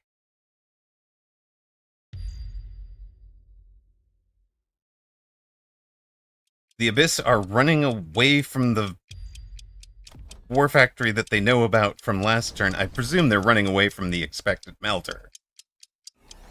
But for Galnerius, he's actually going to try to pick them up with the Phoenix. Oh, it's vertical! Vertical Abyss trying to snipe the War Factory while they run away, but they've been forced to turn. They're going to get stuck in that orbital bombardment anyway.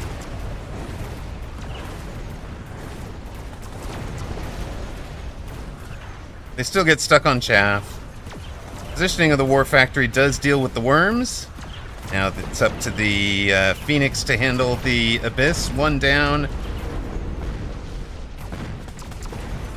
Oh, please stop with the jumping. It makes me seasick when it does the big automatic jump there.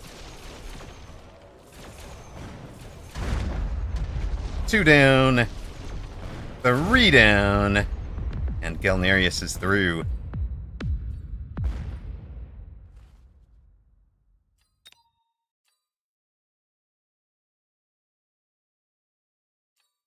Pair of 201 players still working on their match. Yes, seasick while I'm on land. This is the 9 versus the 12 seeds.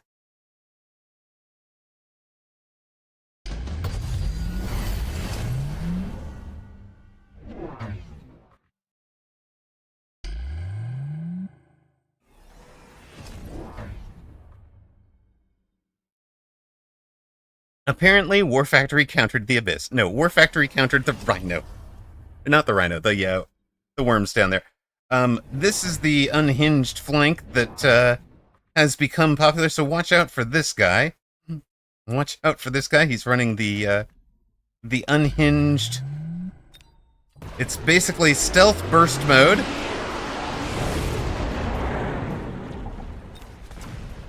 Stealth burst mode acid down there to try and stop this group. So acid scorpions.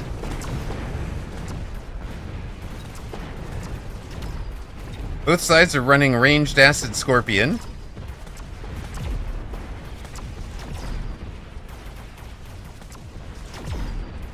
Number 9, they both have advanced targeting. They do both have advanced targeting. The number 9 seed ahead of the 12 seed going into round 12.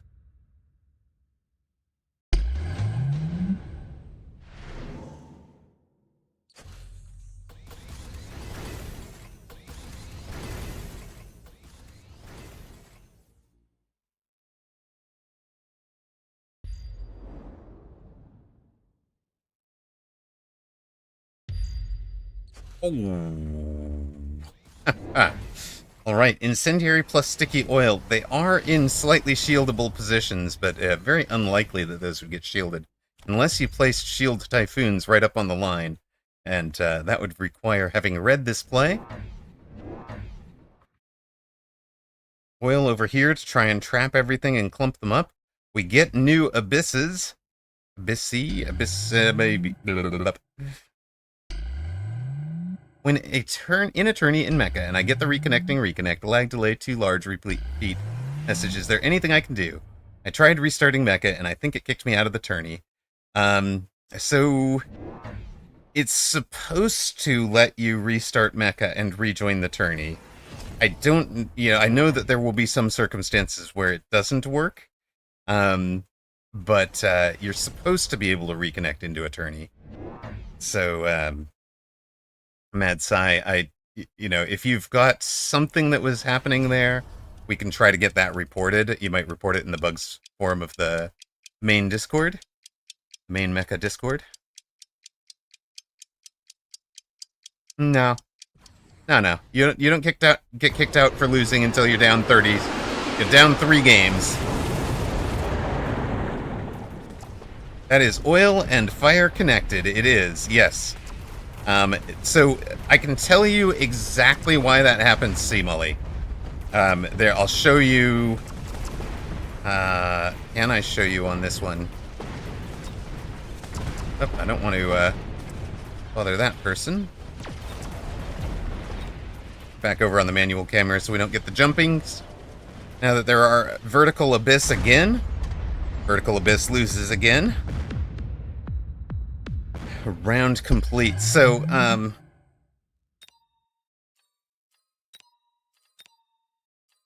that puts us into our next round countdown. We'll run our ads now. So when you drop a oil or a fire, there is an inner square for it and an outer kind of like outline of it. The outer outline is where the animations appear, so you can wind up with fire, but appearing in that area. But the inner area is where the two actually are, where the game effects apply, not the animations. So you actually can wind up with oil underneath fire in the specifics of those two. If those two outer outlines intersect, you can wind up with the actual appearance of oil on fire that's not been lit. If you connect the two inner squares, they do connect validly. That gives us what we have: 10 unbeaten, very much like what we had in Europe. So Becca Mellum is up against somebody, but against the number 1 seed here, we're up against Laplace Shadow. Laplace Shadow here. I've had a couple of good games with them before, if I remember. Yes, you noticed I wasn't translating that name, did you?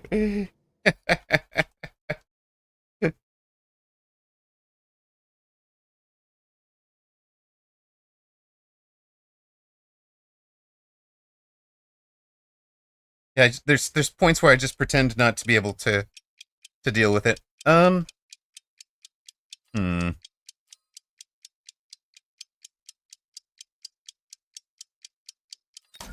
don't love marksman specialist, but I do like hounds. Ooh, you're gonna be a fire badger specialist back there?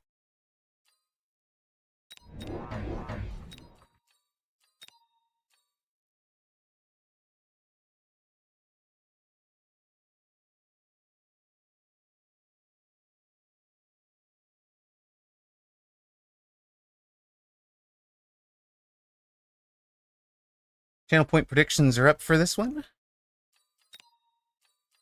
No. That is a very haunted profile picture.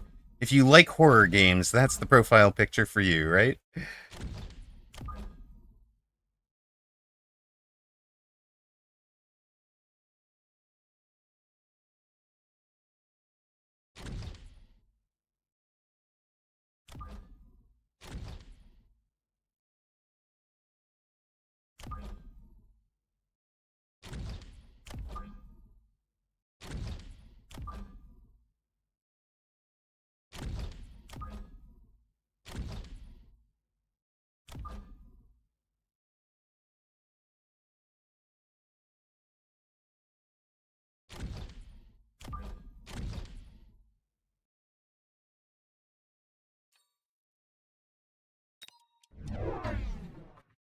Alright, opponent adds a pair of hounds starting deep. Left a 7 gap there for a very deep Titan of some sort.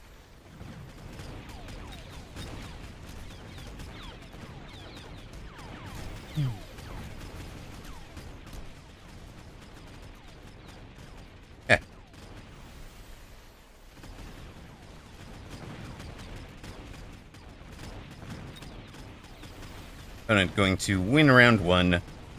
It's fine. What could go wrong?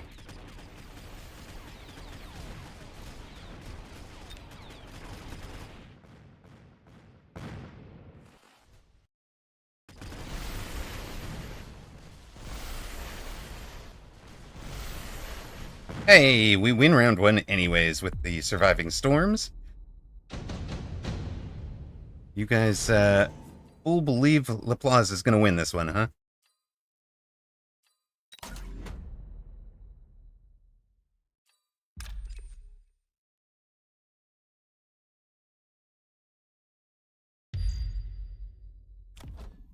Well, I don't love the idea of a marksman. We'll keep him for now. He's our,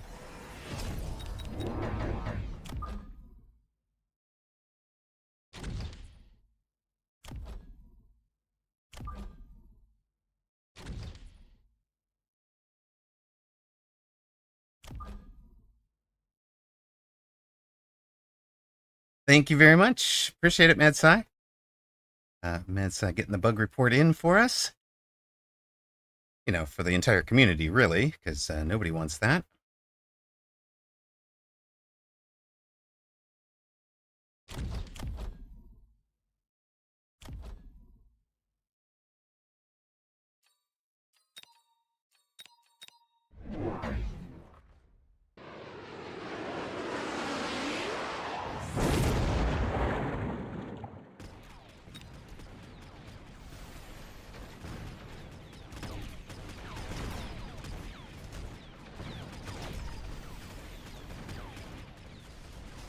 Is anybody else seeing an abyss in my future? I'm asking for a friend, really.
That's a good question. Has anybody found the good use case for Farseer Burst?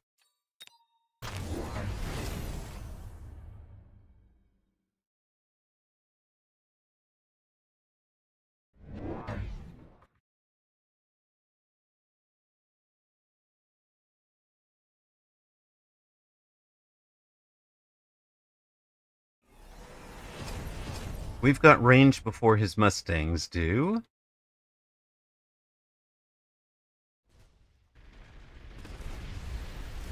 He's added a sledge right in front of the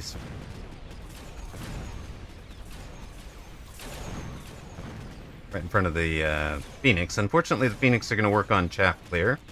Not really what I designed you guys for there, but all right. Do we win by... Well, we might... We don't win by air exactly, but we've won the air war.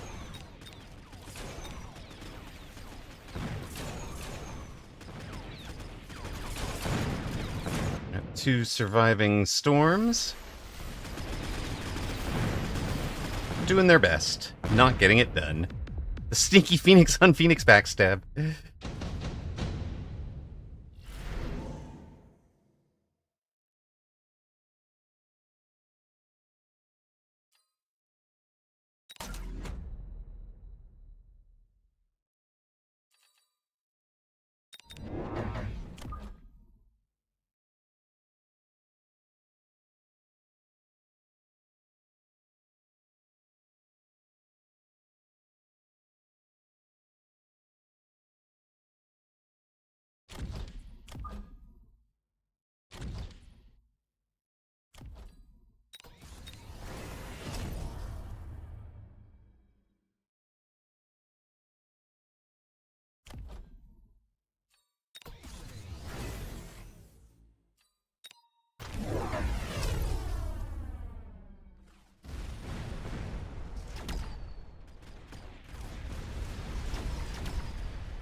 Now we sped Mustangs. That's no good.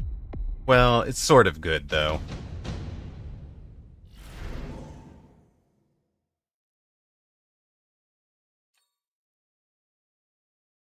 $550, $600.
Missile interceptor for you guys, okay?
He's not running healing on the tanks, Mad Sai. He's got armored tanks out there, but they don't heal.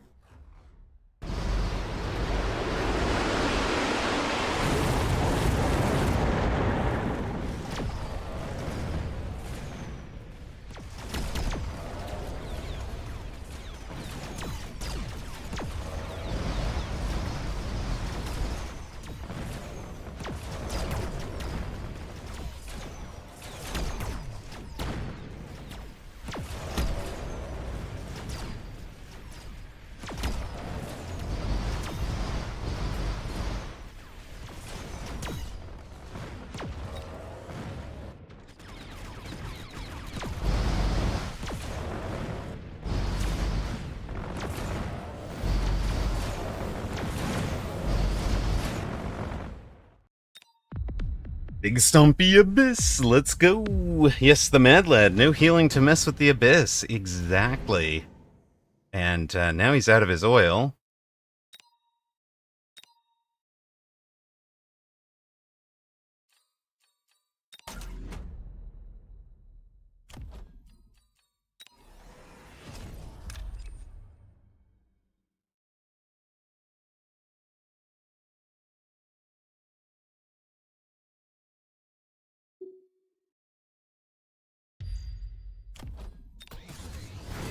That reminds me.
Opponent turns off the missiles.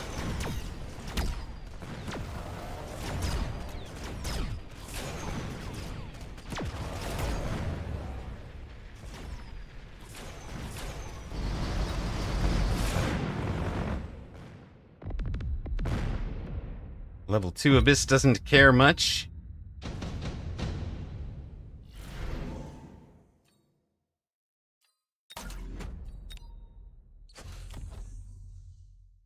That's kind of funny, I think.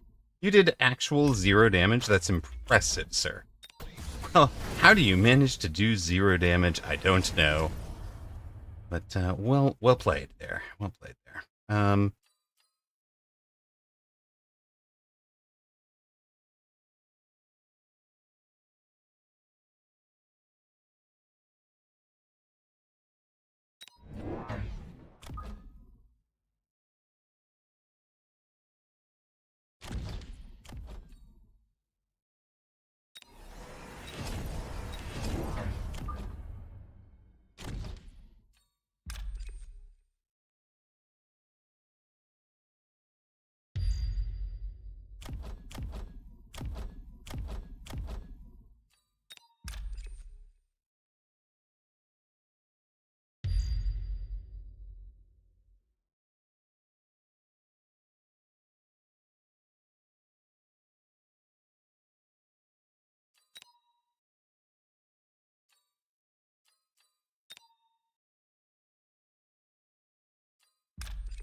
Oh, he does take the...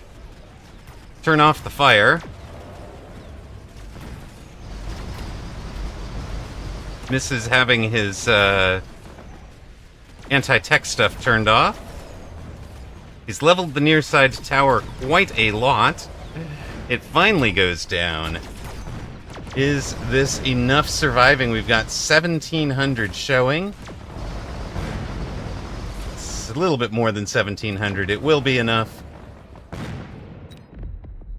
We'll send the man a GG. Good luck, rest.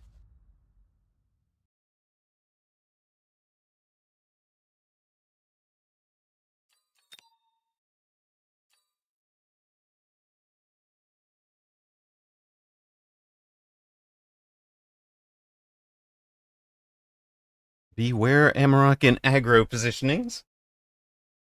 I don't know what he was doing that deep. Like, it feels like this was supposed to be a mountain build to me.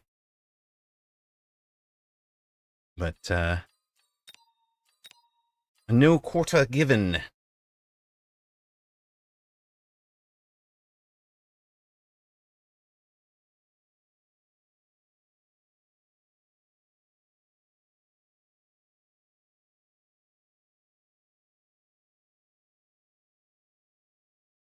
No quarter? How about a dime or a nickel? Nope, not giving either of those either.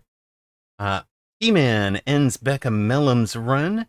So Becca Mellum from 37th goes 3-0, eventually winds up losing to the number 5 seed. Shadoff versus HR Giga Chad, 8 versus 11. Aimee has won over AWM, so that's the 7 seed down. The Nameless 201 has beat Zhaoji Qinhuan Zhu.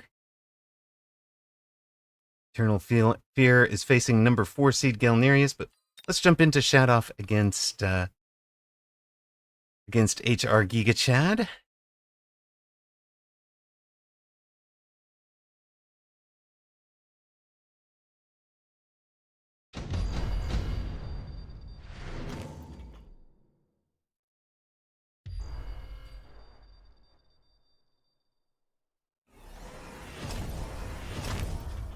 I have faced both of these on ladder in the last 2 days. Shadoff beat me. HR Giga Chad did not. Shadoff is the 8th seed. Giga Chad is the 11th. Guess who? Great question. Will there be a tourney stream tomorrow? There will not. I'm actually looking forward to something kind of different. I will be learning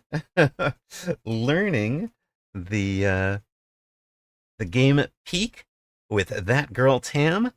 And we're going to be doing a co-stream with That Girl Tam and a third streamer. We might try to get a full 4-person stream going.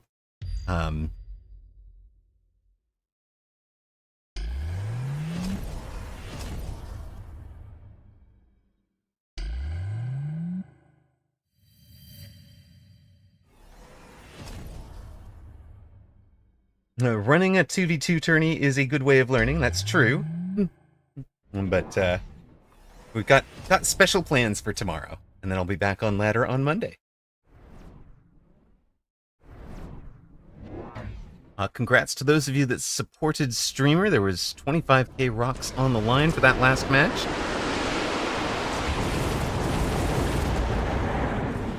We see Giga Chad in the Abyss, Shadoff in the Improved Scorpions and Melters. Improved Scorpions, Melters, and Mustangs.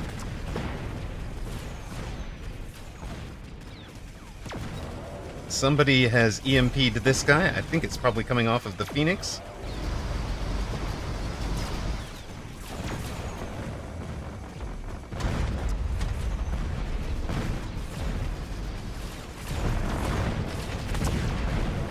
One melter left. Can it get the job done? No, it cannot.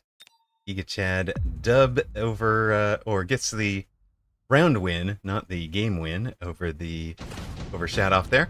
Drops Shadoff to 1058.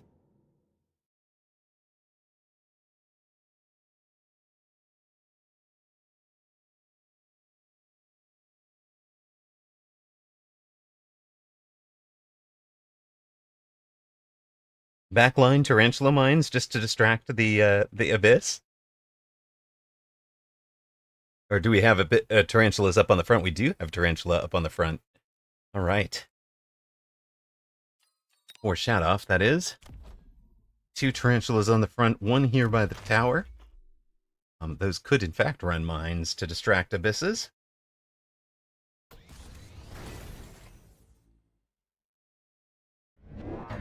Ah!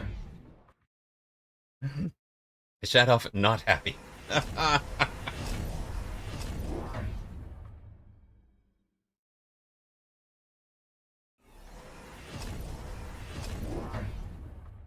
Takes rhinos. Takes another tarantula.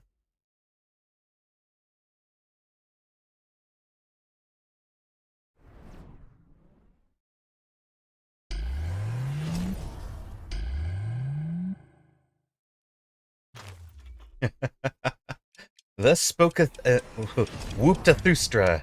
Before one can reach 2000 MMR, you must first pass through the fires of 1300 MMR. Amen.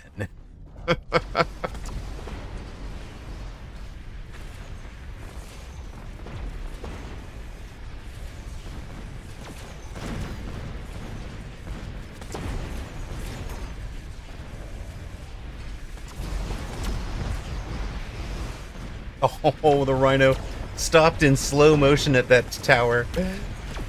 He's still protected by Photon, doing his best. Now he gets the tower debuff. That'll cost HR Giga Chad 1 Abyss.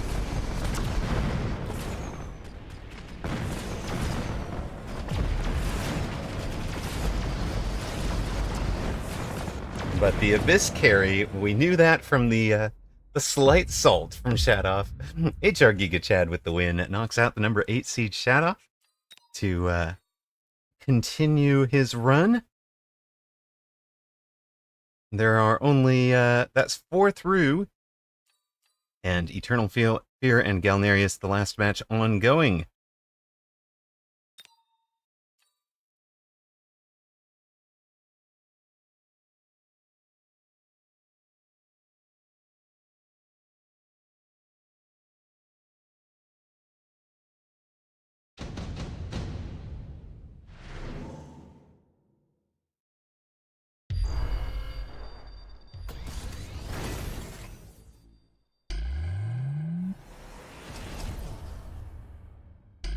Oh, we see some more Abyss. It looks like Season 4 is the Season of the Abyss. Eternal Fear is in them for this one.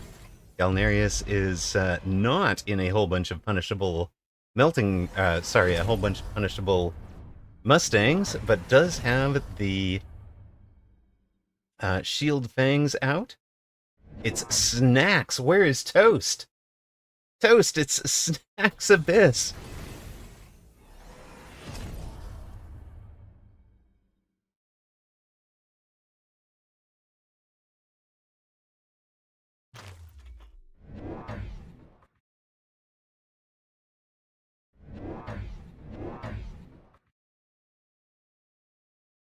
How many Abyss would you like, Eternal Fear? Yes, I would like them all. 6 Abyss. Now, why haven't you teched these Wraiths? And why do we have Wraiths on the field when we could sell them for 900 and do Dark Companion?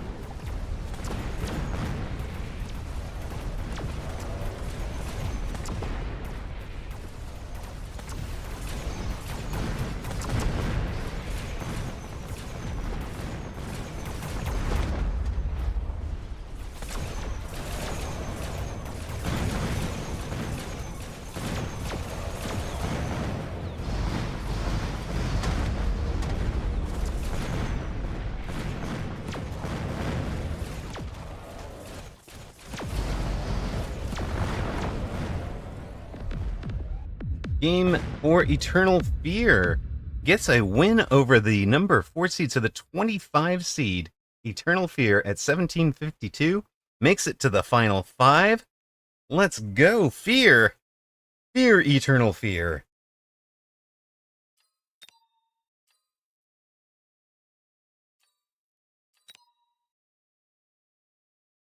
So, then there were 5. T-Man will be in the facing the spoiler against Zhaoji Qinhuanzhu. Amarok in 7th, top of the one-loss bracket, I guess. I think I will, with Galnerius and Shadoff both abandoning, I think I play down against Brojwan. I think so. I think I'm going to face Brojwan, who, ironically, Brojwan and I were 23 for Brojwan and 24 for me, so that should be a pretty even matchup.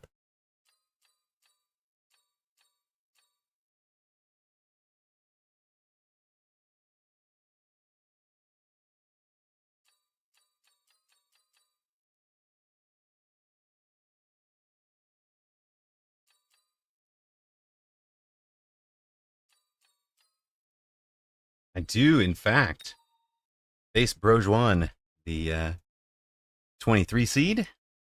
Should be a close match. Not going to be paying much attention to you guys. I'll be focused on this one. So good luck. Have fun. I'll give you your channel point predictions.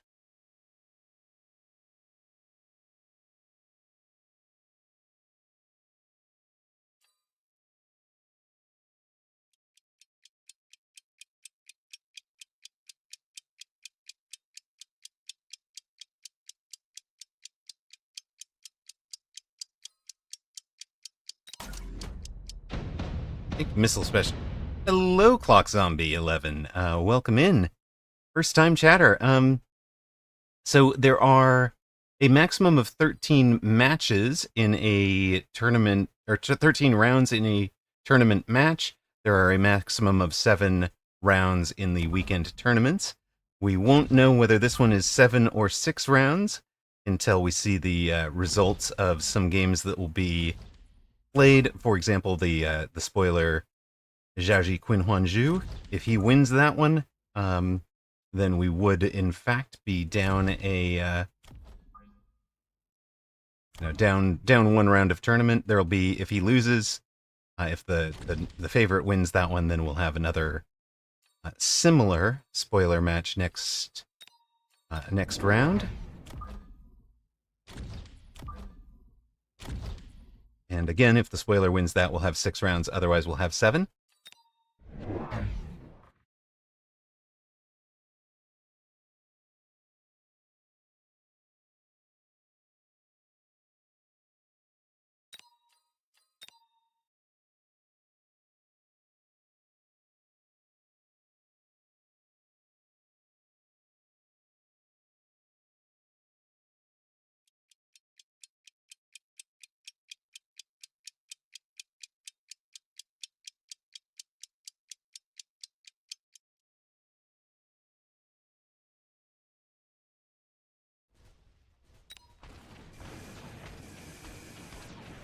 Of course, having said that, I'll get curb stomped, right?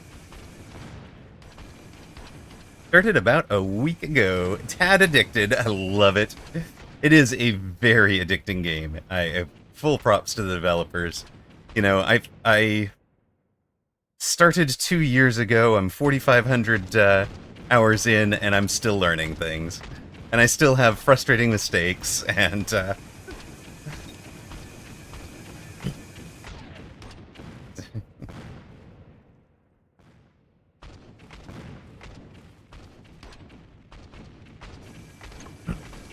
and we get the tower, or get this guy while we're... Yeah, okay, we got one of them, not the other one.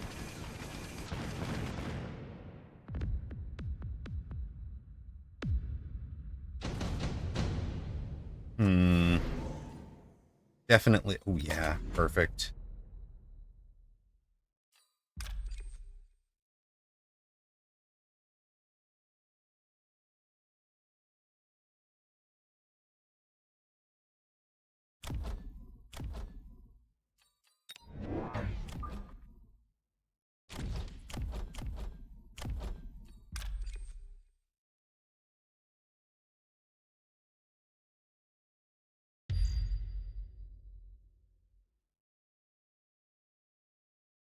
He's got anti-flying, so he'll feel happy about that. I don't think he'll buy flying.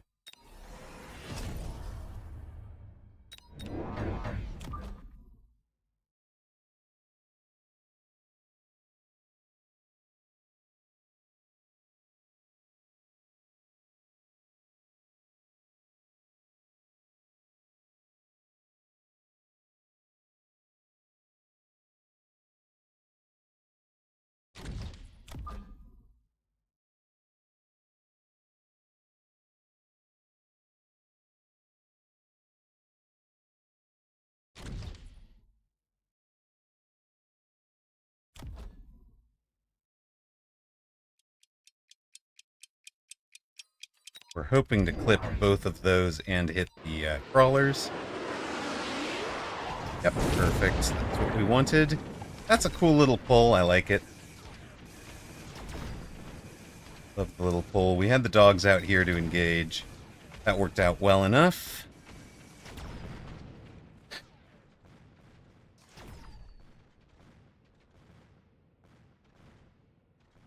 Yes, we will have this battle off in Narnia over here, sir.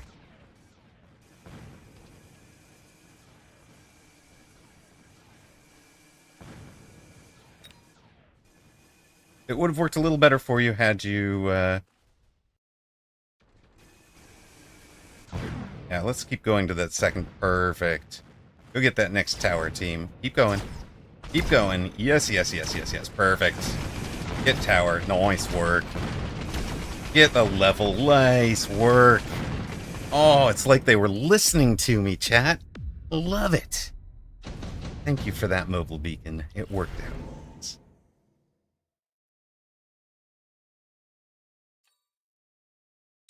Taking you for later.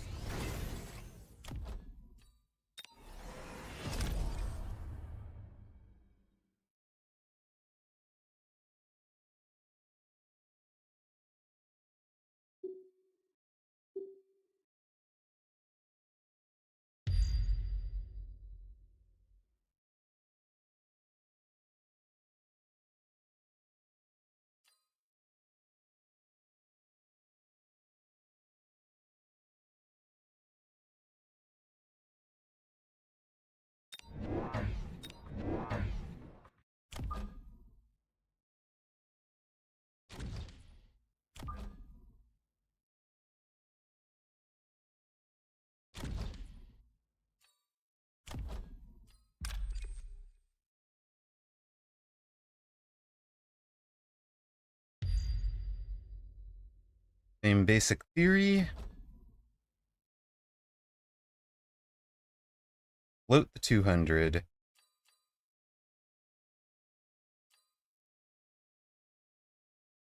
Float the 200. Yep. Oh, interesting. He's gone differently this time.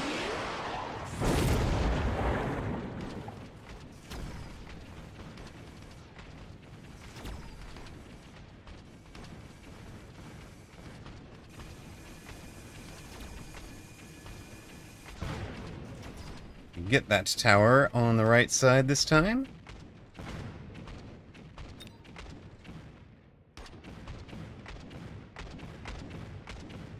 Need the steel ball to get its lock, please. Thank you.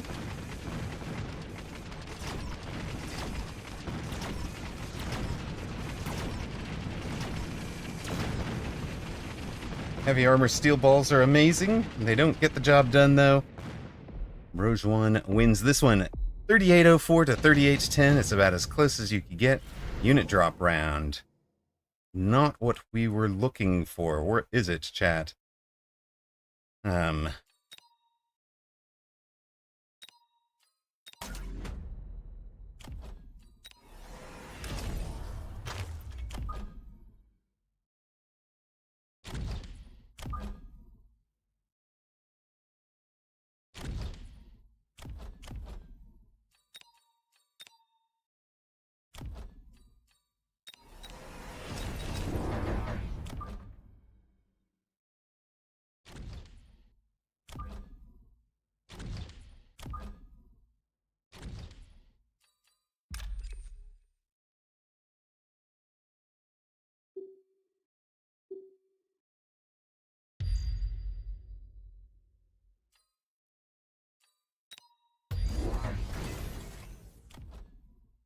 Birds. Makes good sense against what he's seeing. Does not go great into the does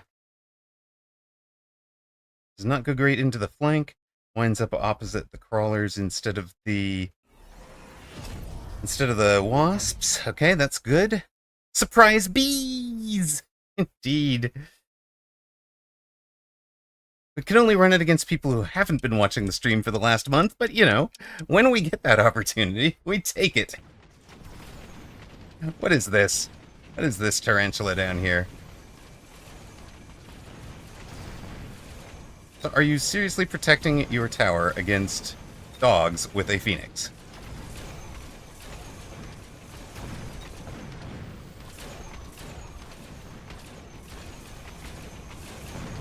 Alright, so we have kind of slaughtered that field.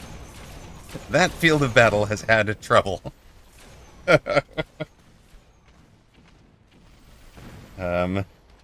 Which one is it? Which one is it?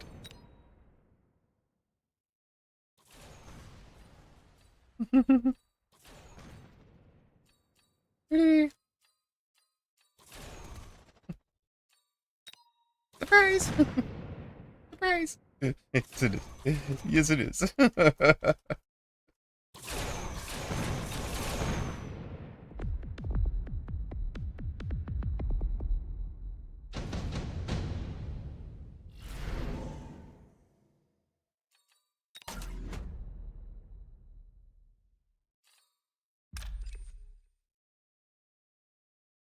He should absolutely underground us. Somewhere? Right? Absolutely.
Go AA on the Mustangs for sure. He does elite them. They unfortunately get missiled out. Missile strike for the win there.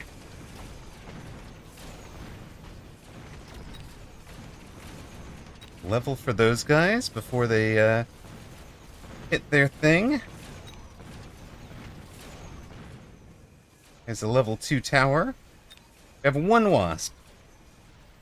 One surviving wasps. Out of upshoot.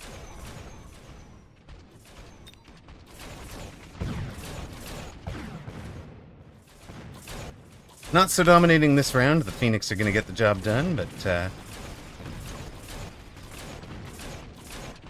this is much less caring about that. And much more setting us up for next round. 28-17 to 27-47. It's close. I don't get the Rhino. Ooh, and he gets the fort? Unlucky. Unlucky for us.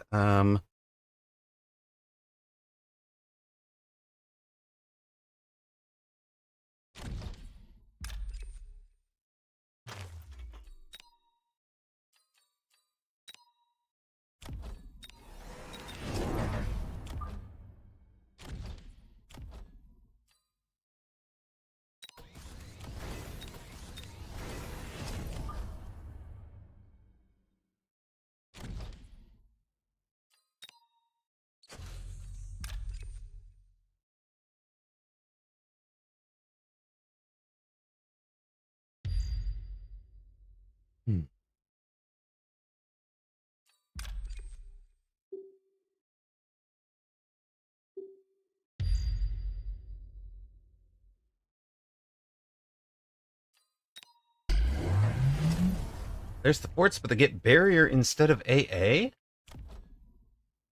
Surely you wanted to take AA, sir.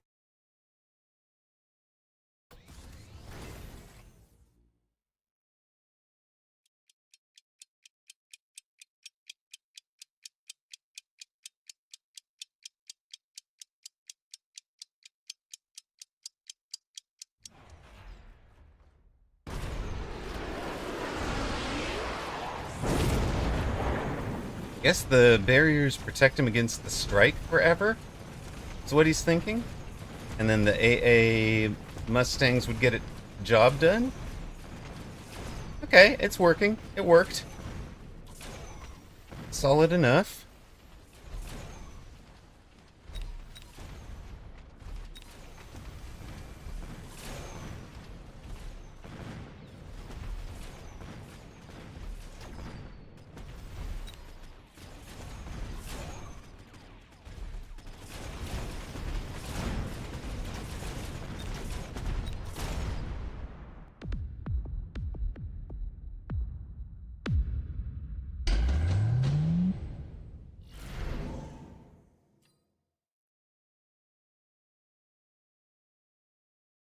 That's really bad for us. He doesn't care about that range.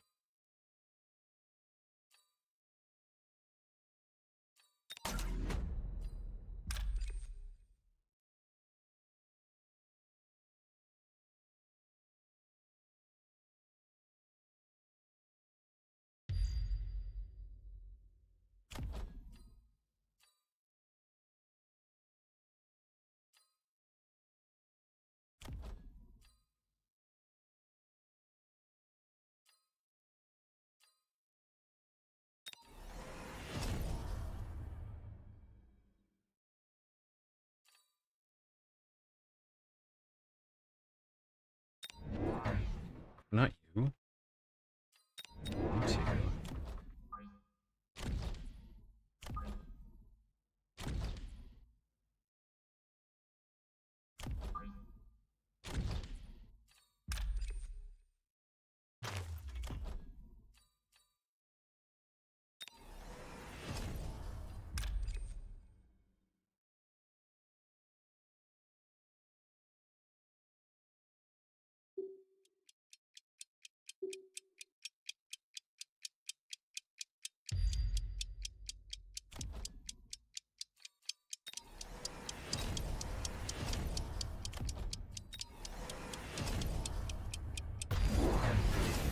Oh my god.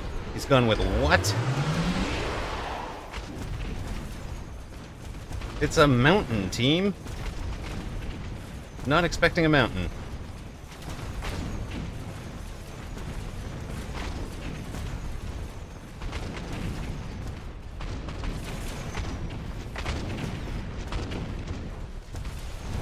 Mountain under debuff.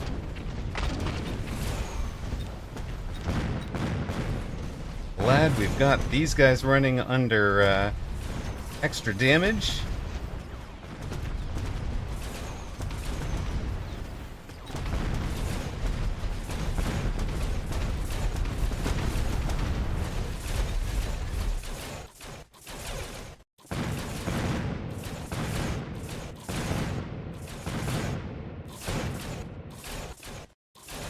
It's a tight one.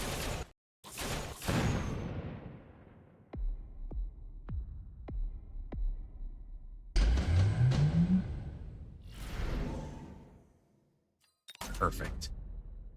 Get out of there, team. Take you over here, thank you very much.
Uh-oh.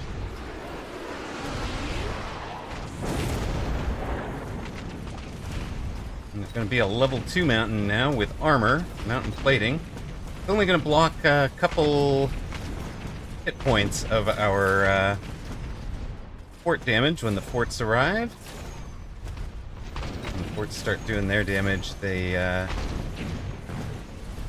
kind of ignore the mountain plating.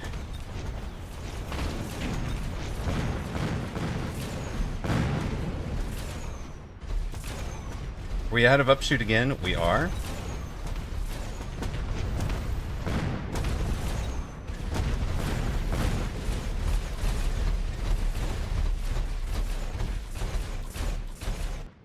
loaned for 2 fangs that round that didn't actually appear on the board this time. Slightly unfortunate. Ran myself out of time.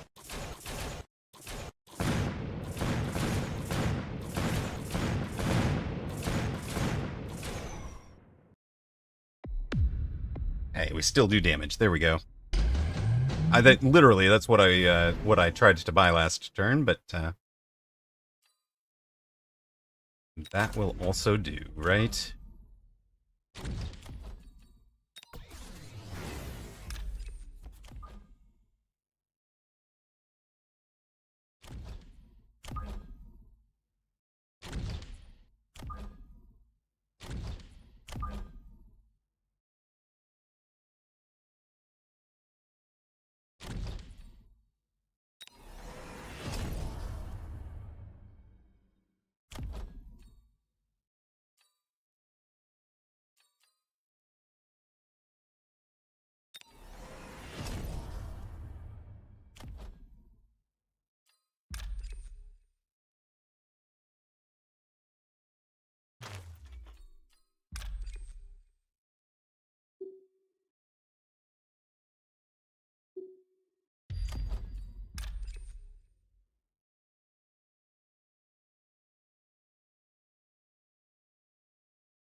Yes, we appear to be cheating, it's true.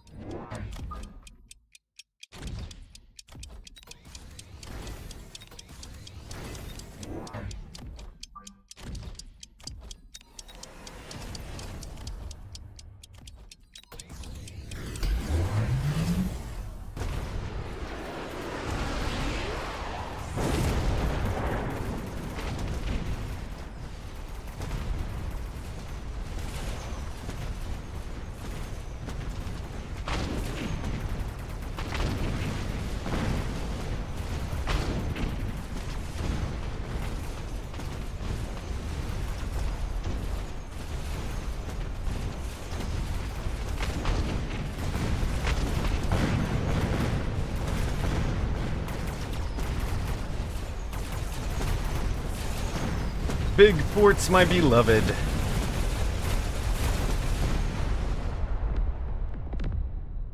Won't give me enough time to build my forts. Oh my goodness, it's over. GG. That was a good one. Played as always. Look next.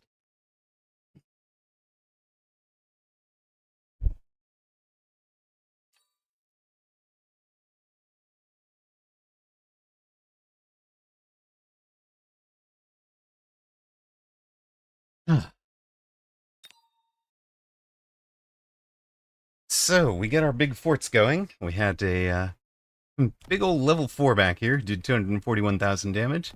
Our best wasps did 246, which means you did 766,000 damage. Aw, thank you, brother.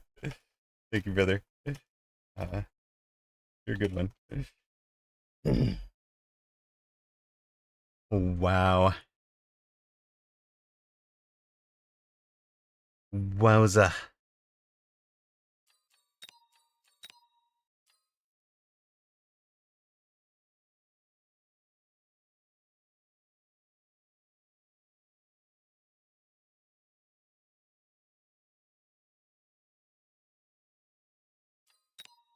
All right, we go to our next matches.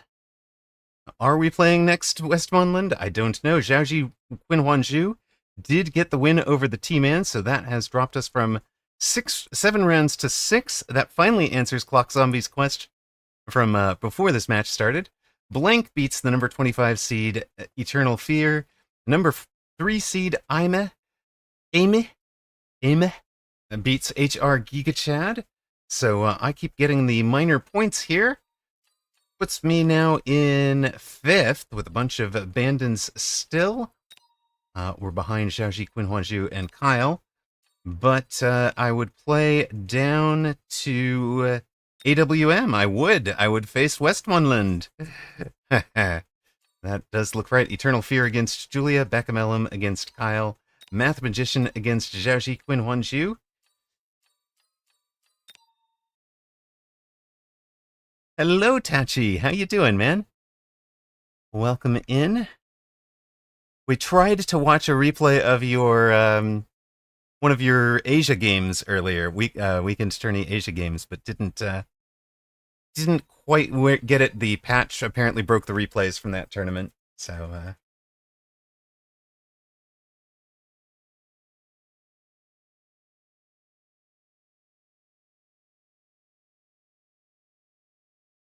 we do in fact face AWM. Good luck, have fun, Westmoreland.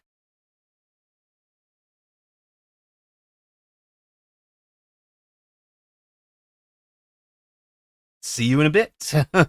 Love that the community is so much, so gentlemanly. Of course, AWM was the number 7 seed in this tournament, should be absolutely favored in this match, right? Should be the favorite here.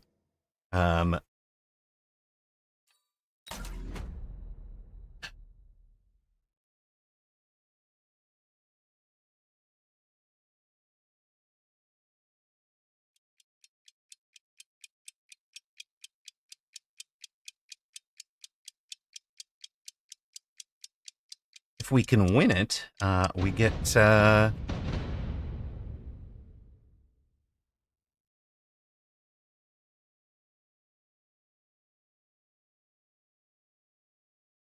yes, also 4-1. We're 5th in the tourney right now. ENS got a bye for the final round. Oh, well, at least it's a dub, right? Right? I mean, I guess.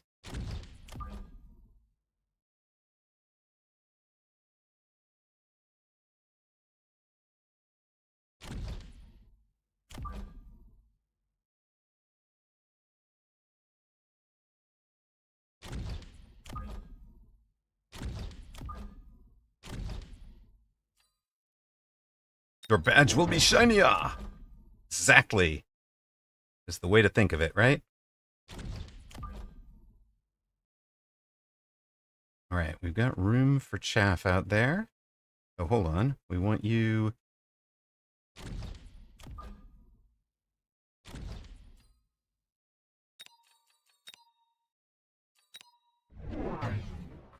He's going to come out outside aggressive. We are very much standard right now.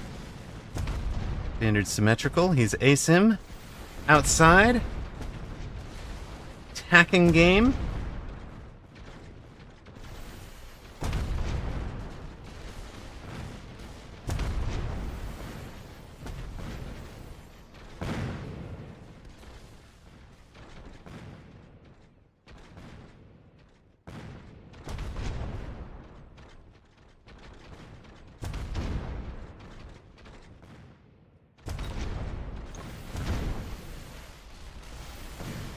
Get that tower, dogs. Come on, dogs. Get there. Oh, you're too late. Push low, dogs. I needed greyhounds, not these puppies. Where's my speed spec? Ouch. Ouch, ouch, ouch, ouch, ouch. Channel point predictions, of course, are up for this one.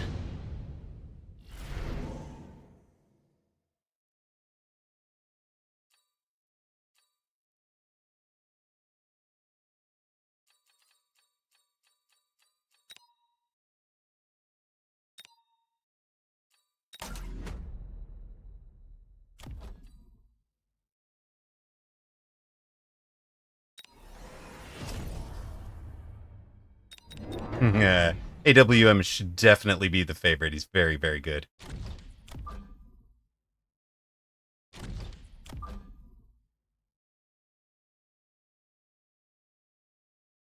Leave a little giant pocket right there, shall we?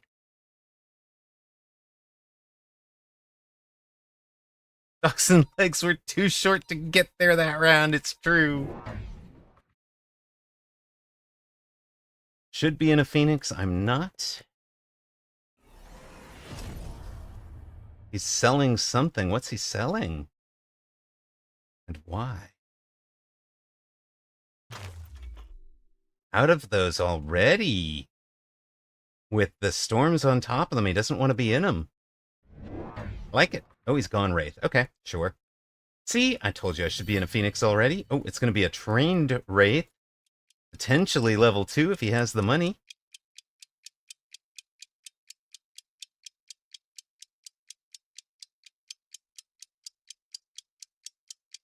Of course, Wraith, a great answer to the potential Wasp flankage.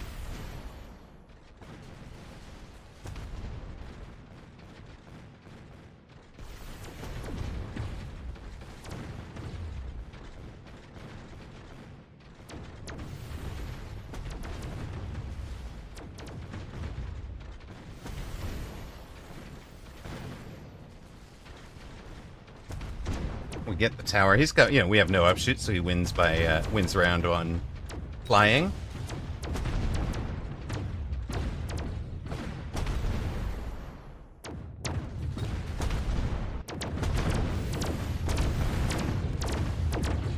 So he's pre-countered the Wasp flank. This is fine, exactly.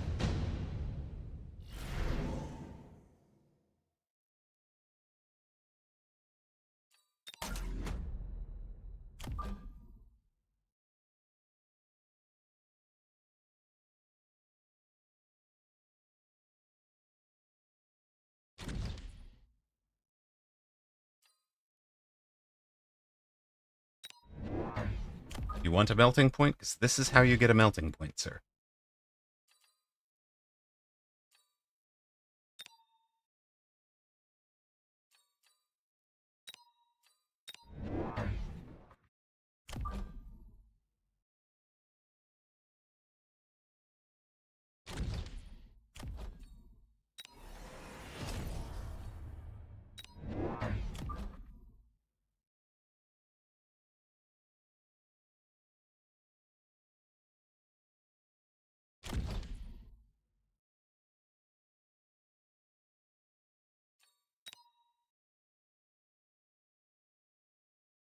Do you have a 20 gap there for something? He's going to protect it, right? Surely. What we actually want to do is protect this corner from the presumed Wraith out there. Nothing there yet? Okay, that's fine.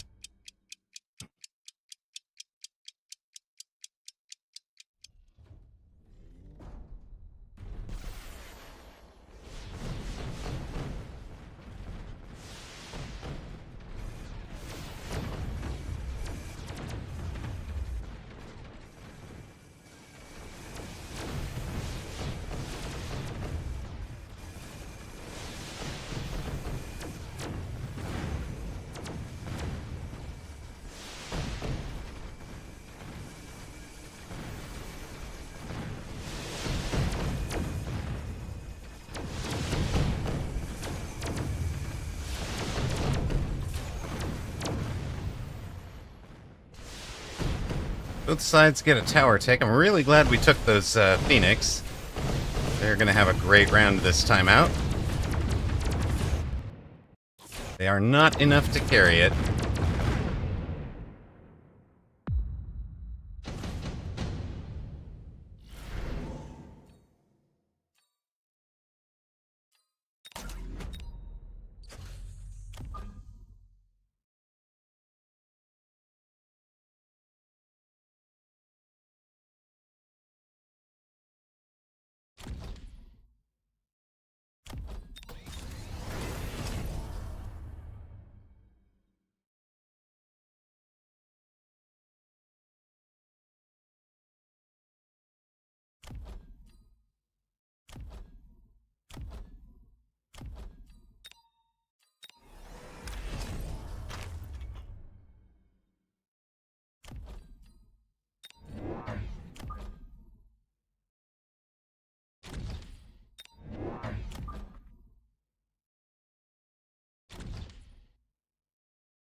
Beams with beams here, gang.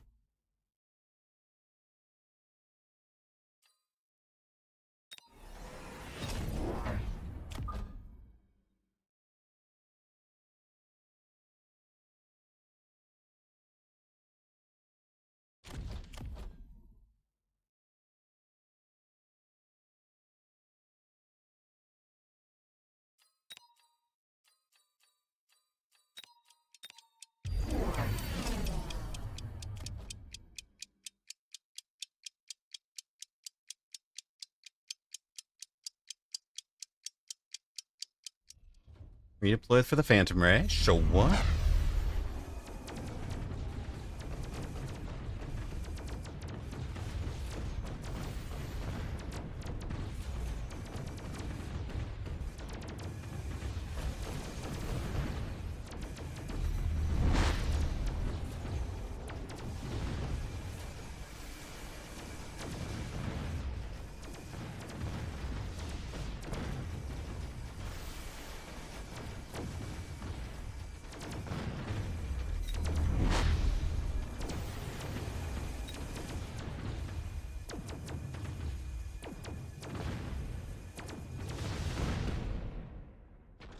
Melter just casually doing Melter things.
Not overcommit. Interesting.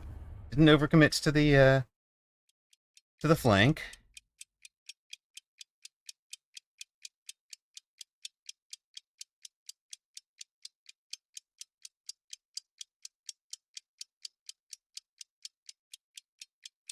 Nice. Commits to flank protection.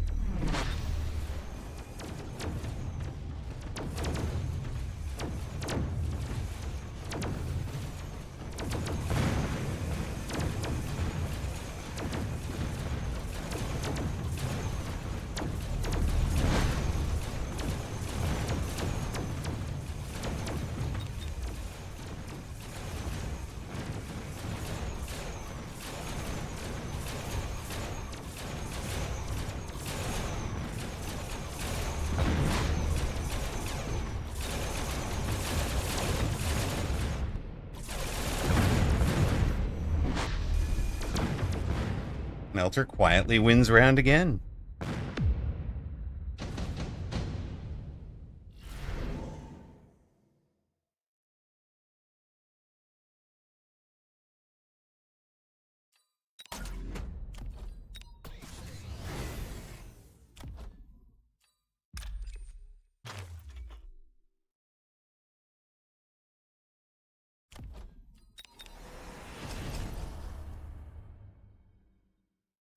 Melters were the story of the tournament.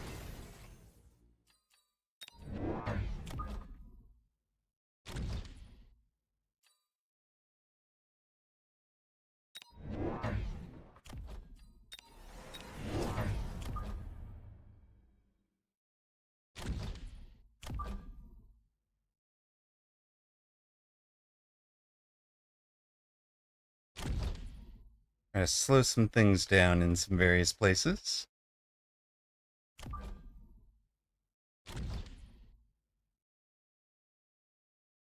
Thank you for the follow, Pyrotechnic. Know I've seen you around a bunch in other streamers' chats and such. How you doing tonight? Range 8 gun now for opponent's wraiths. He's also out of the phantoms and comes over to this side where we'll now have a second melter.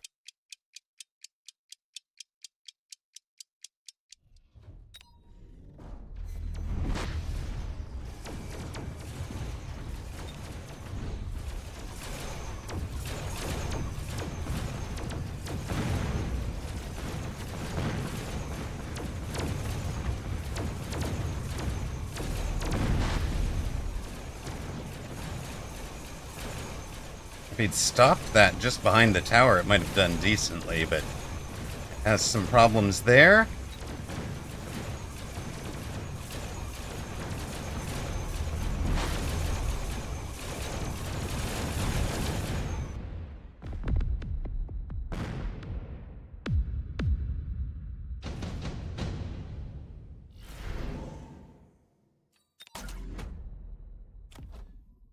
We've got to do that.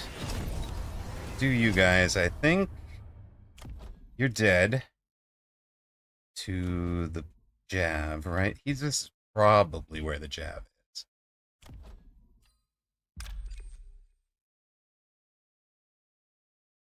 We sort of have that pinned.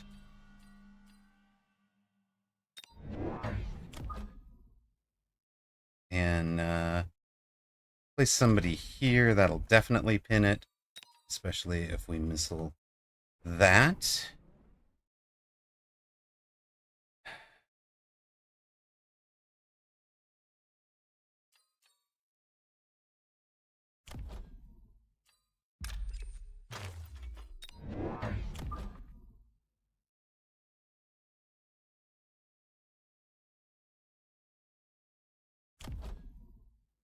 We sell you.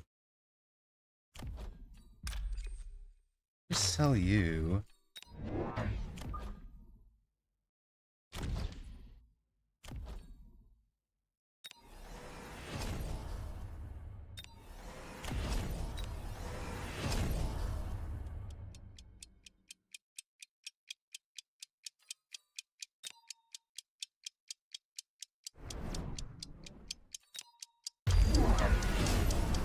Yep. Oh, he jumps from there.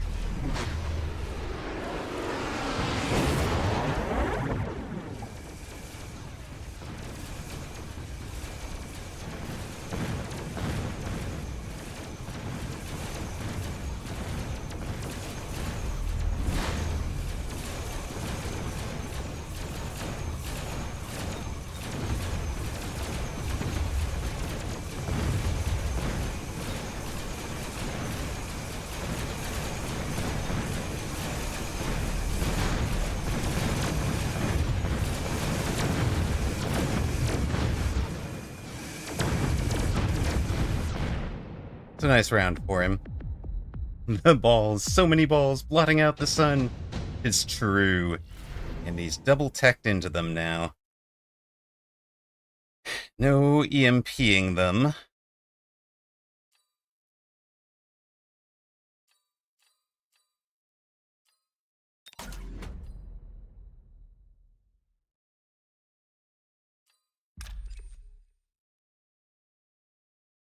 No EMP this turn. You know what? No, we're doing this out here. One more of you.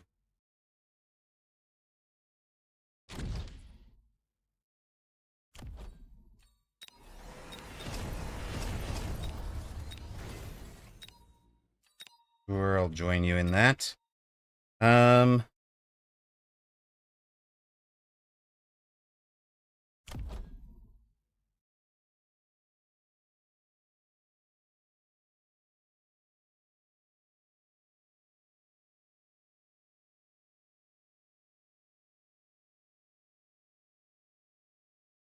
Actually, we can EMP them. He can't photon both sides.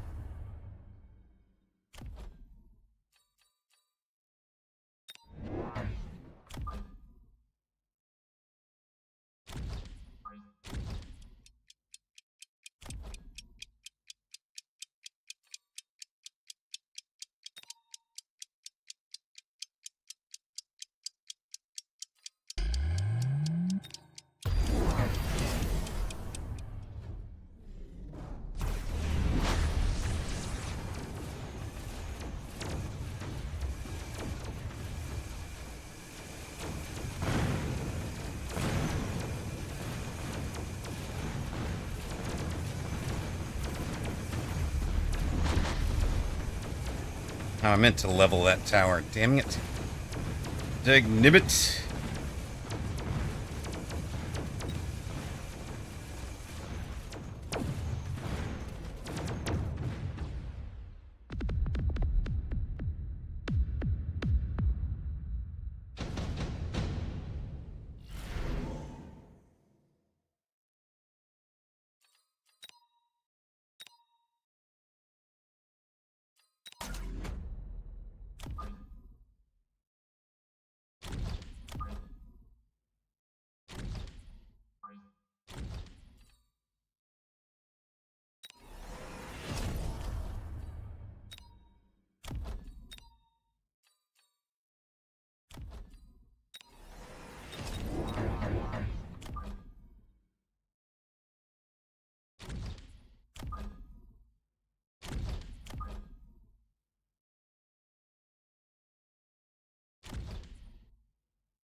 GG, mate.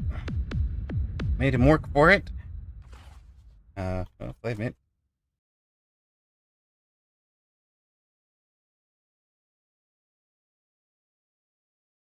Westmoreland, nicely done. Welcome back to chat. Thumpada. Finishes off my chance at a top 3 finish. Outfoxed by the Fox. Accursed AA Fort. It was a good game, though. It was a really good game. Lots of fun. That does end our night. I thought the EMP sledge was the right answer. I think I wasted money on the EMP barrage. That was just foolish. It doesn't fire quickly enough to really infect the steel balls as they were coming in. GG, the Melter pick really sank your heart. I was hoping. But you turned it around in the end when you needed to.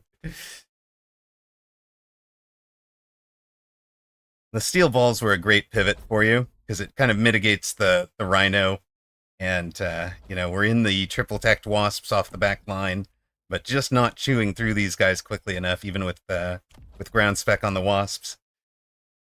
Do feel like I made a mistake.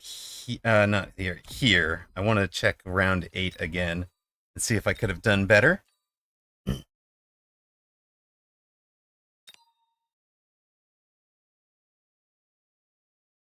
But very well played, sir.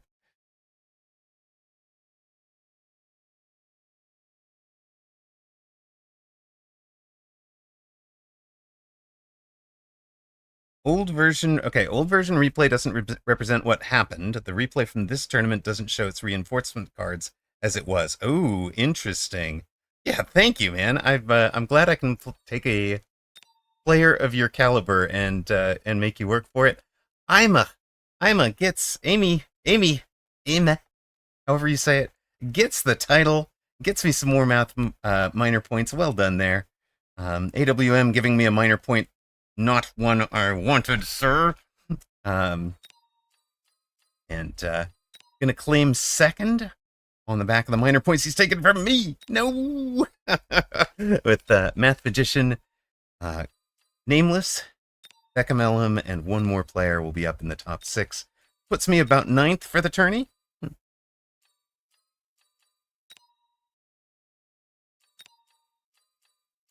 Last game of this tourney is epic. We should put it up.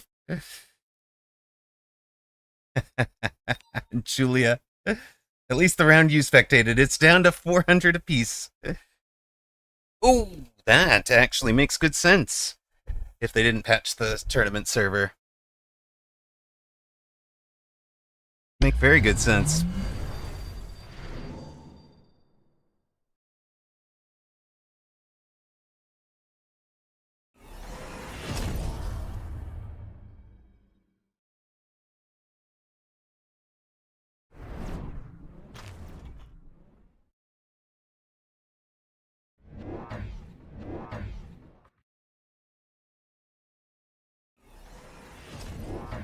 Well, here is the epic finale to this tournament, folks.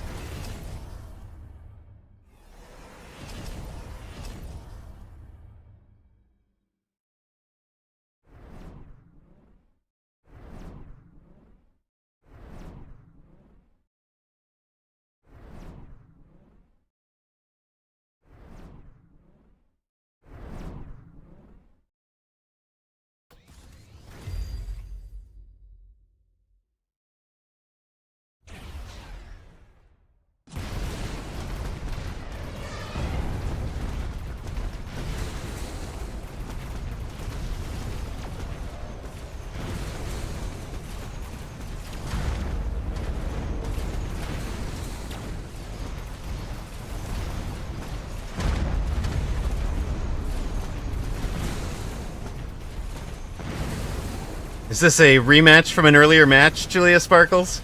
And did you get vengeance?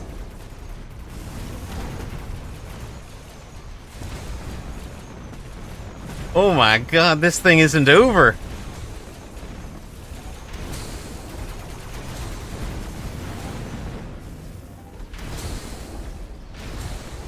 Holy smokes! How is this not over? Yeah, you guys, this is the third game you guys had today. Eternal Fear gets the win. Wowza. Wowza. That is an epic battlefield, you two. Crazy. That brings our tournament to a close. Julia in 10th place. Congratulations, Julia Sparkles. Top 10 finish. Amarok 9th behind Zhao Ji Quin Huanshu. Parko 9. Becca Mellum. Eternal Fear, who won that crazy one, came in 5th. Math Magician 4th. The nameless 201 player loses the final to Aime. And AWM beats ENS and Amarok to come up 2nd place. Well done. Aime is the winner with wins over Mad Sai, Grunner, Amarok in round 3, AWM in round 4, HR Giga Chad in round 5, and Nameless in round 6. So comes through a whole bunch of good players and gets 2nd in tourney. Yours truly, top 10 finish. I'll take it. I'll take it indeed. Mumbo Jumbo, guess who's back? Palak, 11, 12, 13. Nicely done. ENS, 17th after the bye. Brojwan fell to 19th after losing the last two there. Fair dues all around. Congrats again to our tourney champion, first-time champion. Mad Sai says, I got Heimer down to 2,500 up in round 1. Hey, that's better than I did. Only person who did better than you is HR Giga Chad.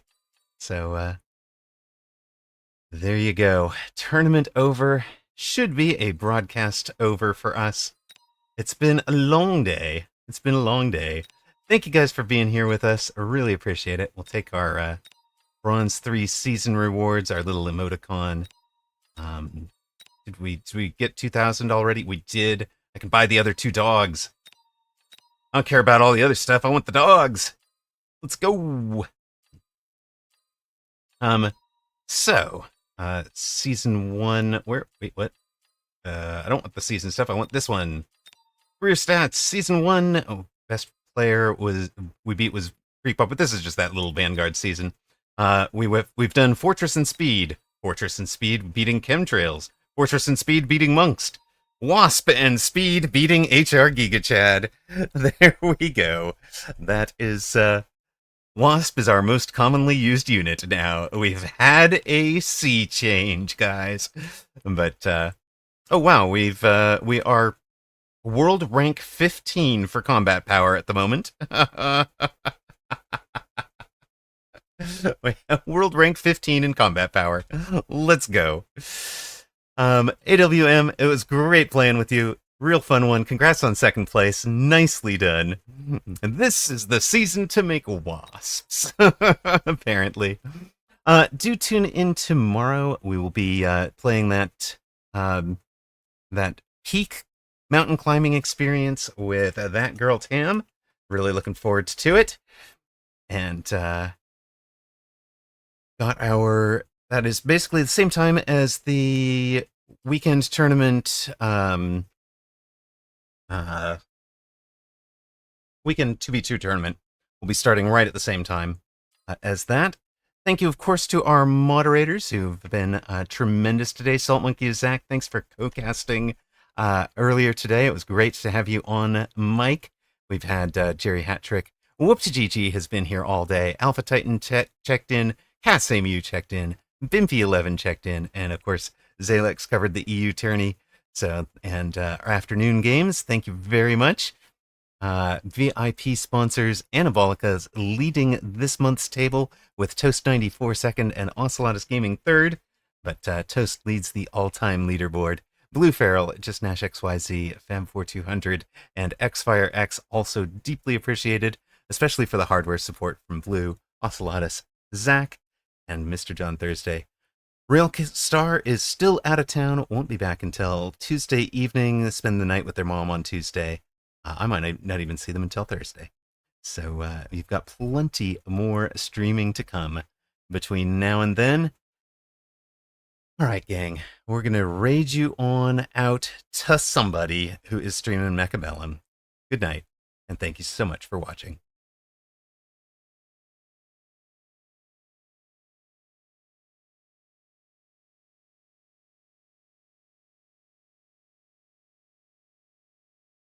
You know what?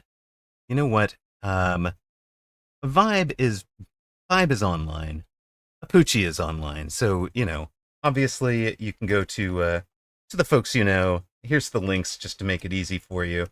But I am going to raid somebody we don't know. I'm going to raid somebody we don't know because there is Down Dreamer. It says English fun, hang out and chill, robot girl, Mechabellum tournament, and road to 2K MMR. So let's give Down Dreamer some love. We're going to jump their viewership quite a bit. Let's go.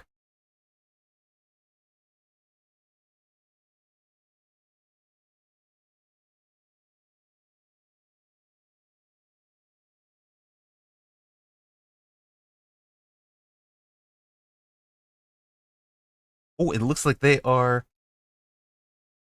have just logged out, so we are not going to be raiding them. Cancel the raid. Cancel the raid. We will go to somebody we know. Sorry, gang. Looks like